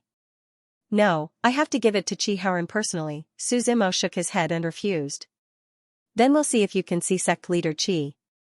He's in seclusion, Elder Bai said. But now, the two of you have to come back to the Haoyan sect with me. Elder Bai waved his hand and a gale gathered around him. Strange sounds of the wind could be heard continuously. Then, as if it heard the sound of the wind, a huge flying bird flew over from afar. The flying bird was like a rock spreading its wings, covering half of the sky. It had a pointy mouth and monkey cheeks, and blue furry feathers fell. The flying bird quietly stopped in front of the group. Come on up, Elder Bai took the lead and said. I'm going to the Haoyan sect anyway, Su Zimo said. But you don't think that I have an inheritance, do you? It doesn't matter if you have an inheritance or not. I don't care about the ancestral dragon's inheritance either, Elder Bai said with a shrug. But you have to stay for 7 days before you can leave. It's also an explanation to the Heavenly Dragon Empire. Su Zimo guessed that the Haoyan sect and the Haoyan country must have reached some kind of agreement in secret. Letting the two of them go to the Haoyan sect was just to avoid the Heavenly Dragon Martial Emperor's suspicion. Tell me about Qi Haoran, Su Zimo asked while sitting on the back of the bird. Qi Haoran is known as the #1 swordsman. The so-called swordsman is the perfect combination of sword and strength. Wu Zhaodi said, when the Haoyan sect was first established, it was just a small sect. They cultivated righteousness and fought against all injustice in the world. They were chivalrous and righteous. They slowly made a name for themselves, but because of this, they offended many people. Oh, it seems like this little girl knows a lot. Elder Bai chuckled. The giant bird let out a cry, and like a ray of light cutting through the silent sky, it spread its wings and flew away. Then, it quickly turned into a black dot. Only a few feathers were left as it disappeared. It is said that Xianxia cultivated the art of shaking the heavens. He used strength to prove himself, and in the end, he merged it with his own sword. Those who came looking for him for revenge, without exception, all fell under his sword. Wu Zhaodi ignored Elder Bai's teasing and continued, what really made Xianxia and the Haotian sect famous was the battle at Pushun Mountain. At that time, the powerhouses of the southern region challenged Xianxia, accusing him of destroying the peace of the southern region. Xianxia, with only one sword, pulled out a cauldron and battled a mountain. His sword crushed the crowd, and in the end, he defeated everyone. "Little girl, what you said is both right and wrong," Elder Bai said with a smile. "What's wrong?" Wu Zhaodi asked, unconvinced. "As the Grand Elder of the Haotian sect, don't I know more than you?" Elder Bai chuckled. It is true that he defeated all the powerhouses of the southern region, but sect leader Qi wasn't the only one who went. There was another person. The two of them worked together to defeat him. Who? Why haven't I heard of him? Wu Zhaodi asked. That is. Elder Bai suddenly fell into silence. Forget it. It was a long time ago. Let's not talk about it. He waved his hand, as if he didn't want to talk about it. I think you're just pretending to know when you don't, Wu Zhaodi said.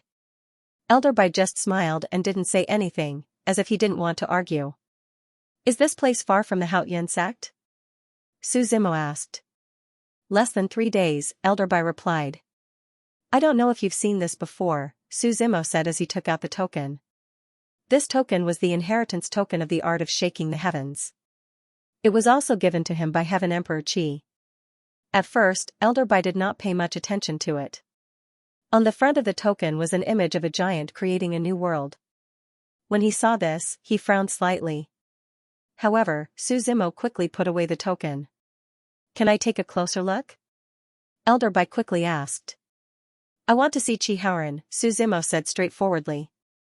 I can't make the decision on this matter, Elder Bai said, shaking his head. However, I can help you report this to the vice sect master. Then when I can see Xianxia, I will naturally show you the token, Su Zimo said. Where did you get the token? Elder Bai asked. I told you before. An old friend gave it to me, Su Zimo said. Elder Bai frowned slightly and grabbed Su Zimo with his right hand, intending to snatch it. Su Zimo clenched his right fist and threw a punch. With a bang, the powerful void force exploded as if it was crushing everything in its path. The fist and palm collided. Su Zimo did not move at all. On the contrary, Elder Bai's figure kept retreating and finally flew out. The giant bird quickly let out a loud cry and swooped down, lifting Elder Bai up again. No wonder you dare to be so arrogant. So you have some skills, Elder Bai said. Green radish wind, he shouted. A strong wind gathered in Elder Bai's palm. He clenched his right fist and his arm moved quickly. Endless wind wrapped around his arm, as if it was stirring up the entire sky. The green wind had a wind trail. Be careful, Wu Zhaodi reminded. The green radish wind is the wind of gravity. It was born from the art of shaking the heavens. Art of shaking the heavens, Su Zimo shook his head and laughed. Wind rises to the heavens, Elder Bai stepped on the wind and his body became 100 times heavier. He slammed his palm down from the sky. The void shattered along the way. Su Zimo's figure started to retreat. The giant bird continued to fly forward. The two of them chased and dodged on the bird's back. Give me the token and I'll let you go, Elder Bai said. Seems like Elder Bai is greedy, Su Zimo chuckled. Think carefully. I don't intend to hold back, Elder Bai said fiercely. You're not worthy, Su Zimo said. I just wanted to test your art of shaking the heavens. It seems like you haven't cultivated the art of shaking the heavens. You've just fused with the wind of force. Noisy. Elder Bai snorted coldly and charged over with a strong gust of wind.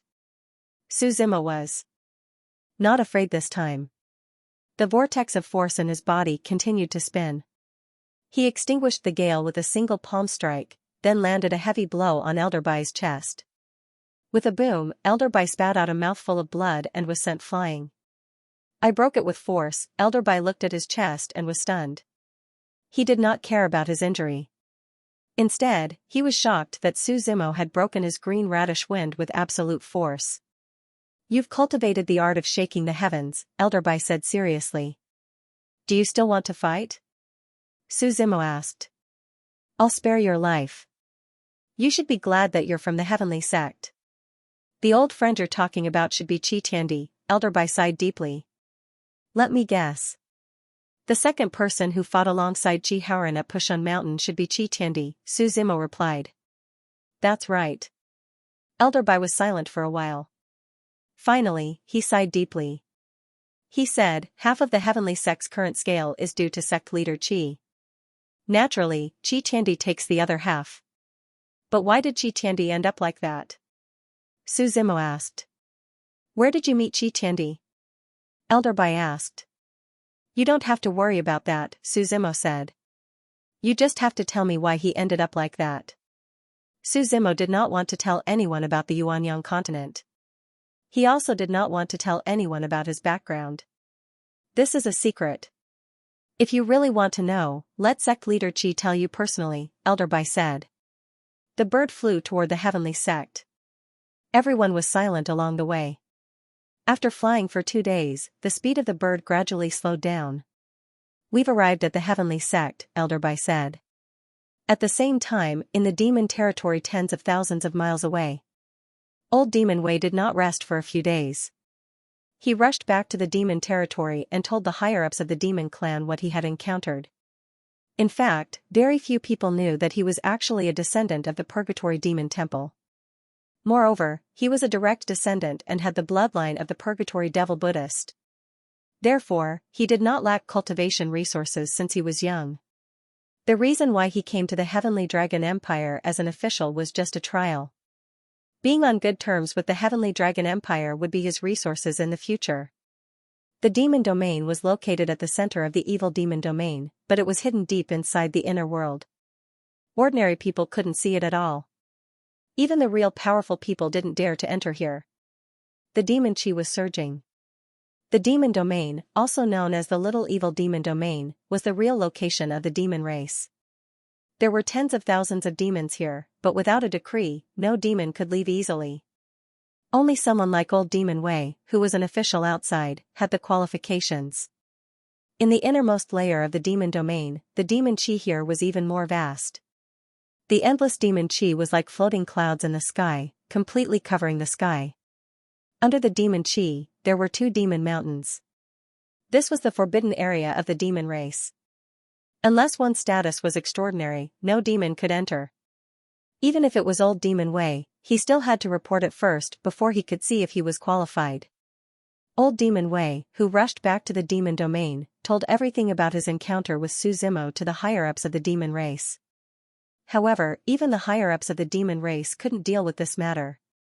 Moreover, Su Zimo mentioned that he wanted to talk to the 2 demon Laozu. The higher-ups had no choice but to pass on the message. Between the 2 demon mountains, it was quiet for many years. An inadvertent sigh suddenly broke the silence here. The fragrant grass was luxuriant, and the warm wind was gentle. How many years has it been? A voice came from the demon mountain on the left. 189. 48 million years, the demon mountain on the right also made a sound and replied accurately. Tianpeng, it seems that you wake up every year, the demon sound on the left laughed. Master is back, the demon sound on the right said faintly. Tianpeng, do you still recognize him as our master? The demon sound on the left was silent for a while before finally saying. If it was really master, I would also recognize it. But after hundreds of millions of years, things have changed in samsara. This lord is no longer that lord. But no matter what, his bloodline and beliefs will not change. He is our master, Moin said stubbornly. That depends on whether he's worthy or not. I, Mo Shah, will not submit to a mediocre person. Moin on the left coldly snorted. I plotted for countless years. Now that I've finally found peace with great difficulty, could it be that all my previous efforts will go to waste and I'll be smashed into pieces? Mo Sha, you've forgotten your original intentions. Mo Yin, who was on the right, didn't argue and only said calmly. What original intention? The Purgatory Devil Buddhist asked, unconvinced. That's right. It's been several 100 million years. No matter how resolute one's heart is, it will be corroded by time, said Demon Sovereign Tianpeng softly. Tianpeng, what is the meaning of this? The Purgatory Devil Buddhist said coldly. I think you're the one who's forgotten your original intentions. As the sound of his voice faded, the entire Devil Mountain fell silent for a long time. Suddenly, the Devil Mountain trembled. Demonic chi started to boil and Demon Honorable Tianpeng's voice sounded. Mo Sha, don't say I didn't warn you. Was it you who set up the Lich of the Mortal Realm? Even though I've been in a deep slumber these past few years, not caring about worldly affairs. But nothing that should be known can be hidden from me. Do you want me to explain them to you one by one? So what if I did it? The Purgatory Devil Buddhist said coldly. Don't forget, we demons didn't want to be reduced to a tool for others to rule. But in the end, he inexplicably became the enemy of the world. Now that existence is recruiting us, as long as we don't betray it, we will become a part of this world. Why do you still want to follow that person to conquer the heavens? You're muddle-headed. The reason why we're so peaceful now and haven't been killed is because we've been killed. The heavenly Tao wants to divide us and make us contradict ourselves. Once Master is truly sacrificed, we will definitely be killed as soon as we have outlived our usefulness. Demon Marshal Tianpeng argued. Tianpeng, don't be an alarmist. The Purgatory Devil Buddhist sneered. You're just trying to scare me. If you're really not afraid, why would you nurture a lich? Aren't you just trying to leave a way out for yourself? Demon Sovereign Tianpeng sneered. When he said that, the Purgatory Devil Buddhist also became silent. That's right, he didn't believe in the heavenly Tao. More accurately, he didn't believe in anyone. Leaving a way out for everything was the best result. Tianpeng, don't blame me for not reminding you. I already investigated that person when he was still in the ordinary realm. Right now, he's just an ordinary person, he probably can't even defeat us. The Purgatory Devil Buddhist sneered. You want him to bring you to conquer the heavens? Keep dreaming. No matter what, he is still my master. Demon Sovereign Tianpeng said. Have you forgotten the devil oath we made back then? I didn't. The Purgatory Devil Buddhist's tone was hard to understand. Tianpeng, I don't care what you want. But now that the demon realm is peaceful, I'm already used to this kind of life. Tell him not to disturb us, we won't offend each other. The Purgatory Devil Buddhist said, if he doesn't accept me, I can only fight to the death. Devil Buddhist, a few 100 million years of cultivation has made you so bold. Demon Sovereign Tianpeng sneered. I remember that in the past, you couldn't even look directly at Master. Tianpeng, I'll say it again, this is not the immemorial era, do you understand? The Purgatory Devil Buddhist's voice was a bit angry. But then he felt it was a bit funny. For an existence like him, it was very difficult for the matters of the world to affect his emotions. But today, he found that he didn't have any emotions. The Devil Mountain's devil chi suddenly calmed down. I was worrying too much. The Purgatory Devil Buddhist suddenly let out a long sigh. Tianpeng, what are you thinking? As long as he is master, I will follow him. Demon Sovereign Tianpeng said without care. Actually, for me, other than the devil race's vision, I also want to see the peak of this world. And in this world, other than Master, no one else can do it. He can't either. The Purgatory Devil Buddhist denied. At least he made the heavenly Tao feel fear. Is there a second person in this world? Demon Sovereign Tianpeng laughed. I don't want to be enemies with him, you can tell him that. He will walk his path of conquering the heavens, I only want to live a peaceful life. The Purgatory Devil Buddhist reminded again. Hearing this, Demon Sovereign Tianpeng didn't say anything. The Devil Mountain that had been sealed for countless years, billions of years, started to loosen. Countless rocks rolled down, the entire Devil Mountain cracked down from the middle. Then, Devil Chi shot out like a rainbow, and a barely visible figure flew out of the Devil Mountain. Tianpeng, you will regret your choice today. The Purgatory Devil Buddhist's voice sounded. However, the world was already silent, and no one answered him. Haotian sect holds its breath, Ming Ji Hong Yuan is peace. The meaning of this sentence was, heaven and earth are righteous, Haotian sect is at peace.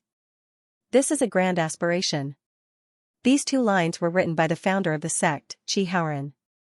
For tens of thousands of years, Qi Haoran had been the sect master of the Haotian sect. However, although he was the sect master, he rarely interfered with the sect's affairs. Most of his time was spent in seclusion. Usually, the vice-sect master had the final say in the Haotian sect. Su Zimo and the others arrived on the giant bird. When they arrived, they saw the sect shrouded in clouds and mist. It was like a fairyland. However, the biggest difference between a sect and a fairyland was that it was not ethereal and immortal. Instead, it had its own qi of heaven and earth. The gate of the Haotian sect was rectangular and mainly blue. The gate did not have a roof, which was why it was said to be boundless. On both sides of the gate, there were two guards wearing long robes and holding red-tasseled spears. They stood with their backs straight and their chests out. They had an aura that made people's eyes light up. If one looked through the gate and looked inside, they would see that the entire Haotian sect was huge. Their entire sect was surrounded by a special formation. This formation followed the heavenly Tao and brought good fortune. It was a formation of great prosperity. Interesting, Su Zimo muttered. The tallest building in the Haotian sect was an ancient sword building. It was 10,000 meters tall, but it was not outstanding. However, most of the buildings here only had a few floors, which made it look taller. I can inform the vice-sect master, but I'm afraid it will take some time, Elder Bai said. You can rest first. If you have any requests, you can talk to the vice-sect master. Su Zimo thought about it and did not refuse. They did not stop along the way. To be honest, they were tired and wanted to rest. Your vice-sect master is called Xiao Huijun, right? Wu Zhaodi suddenly asked. Elder Bai nodded. I heard that your vice-sect master is narrow-minded and narrow-minded, Wu Zhaodi continued. She has been trying to replace sect master Qi while he was in seclusion. Miss Wu, where did you hear this from? Elder Bai smiled awkwardly. This was the truth, but he didn't want to admit it. After all, it was an internal matter of the Haotian sect. I didn't mean to mock you, Wu Zhaodi said. But what if your vice-sect leader wants to rob us? I'm afraid we've entered a wolf's den, and another battle is unavoidable. It won't happen. Don't worry, Elder Bai quickly explained. Our Haotian sect's mission is to be righteous and uphold justice. Why not? Elder Bai, have you forgotten your performance just now? Wu Zhaodi reminded. Previously, Elder Bai had wanted to snatch the token that contained the heaven-shaking technique. That's why it's said that people are selfish when it comes to treasures, let alone this narrow-minded person. Upon hearing this, Elder Bai fell silent. There were some things that were inconvenient for him to say, but he was clear in his heart.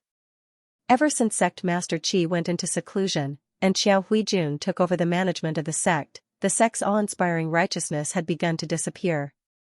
Why don't you stay here first, and I'll go and talk to the vice-sect leader? Elder Bai asked. After all, they were already here, and he had no reason to let them leave. Let's go in. There's nothing to be afraid of. Su Zimo looked at Wu Zhaodi and smiled. He said, if the Haotian sect really wants to rob us, I'm afraid the Haotian sect will no longer exist in this world. Although his voice was soft, it was as heavy as Mount Tai in Elder Bai's heart. Su Zimo's appearance was too mysterious. Putting aside his strength, he had the heaven-shaking technique, one of the top 10 divine techniques, and he had returned it for no reason. Child Su, if you have any requests, I'll let the vice-sect leader know. Elder Bai decided to ask for more details. I don't have any requests, but remember, I'll only give this token to Qi Haoran, Su Zimo emphasized. I'll definitely bring it to him, Elder Bai said as he invited Su Zimo and Wu Zhaodi into the Haotian sect. He arranged things very quickly. He brought Su Zimo and Wu Zhaodi to a large hall, where maids came to pour tea and prepared fruits and delicacies. Elder Bai took his leave, presumably to discuss it with the vice-sect leader. Do you want to take revenge? Su Zimo looked at Wu Zhaodi and asked. Wu Zhaodi raised her head and looked at Elder Bai's disappearing figure, then said, the Heavenly Phoenix Palace? didn't you say that I'm too weak now? Isn't there a chance now? Su Zimo said. You mean the Haoyan sect? Wu Zhaodi immediately reacted. I returned the heaven-shaking technique, so they must owe me a favor. But I don't care about their favor, so I can consider giving it to you, Su Zimo said with a smile. Wu Zhaodi's pupils shrank as soon as she heard his words. She knew all too well what this sentence meant. The Heavenly Phoenix Palace was strong, but it depended on who they were compared to. They were definitely inferior to the Haoyan sect. What do you want? Wu Zhaodi asked. Although there was hope for revenge, she didn't lose her mind. Instead, she calmed down. Although she had a good relationship with Su Zimo, this favor was too big. She didn't dare to accept it without doing anything. I, on the other hand, have some enemies. Su Zimo smiled and said to himself. If even you can't do anything to your enemies, what use am I? Wu Zhaodi asked. She knew very well how big the gap was between her and Su Zimo's strength. I don't want you to take revenge, Su Zimo said with a smile. I want you to join them. Join them? Wu Zhaodi was shocked. Can you be more specific? I don't know how strong they are. But thinking about it, there are very few things in this world that they can't do, Su Zimo said. I want you to join them and gather information for me.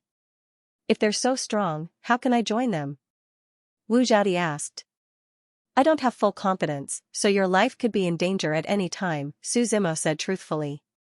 Hearing this, Wu Zhaodi began to think silently. In the end, she raised her head and said, as long as you take revenge, my life is yours. The Heavenly Phoenix Palace isn't difficult, Su Zimo shook his head and said with a smile. Then how can I join those people you mentioned? Wu Zhaodi asked. You don't need to join them. I think they'll definitely look for you, Su Zimo said. As for when, I'm not too sure. But they'll definitely look for you. I'll listen to your orders, Wu Zhaodi said. If they look for you, they'll definitely erase your consciousness, Su Zimo continued. Erase my consciousness? Wu Zhaodi panicked. If my consciousness is erased, how am I supposed to contact you? That's why you need to cultivate a second consciousness, which is your own clone, Su Zimo said. A normal clone is an external clone, but you don't need one. You only need to hide a consciousness in your mind. Hide a consciousness? Wu Zhaodi's eyes lit up. Su Zimo nodded. When he was at the White Emperor Mountain, he received the cultivation method for external clones. That was the White Emperor's external clone, which was ordered to manage the White Emperor Mountain. There was also a cultivation method in the inheritance. That's right. You only need to cultivate your consciousness, not your body, Su Zimo said. If my consciousness is erased, I'll use my new consciousness to secretly observe. Then how do I pass messages to you? Wu Zhaodi asked. We'll meet once every 3 years in the Haoyan sect, Su Zimo said. Okay, but you have to avenge me first, Wu Zhaodi thought for a while, then refused. I want to kill the Heavenly Phoenix Immortal Palace's palace master with my own hands. Su Zimo nodded. That wasn't difficult. However, he was also prepared to wait here for the demons to arrive. He wanted to deal with the demons first, then avenge Wu Zhaodi. While the two were talking, there was suddenly a commotion outside the hall. He saw dozens of people surrounding the hall. These dozens of people all drew their swords and sabers, each of them glaring at him like tigers watching their prey. It seems that some people don't follow the rules, Su Zimo chuckled. He and Wu Zhaodi stood up and walked out of the hall. What is the meaning of this? Wu Zhaodi asked first. Young master, I heard that you took our sect's treasure. Please return it. You will be our Haoyan sect's friend for generations to come. A blue-robed old man walked forward. Everyone parted. The blue-robed old man had a mustache and a righteous whip at his waist. His gaze was arrogant. May I ask who you are? Wu Zhaodi asked. Second elder of the Haoyan sect, the old man said proudly. I am Xianxia. Did Elder Bai send you here? Wu Zhaodi asked again. Why are you asking so many questions? Xianxia said impatiently. Hand over our sect's treasure. Su Zimo smiled and took out the token. He said indifferently, the legacy token is in my hands. If you have the ability, come and get it yourself. Ignorant brat, do you know the consequences of provoking this old man? Yeluqinghe coldly snorted. Leaping into the air, the righteous whip lashed out at Su Zimo viciously. Su Zimo kept the medallion and grabbed the righteous whip with one hand. Sharp lights kept surging out from the whip. One end of the whip was in Yeluqinghe's hand, while the other end was in Su Zimo's. The two of them continued to fight for ownership. Yeluqinghe coldly snorted. Streaks of ice spread out from his hand. With lightning speed, it froze Su Zimo on the spot. Use the noble spirit mountain to suppress him, Yeluqinghe took back the whip and ordered the others. The group of blue-robed people quickly set up a formation. Each of them stood with their hands in the shape of a triangular mountain. Their right hand joined their left hand. As if forming a seal, an endless stream of yellow spirit energy surged out. Wu Zhaodi looked up. The clouds in the sky changed, and a huge mountain appeared out of nowhere. Rumble. Sounds of rumbling could be heard. Suppress, the blue-robed people shouted. The huge mountain came crashing down as if it was going to destroy the world. At this moment, the sound of kacha-kacha could be heard. The ice that sealed Su Zimo was breaking apart bit by bit. Hurry up, Yeluqinghe hurriedly shouted. As the noble spirit mountain fell, the ice on Su Zimo's body completely shattered. Just as the mountain was about to fall, the heaven-shaking giant behind Su Zimo rose from the ground as if it was indomitable. Weren't you bitterly searching for the heaven-shaking technique? Now you can experience it for yourself, Su Zimo said with a smile. The heaven-shaking giant roared and lifted the entire noble spirit mountain with its arms. It was a giant. Standing behind Su Zimo, it looked at everyone in front of it covetously. For a moment, the group of blue-robed people panicked. Don't be rash. This is the Haotian sect, Yeluqinghe hurriedly shouted. So what if it's the Haotian sect? If I was afraid, would I still dare to come? Su Zimo sneered. The heaven-shaking giant grabbed the noble spirit mountain with both hands and threw it at everyone. The group of blue-robed people scattered like birds and beasts. They began to flee frantically. Yeluqinghe was panicking, but he didn't dare to run away. His true fate appeared behind him. It was an ice crystal snake. The ice crystal snake's huge body soared into the sky, its tongue flicking in and out continuously. Its hazy eyes stared fixedly at Su Zimo. After the noble spirit mountain was thrown down, the ice crystal snake opened its mouth and spat out a torrent of ice and snow. Even the void itself was frozen. Thick layers of ice covered the sky. When the mountain crashed into the ice, it was instantly frozen. However, the noble spirit mountain's power was astonishing. Although the ice crystal snake forcibly held on, countless cracks had already appeared on its body. Fortunately, it held on, Yeluqinghe muttered to himself as he wiped the cold sweat off his forehead. You think it's over? Su Zimo smiled. As soon as he finished speaking, the heaven-shaking giant behind him soared into the sky and stomped on the frozen noble spirit mountain with great force. Child Su, please stop. Elder Bai's shout came from not far away. Su Zimo turned around and saw Elder Bai and a group of people rushing over. He said with a panicked expression, the Haotian sect has no ill intentions towards you. This is the second elder's own decision. After I found out, I also hurried over to stop it. I think some of you are trying to test me, Su Zimo said calmly. Don't be rash. If you have anything to say, we can sit down and talk, a middle-aged man beside Elder Bai said. I'm the deputy sect leader of the Haotian sect. My words count. No matter who you are, since you offended me, you should be taught a lesson, Su Zimo said calmly.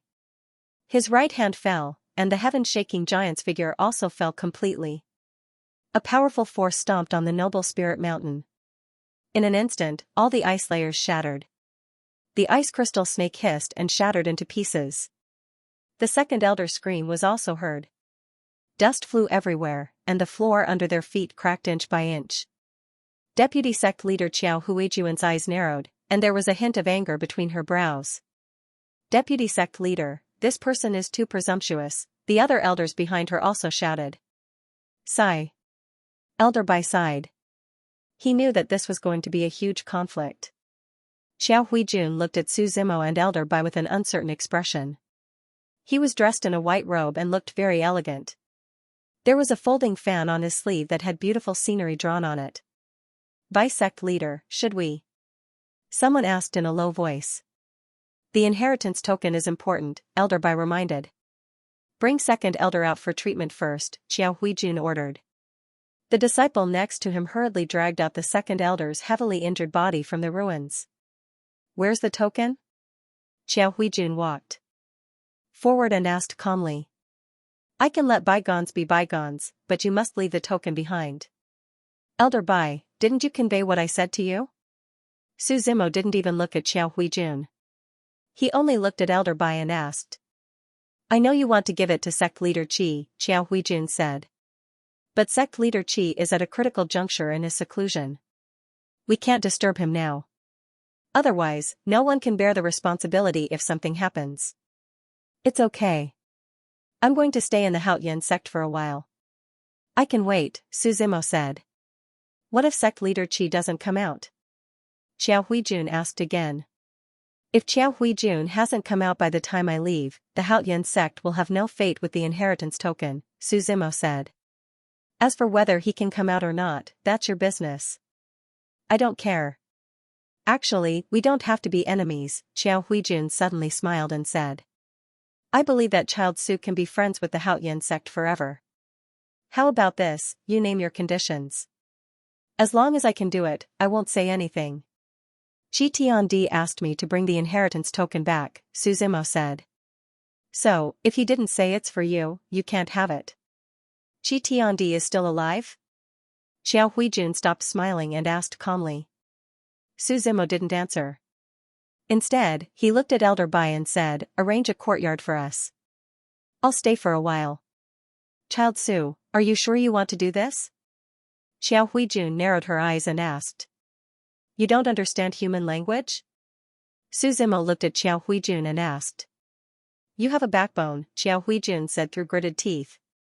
He then shouted, "Elder Bai, prepare a good courtyard for him. Don't neglect the guest." After he finished speaking, he turned around and left.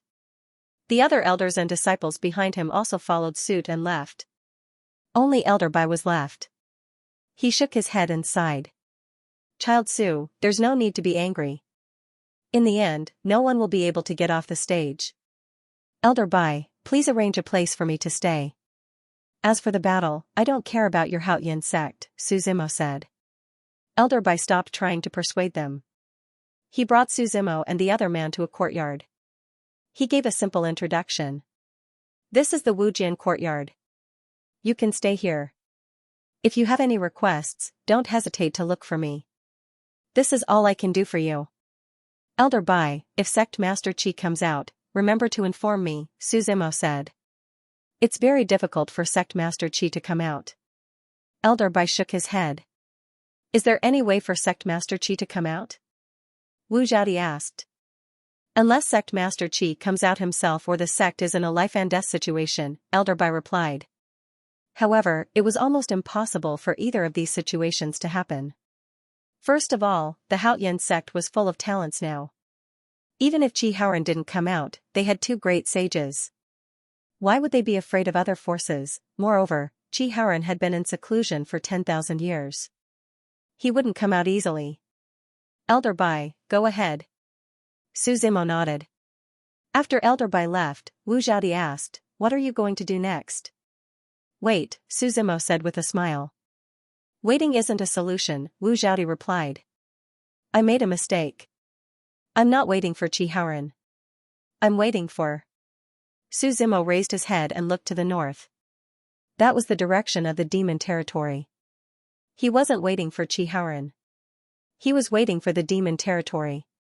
As for Qi Haoran, if he came out, he would give him the inheritance token and fulfill Qi Tiandi's wish. If he didn't come out, he would leave. "Do you want to learn the art of shaking the heavens?" Su Zimo looked at Wu Zhaodi and suddenly asked. "Me?" Wu Zhaodi was stunned. She didn't seem to understand. The 10 great divine techniques were something that many people in the 9 zones yearned for even in their dreams. However, it was not essential to Su Zimo. Anyway, even if Wu Zhaodi didn't want to learn it, he had to return it to the Haoyan sect. At least Wu Zhaodi was willing to risk her life for him, so she was considered one of them. I'll learn it. Wu Zhaodi nodded without hesitation. At this moment, the meeting hall of the Haoyan sect was in a mess. Everyone had their own opinions. Some wanted to fight, while others wanted to call for Qihaoren. After all, it's our inheritance token. If we lose it, we'll be letting our ancestors down. That's right. The art of shaking the heavens is extremely precious. We can't lose it. I think it's better for sect leader Qi to come out. What if sect leader Qi is on the verge of a breakthrough? Will you be responsible if something happens? The elders also started to blame each other. Enough. Don't make a fuss. Xiao Huijun slammed the table and covered everyone's voices. Vice sect leader, we still need you to make a decision. The people below immediately fell silent. They could only kick the ball back to Xiao Huijun. I'll ask the two Laozu about this, Xiao Huijun said with a frown. The Laozu she was referring to were the two great sages of the Haoyan sect. What's that person's cultivation? Xiao Huijun asked Elder Bai after she finished speaking. He should be a great emperor, Elder Bai said with uncertainty. A great emperor dares to be so presumptuous in our Haoyan sect. Does he think we're all useless? Xiao Huijun snorted coldly. He has some guts. No, he's just a brave man. In the next few days, the Haoyan sect was exceptionally quiet. However, in this kind of silence, everyone had the feeling that a storm was coming. However, Su Zimo was extremely calm. He ate and drank as usual every day. A few days later, in the afternoon, Xiao Huijun brought a few elders to the sect again. Have the two of you been living peacefully for the past few days? Xiao Huijun smiled. It's been just like that, Su Zimo said. Child Su, I'll give you one last chance. Will you hand over the inheritance token? Xiao Huijun asked. Looks like you're determined to fight, Su Zimo said. The other party's formation was obvious. Kid, don't say that we bullied you. Just then, an old voice sounded. A gust of wind blew between heaven and earth for no reason. A figure walked out with a strong gust of wind. The wind blew and the clouds flew. Old Song's figure slowly appeared in the gale that was slowly descending. I'll let you have 3 moves, lest you say I'm bullying you. Su Zimo raised his head and looked at the figure of the person who spoke. The old man had a whip on his head. It looked like a whip left behind by the ancients. He wore a green scholarly robe with some indecipherable patterns embroidered on it. His eyes were calm. His nose was collapsed and his lips were cracked. When he walked over, the power of a supreme saint was released without restraint. Powerful energy kept surging out. It was as if it could topple the mountains and overturn the seas as it pressed down on Su Zimo, as if it was demonstrating his strength. Kid, don't say I didn't give you a chance to attack, the old man said. I'll let you have 3 moves. I won't attack first. Who are you? Su Zimo asked directly. He's one of the 3 supreme saints of the Haoyan sect, Wu Ling Laozu, Wu Zhaodi quickly introduced. The 3 strongest people of the Haoyan sect are Wu Ling Laozu, Wu Tian, and the world's #1 swordsman, Qihaoren. The first stage of the great sage is supreme. Su Zimo came to this conclusion after sensing the power of the other party. He had heard Baimont talk about the supreme saint 5th realm before. This old man should only be at the 1st realm, supreme saint. However, he was still at the 1st realm. He wasn't someone a great emperor could compare to. Among the 3 Laozu of the Haoyan sect, Wu Ling Laozu and Wu Tian should be at the supreme saint level, Wu Zhaodi said. I heard it from others. Only Qihaoren's realm is a mystery. He was already at the eternal realm 10,000 years ago. I don't know what level he's at now. It's fine. Su Zimo waved his hand and smiled. He looked at Wu Ling Laozu and smiled. Are you sure you'll let me have 3 moves? When have I ever gone back on my words? Wu Ling Laozu said. I won't make things difficult for you. If you lose, leave the inheritance token and leave. I won't lose, Su Zimo said, shaking his head. He waved his hand, and the tyrannical shadow behind him unsheathed itself, releasing a 10,000-foot-long blade will. Su Zimo didn't make any unnecessary movements and directly walked over. The blade will of the tyrannical shadow stirred in his palm, and the powerful blade force kept bursting out. He raised the tyrannical shadow high up and slashed down at martial spirit Laozu. The saber is a good saber, and the saber intent isn't bad either. However, it's still not enough, Wu Ling Laozu commented as a senior. With his hands behind his back, he clearly didn't care. When the saber will descended from above his head, he slowly raised his right hand. In his palm was the law of wind. Wisps of wind swirled around his palm. Su Zimo also discovered that there were many people in the vast sky sect who cultivated the wind law or profound meaning. Most of them. When he raised his right hand, it collided with the tyrannical shadow. Wu Ling Laozu's expression didn't change, and he said calmly, "One move." Su Zimo narrowed his eyes. He didn't draw his saber, but instead, the power of will burst out. What made Wu Ling Laozu powerful was that he knew how to deflect the force. He used the power of wind to dissolve his own blade will. That was why he was able to remain calm. When the power of will burst out, the tyrannical shadow's blade will became a few levels stronger.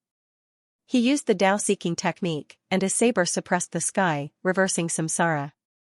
Dense cracks appeared in the void. However, Wu Ling Laozu still didn't panic. The law of wind filled his palm, and he reached out again. When the two collided, Su Zimo also burst out with the law of wind. The power of law? Wu Ling Laozu was shocked and exclaimed. He didn't panic after being hit by Su Zimo, and he quickly dodged. Unfortunately, the tyrannical shadow had already landed. His hand was chopped off. Wu Ling Laozu's figure also completely retreated. How about this move? Su Zimo carried his saber and chuckled. I underestimated you, Wu Ling Laozu said. But you're just an emperor. Where did the power of law come from? Is it difficult to cultivate the power of law? Su Zimo asked. That's almost impossible, Wu Ling Laozu said directly. What you can't do isn't impossible. It's just that you're trash, Su Zimo said mercilessly. Fine, I'll capture you and slowly interrogate you, Wu Ling Laozu said directly. If before, his goal was only the inheritance token, now there was one more thing. If an emperor could cultivate the power of law, wouldn't he be invincible in the same realm? Tiger and crane double form, Wu Ling Laozu shouted and directly charged at Su Zimo. This time, he didn't hold back. His steps were like a crane, proud and arrogant, and his figure was like a tiger, incomparably fierce. He imitated it perfectly. It could even be said that he wasn't just imitating. At this moment, he was just like those animals. Be careful. This Wu Ling Laozu entered the Dao through martial arts. He saw all the creatures in the world and integrated them into his Dao, Wu Zhaodi reminded. Clearly, he had some understanding of it. Su Zimo focused his gaze. Wu Ling Laozu's figure was fast. Cultivating the law of wind was originally astonishing. With a crane cry, he had already appeared beside Su Zimo. Immediately after, a tiger's roar sounded. Vaguely, a tiger's shadow appeared behind Wu Ling and directly charged at him. Su Zimo used the tyrannical shadow to block in front of him. With a boom, a powerful force attacked. The tyrannical shadow's blade was constantly vibrating. Su Zimo's hands felt a little numb. Dragon capturing hand, Wu Ling Laozu shouted again. The dragon's roar was like a spiritual shock wave, causing Su Zimo's head to buzz. His hands were like dragon claws. They directly grabbed Su Zimo's shoulders and threw him out. Heaven splitting 8 directions, Su Zimo shouted. Endless blade intent came from his body. The small blade that Lu Xing had transformed into was constantly rampaging. Wu Ling Laozu hurriedly retreated. Looking at his hands that grabbed Su Zimo, there were densely packed blade marks of uniform size on them. What a tyrannical move, he said. Blade light suddenly appeared. Su Zimo's body was enveloped by the blade light. The light was so dazzling that people didn't dare to look directly at it. The heaven-splitting skyblade intent came from all directions. In the next moment, the blade intent was already charging at Wu Ling Laozu. I admit, you're not bad. Even among the great emperors, you're an outstanding existence. Wu Ling Laozu said, but it ends here. Behind him, the figure of a giant beast slowly appeared. The giant beast inhaled. It was as if the entire world was about to be sucked in by it. The whistling wind continuously rushed in. The giant beast was formless. Its body was illusory and constantly changed into any shape. The only parts that were exposed were two solid green eyes. The giant beast exhaled. A tornado appeared between heaven and earth. As for Suzimo's figure that was charging over, he was actually directly blown up by the tornado, and was continuously stirred up within it. As expected, facing a great sage as a life and death realm is still somewhat lacking, Suzimo muttered to himself. Hurricane Cage, Wu Ling Laozu made his move again. The whistling tornado began to rage, and the cyan wind was the first to respond, forming a circle. Suzimo's figure was in the circle. Titan, Wu Ling Laozu shouted again. The cyan wind began to shrink until Suzimo realized that the hurricane had disappeared. His body was also restrained by this power. He couldn't move at all. Even taking a step was extremely difficult. He just stood there. Laozu is mighty, a disciple of the Haoyan sect shouted. Search for the token on him, Wu Ling Laozu ordered. As soon as he finished speaking, before the disciples could step forward, lightning began to surround Suzimo's body. All things in the world were counterproductive. For example, wind was formless. Although it didn't belong to the 5 elements, it was restrained by lightning. The violent lightning tore through the hurricane's restraint. Looking up, the sky was covered with dark clouds. It was a mess, as if a hurricane had swept through. The hurricane moved along with the lightning. Suzimo was like the king of lightning. Holding the shocking thunder in his hand, he kept making crackling sounds. Lawful embodiment of heaven and earth, one of the 10 great divine techniques, Suzimo shouted. He still wasn't satisfied. His body became hundreds of times bigger, like a real giant. The power of the lightning became stronger and stronger. The surrounding people swallowed hard. Even the martial spirit patriarch had a serious look on his face. Everyone, step back, he ordered. Then, the wind beast behind him opened its mouth and another gust of wind came. But this time, Suzimo's figure wasn't blown away. His hands were covered in lightning, like a thunder god. The law of lightning and the law of wind continued to fight. Strange, strange, Wu Ling Laozu muttered to himself. You don't just cultivate the law. You've even comprehended several kinds of law. Suzimo didn't answer. As long as he wanted to, he could use the myriad laws at will. In a battle, the attributes of the laws would give one an absolute advantage. If you were a great sage, this old man would be somewhat afraid of you, Wu Ling Laozu shouted. Unfortunately, you won't give it to a mere great emperor. As he spoke, the wind beast behind him became even more powerful. So what? Suzimo sneered. Even if I can't kill you, you can't do anything to me either. Hearing Suzimo's words, Wu Ling Laozu's face turned ugly. He also knew that he couldn't do anything to Suzimo. The two of them were at most tied. This made him feel humiliated. As a supreme saint, he was actually helpless against a great emperor. However, when he thought about it, it made sense. A great sage's strongest points were only 2. The difference between laws and profundities was like the difference between heaven and earth. However, Suzimo had already comprehended the laws. Also, the soul of life and death didn't increase one's combat strength. It only made it difficult to kill a supreme saint. On the other hand, Suzimo had the 10 great divine techniques, the demon body of purgatory, and various top-tier martial skills. Even if he couldn't defeat his opponent, he could definitely protect himself. Just as the two of them were about to reach their limits, laughter suddenly came from the side. Wu Ling, the more you cultivate, the more backward you become. How come you can't even deal with a great emperor? Hearing this voice, Wu Ling Laozu's face turned even more ugly. However, the people of the Haoyan sect beside him all became excited when they heard this voice. It's Wu Tian Laozu. Wu Tian Laozu has also come out. That's right. Our Haoyan sect has 3 supreme saints.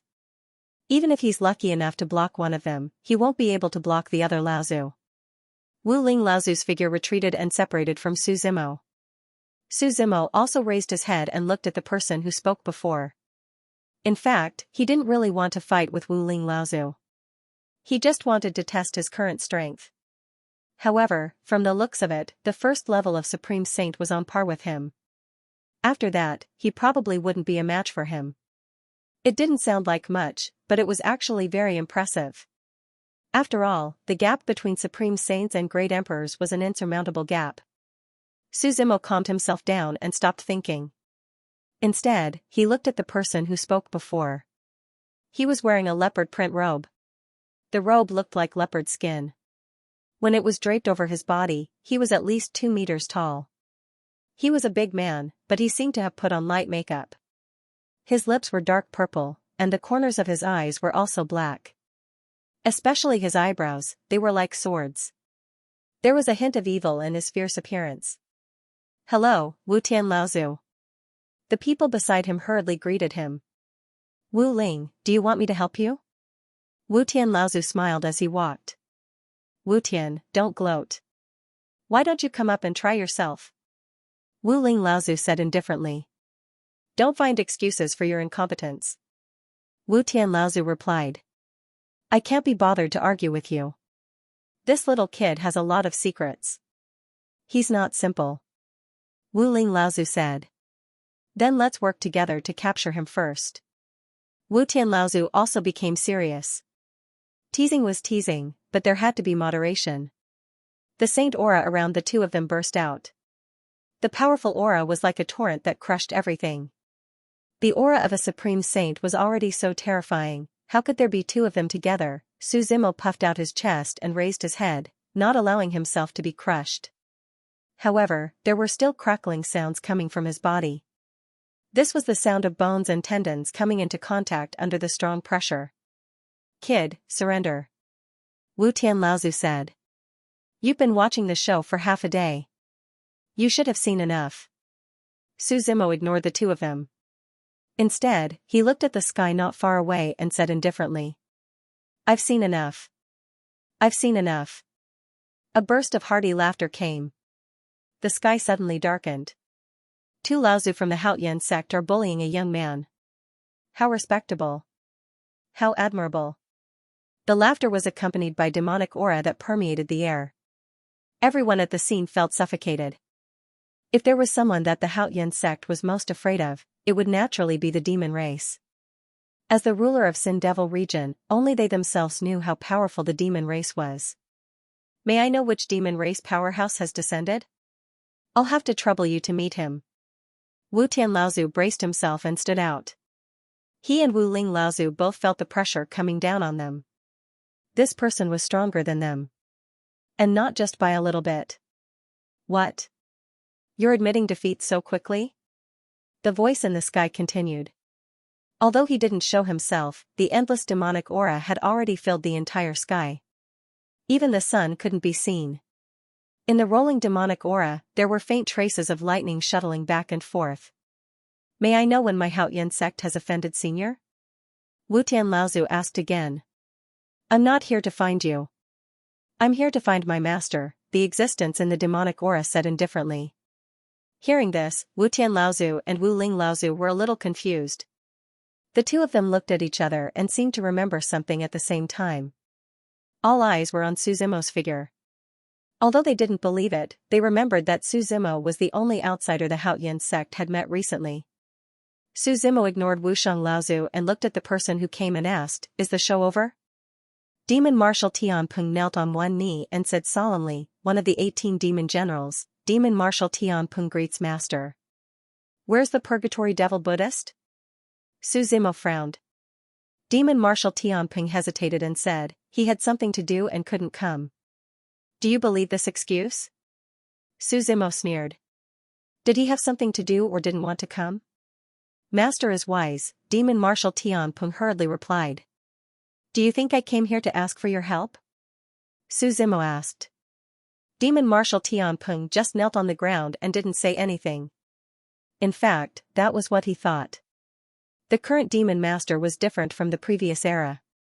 His power was already unrivaled. The current Suzumo really needed someone to protect him. "It doesn't matter whether you follow me or not. I won't force you," Suzumo said. "I just want to ask one thing. Why did you betray me?" "Master, there are outsiders here." Demon Marshal Tianpeng looked at the other people of the Haoyan sect and was a bit worried. Senior, don't worry. We can find a quiet place for you, Xiao Huijun stood up and said. The matter between me and the Haoyan sect isn't over yet, Suzimo said. Senior, please forgive us. We were just confused and blinded by benefits, Xiao Huijun hurriedly apologized. That's enough. Wu Ling Laozu couldn't stand it anymore. After all, the Haoyan sect was the #1 sect in the southern region. It was embarrassing for them to be so humble. Senior, what position do you hold in the demon race? Wu Ling Laozu looked at Demon Marshal Tianpeng and asked. Our Haoyan sect has always been on good terms with the demon area. Most of the time, we have listened to their orders. Senior, please give us some face and let bygones be bygones. Your Grand Sky sect has lost face. Tell Qi Haoran to come out, said Demon Sovereign Tianpeng. It was obvious that he also knew that the strongest person in the Haoyan sect was Qi Haoran. As for Wu Ling and Laozu, they had only become great sages in the last 10,000 years, so he didn't care about them at all. He couldn't even be bothered to talk to him. Senior, you're going too far, said Wushang Laozu with an ugly expression. The two of us respect our seniors, but that doesn't mean that you can do whatever you want. Although the two of them knew that Tianpeng Demon Sovereign was strong, they couldn't fight him alone. If they worked together, they might have a chance. After all, Tianpeng Demon Ancestor was unwilling to give up. In the end, there was only one battle left. Master, take it as my greeting gift to you. Demon Ancestor Tianpeng slowly stood up and asked Suzimo. Is this Haoyan sect going to be destroyed? I don't need your greeting gift, said Suzimo. Do you think that I'm not as strong as you now and am not worthy to be your master? That's right. After billions of years, people's hearts are really complicated. I don't mean that, explained Demon Ancestor Tianpeng. If I wanted to destroy the Haoyan sect, I wouldn't need your help, said Suzimo indifferently. After all, you betrayed us billions of years ago. It's not surprising that you're acting like this now. He waved his hand, and billowing demonic qi erupted from the divine continent. Immediately after, the demonic qi became more and more vast, suppressing the demonic qi around Demon Ancestor Tianpeng. Then, Baimont, the seven-faced demon general, and the Scarlet Blade Bull demon slowly walked out. They were like 3 demon puppets. Ancient demons walked out of their ferocious appearance, bringing with them the feeling of an era's end. Demonic qi surged and soared into the sky. Long time no see, Tianpeng, said Baimont first. You guys. Demon Ancestor Tianpeng was speechless. 3 great sages. Wushang Laozu and the other Haoyan sect disciples were all dumbfounded. Laozu, do you still want to fight? Xiao Huijun turned around and looked at the 2 Laozu. If you want to fight, then fight. Wu Ling Laozu glared at him. He felt that he had no sense at all. Why are you guys here? Asked Demon Ancestor Tianpeng. Tianpeng, if you ask me, you're too disloyal, said the Scarlet Blade Bull demon first. After not seeing you for so many years, you've become more and more presumptuous. You dare to be so arrogant in front of our master? Compared to the Scarlet Blade Bull demon's fiery personality, Baimont was much gentler. Tianpeng, how have you been in the demonic domain? Pretty good.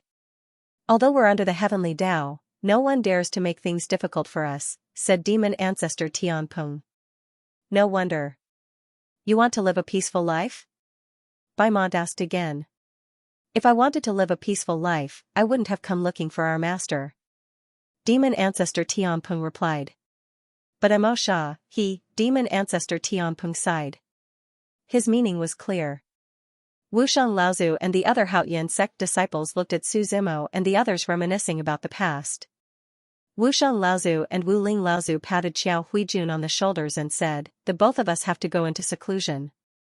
We'll leave the matters here to you. No, Laozu, they. Xiao Huijun was shocked as she pointed at Suzimo and the others. Child Su was looking for Grandmaster Qiao. He did not have any ill intentions. You were the one who wanted to snatch it. I think you should reflect on that. Wushang Laozu said. Since you're the one who caused this, you should naturally settle it yourself. Hearing those words, Xiao Huijun felt as though there were thousands of godly beasts galloping in her heart. Laozu, I was the one who asked you guys to make this decision. Xiao Huijun said in a wrong tone. Did you? Wusheng Laozu looked at Wu Ling Laozu. I don't know. I don't think so. Wu Ling Laozu shook his head as well. Both of them patted Xiao Huijun on the shoulders again and said, Grandmaster Qi is in seclusion. As the Vice Grandmaster, you should set an example. This matter is decided. You can settle it yourself. Looking at the backs of the two Laozu leaving in a hurry, Xiao Huijun was stunned. Xiao Huijun was dumbfounded. I don't know if you guys did it or not. But I know that you guys are really dogs. Xiao Huijun complained in her heart. However, she could understand the feelings of the two Laozu. Given the other party's lineup, their presence did not mean much. If the sect was really destroyed, they would not be able to stop it. Let's talk in the courtyard. Su Zimo also knew that there were many people in the Haoyan sect here. Then, he looked at Xiao Huijun. Xiao Huijun immediately revealed a smile that was uglier than crying. Child Su, please give me your orders. I'll say the same thing again. Get Qi Haoran to come see me. Su Zimo said. Don't worry. I'll go get Grandmaster Qi now. Xiao Huijun quickly nodded. Don't make me repeat myself again, Su Zimo said and walked straight into the courtyard where he had stayed before. Baimont and the others followed closely behind. Since it was a secret plan, other than the 4 demon generals, even Su Zimo didn't let Wu Zhaodi in. Xiao Huijun only took a deep breath when he saw Su Zimo and the others disappear. Unknowingly, he felt cold all over. He touched his forehead, which was already covered in cold sweat. Vice sect leader, Elder Bai walked forward and asked, what should we do? Xiao Huijun was silent for a while. His expression was uncertain. He didn't want Qi Haoran to come out, because before this, he had the final say in Haoyan sect. The taste of power was no doubt wonderful. But at this moment, there was nothing he could do about it. Finally, he let out a long sigh and said, please ask sect leader Qi to come out. Sect leader Qi's place of seclusion is not a place anyone can enter, Elder Bai said. Then crush the life crystal, Xiao Huijun said. The so-called life crystal was left behind by Qi Haoran when he was in seclusion. Normally, it would only be crushed in the most urgent situation. At that time, Qi Haoran would naturally appear. Elder Bai hesitated. Although he didn't want to, there was no better way now. Walking into the courtyard, Su Zimo's back faced the pavilion, his gaze penetrating. Ever since Tianping Demon Marshal came in, he knelt on the ground and didn't say a word. Why did you betray us? Su Zimo asked. This was something he was more concerned about. Master, you might not remember, Tianping Demon Marshal sighed and said. At that time, news came from the War of the Heavens that all of you died in battle. Mo Sha and I didn't want to believe it, so we pretended to surrender, but actually wanted to investigate you. You can doubt me and think that I'm making excuses for myself, but I can swear in the name. If what I said is false, then let me sink into immortality for generations to come, never to see the light of day again. Continue, Su Zimo didn't answer. But later, we finally received news that Master died in battle, and the rest of our people were exiled to the ancient Devil Cave. Our fake surrender will only become a real surrender in the end. Canopy Demon Monarch said, we were sealed in this Sin Devil domain, it sounds like we are in charge of this place. In reality, it's just a cage. We can't leave it for life. How's the Infernal domain now? Su Zimo asked. The development is still alright. There are 100,000 demon horde and over 10 great emperors, Demon Honorable Tianping said. However, the heavenly Tao seems to be targeting us. It doesn't allow demons to come into contact with the power of laws. Other than me and Mo Sha, there is no second great sage. Su Zimo nodded slightly. In order to become a supreme sage, one had to comprehend the laws. If the heavenly Tao were to tamper with it, and the demons did not dare to resist, they could only suffer in silence. The reason why the devil race could maintain their natural position in Sin Devil region was because of Tianping Demon Honorable and Purgatory Devil Buddhist strength. Although the two of them were also great saints, they had already reached the last of the 5 levels of great saints, which was the level of Saint King. Where's the Purgatory Devil Buddhist? What does he think? Su Zimo asked again. Maybe he wants to leave, Demon Honorable Tianping said. These years, he and I have been staying in the infernal domain for a long time. He has slowly gotten used to this kind of life. He doesn't want to run around and become enemies with the entire world. I can understand. I gave him a chance to leave, Suzimo said. However, he is still a demon. Even if he wants to leave, will others or the Heavenly Tao let him go? He also knows this. That's why the Lich appeared, Demon Honorable Tianping explained.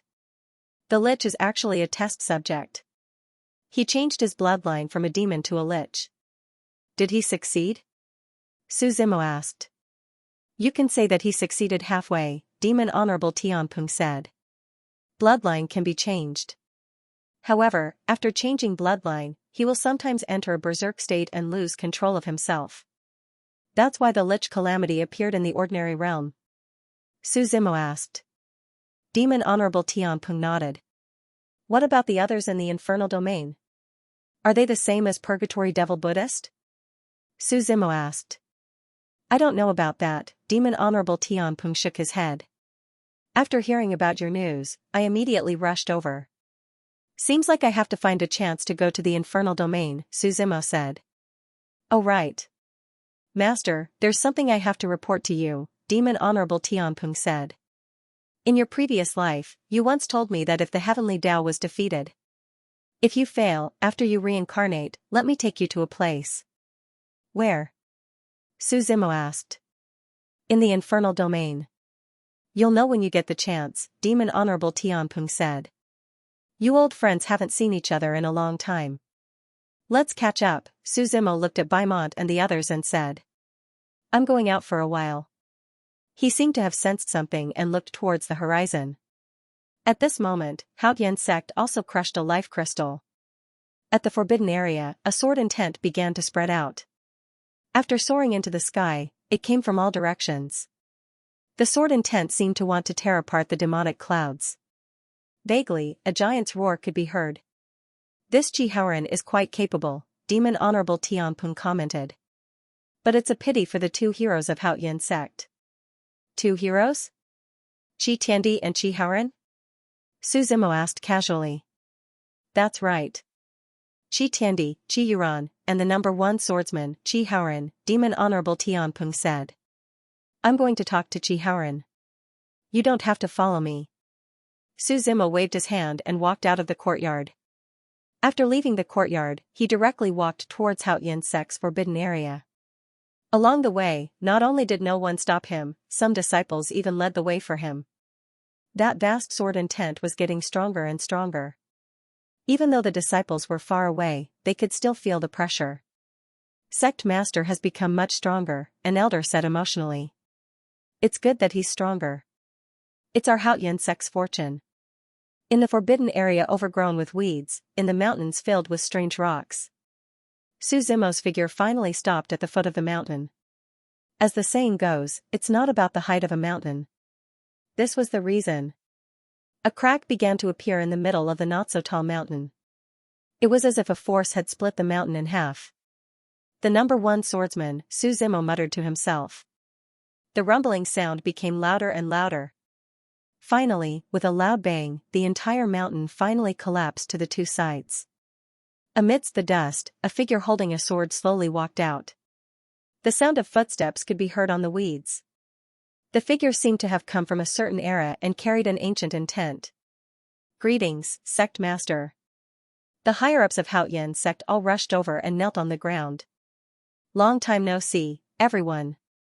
The figure that walked out of the dust chuckled.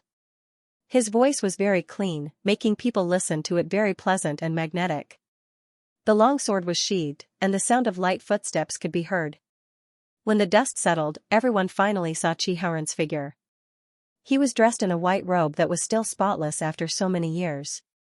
His robe was as white as snow, and the long sword behind him was 3 feet wide and 3 feet long. The sound of a dragon's roar could be heard from the scabbard. The silver-white sword emitted a weak light. He wore dragon boots, and his black hair was tied up with a black ribbon. There was a faint fluctuation of sword intent in his eyes. He cultivated the sword, but the sword was mainly about power. The sword was just a tool to carry power. Sect Master Qi, you finally came out. Elder Bai let out a long breath. What he was most afraid of was that Qi Haoran was in a state of enlightenment and couldn't appear. If he angered Su Zimo, the Haoyan sect would face a catastrophe. Elder Bai, what's going on? Qi Haoran asked as he looked around. His deep eyes seemed to see through everything within 1,000 miles of the Haoyan sect in an instant. There was no war, and there were no signs of destruction. Naturally, he didn't know what happened when he crushed the life crystal. You should talk to Child Su, Elder Bai replied. Then, he left with the others. It was inconvenient for them to talk. You are? Qi Haoran glanced at Su Zimo. Then, his eyes suddenly widened, as if he sensed something. You cultivated the art of shaking heaven. He was also a cultivator of the art of shaking heaven, so he could naturally sense it. Or maybe it was Su Zimo's aura that he deliberately emitted. You are Qi Haoran? Su Zimo asked. Qi Haoran nodded and asked, from the 10 great clans? It wasn't unreasonable for him to think so. After all, the art of shaking heaven belonged to the celestial domain where the 10 great clans were located. Su Zimo didn't say anything. Instead, he took out the inheritance token given by Heaven Emperor Qi. He threw the token to Qi Haoran. It's Yu Rant's token. Qi Haoran was shocked and quickly caught the token. That's right, it's his. Qi Tiandi asked me to bring the token back. Now, I have fulfilled my promise, Su Zimo said. How is he? Qi Haoran put away the token and sighed. Dead, Su Zimo said bluntly. He's dead. Qi Haoran was slightly absent-minded when he heard the news. He was suppressed and tortured by Fairy Wan Hua, and his soul was already destroyed, Su Zimo said. I happened to see him once at the end of his life. If we were just a little stronger back then, we wouldn't have ended up like this. Qi Haoran's figure was somewhat absent-minded as he spoke in disbelief. Even before I die, I still remember the Haoyan sect. What kind of conflict do you have with Fairy Wan Hua? Su Zimo asked. He had met Fairy Wan Hua once before, but she had only appeared as a clone. In other words, Xia Zhongliu's wife's mind was controlled. Conflict, probably because of the Heaven Shaker law, Qi Haoran answered. Each of the 10 great divine arts has their own divine art, and the Wan clan of Northwest City is where the Heaven Shaker law belongs to. And Fairy Wan Hua is said to be a consecrator of the Wan clan. Consecrator? Su Zimo muttered to himself. Actually, Qi Tiandi and I are brothers, twin brothers, Qi Haoran suddenly said. But you don't look alike, Su Zimo said. Who said that twins have to look exactly the same? Qi Haoran asked. Our mother was a maid of the Wan clan. By chance, she got pregnant with the head of the Wan clan. But because of our low status, we could only follow our mother's surname from birth and not the Wan clan. Qi Haoran smiled and continued, after we grew up, we stole the Heaven Shaker Law cultivation token from the Wan clan. So we escaped to this sinful demon domain, wanting to create a sect that could rival the 10 great clans. Fairy Wan Hua was ordered by the Wan clan to kill you? Su Zimo asked. I think so. Otherwise, we wouldn't have interacted or had any enmity between us, Qi Haoran said. Fairy Wan Hua was a true expert. Qi Tiandi and I had already made a name for ourselves in sinful demon domain. But even with the two of us working together, we still weren't her match. Qi Tiandi was captured by her, and I couldn't find her anywhere, so I could only go into seclusion, hoping that one day I could fight against Fairy Wan Hua. Qi Tiandi's righteousness helped the Haoyan sect and helped me. Qi Haoran closed his eyes, his body trembling slightly. It's best if you don't get involved in Fairy Wan Hua's matters, Su Zimo said. He had interacted with Fairy Wan Hua before. She should be a dying ancient expert. She must have a purpose for joining the Wan clan. Otherwise, she wouldn't be under someone else's roof and listen to their orders. Qi Haoran turned around and solemnly said, no matter what, my Haoyan sect and I, Qi Haoran, owe you a favor. If you need anything in the future, you can come to my Haoyan sect. What a coincidence. I also have something to do, Su Zimo smiled. What is it? Qi Haoran asked. Help me destroy the Heavenly Luan Palace, Su Zimo said. Heavenly Luan Palace? Qi Haoran frowned slightly and said, I need to discuss this with the sect. I'll definitely give you a satisfactory answer. Then I'll wait. Su Zimo nodded and walked towards the courtyard. Looking at Su Zimo's back, Chi Haoran knew that destroying the Heavenly Luan Palace wasn't an easy task. After all, the other party was one of the top forces.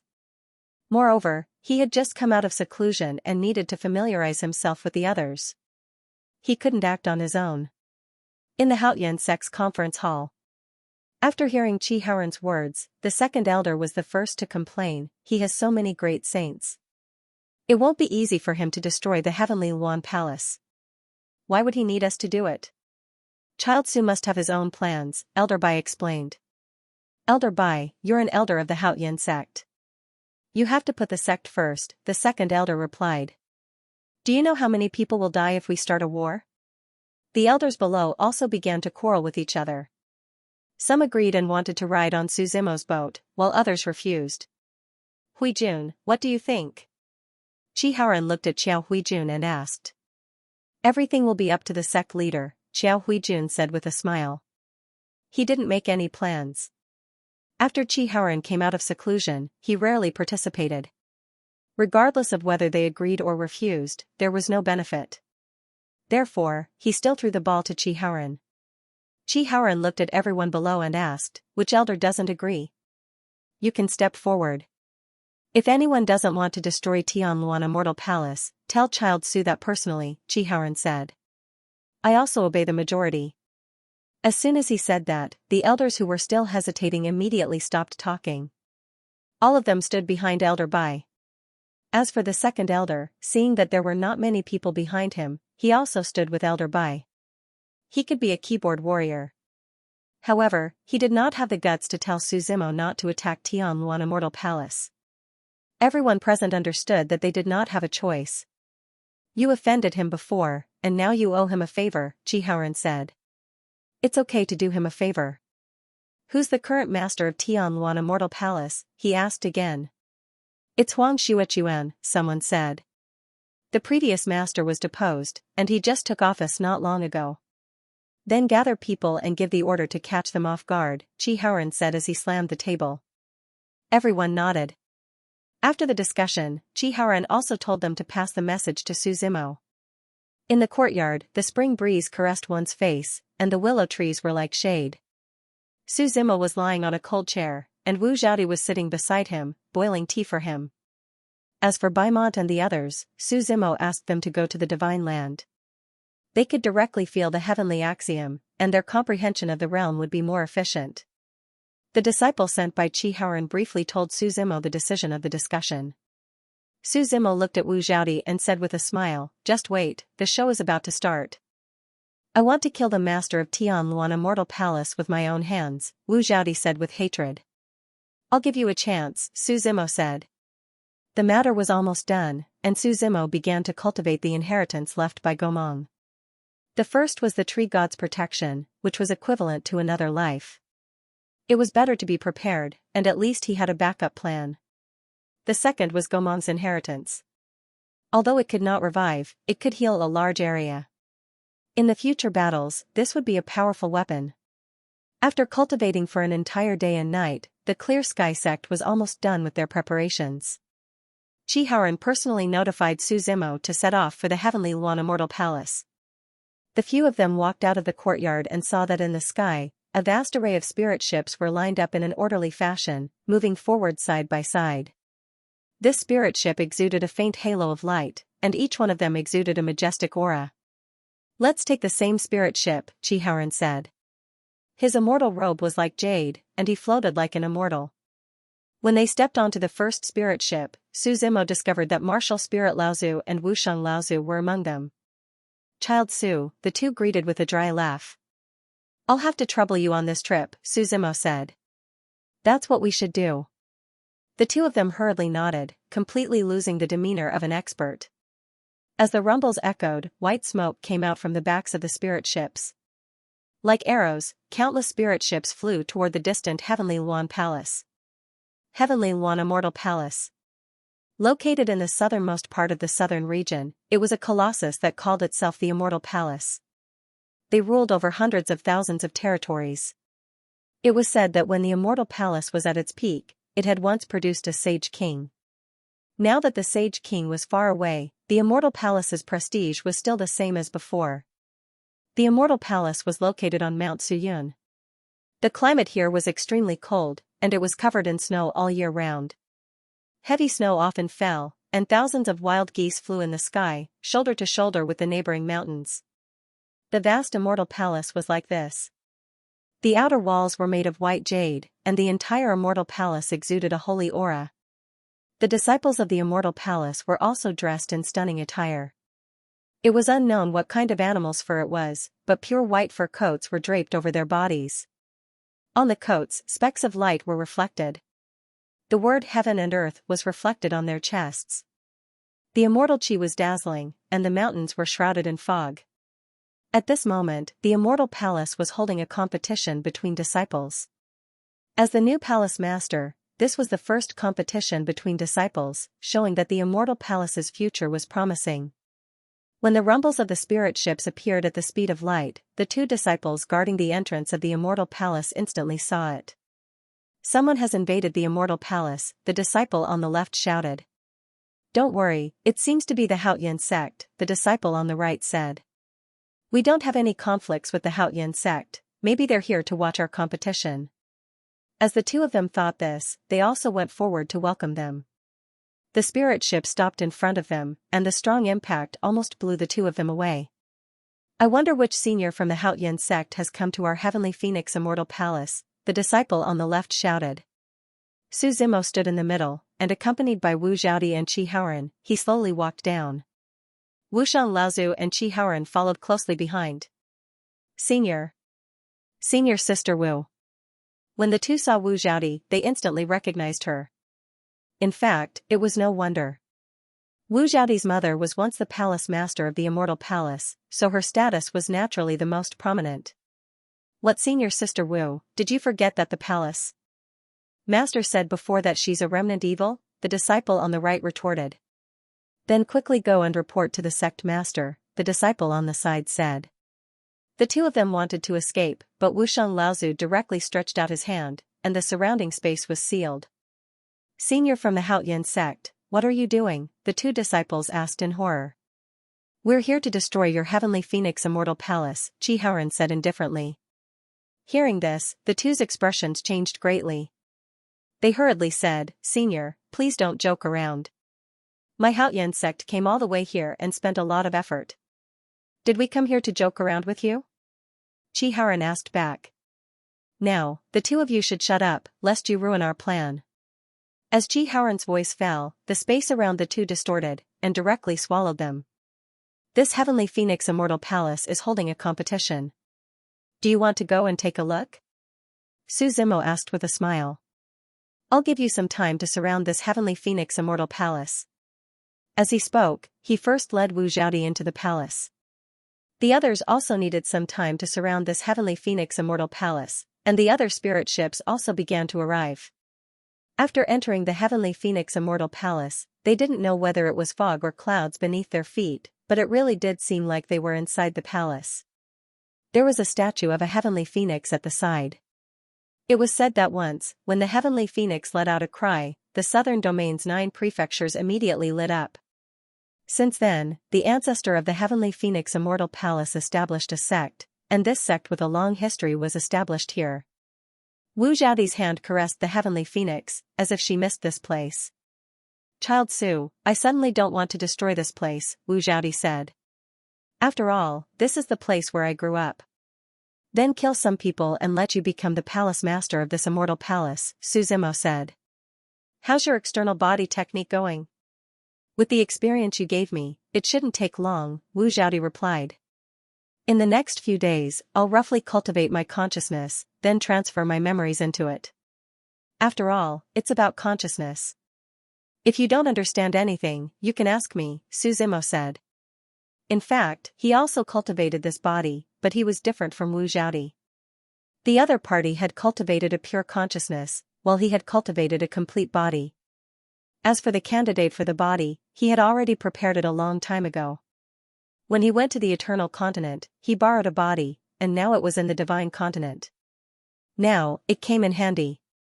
The defense of the heavenly Luan Palace was not strict. After the two passed through the gate, they did not meet many disciples. Perhaps it was because the heavenly Luan Palace's only mountain, the mountain was dangerous and covered in snow all year round, making it difficult for ordinary people to climb. Or perhaps it was because most people went to watch the disciple tournament. In short, the two were safe and sound. "I'm looking for someone," Wu Zhaodi said halfway. She took out a boneless goldfish from her storage ring and crushed it. "Grandpa Wang is a fish spirit. If I crush the fish bones he left for me, he'll be able to sense me no matter where I am," Wu Zhaodi said. "After my mother was killed and I fell from grace, Grandpa Wang was the only one who protected me." Not long after Wu Zhaodi's voice fell, a figure could be seen riding the wind and breaking the waves, flying over from not far away. In the blink of an eye, the old man arrived in front of the two with a powerful aura. "Are you crazy? How dare you come to the heavenly Luan Palace?" The old man did not ask any questions. "I'll send you away." "Grandpa Wang, don't get too excited," Wu Zhaodi said with a smile. "Since I can come, I'm naturally not afraid of him." Grandpa Wang looked at Wu Zhaodi in surprise. He was sure she was not being controlled or possessed. Then, he looked at Su Zimo. "The kid who floated here from the sea?" When Su Zimo floated from the sea to the village on a leaf, Grandpa Wang was with Wu Zhaodi. Naturally, he had seen him before. "Tell me, what do you have in mind?" Grandpa Wang asked as he brought the two to a remote place. "We're here today to destroy the heavenly Luan Palace," Su Zimo said with a smile. "Or just let her be the palace master of the immortal palace." Upon hearing Su Zimo's words, Grandpa Wang looked at Su Zimo as if he was looking at an idiot. "We joined forces with the Haotian sect," Wu Zhaodi hurriedly explained. "They owe me a favor, so they agreed to help us," Su Zimo said. "Really?" Grandpa Wang was still in disbelief. "Grandpa Wang, when have I ever lied to you?" "You'll find out later," Wu Zhaodi said. "I heard that the sect is holding a grand disciple competition. I would like to meet Huang Xuechuan. I'll take you there." "It's at the immortal court stage," said Grandpa Wang. Under his lead, the three of them walked towards the immortal court stage without any obstructions along the way. After Huang Xuechuan took office, everyone who disagreed with him was dismissed. Some were even imprisoned. He has only just taken office, so he doesn't want to see too much slaughter. Otherwise, these people won't be able to survive. Grandpa Wang explained the current situation of Heavenly Luan Immortal Palace. "I know. He wants to get rid of those who disagree with him." Wu Zhaodi nodded. The three of them passed through an immortal gate, and the noise in front of them began to enter their ears. "Senior Brother Liu, you can do it. Fight for our heavenly light hall. Senior Brother Jia, beat him up. Use your chaotic six-direction slash." A large number of disciples surrounded the immortal court stage and shouted. This so-called immortal court stage was an open-air platform. It was unknown what material it was made of. It floated in the air, surrounded by vast immortal mist. Two figures were fighting on the immortal court stage, and the surrounding disciples surrounded the immortal court stage so tightly that not even a drop of water could leak out. The higher-ups of Heavenly Luan Immortal Palace sat on floating chairs that were even higher than the immortal court stage.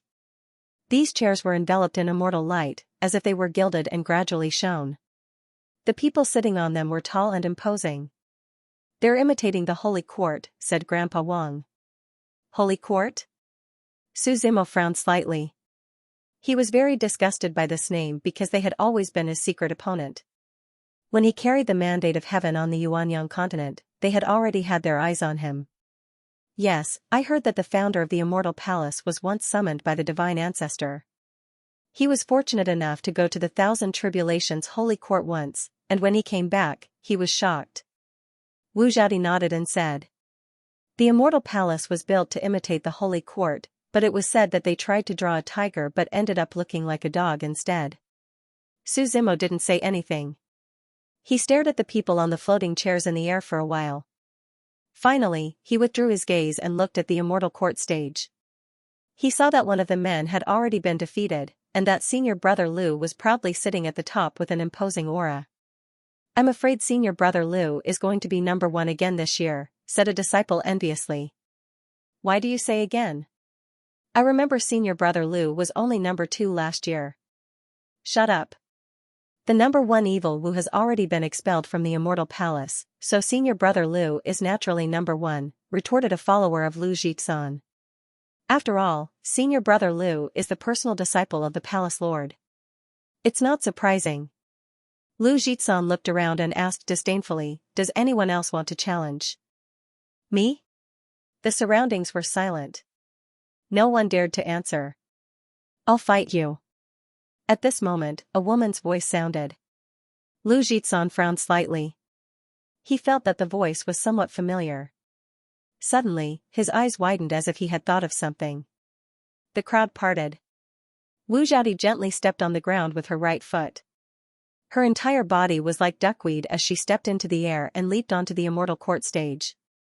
Will this be a problem? Grandpa Wang asked worriedly. Just treat it as an appetizer. Su Zimo smiled. It's senior sister Wu. Evil Wu still dares to appear? This is going to be interesting. As far as I know, senior brother Lu Jitsan has never won against senior sister Wu. The surrounding disciples were immediately interested and began to discuss. Sitting in the middle of the chairs in the air was a man with blood-red hair. He looked more like a cross between a man and a woman. His face was feminine, and his blood-red hair was draped over his shoulders and fluttering in the wind.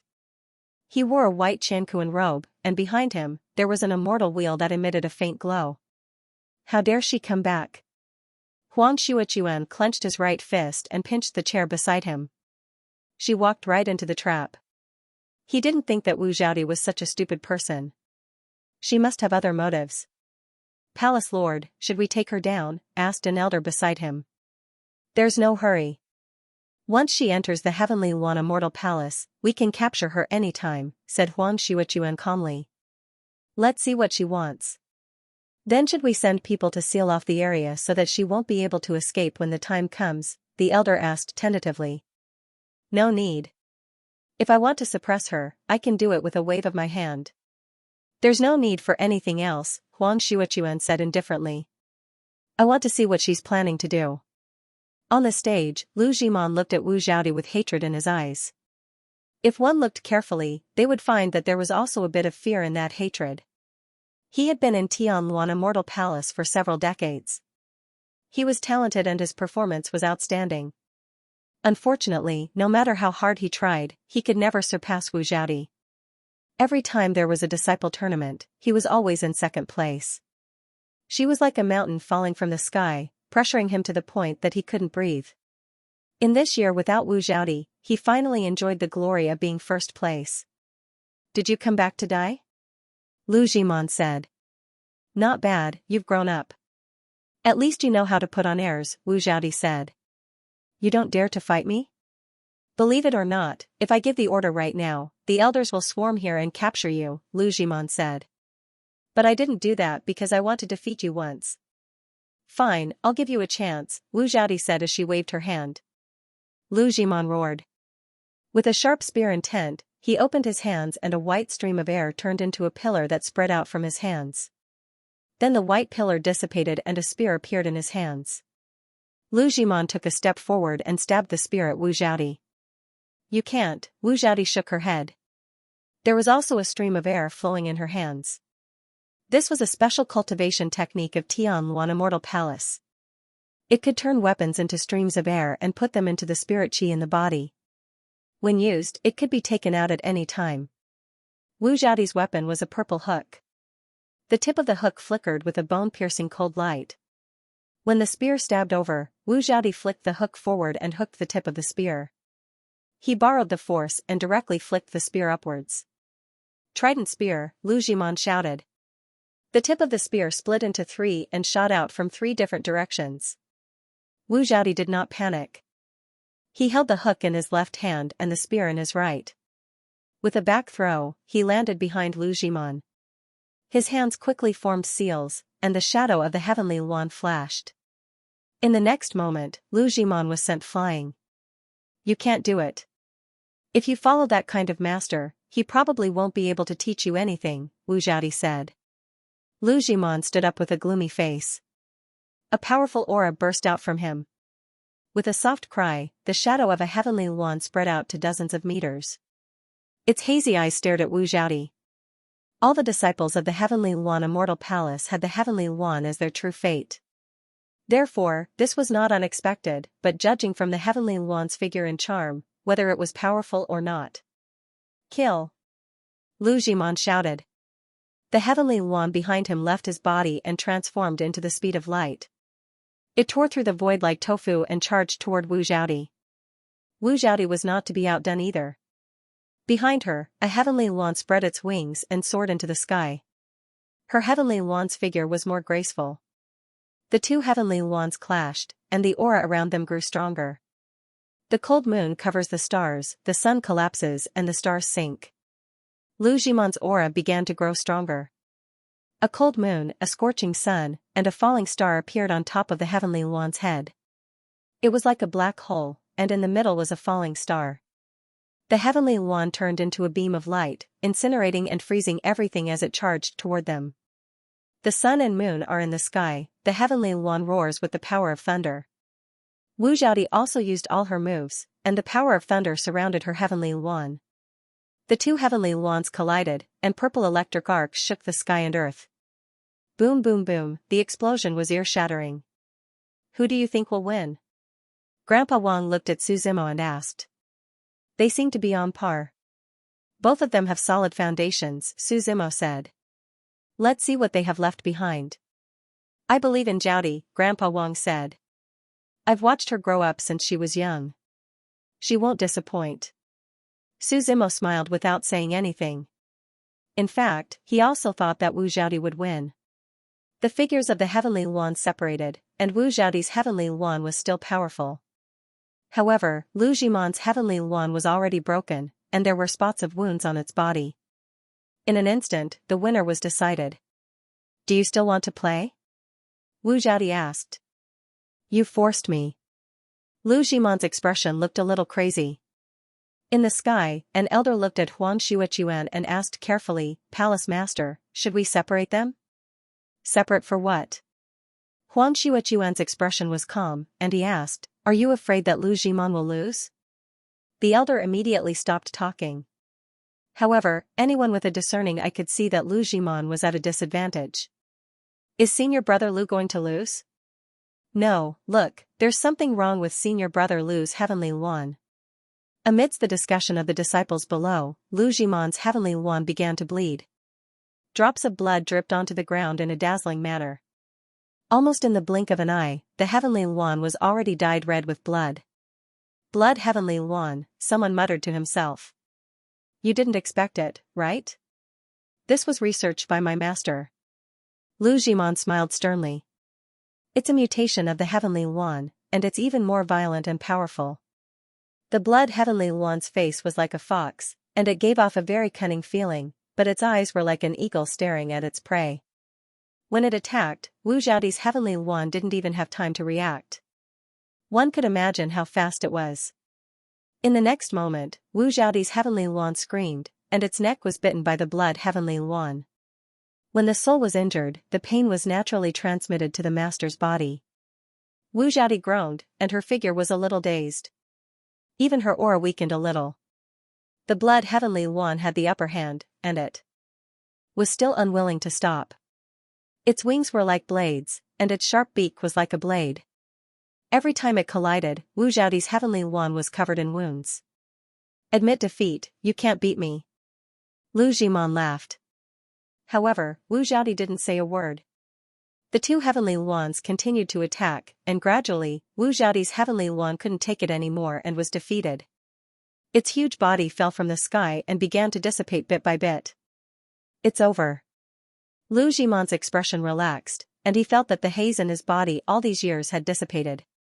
Do you know why your master wants to capture me? Wu Zhaodi's voice suddenly came from the front. Lu Zhiman frowned and looked at her, as if waiting for her response.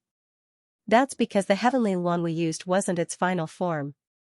Wu Zhaodi smiled. In fact, its name should be Immortal Yuan. Wu Zhaodi's figure landed, and the heavenly yuan that fell from the sky immediately emitted a vast immortal light. As if it had been reborn, the heavenly Yuan emitted an endless immortal light that illuminated half of the sky. Above the sky, Huang Xuechuan's figure instantly stood up. Immortal Yuan, I knew that bitch didn't teach me everything, he said hatefully. I'm afraid no one else knows about this secret technique except for her daughter. He had worked hard for so many years under the previous palace lord just to learn the Immortal Yuan technique. Unfortunately, the other party had never taught him. After waiting for so many years, he finally couldn't hold back and overthrew the previous palace lord. He hunted Wu Zhaodi not only to destroy the last chance of the previous palace lord, but also to obtain the cultivation technique of the Immortal Yuan.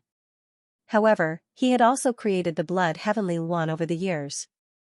Although they had never fought head-on, Huang Xuechuan also wanted to know which was stronger between his blood heavenly Yuan and the Immortal Yuan. After the immortal light flashed, all the injuries on Wu Zhaodi's Immortal Yuan were healed. It became as ethereal as an immortal, as if it was covered with a layer of holy wings. Its soft cry was extremely sharp, resounding through the sky and filling the entire heavenly Yuan immortal palace. This Immortal Yuan seems to be exactly the same as the founder of our heavenly Yuan immortal palace, a disciple whispered. The statue of the founder of the heavenly Yuan immortal palace was erected in the center of the heavenly Yuan immortal palace. That Immortal Yuan was just like that, for everyone to admire it. Be careful with your words, a disciple beside him quickly said. Now, Wu Zhaodi was just a remnant. Even if she had the Immortal Yuan, what could she do? Geniuses were worthy of attention, but geniuses who hadn't grown up were nothing. The surroundings were quiet. Only the Immortal Yuan and the Blood Yuan were facing each other from afar. Their cries were louder and louder, like surging waves, getting stronger and stronger. The Blood Yuan turned into a bloodline, swept across the boundless void, and attacked again. The Immortal Yuan didn't move, but the immortal mist around it became thicker and thicker. When the Blood Yuan attacked, it flapped its wide wings. It shook a few feathers and directly slapped the Blood Yuan away. The Shuel Yuan screamed and fell on the immortal court stage.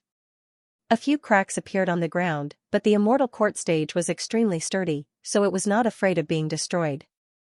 The blood phoenix struggled a few times on the ground, but it didn't move at all. Lu Zhimon was severely injured and spat out a mouthful of blood. Even his internal organs were mixed together. The power of a single palm strike was so terrifying.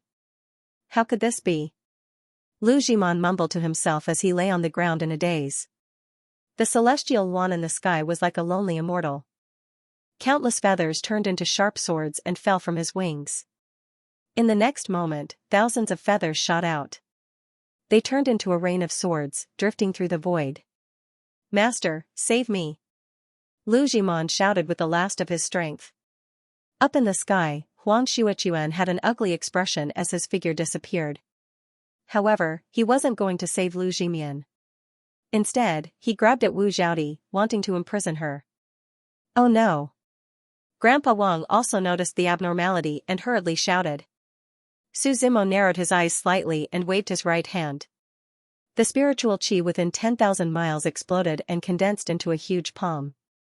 It collided with Huang Xuechuan. The sound of the explosion was incessant and resounded through the sky. Who is it? Huang Xuechuan's figure flew backward as he shouted with a piercing gaze. He lowered his head and looked at his right hand. The palm that had just collided was burning at this moment, and he felt pain. Before Su Zimo could answer, Lu Zhimon's scream was heard. The rain of swords fell, and Lu Zhimon's heart was pierced by thousands of arrows and he died. Before he died, he was still unwilling to die, and his eyes were stiff. Wu Zhaodi put away the celestial Yuan and retreated to Su Zimo's side. Activate the sect protection formation. An elder at the side reacted and hurriedly shouted. Huang Xuechuan frowned slightly and took out a token from his pocket. The token flew into the sky and immediately bloomed with colorful fireworks. This was the token to activate the sect protection formation. Without this token, no one would easily activate the formation. The entire Heavenly Yuan palace resounded with the soft cries of Heavenly Yuans one after another. They looked up at the sky. More than a dozen Heavenly Yuans flew into the sky and turned into the power of the 5 elements of metal, wood, water, fire, and earth. This is the 5 elements Heavenly Yuan formation. Be careful, Grandpa Wang reminded Su Zimo from the side. This formation was set up by the founder of the sect, but after the founder left, the formation gradually declined. It's not as powerful as before, but it's still not to be underestimated. Don't worry, I'm not the main character of this battle, Su Zimo said. The sect protection formation was activated, and the people of the Heavenly Luan Palace were relieved. I was wondering where you got the confidence to come back to the Heavenly Luan Palace, Huang Xuechuan snorted coldly. So you found a backer. His gaze locked onto Su Zimo. The person who had exchanged blows with him before was Su Zimo. Who are you? He asked. Don't misunderstand, I'm not his backer. I'm just here to watch the show, Su Zimo said. His backer is someone else. Who? An elder at the side asked. As soon as he finished speaking, the 5 elements Heavenly Luan formation suddenly fluctuated. Countless Heavenly Luan screamed at the same time. There was another explosion. It was as if the sky was shaking, and the entire formation shattered. The Heavenly Luan Palace has a new palace master. The Heavenly Sect is here to congratulate you. A burst of laughter was heard. Su Zimo could hear that it was Wu Ling Laozu's voice. In the next moment, countless spirit ships swarmed over and surrounded the entire immortal court stage. In an instant, countless disciples were shocked. The leader was naturally Wu Ling Laozu. Qi Haoran did not show up. He was too lazy to get involved in this situation. It's the Heavenly Sect, an elder at the side said. I can see them, Huang Xuechuan said lightly. May I know why the seniors of the Heavenly Sect are here? Huang Xuechuan stepped forward and asked loudly. We're here to congratulate the new palace master, but we're trapped by the formation as soon as we arrive. You're not very friendly, Wu Ling Laozu said. His holy aura shrouded his body, faintly pressuring Huang Xuechuan. Huang Xuechuan's expression changed greatly. Although he had the power of a celestial venerable, he was still one step away from becoming a supreme saint. We've been negligent. Huang Xuechuan looked around and looked at the spirit ships. He said, the Heavenly Sect is here to congratulate me. Is there a need to make such a big scene? Doesn't this show that your palace master is important? Wu Ling Laozu said. Thank you very much, Huang Xuechuan said. But I have some private matters to attend to now. Since the Heavenly Sect came from afar, I'll send someone to take you to rest. There's no need to rest. I'm here not only to congratulate the new palace master, but also to seek justice, Wu Ling Laozu continued. What kind of justice? Huang Xuechuan asked. The previous palace master was a good friend of mine. I happen to have something to discuss with him, Wu Ling Laozu said. However, I heard that he is dead. Palace Master Huang, can you give me an explanation? Huang Xuechuan's expression froze. He turned to look at Wu Zhaodi. He finally understood where his trump card came from. Senior, just state your conditions, Huang Xuechuan said. Everyone was well aware of this kind of thing. There was no point in pretending to be deaf and dumb. You killed him, right? Wu Ling Laozu laughed. A life for a life. This has been the principle since ancient times. Do I still need to state my conditions? As soon as he finished speaking, the atmosphere instantly became tense. Does the Haoyan sect want to start a war with us? Huang Xuechuan asked. Is this your personal decision or the Haoyan sect's? Look at the situation. What do you think? Wu Ling Laozu said. Let's start a war then. Do you think I'm afraid of you? It seems that the Haoyan sect came prepared, Huang Xuechuan said solemnly. I don't understand. What did that bastard promise you that he is willing to make you pay such a price? Huang Xuechuan naturally did not believe that Wu Ling Laozu had a good relationship with the previous palace master. If the Heavenly Luan Immortal Palace was destroyed, the entire southern region would be stirred up like muddy water. What the Haoyan sect wanted was just an excuse to destroy them. Palace Master Huang, I can spare the Heavenly Luan Immortal Palace as long as you kill yourself in front of me, Wu Ling Laozu said with a smile. Since the Haoyan sect is not willing to let us live, then there is no room for discussion, Huang Xuechuan said softly. He took the initiative to strike first. The blood luan in his hand floated in the air. The blood luan was larger than the one in Lu Ziqing's case. It also looked more ferocious. When the blood luan appeared, a blood mist rose around them. It seemed to want to envelop Wu Ling Laozu. Boy, if you are not a saint, how can you fight with me? Wu Ling Laozu said disdainfully. In fact, he was also secretly complaining in his heart. Do you think everyone is as perverted as Child Su? Wu Ling Laozu's palm fell, and the powerful pressure directly sent Huang Xiuquan flying. The blood phoenix also broke apart inch by inch. Protect Palace Master. Seeing this, the elders of the Heavenly Luan Immortal Palace hurriedly shouted. However, their voices were drowned out by the battle cries. As the Grand Sky Sect spirit ships approached, countless figures stepped onto the air and charged over. They could barely take care of themselves. Yellow Spring's bloody path, Blood Phoenix bewitchment. Huang Xiuquan shouted with a vicious tone. The blood of the Blood Phoenix turned into a purplish-red color. It was incomparably demonic, and even a blood red eye appeared in the sky. His eyes closed, and the yin and yang of heaven and earth were inverted. The dirty nether river circled around the blood luan as it swooped down towards martial spirit Laozu. Tiger form. Behind Laozu, Wu Ling's beast spirit soul appeared. The tiger immediately pounced forward. It opened its bloody mouth and swallowed the blood phoenix. How can this be? Huang Xiuquan's figure was in a daze. He seemed to be in disbelief. His sure kill technique had been broken so easily. Don't be surprised. You have to understand the difference between profundities and laws, Wu Ling Laozu said. However, you don't have time to understand. After you die, you can go to the nether realm and ask.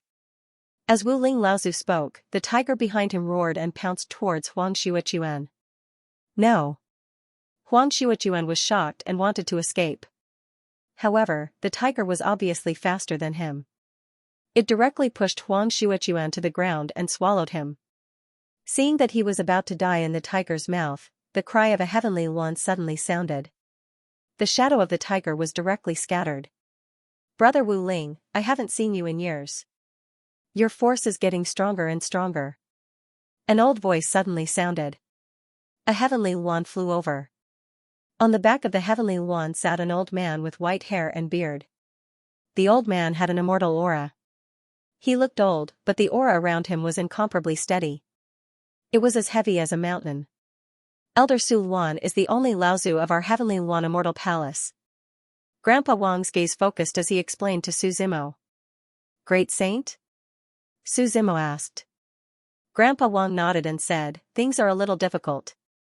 It's not difficult. The Haotian sect sent more than one great saint this time, Su Zimo said with a smile. He looked at the center of the field and saw that Huang Xiuquan seemed to have found his savior. He shouted, Laozu, save me. Be quiet for a while, Elder Su Luan glanced at him and said indifferently. Then, he looked at Wu Ling Laozu and said with a smile, today's wind is a little strong. Brother Wu Ling, there seems to be no conflict between the Heavenly Luan Immortal Palace and the Haotian sect. Wu Ling Laozu looked in Wu Zhaodi's direction. His meaning was self-evident. I want to know why. Elder Su Luan asked. He didn't think that Wu Zhaodi had the ability to invite the Haotian sect.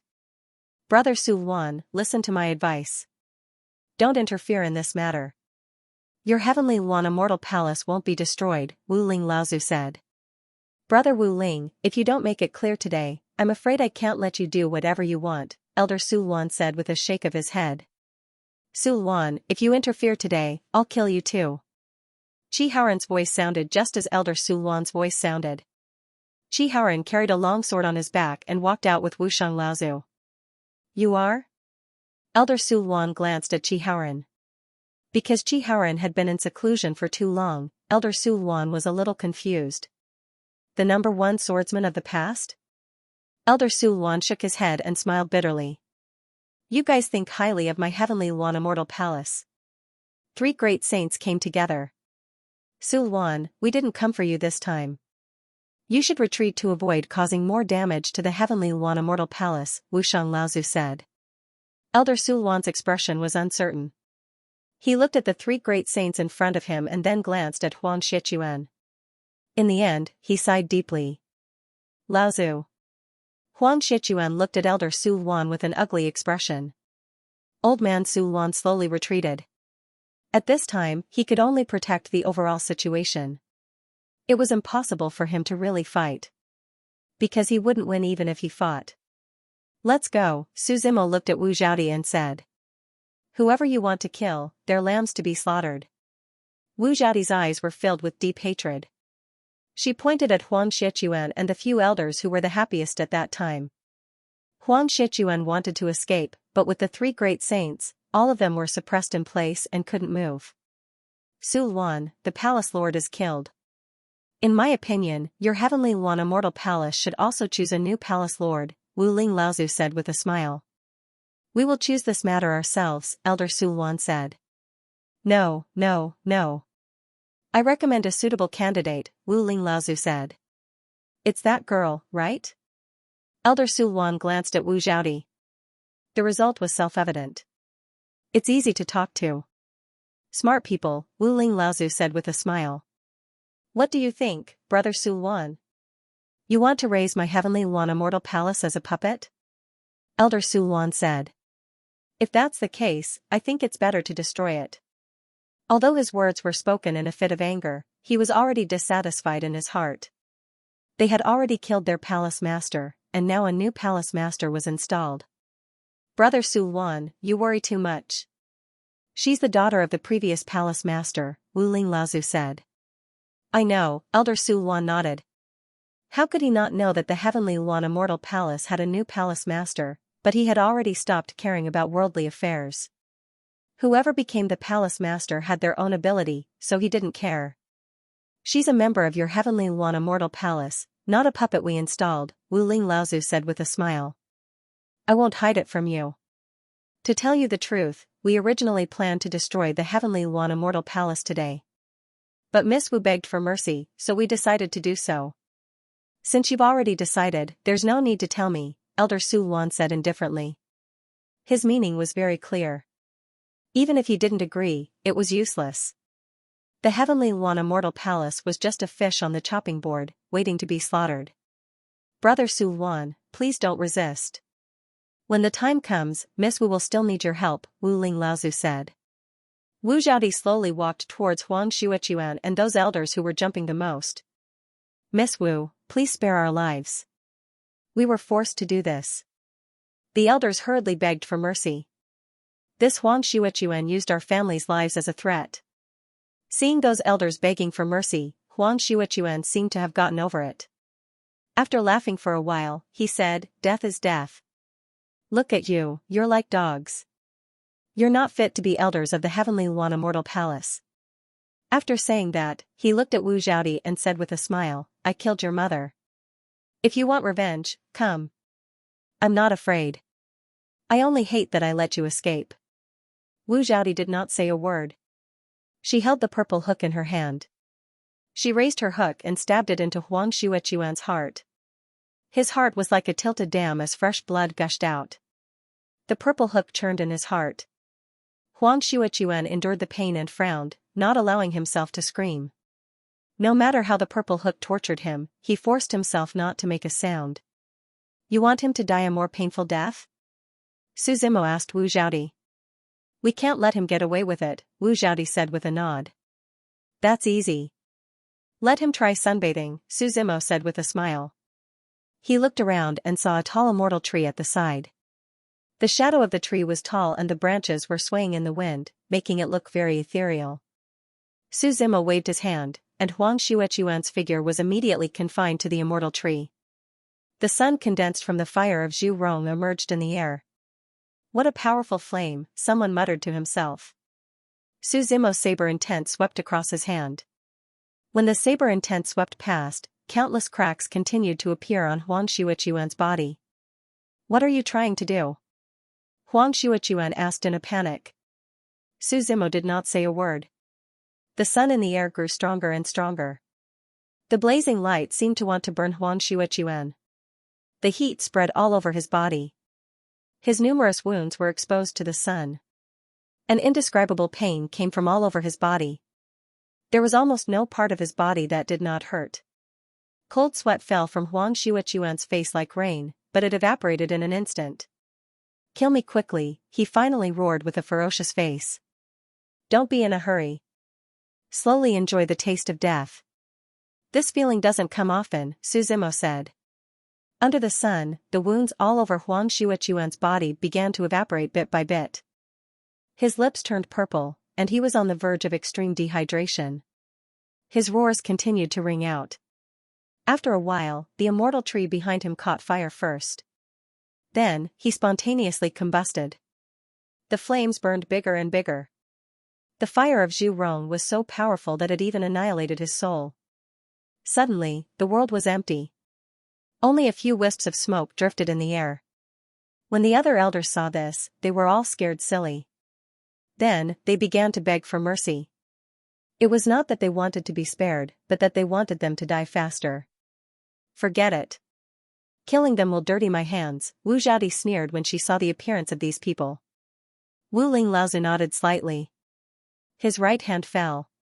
When the powerful pressure descended, these elders all exploded and died. Elder Su Luan closed his eyes slightly. He could not bear to see this scene. He must have a lot of bitterness in his heart. "These people are dead. Your position as the palace lord can be secured," Suzimo said. When he said this, his gaze was on Elder Su Luan. His meaning was clear. Elder Su Luan did not want to become a block and end up following in the footsteps of these people. "Since it's over, there's no point in our Haotian sect remaining," Jiharan said. "Today, we'll leave temporarily. When Miss Wu becomes the new palace lord, the Haotian sect will definitely come to congratulate you." "Thank you, Haotian sect," Wu Zhaodi said politely.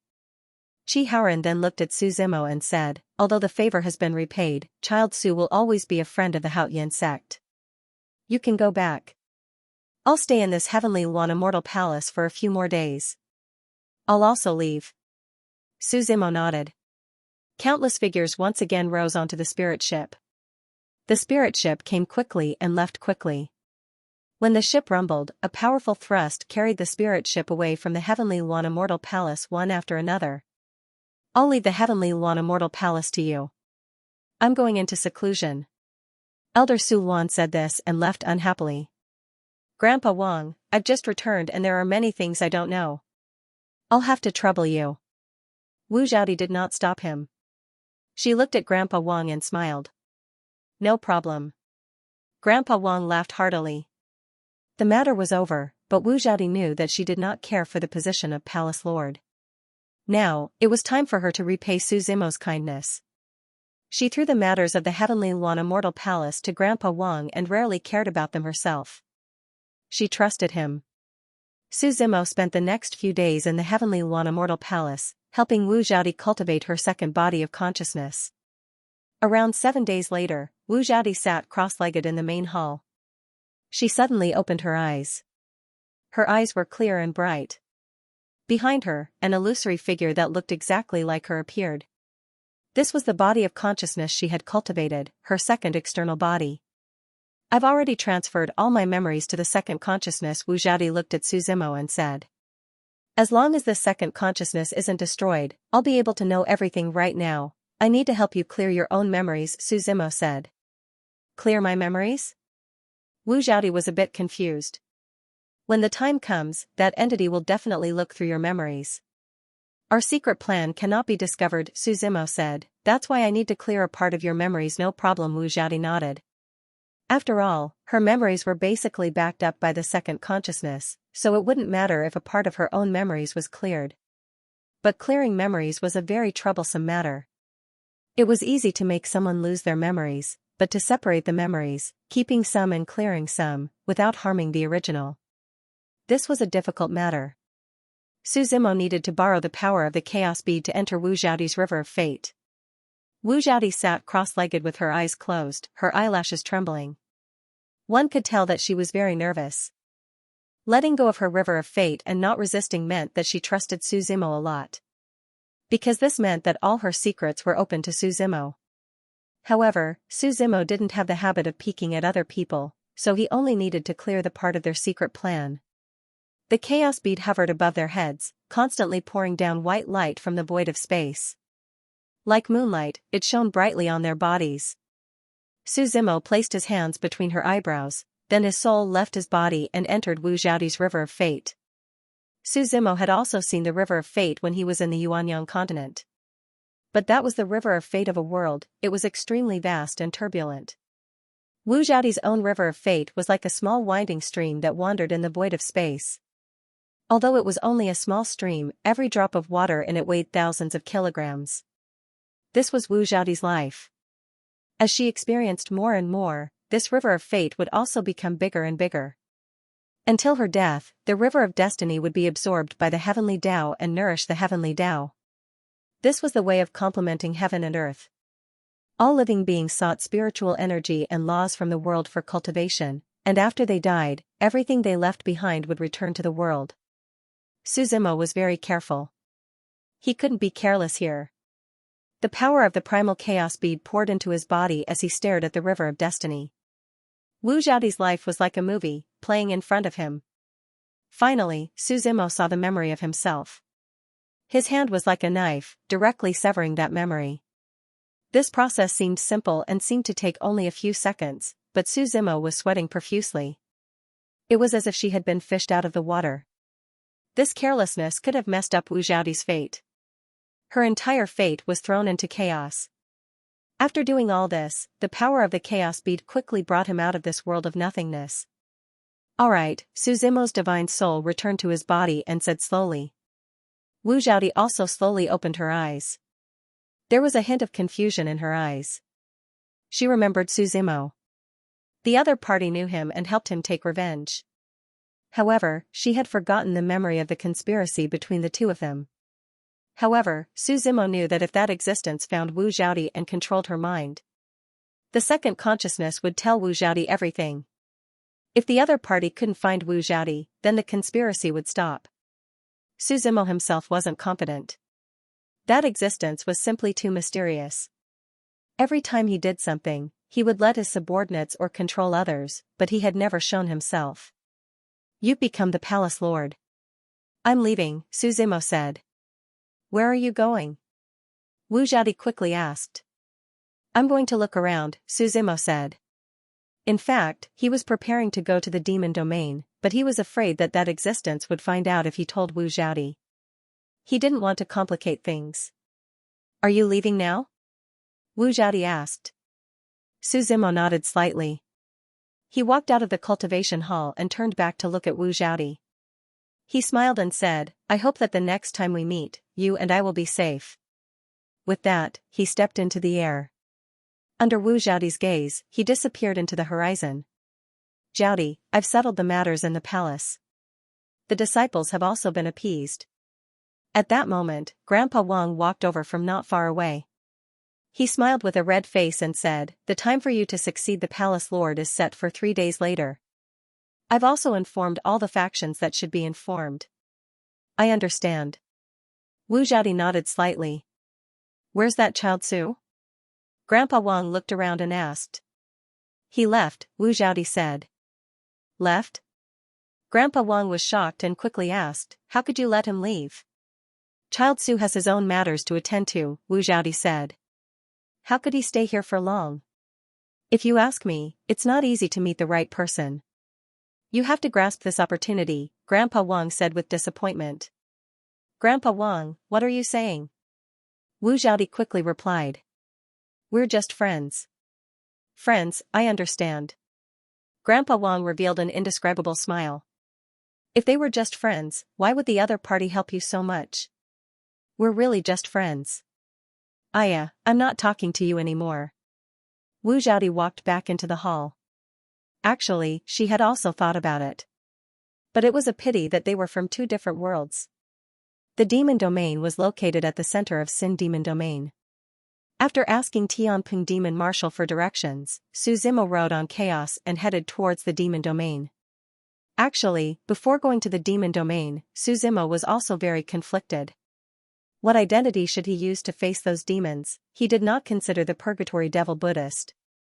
Since he had decided to withdraw, he had followed him in battle and he had given him a chance. What about the other demons? Were they the same as the Purgatory Devil Buddhist? Were they used to their current lives and unwilling to be enemies with the world, After thinking for a long time, Su Zimo decided to first understand the demon's intentions. If they were unwilling, he would not force them. Chaos sped through the clear blue sky at an extremely fast speed. In these few days, the weather was unpredictable. Thunder and lightning accompanied by wind and rain would often strike. They traveled like this for more than a month. Su Zimo finally arrived in front of the demon domain. Descending from chaos, this was a dead city. Weeds grew everywhere. The dead city was barren and there was not a single person in sight. There was a stone tablet in front of him. Su Zimo walked closer to take a look. The stone tablet was actually empty. There was nothing written on it. How do I enter the demon domain? Su Zimo called out Tianping Demon Marshal and asked. Only demons can enter the demon domain, Tianping Demon Eminence said. Master, pour your own demonic energy into the stone tablet and you'll be able to see the entirety of the demon domain. Su Zimo nodded. Demonic energy surged in his right hand. However, before he could infuse the demonic chi into it, the wordless stone tablet suddenly fluctuated. 2 demonic clouds floated out from it. Someone's coming out, Tianping Demon Eminence said. Su Zimo saw Old Demon Wei and an old man holding a dragon head staff. Greetings, Tianping Laozu. The two first bowed towards Tianping Demon Eminence. Old Demon Wei's seniority was too low. Tianping Demon Eminence didn't care about him at all. He only looked at the old man holding the dragon head staff and asked, Ancestor Shi, Emosha told you to come, right? Lord Emosha knew that an esteemed guest was coming, so he told me to come and welcome you. The old man called Ancestor Shi smiled. I didn't dare to neglect an esteemed guest, I was almost a step too late. Why didn't he come himself? Tianping Demon Eminence said unhappily. Tianping, it's fine, there's no need to force others. Su Zimo smiled and said. Not to mention, a lot of people feel that the present is already different from the past. Esteemed guest, please. Ancestor Shi smiled and gestured for him to come in. The stone tablet started to change, countless black fog rose to the sky. This black fog was endless, covering the entire sky. This demonic energy wasn't normal, it was able to hide the secrets of the heavens, even the heavenly axiom wouldn't know what was happening below. This made Su Zimo think of the ghost domain. The entire domain was hidden, the price they had to pay was unimaginable. The original desolate city started to disappear, replaced by the demon domain itself.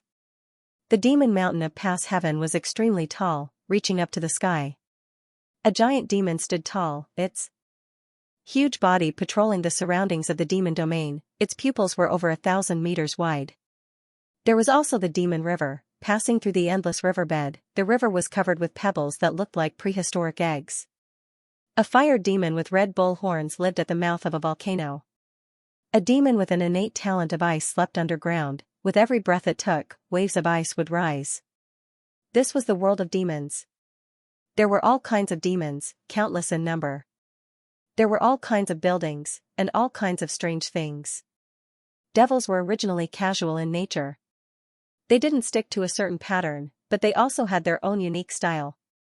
The demon race had lived in this demon domain for an unknown number of years. Only Tianping Demon Marshal and the other ancient demon race members still remembered this place.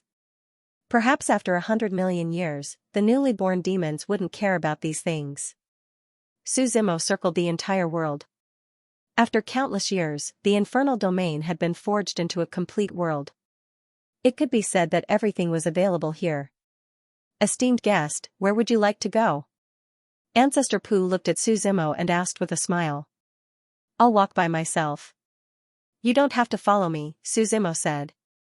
Don't let the other demons see you, lest you think too much. After all, the mission that the Purgatory Devil Buddhist had given him was to follow Su Zimo and make sure that Su Zimo was satisfied before he left. I'm here. If I tell you to leave, then leave, Demon Premier Tianping said. Looking at Tianping Demon Honorable's unfriendly expression, Ancestor Shi could only nod his head helplessly. Although he obeyed the Purgatory Devil Buddhist's orders, he still had to respect Tianping Demon Honorable. After all, Tianping Demon Honorable was one of the oldest Laozu in the demon domain in terms of both strength and seniority.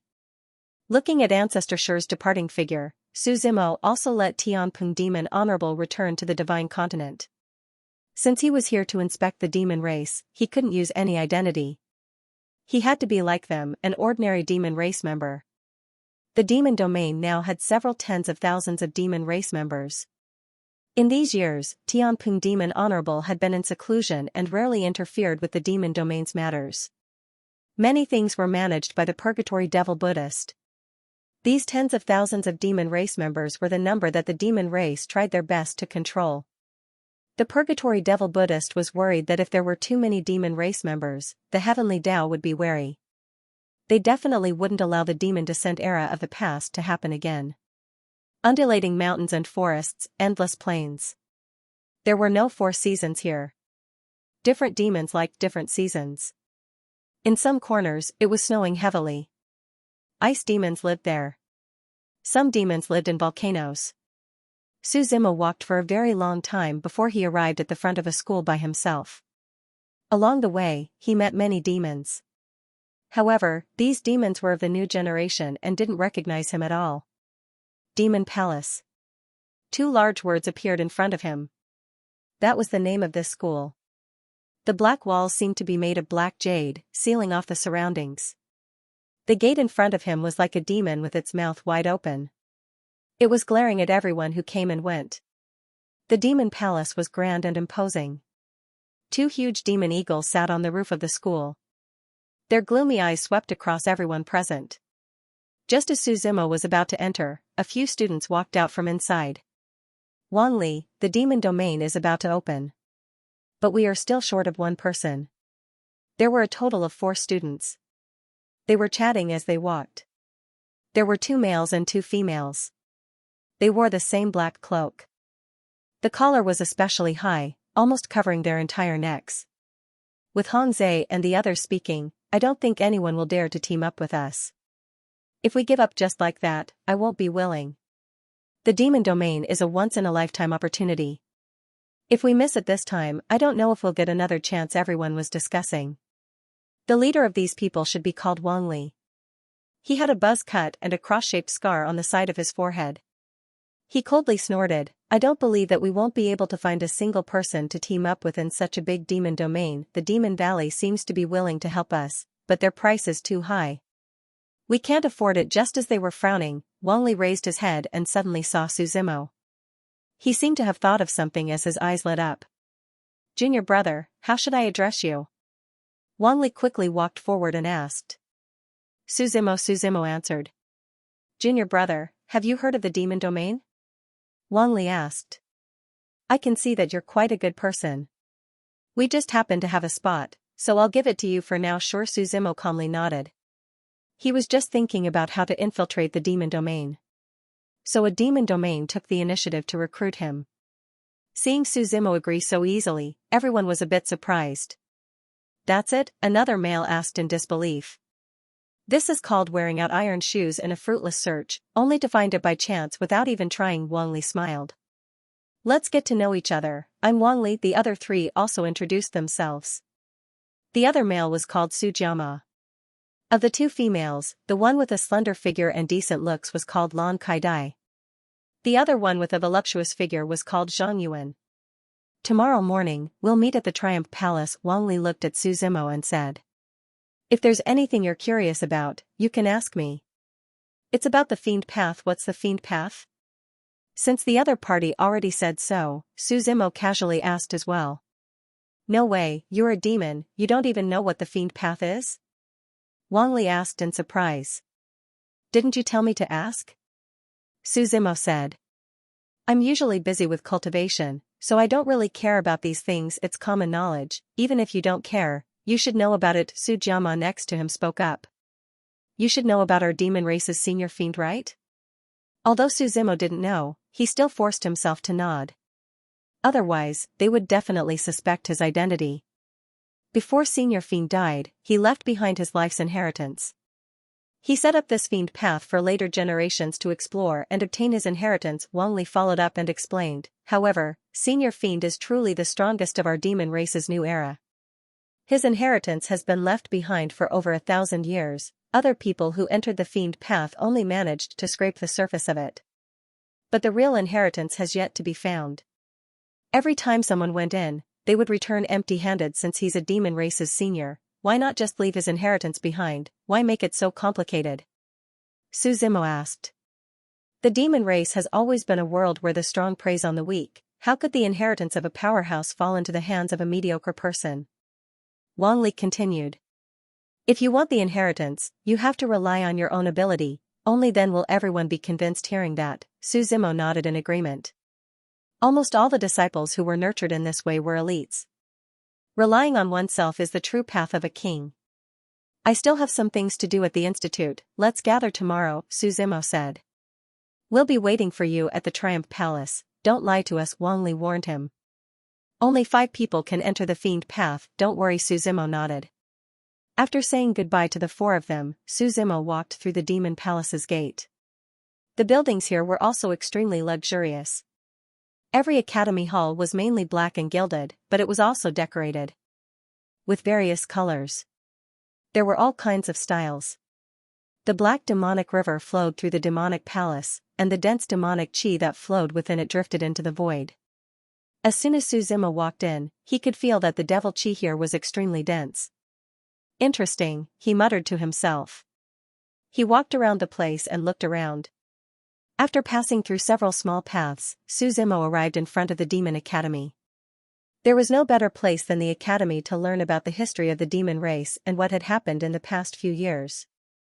Compared to the domineering decoration style outside, the style of the academy was much more refined. A statue in a Confucian robe was placed at the door. That demon appeared to be extremely cultured. The buildings inside were also replaced by blue and white. The academy had more than one hall. This place was full of twists and turns, with no end in sight. From the looks of it, there were at least dozens of halls connected together. However, there was a guard at the academy. He was an old man who was slovenly dressed. He sat on a chair in front of the academy, his feet resting on the wooden table in front of him. He was sleeping soundly. When Suzimo was about to walk in, he suddenly woke up. The academy is not open these days, the old man said. His face was thin, and there seemed to be something stuffed between his teeth. He was picking his teeth as he spoke. I want to go in and take a look, Suzimo said. I won't disturb anything. I said you can't go in, the old man still shook his head. But at this time, he seemed to have sensed something. After a moment of silence, he looked at Suzimo strangely. He slowly opened his mouth and said, "You can go in." Although surprised by the old man's sudden change, Suzimo didn't dwell on it. Walking into the academy, the doors of the other halls were tightly shut. Only a hall called Light Concealment was open, and Suzimo walked in. Soft sunlight shone in through the windows, and dust was lazily scattered on the ground. Layers of bookshelves were neatly arranged together, along with the layers of shadows reflected by the sunlight. Suzimo walked in. It was very quiet here, and only the sound of pages turning could be heard. He looked up and saw an old man sitting on the ground, leaning against a bookshelf. He looked at the old man and felt that he looked familiar. He suddenly remembered that when he entered the academy, he saw a statue that looked exactly like the old man. "What book do you want, young master?" The old man stood up and walked forward with a smile. "At the door just now, were you the one who asked that person to let me in?" Suzimo didn't answer, but asked instead. "Young master, why ask if you know?" The old man smiled. "How should I address you?" Suzimo asked. "They call me the Devil Saint, but I remember a long time ago, someone called me Little Xia," the old man said. "You can call me that." "Little Xia?" Suzimo repeated. He felt that this old man must know him, but unfortunately, he couldn't remember anything. "I want to know what major events have happened in the Devil's domain in the past few years," Suzimo said. The old man smiled and sent the book in his hand to Suzimo. "This book has everything you want to know," he said. Suzimo was a little surprised. The old man seemed to have known the purpose of his visit.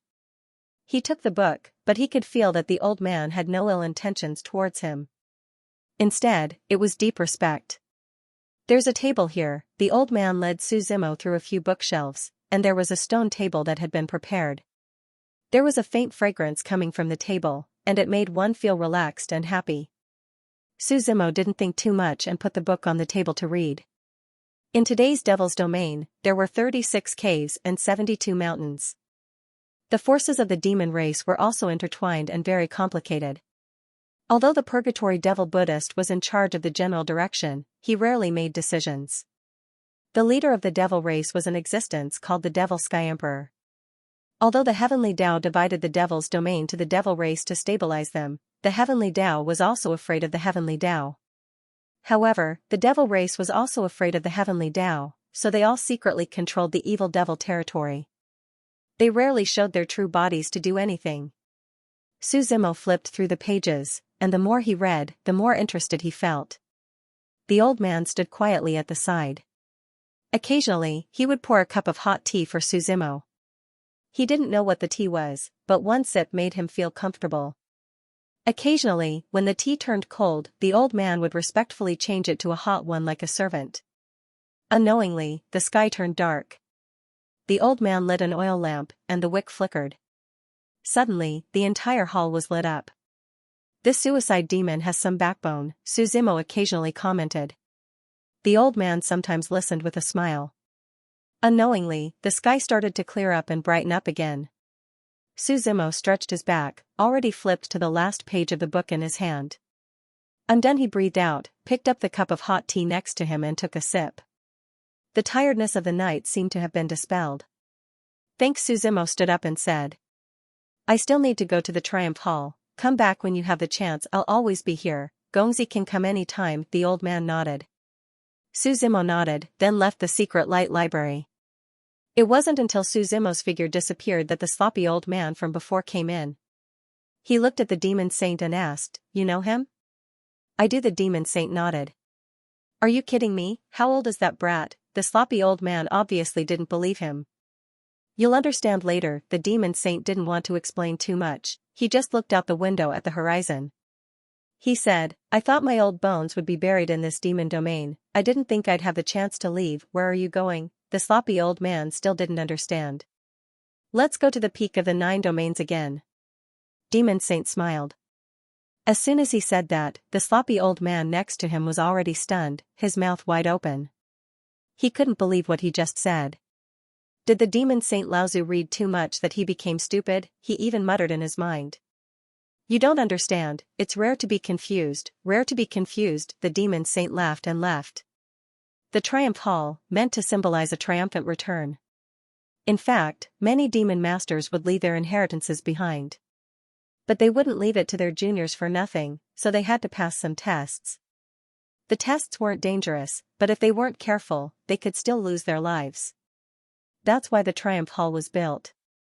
They hoped that the disciples who participated in the tests would return safely and receive their inheritances. When Suzimo arrived, he found a few dozen young men and women already standing there. These people were all demons of different races. 5 of them were gathered together, chatting in small groups of 2 or 3. Seeing Suzimo arrive, Wang Li, who had been waiting in the crowd, had been waiting for a long time.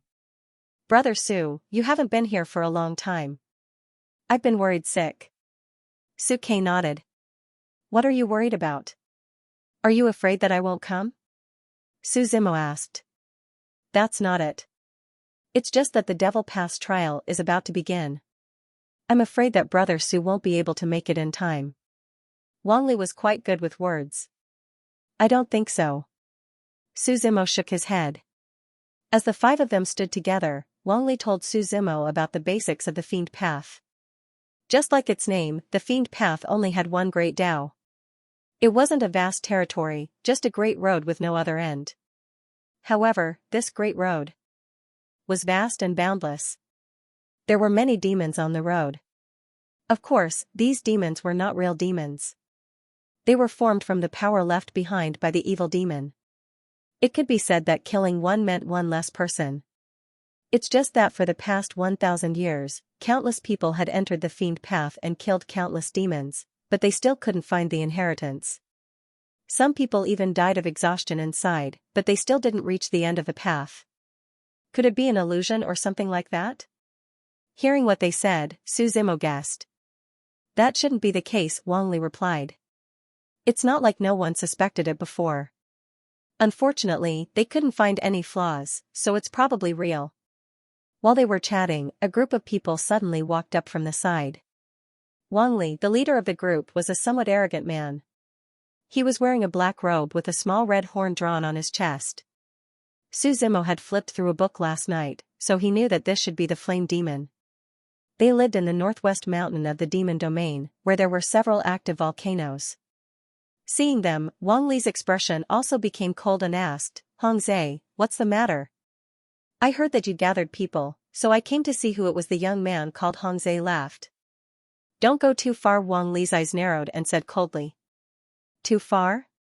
Hongzhe laughed, then looked at Su Zimo. "You're the one who ignored my words and joined them? If I don't care about what you say, why should I listen to you?" Su Zimo retorted. "Good boy, you have guts." Hongzhe coldly snorted. Then he took a few steps forward and said lightly, "But boy, remember, it's hard to avoid death in the fiend path.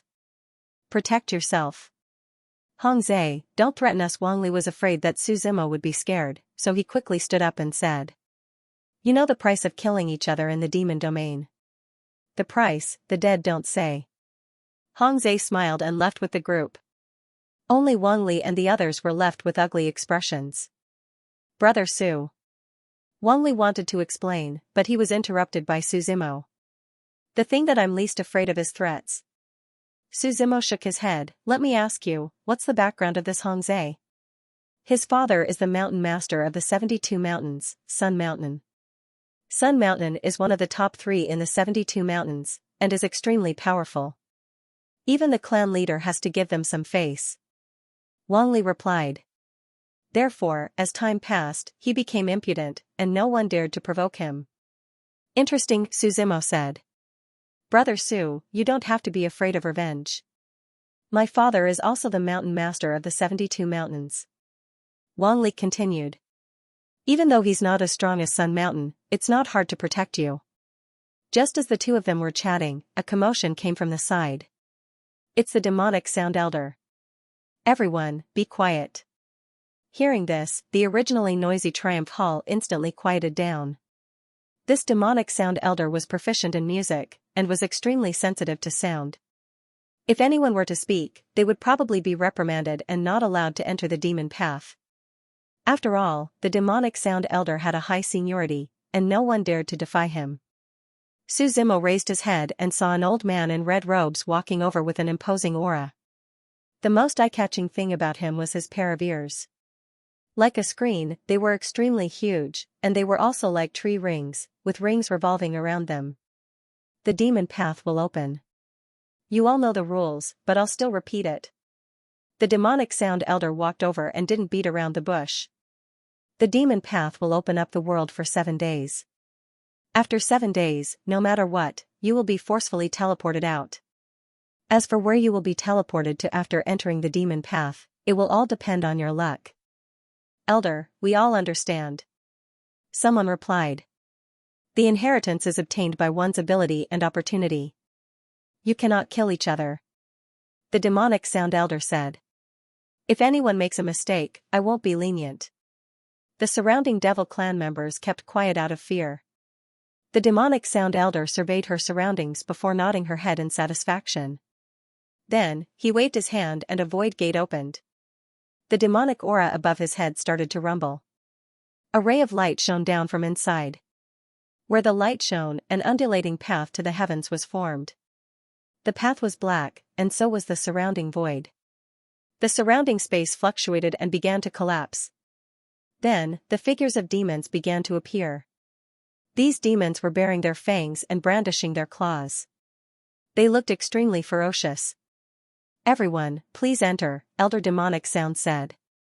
Everyone split into small groups of 5 and started running towards the door of Suming. "Let's hold hands. We'll be teleported together," Wang Li said. He seemed to have done some research. They didn't object. Holding hands, they stepped into the void gate. This void gate was different from traveling through the void. It was very gentle, as if they were in the sea. Waves moved forward and caressed their palms. It was a very comfortable feeling. In the next moment, their vision started to disappear. Su Zimo and the others landed on the ground. As soon as they entered, before they could say anything, a demon pounced on them. Sujiama's eyes were sharp, and his hands were fast. He directly killed the fiend. Only then did everyone start to look around. In fact, before they entered, although they had done some research, it was their first time here. The path in front of them was quite wide. It was 100 meters wide. As for its length, they couldn't see the end. Just as Wang Li said, no one had reached the end of this path. As for the surrounding void, it was a black void. It was like the mouth of a giant beast, roaring silently as if it could devour everything. Su Zimo bent down and used his hand to gently touch the fiend beneath his feet. He closed his eyes and sensed the power of laws from it. This demon must have been a great sage in the past. Otherwise, he wouldn't have been able to comprehend the laws. It's the void gate and the demon gate, Su Zimo sensed it carefully. Then, he chuckled, looks like this demon is an interesting person. To be able to comprehend two types of laws at the same time, he must have been extraordinary when he was alive. How do we find the inheritance?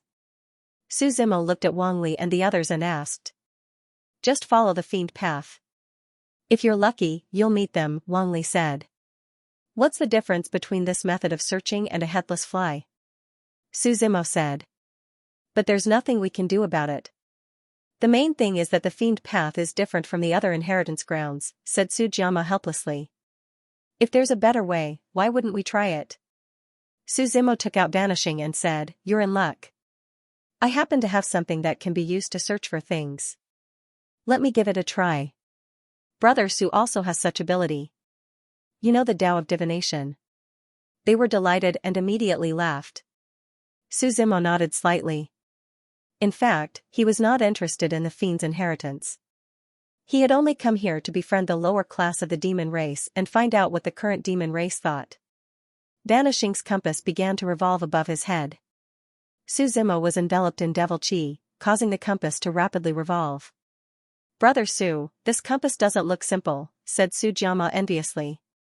Just the heavenly stems and earthly branches, as well as the 8 trigrams, yin and yang, are all extraordinary. Don't try anything funny. Wang Li glanced at Sujiama and warned him. Brother Su is our friend. Sujiama dryly laughed. His father was also one of the 72 mountain masters. Although his ranking wasn't very high, there were very few people who dared to bully him. Stealing from him was also a common occurrence. Don't worry. Sujiama nodded. Vanishing continued to revolve, constantly floating. It continued to revolve for 3 incense sticks worth of time before slowly coming to a stop. Su Zimo frowned. Vanishing hadn't found anything. If there really was an inheritance, it shouldn't have been difficult for Vanishing. It had to be known that Vanishing could even break through an inheritance ground set up by an ancient god. How could a great sage's inheritance not be found? Brother Su, how is it? Wang Li hurriedly asked when he saw Su Zimo open his eyes. I didn't find anything.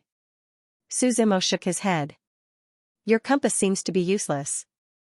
Sujiama joked from the side. There's no inheritance here. Su Zimo shook his head. Vanishing wouldn't fail, so this was the only reason. Brother Su, don't joke. How could the inheritance left behind by the evil demon Laozu be fake? Wang Li laughed. My Vanishing can't be fake either. Su Zimo shook his head. In my opinion, let's keep looking. Sujiama suggested. We have 7 days anyway. We won't lose out by looking. They all nodded. In truth, they were all hoping for the inheritance. No one believed Su Zimo's words. They continued along the evil demon road. Along the way, they encountered many evil demons. At first, they were able to deal with them easily. But as they went on, the evil demons became stronger and stronger. Thousands of them even gathered together. Along the way, everyone was also riddled with injuries. How many days has it been? Wang Li looked at them and asked. It's been more than 6 days. Sujiama said unhappily. It seems we have no fate with this inheritance. Everyone was a bit tired. They simply stopped and laid down on the evil demon road to rest. Do you all have dreams? Right at that moment, Su Zimo suddenly spoke and asked. Dreams? Why would Brother Su ask such a stupid question? Su Jiama laughed. Of course we want to become strong. Otherwise, why would we look for this inheritance? Then do you know the history of our demon race? Su Zimo asked again. Brother Su, you asked the right person. Wang Li laughed. Our demon race used to be very strong. It said that no matter who saw us in the 9 regions, they would be extremely respectful. Then why did we decline? Su Zimo asked again. It said that the demon lord died. A part of our race was exiled and sealed. Wang Li sighed. We were the only ones left here. Then do you know who killed the demon lord? Su Zimo asked. Who else could it be? Of course it's. Wang Li was interrupted by Su Jiama halfway through his sentence. Brother Wang, be careful with your words. Su Jiama reminded. It was said that for the truly strong, even if others called out their names in their hearts, they would feel the same. They all sensed it and followed the river of fate to search for it. Not to mention the heavenly Tao. Hearing Su Jiama's reminder, Wang Li hurriedly shut his mouth. He knew that he had gone overboard on the spur of the moment. No matter what the heavenly Tao was, it wasn't something a small demon like him could discuss. What are you afraid of? Just say what you want to say, Su Zimo asked. It's fine. Hearing Brother Su's tone, I wonder what your ambitions are. Wang Li asked. Me? I want to go to the peak with the demon race again, Su Zimo smiled. But I don't know how many of us demons are willing to do so. How? Wang Li asked. Don't think that we're the rulers of the evil devil region. This place is no different from a prison. If we want to overthrow the world, we'll be suppressed as soon as we leave the evil devil region, Wang Li said and looked around. He lowered his voice and continued, actually, our enemy isn't just the heavenly Tao. They also have many minions, such as the Holy Court. They've always been at odds with us. It seems you know quite a lot, Su Zimo smiled. I read all of this from the academy. There are many books like this in the academy, Wang Li said. Do the other demons know about this as well? Su Zimo asked again. More or less. Everyone looks forward to the golden age of the demon race, Su Jiama nodded. The current demon race was declining, but it was still declining. But everyone knew that for so many years, the demon race didn't allow them to become saints. Only a few managed to become saints, and their lifespans were very short. Although the specific reason wasn't stated, everyone was well aware of it. The gods were watching. The heavens were afraid of them. They were afraid of the return of the previous era. When Su Zimo heard this, he felt a little relieved. The demon race wasn't completely cold-blooded. That was enough. It was fine if they were weak, they could slowly grow stronger. Didn't he also lead the demon race from their weak state to their rise? The main thing was that he was afraid their blood would turn cold. In my opinion, unless the demon lord comes back, there's no need to think about anything else, Su Jiama said with a sigh. I heard that Mo Xiaolaozu is content with the status quo and doesn't want to be enemies with anyone. The Holy Hall is also putting a lot of pressure on us. They've been pressuring us repeatedly in recent years. I'm afraid they're going to take action soon. Isn't it said that the heavenly Tao doesn't target demons? Su Zimo asked curiously. Why is the Holy Court pressuring us? Who knows? It used to be peaceful. Wang Li shook his head. It's just that in the past few years, they seem to be a little impatient to exterminate our demon race. Su Zimo pondered for a moment and understood. Previously, the heavenly Tao and the Holy Court weren't in a hurry to deal with the demons because they could take their time. However, with his resurrection and the return of the Devil Master, they would only become anxious. While they were chatting, a burst of laughter suddenly came from the side. Dolly, we've finally found you. We've been looking for you for so long. Hearing this voice, even without seeing the person, Wang Li knew who it was. Hengzi, you guys are really haunting me. What? Have you found the inheritance?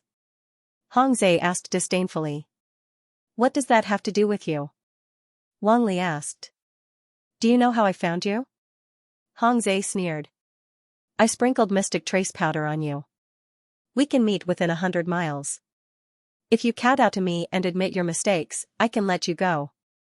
Otherwise, you can stay in the demon path today. Who do you think you are? If you want to fight, let's fight. Do you think I'm afraid of you? Wang Li was obviously not to be trifled with. He snorted coldly. Let's see how you're going to be so stubborn later, Hong Zhe replied, not to be outdone. Demonic chi billowed around him. The four people behind him all took a step back. Black flame qilin, Hong Zhe shouted. Endless demonic chi began to condense in his hand. A black qilin began to condense. The qilin's low roar resounded throughout the demon path. The surrounding demons were all frightened. None of them dared to come close. It's MCMAU, Wang Li said with an ugly expression. This Hong Zhe is really shameless. He's using his father's MCMAU against us. MCMAU usually doesn't leave their bodies. Hong Zhe's actions probably got his father's permission, Xianxia said.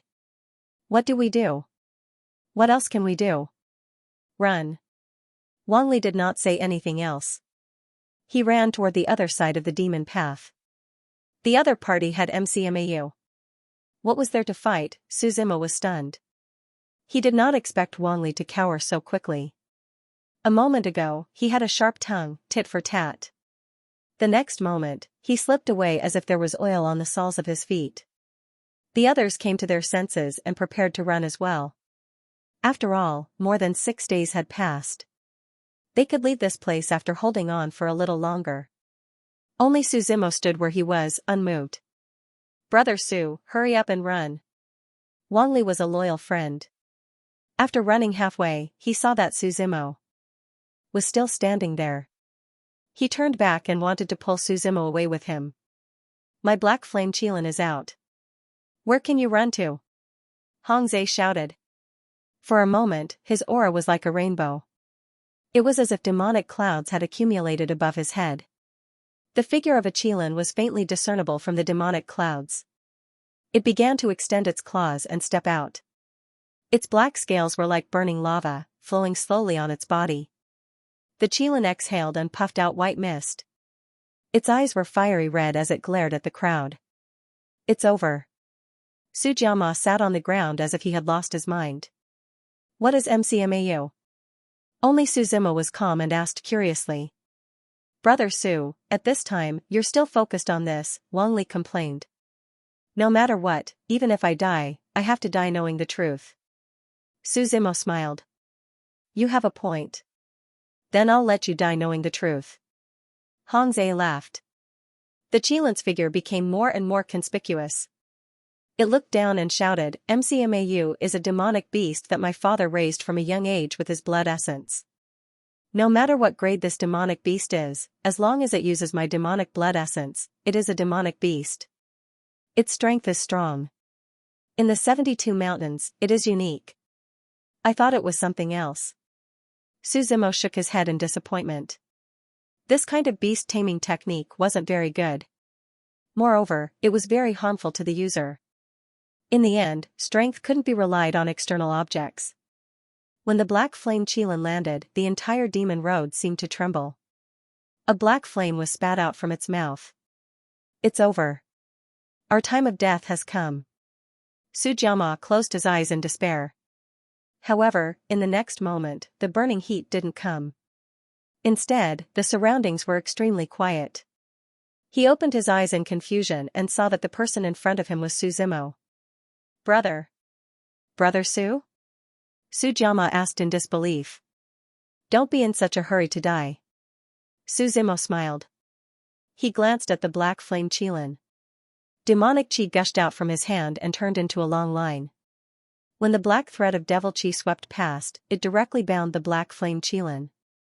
The black flame qilin roared continuously, obviously enraged by the provocation.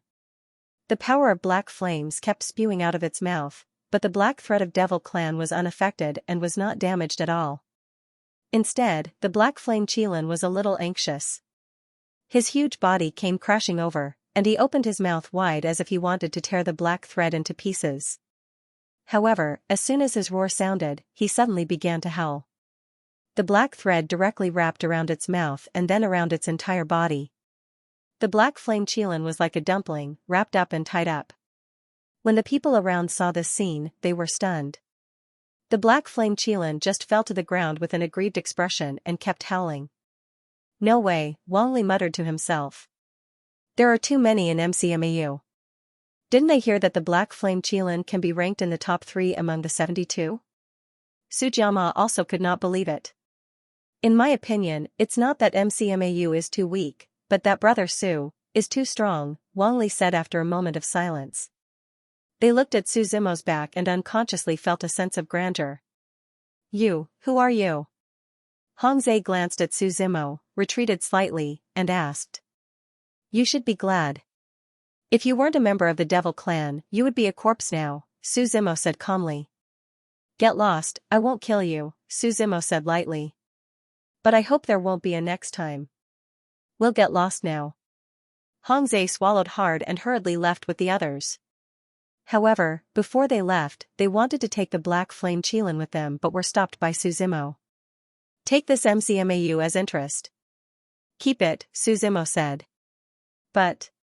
Hong Zhe hesitated for a moment, but finally gritted his teeth and left. Brother Su, your soft-heartedness can easily cause a disaster, Wang Li said. What's wrong? Su Zimo asked. Those fellows are stubborn. If we let them go, it would be the same as letting a tiger return to the mountain, Wang Li explained. He's no match for you, but he has Mount Sun standing behind him. If we kill them here, no one in the Fiend Dao will know. There won't be any trouble. I don't want to kill my own people, Su Zimo muttered to himself. Unless we have no other choice, let's give them another chance. Brother Su, what are you talking about? Wang Li asked. Because Su Zimo's voice was very low, he didn't hear it. I'm fine. Su Zimo shook his head and smiled. Then, he walked towards the black flame Qilin. When the black flame Qilin saw Su Zimo, the fear in its eyes intensified. What do you guys think of MCMAU? Su Zimo asked. There's no need to mention the black flame Qilin. The others nodded. Since we're here and haven't found the inheritance, I'll give this to you. Consider it my greeting gift, Su Zimo said with a smile. No, no, no. This thing is troublesome. We don't dare to take it, Su Jiama refused first. As if afraid of brushing off Su Zimo's good intentions, Wang Li explained, this belongs to Mount Sunday. If we take it, I'm afraid they won't let it go. That's true. I didn't think of that, Su Zimo said with a smile. If that's the case, I'll use it first. Su Zimo untied the black thread on the black flame Qilin.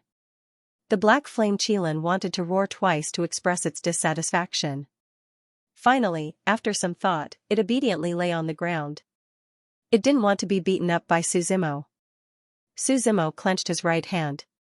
The black flame Qilin instantly turned into a cloud of devil chi and was finally recalled by him. This was also one of the convenient things about MCMAU.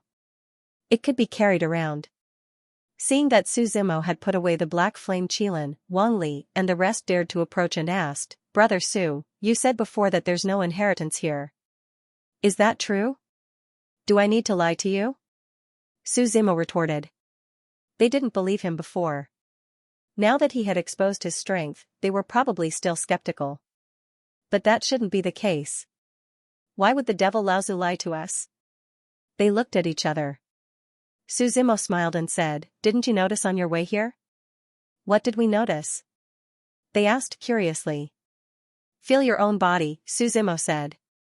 He stretched out his right hand. A demon 100 miles away seemed to be summoned. A powerful force directly grabbed it. The demon was stunned. A moment ago, it was still 100 miles away. Now that it saw the people who suddenly appeared, it bared its fangs and brandished its claws, but it couldn't move. In my opinion, the devil path's greatest wealth and inheritance is this demon, Su Zimo said with a smile. He crushed the demon in his hand, and a special maxim drifted out. Ordinary people couldn't feel this maxim power because they didn't know what maxim was before they became heavenly venerables. Even if the maxim was in front of them, they couldn't feel it. They felt their own bodies and were a little surprised. They found that there was a mysterious power in their bodies. This power could be controlled by them. It could heal their injuries and help them understand their realms. It could even strengthen their combat strength. What a magical power, they muttered to themselves. But this power seems to be disappearing bit by bit. Even if we don't use it, it's disappearing. After they felt it, they were a little reluctant. After all, this power was too useful. That's because you haven't reached the great sage level and can't seal the maxim in your bodies. That's why it's disappearing slowly, Suzimo explained.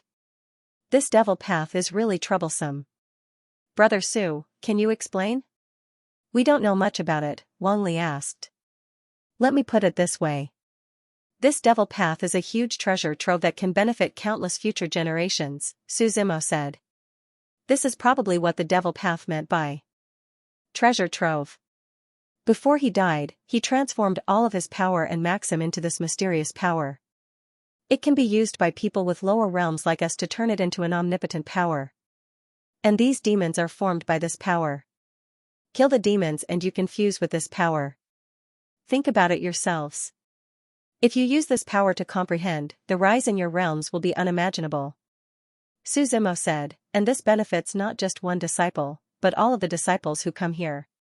When Suzimo said that, he was also filled with emotions. As a great sage, this power was useless to him. That was why he didn't realize this when he came in. It wasn't until he confirmed that there was no inheritance here that he began to think about the fiend's intentions that he discovered the uniqueness of this power. This wasn't just a normal law, but a simplified version of the law that could be used by those with lower cultivation. Then what are we waiting for? Let's go kill the fiend. Wang Li excitedly said. I'm afraid it's already too late, Sujama replied. Everyone looked up at the void of space above their heads. The 7 days were already up, so the fiend path would automatically expel them. In fact, it wasn't just them, but everyone would be expelled. A powerful force surged forward, and without any explanation, they all felt their bodies being expelled, followed by the void of space swallowing them whole. Suzimo's feet touched the ground as he looked around. This is the Triumph Palace, he muttered to himself, feeling quite good. But as soon as he returned, he noticed that the situation around him was a bit strange. It was as if everyone's eyes were on him. Next to him, Wang Li's group was also swallowed up by the black hole. Brother Su, why do I feel like something's wrong? Sujama asked. Suzimo looked around. The demon disciples from before were deliberately keeping their distance from him. And they were all whispering to each other. As for the surroundings, there were a few demons who seemed to be hiding and observing them. Interesting, Suzimo smiled. Not good. Wang Li seemed to have thought of something and hurriedly pulled Suzimo, saying, Brother Su, let's go, what's the matter? Before Suzimo could ask anything else, 2 people came in front of them, blocking the way of Suzimo's group. What are you doing? Wang Li asked in a stern voice. We are disciples of Sun Mountain, the one blocking their way casually answered. Sir Hongjun has something to ask you, please wait here for a bit. It really is Hongzhe. Wang Li looked at Suzimo with a bitter expression. He can't beat us, so he went to call for reinforcements. Reinforcements? Didn't you say demons aren't allowed to kill each other? Suzimo asked. Wang Li pondered for a moment, then his expression changed as he said, Brother Su, you forgot about that magic weapon. If you took their MCMAU, Mount Sun would have a reason to attack you. No one knew anything about the fiend path. It was all based on their mouths. And Mount Sun's influence is extremely great. When the time comes, I'm afraid we won't be able to win. This is a fight between you juniors. What? Did the Mountain Lord of Mount Sun come personally? Suzimo asked. Brother Su, you don't know. Wang Li sighed. Hongjun of Mount Sun is an extremely protective person. He simply cannot bear to see his son being wronged. It's fine, Suzimo shook his head and said. Today, I'd like to see who dares to touch me. It's a good opportunity to get rid of some of the black sheep. After saying this, he muttered to himself in a low voice. Only by getting rid of the chaff will the essence have meaning. Seeing Suzimo standing there motionless, Wang Li and the others felt uneasy, but they could only accompany him. Not long after, the sound of heavy footsteps could be heard from not far away. A black mass of people came from all over the mountains and plains. It seems to be the Mount Sun Devil clan. Those who were watching the show began to whisper. Didn't you see? The leader is Mountain Lord Hongjun, someone said doubtfully. I remember that our devil clan hasn't had a large-scale battle for a long time. Why are there suddenly so many people here? Who is it? Just as everyone was puzzled, Hong Zai's loud roar could be heard. Father, it's that bastard who took my MCMAU. He used the fact that he's in the fiend path to attack his own people. Brother Su. Wang Li and the others swallowed hard. They were all a little scared. What should we do? Why don't you return MCMAU to them? But now, I'm afraid that even if we return MCMAU, we won't be able to settle this peacefully, Chen Jiama said worriedly. Looking at the panic-stricken people who were like headless flies, Su Zimo smiled and said nothing. He faced the oncoming Devil Clan army directly. Fine, let's see how much strength the Devil Clan has now, Su Zimo said. The Devil Clan army stood still. At a rough glance, there were close to 1,000 people. Each of them had a strong aura around them. Clearly, they were not people to be trifled with. At the front, other than Hong Zai, there was a middle-aged man. He must be Hong Jun. He wore a long robe with gold and black stripes. There was a golden crow drawn on the robe. Rumor had it that the golden crow was the bird of the sun. Unfortunately, the golden crow drawn on the robe was very different from ordinary golden crows. That was because its entire body was pitch black. Even its eyes were glowing with a black light. It was very aggressive. This middle-aged man wore a pair of unicorn boots and a long robe. Although his beard was long, it was very clean. His long hair was like an afro. He must have been born with it. His gaze was grand and bold. When he looked at others, there was an unconsciously oppressive feeling. Mountain Lord Hong, may I know what wind blew you here? Someone stood up and smiled. It's the people from the Devil Hall, Wang Li said to Su Zimo. Seeing the person who stood up, Wang Li breathed a sigh of relief. Yes, with the Devil Hall, at least we won't have to worry about our lives, Su Jiama said. The Devil Hall is in charge of the etiquette of the entire Devil domain. No matter how strong the Sun Mountain is, they won't dare to be presumptuous. You are not qualified to talk to me, Hong Jun glanced at the people from the Devil Hall and said indifferently. Let Tanda Demon speak with me. The so-called Tanda Demon was the manager of the Devil Hall. Although his seniority was not high, he never bent the law for personal gain. He was very righteous. He had been in charge of the Devil Hall for 100 years, and people were sincerely convinced. The Hall Master will be here soon. Mountain Lord Hong, please wait for a moment, that person said. In fact, he also knew that he could not make the decision on this matter. He was afraid that before Tanda Demon arrived, this matter would blow up. At that time, he would not be able to escape the blame. I won't hurt him now. I just want to ask a few questions, Hong Jun said. He was not an idiot. If he hurt Su Zimo now, he would not be in the right. It would only spoil the big picture. Hearing this, the man smiled and let go of him. Hong Jun took a step forward. His aura was strong, and there was a faint sense of oppression. It was as if a whistling wind blew, making it difficult for Wang Li and the others to breathe. Mountain Lord Hong, what are you planning to do with so many people from Sun Mountain? Although Wang Li was afraid, he still stood up and asked. Who has MCMAU? Hong Jun did not bother with him and asked indifferently. What MCMAU? I don't know, Wang Li's eyes were flustered, but he still replied. At this time, he definitely could not admit it. Otherwise, they would be in the wrong. You can leave. Su Zimo glanced at Wang Li and shook his head with a smile. End of chapter 1321. Don't forget to subscribe, like, and share the video to support the channel.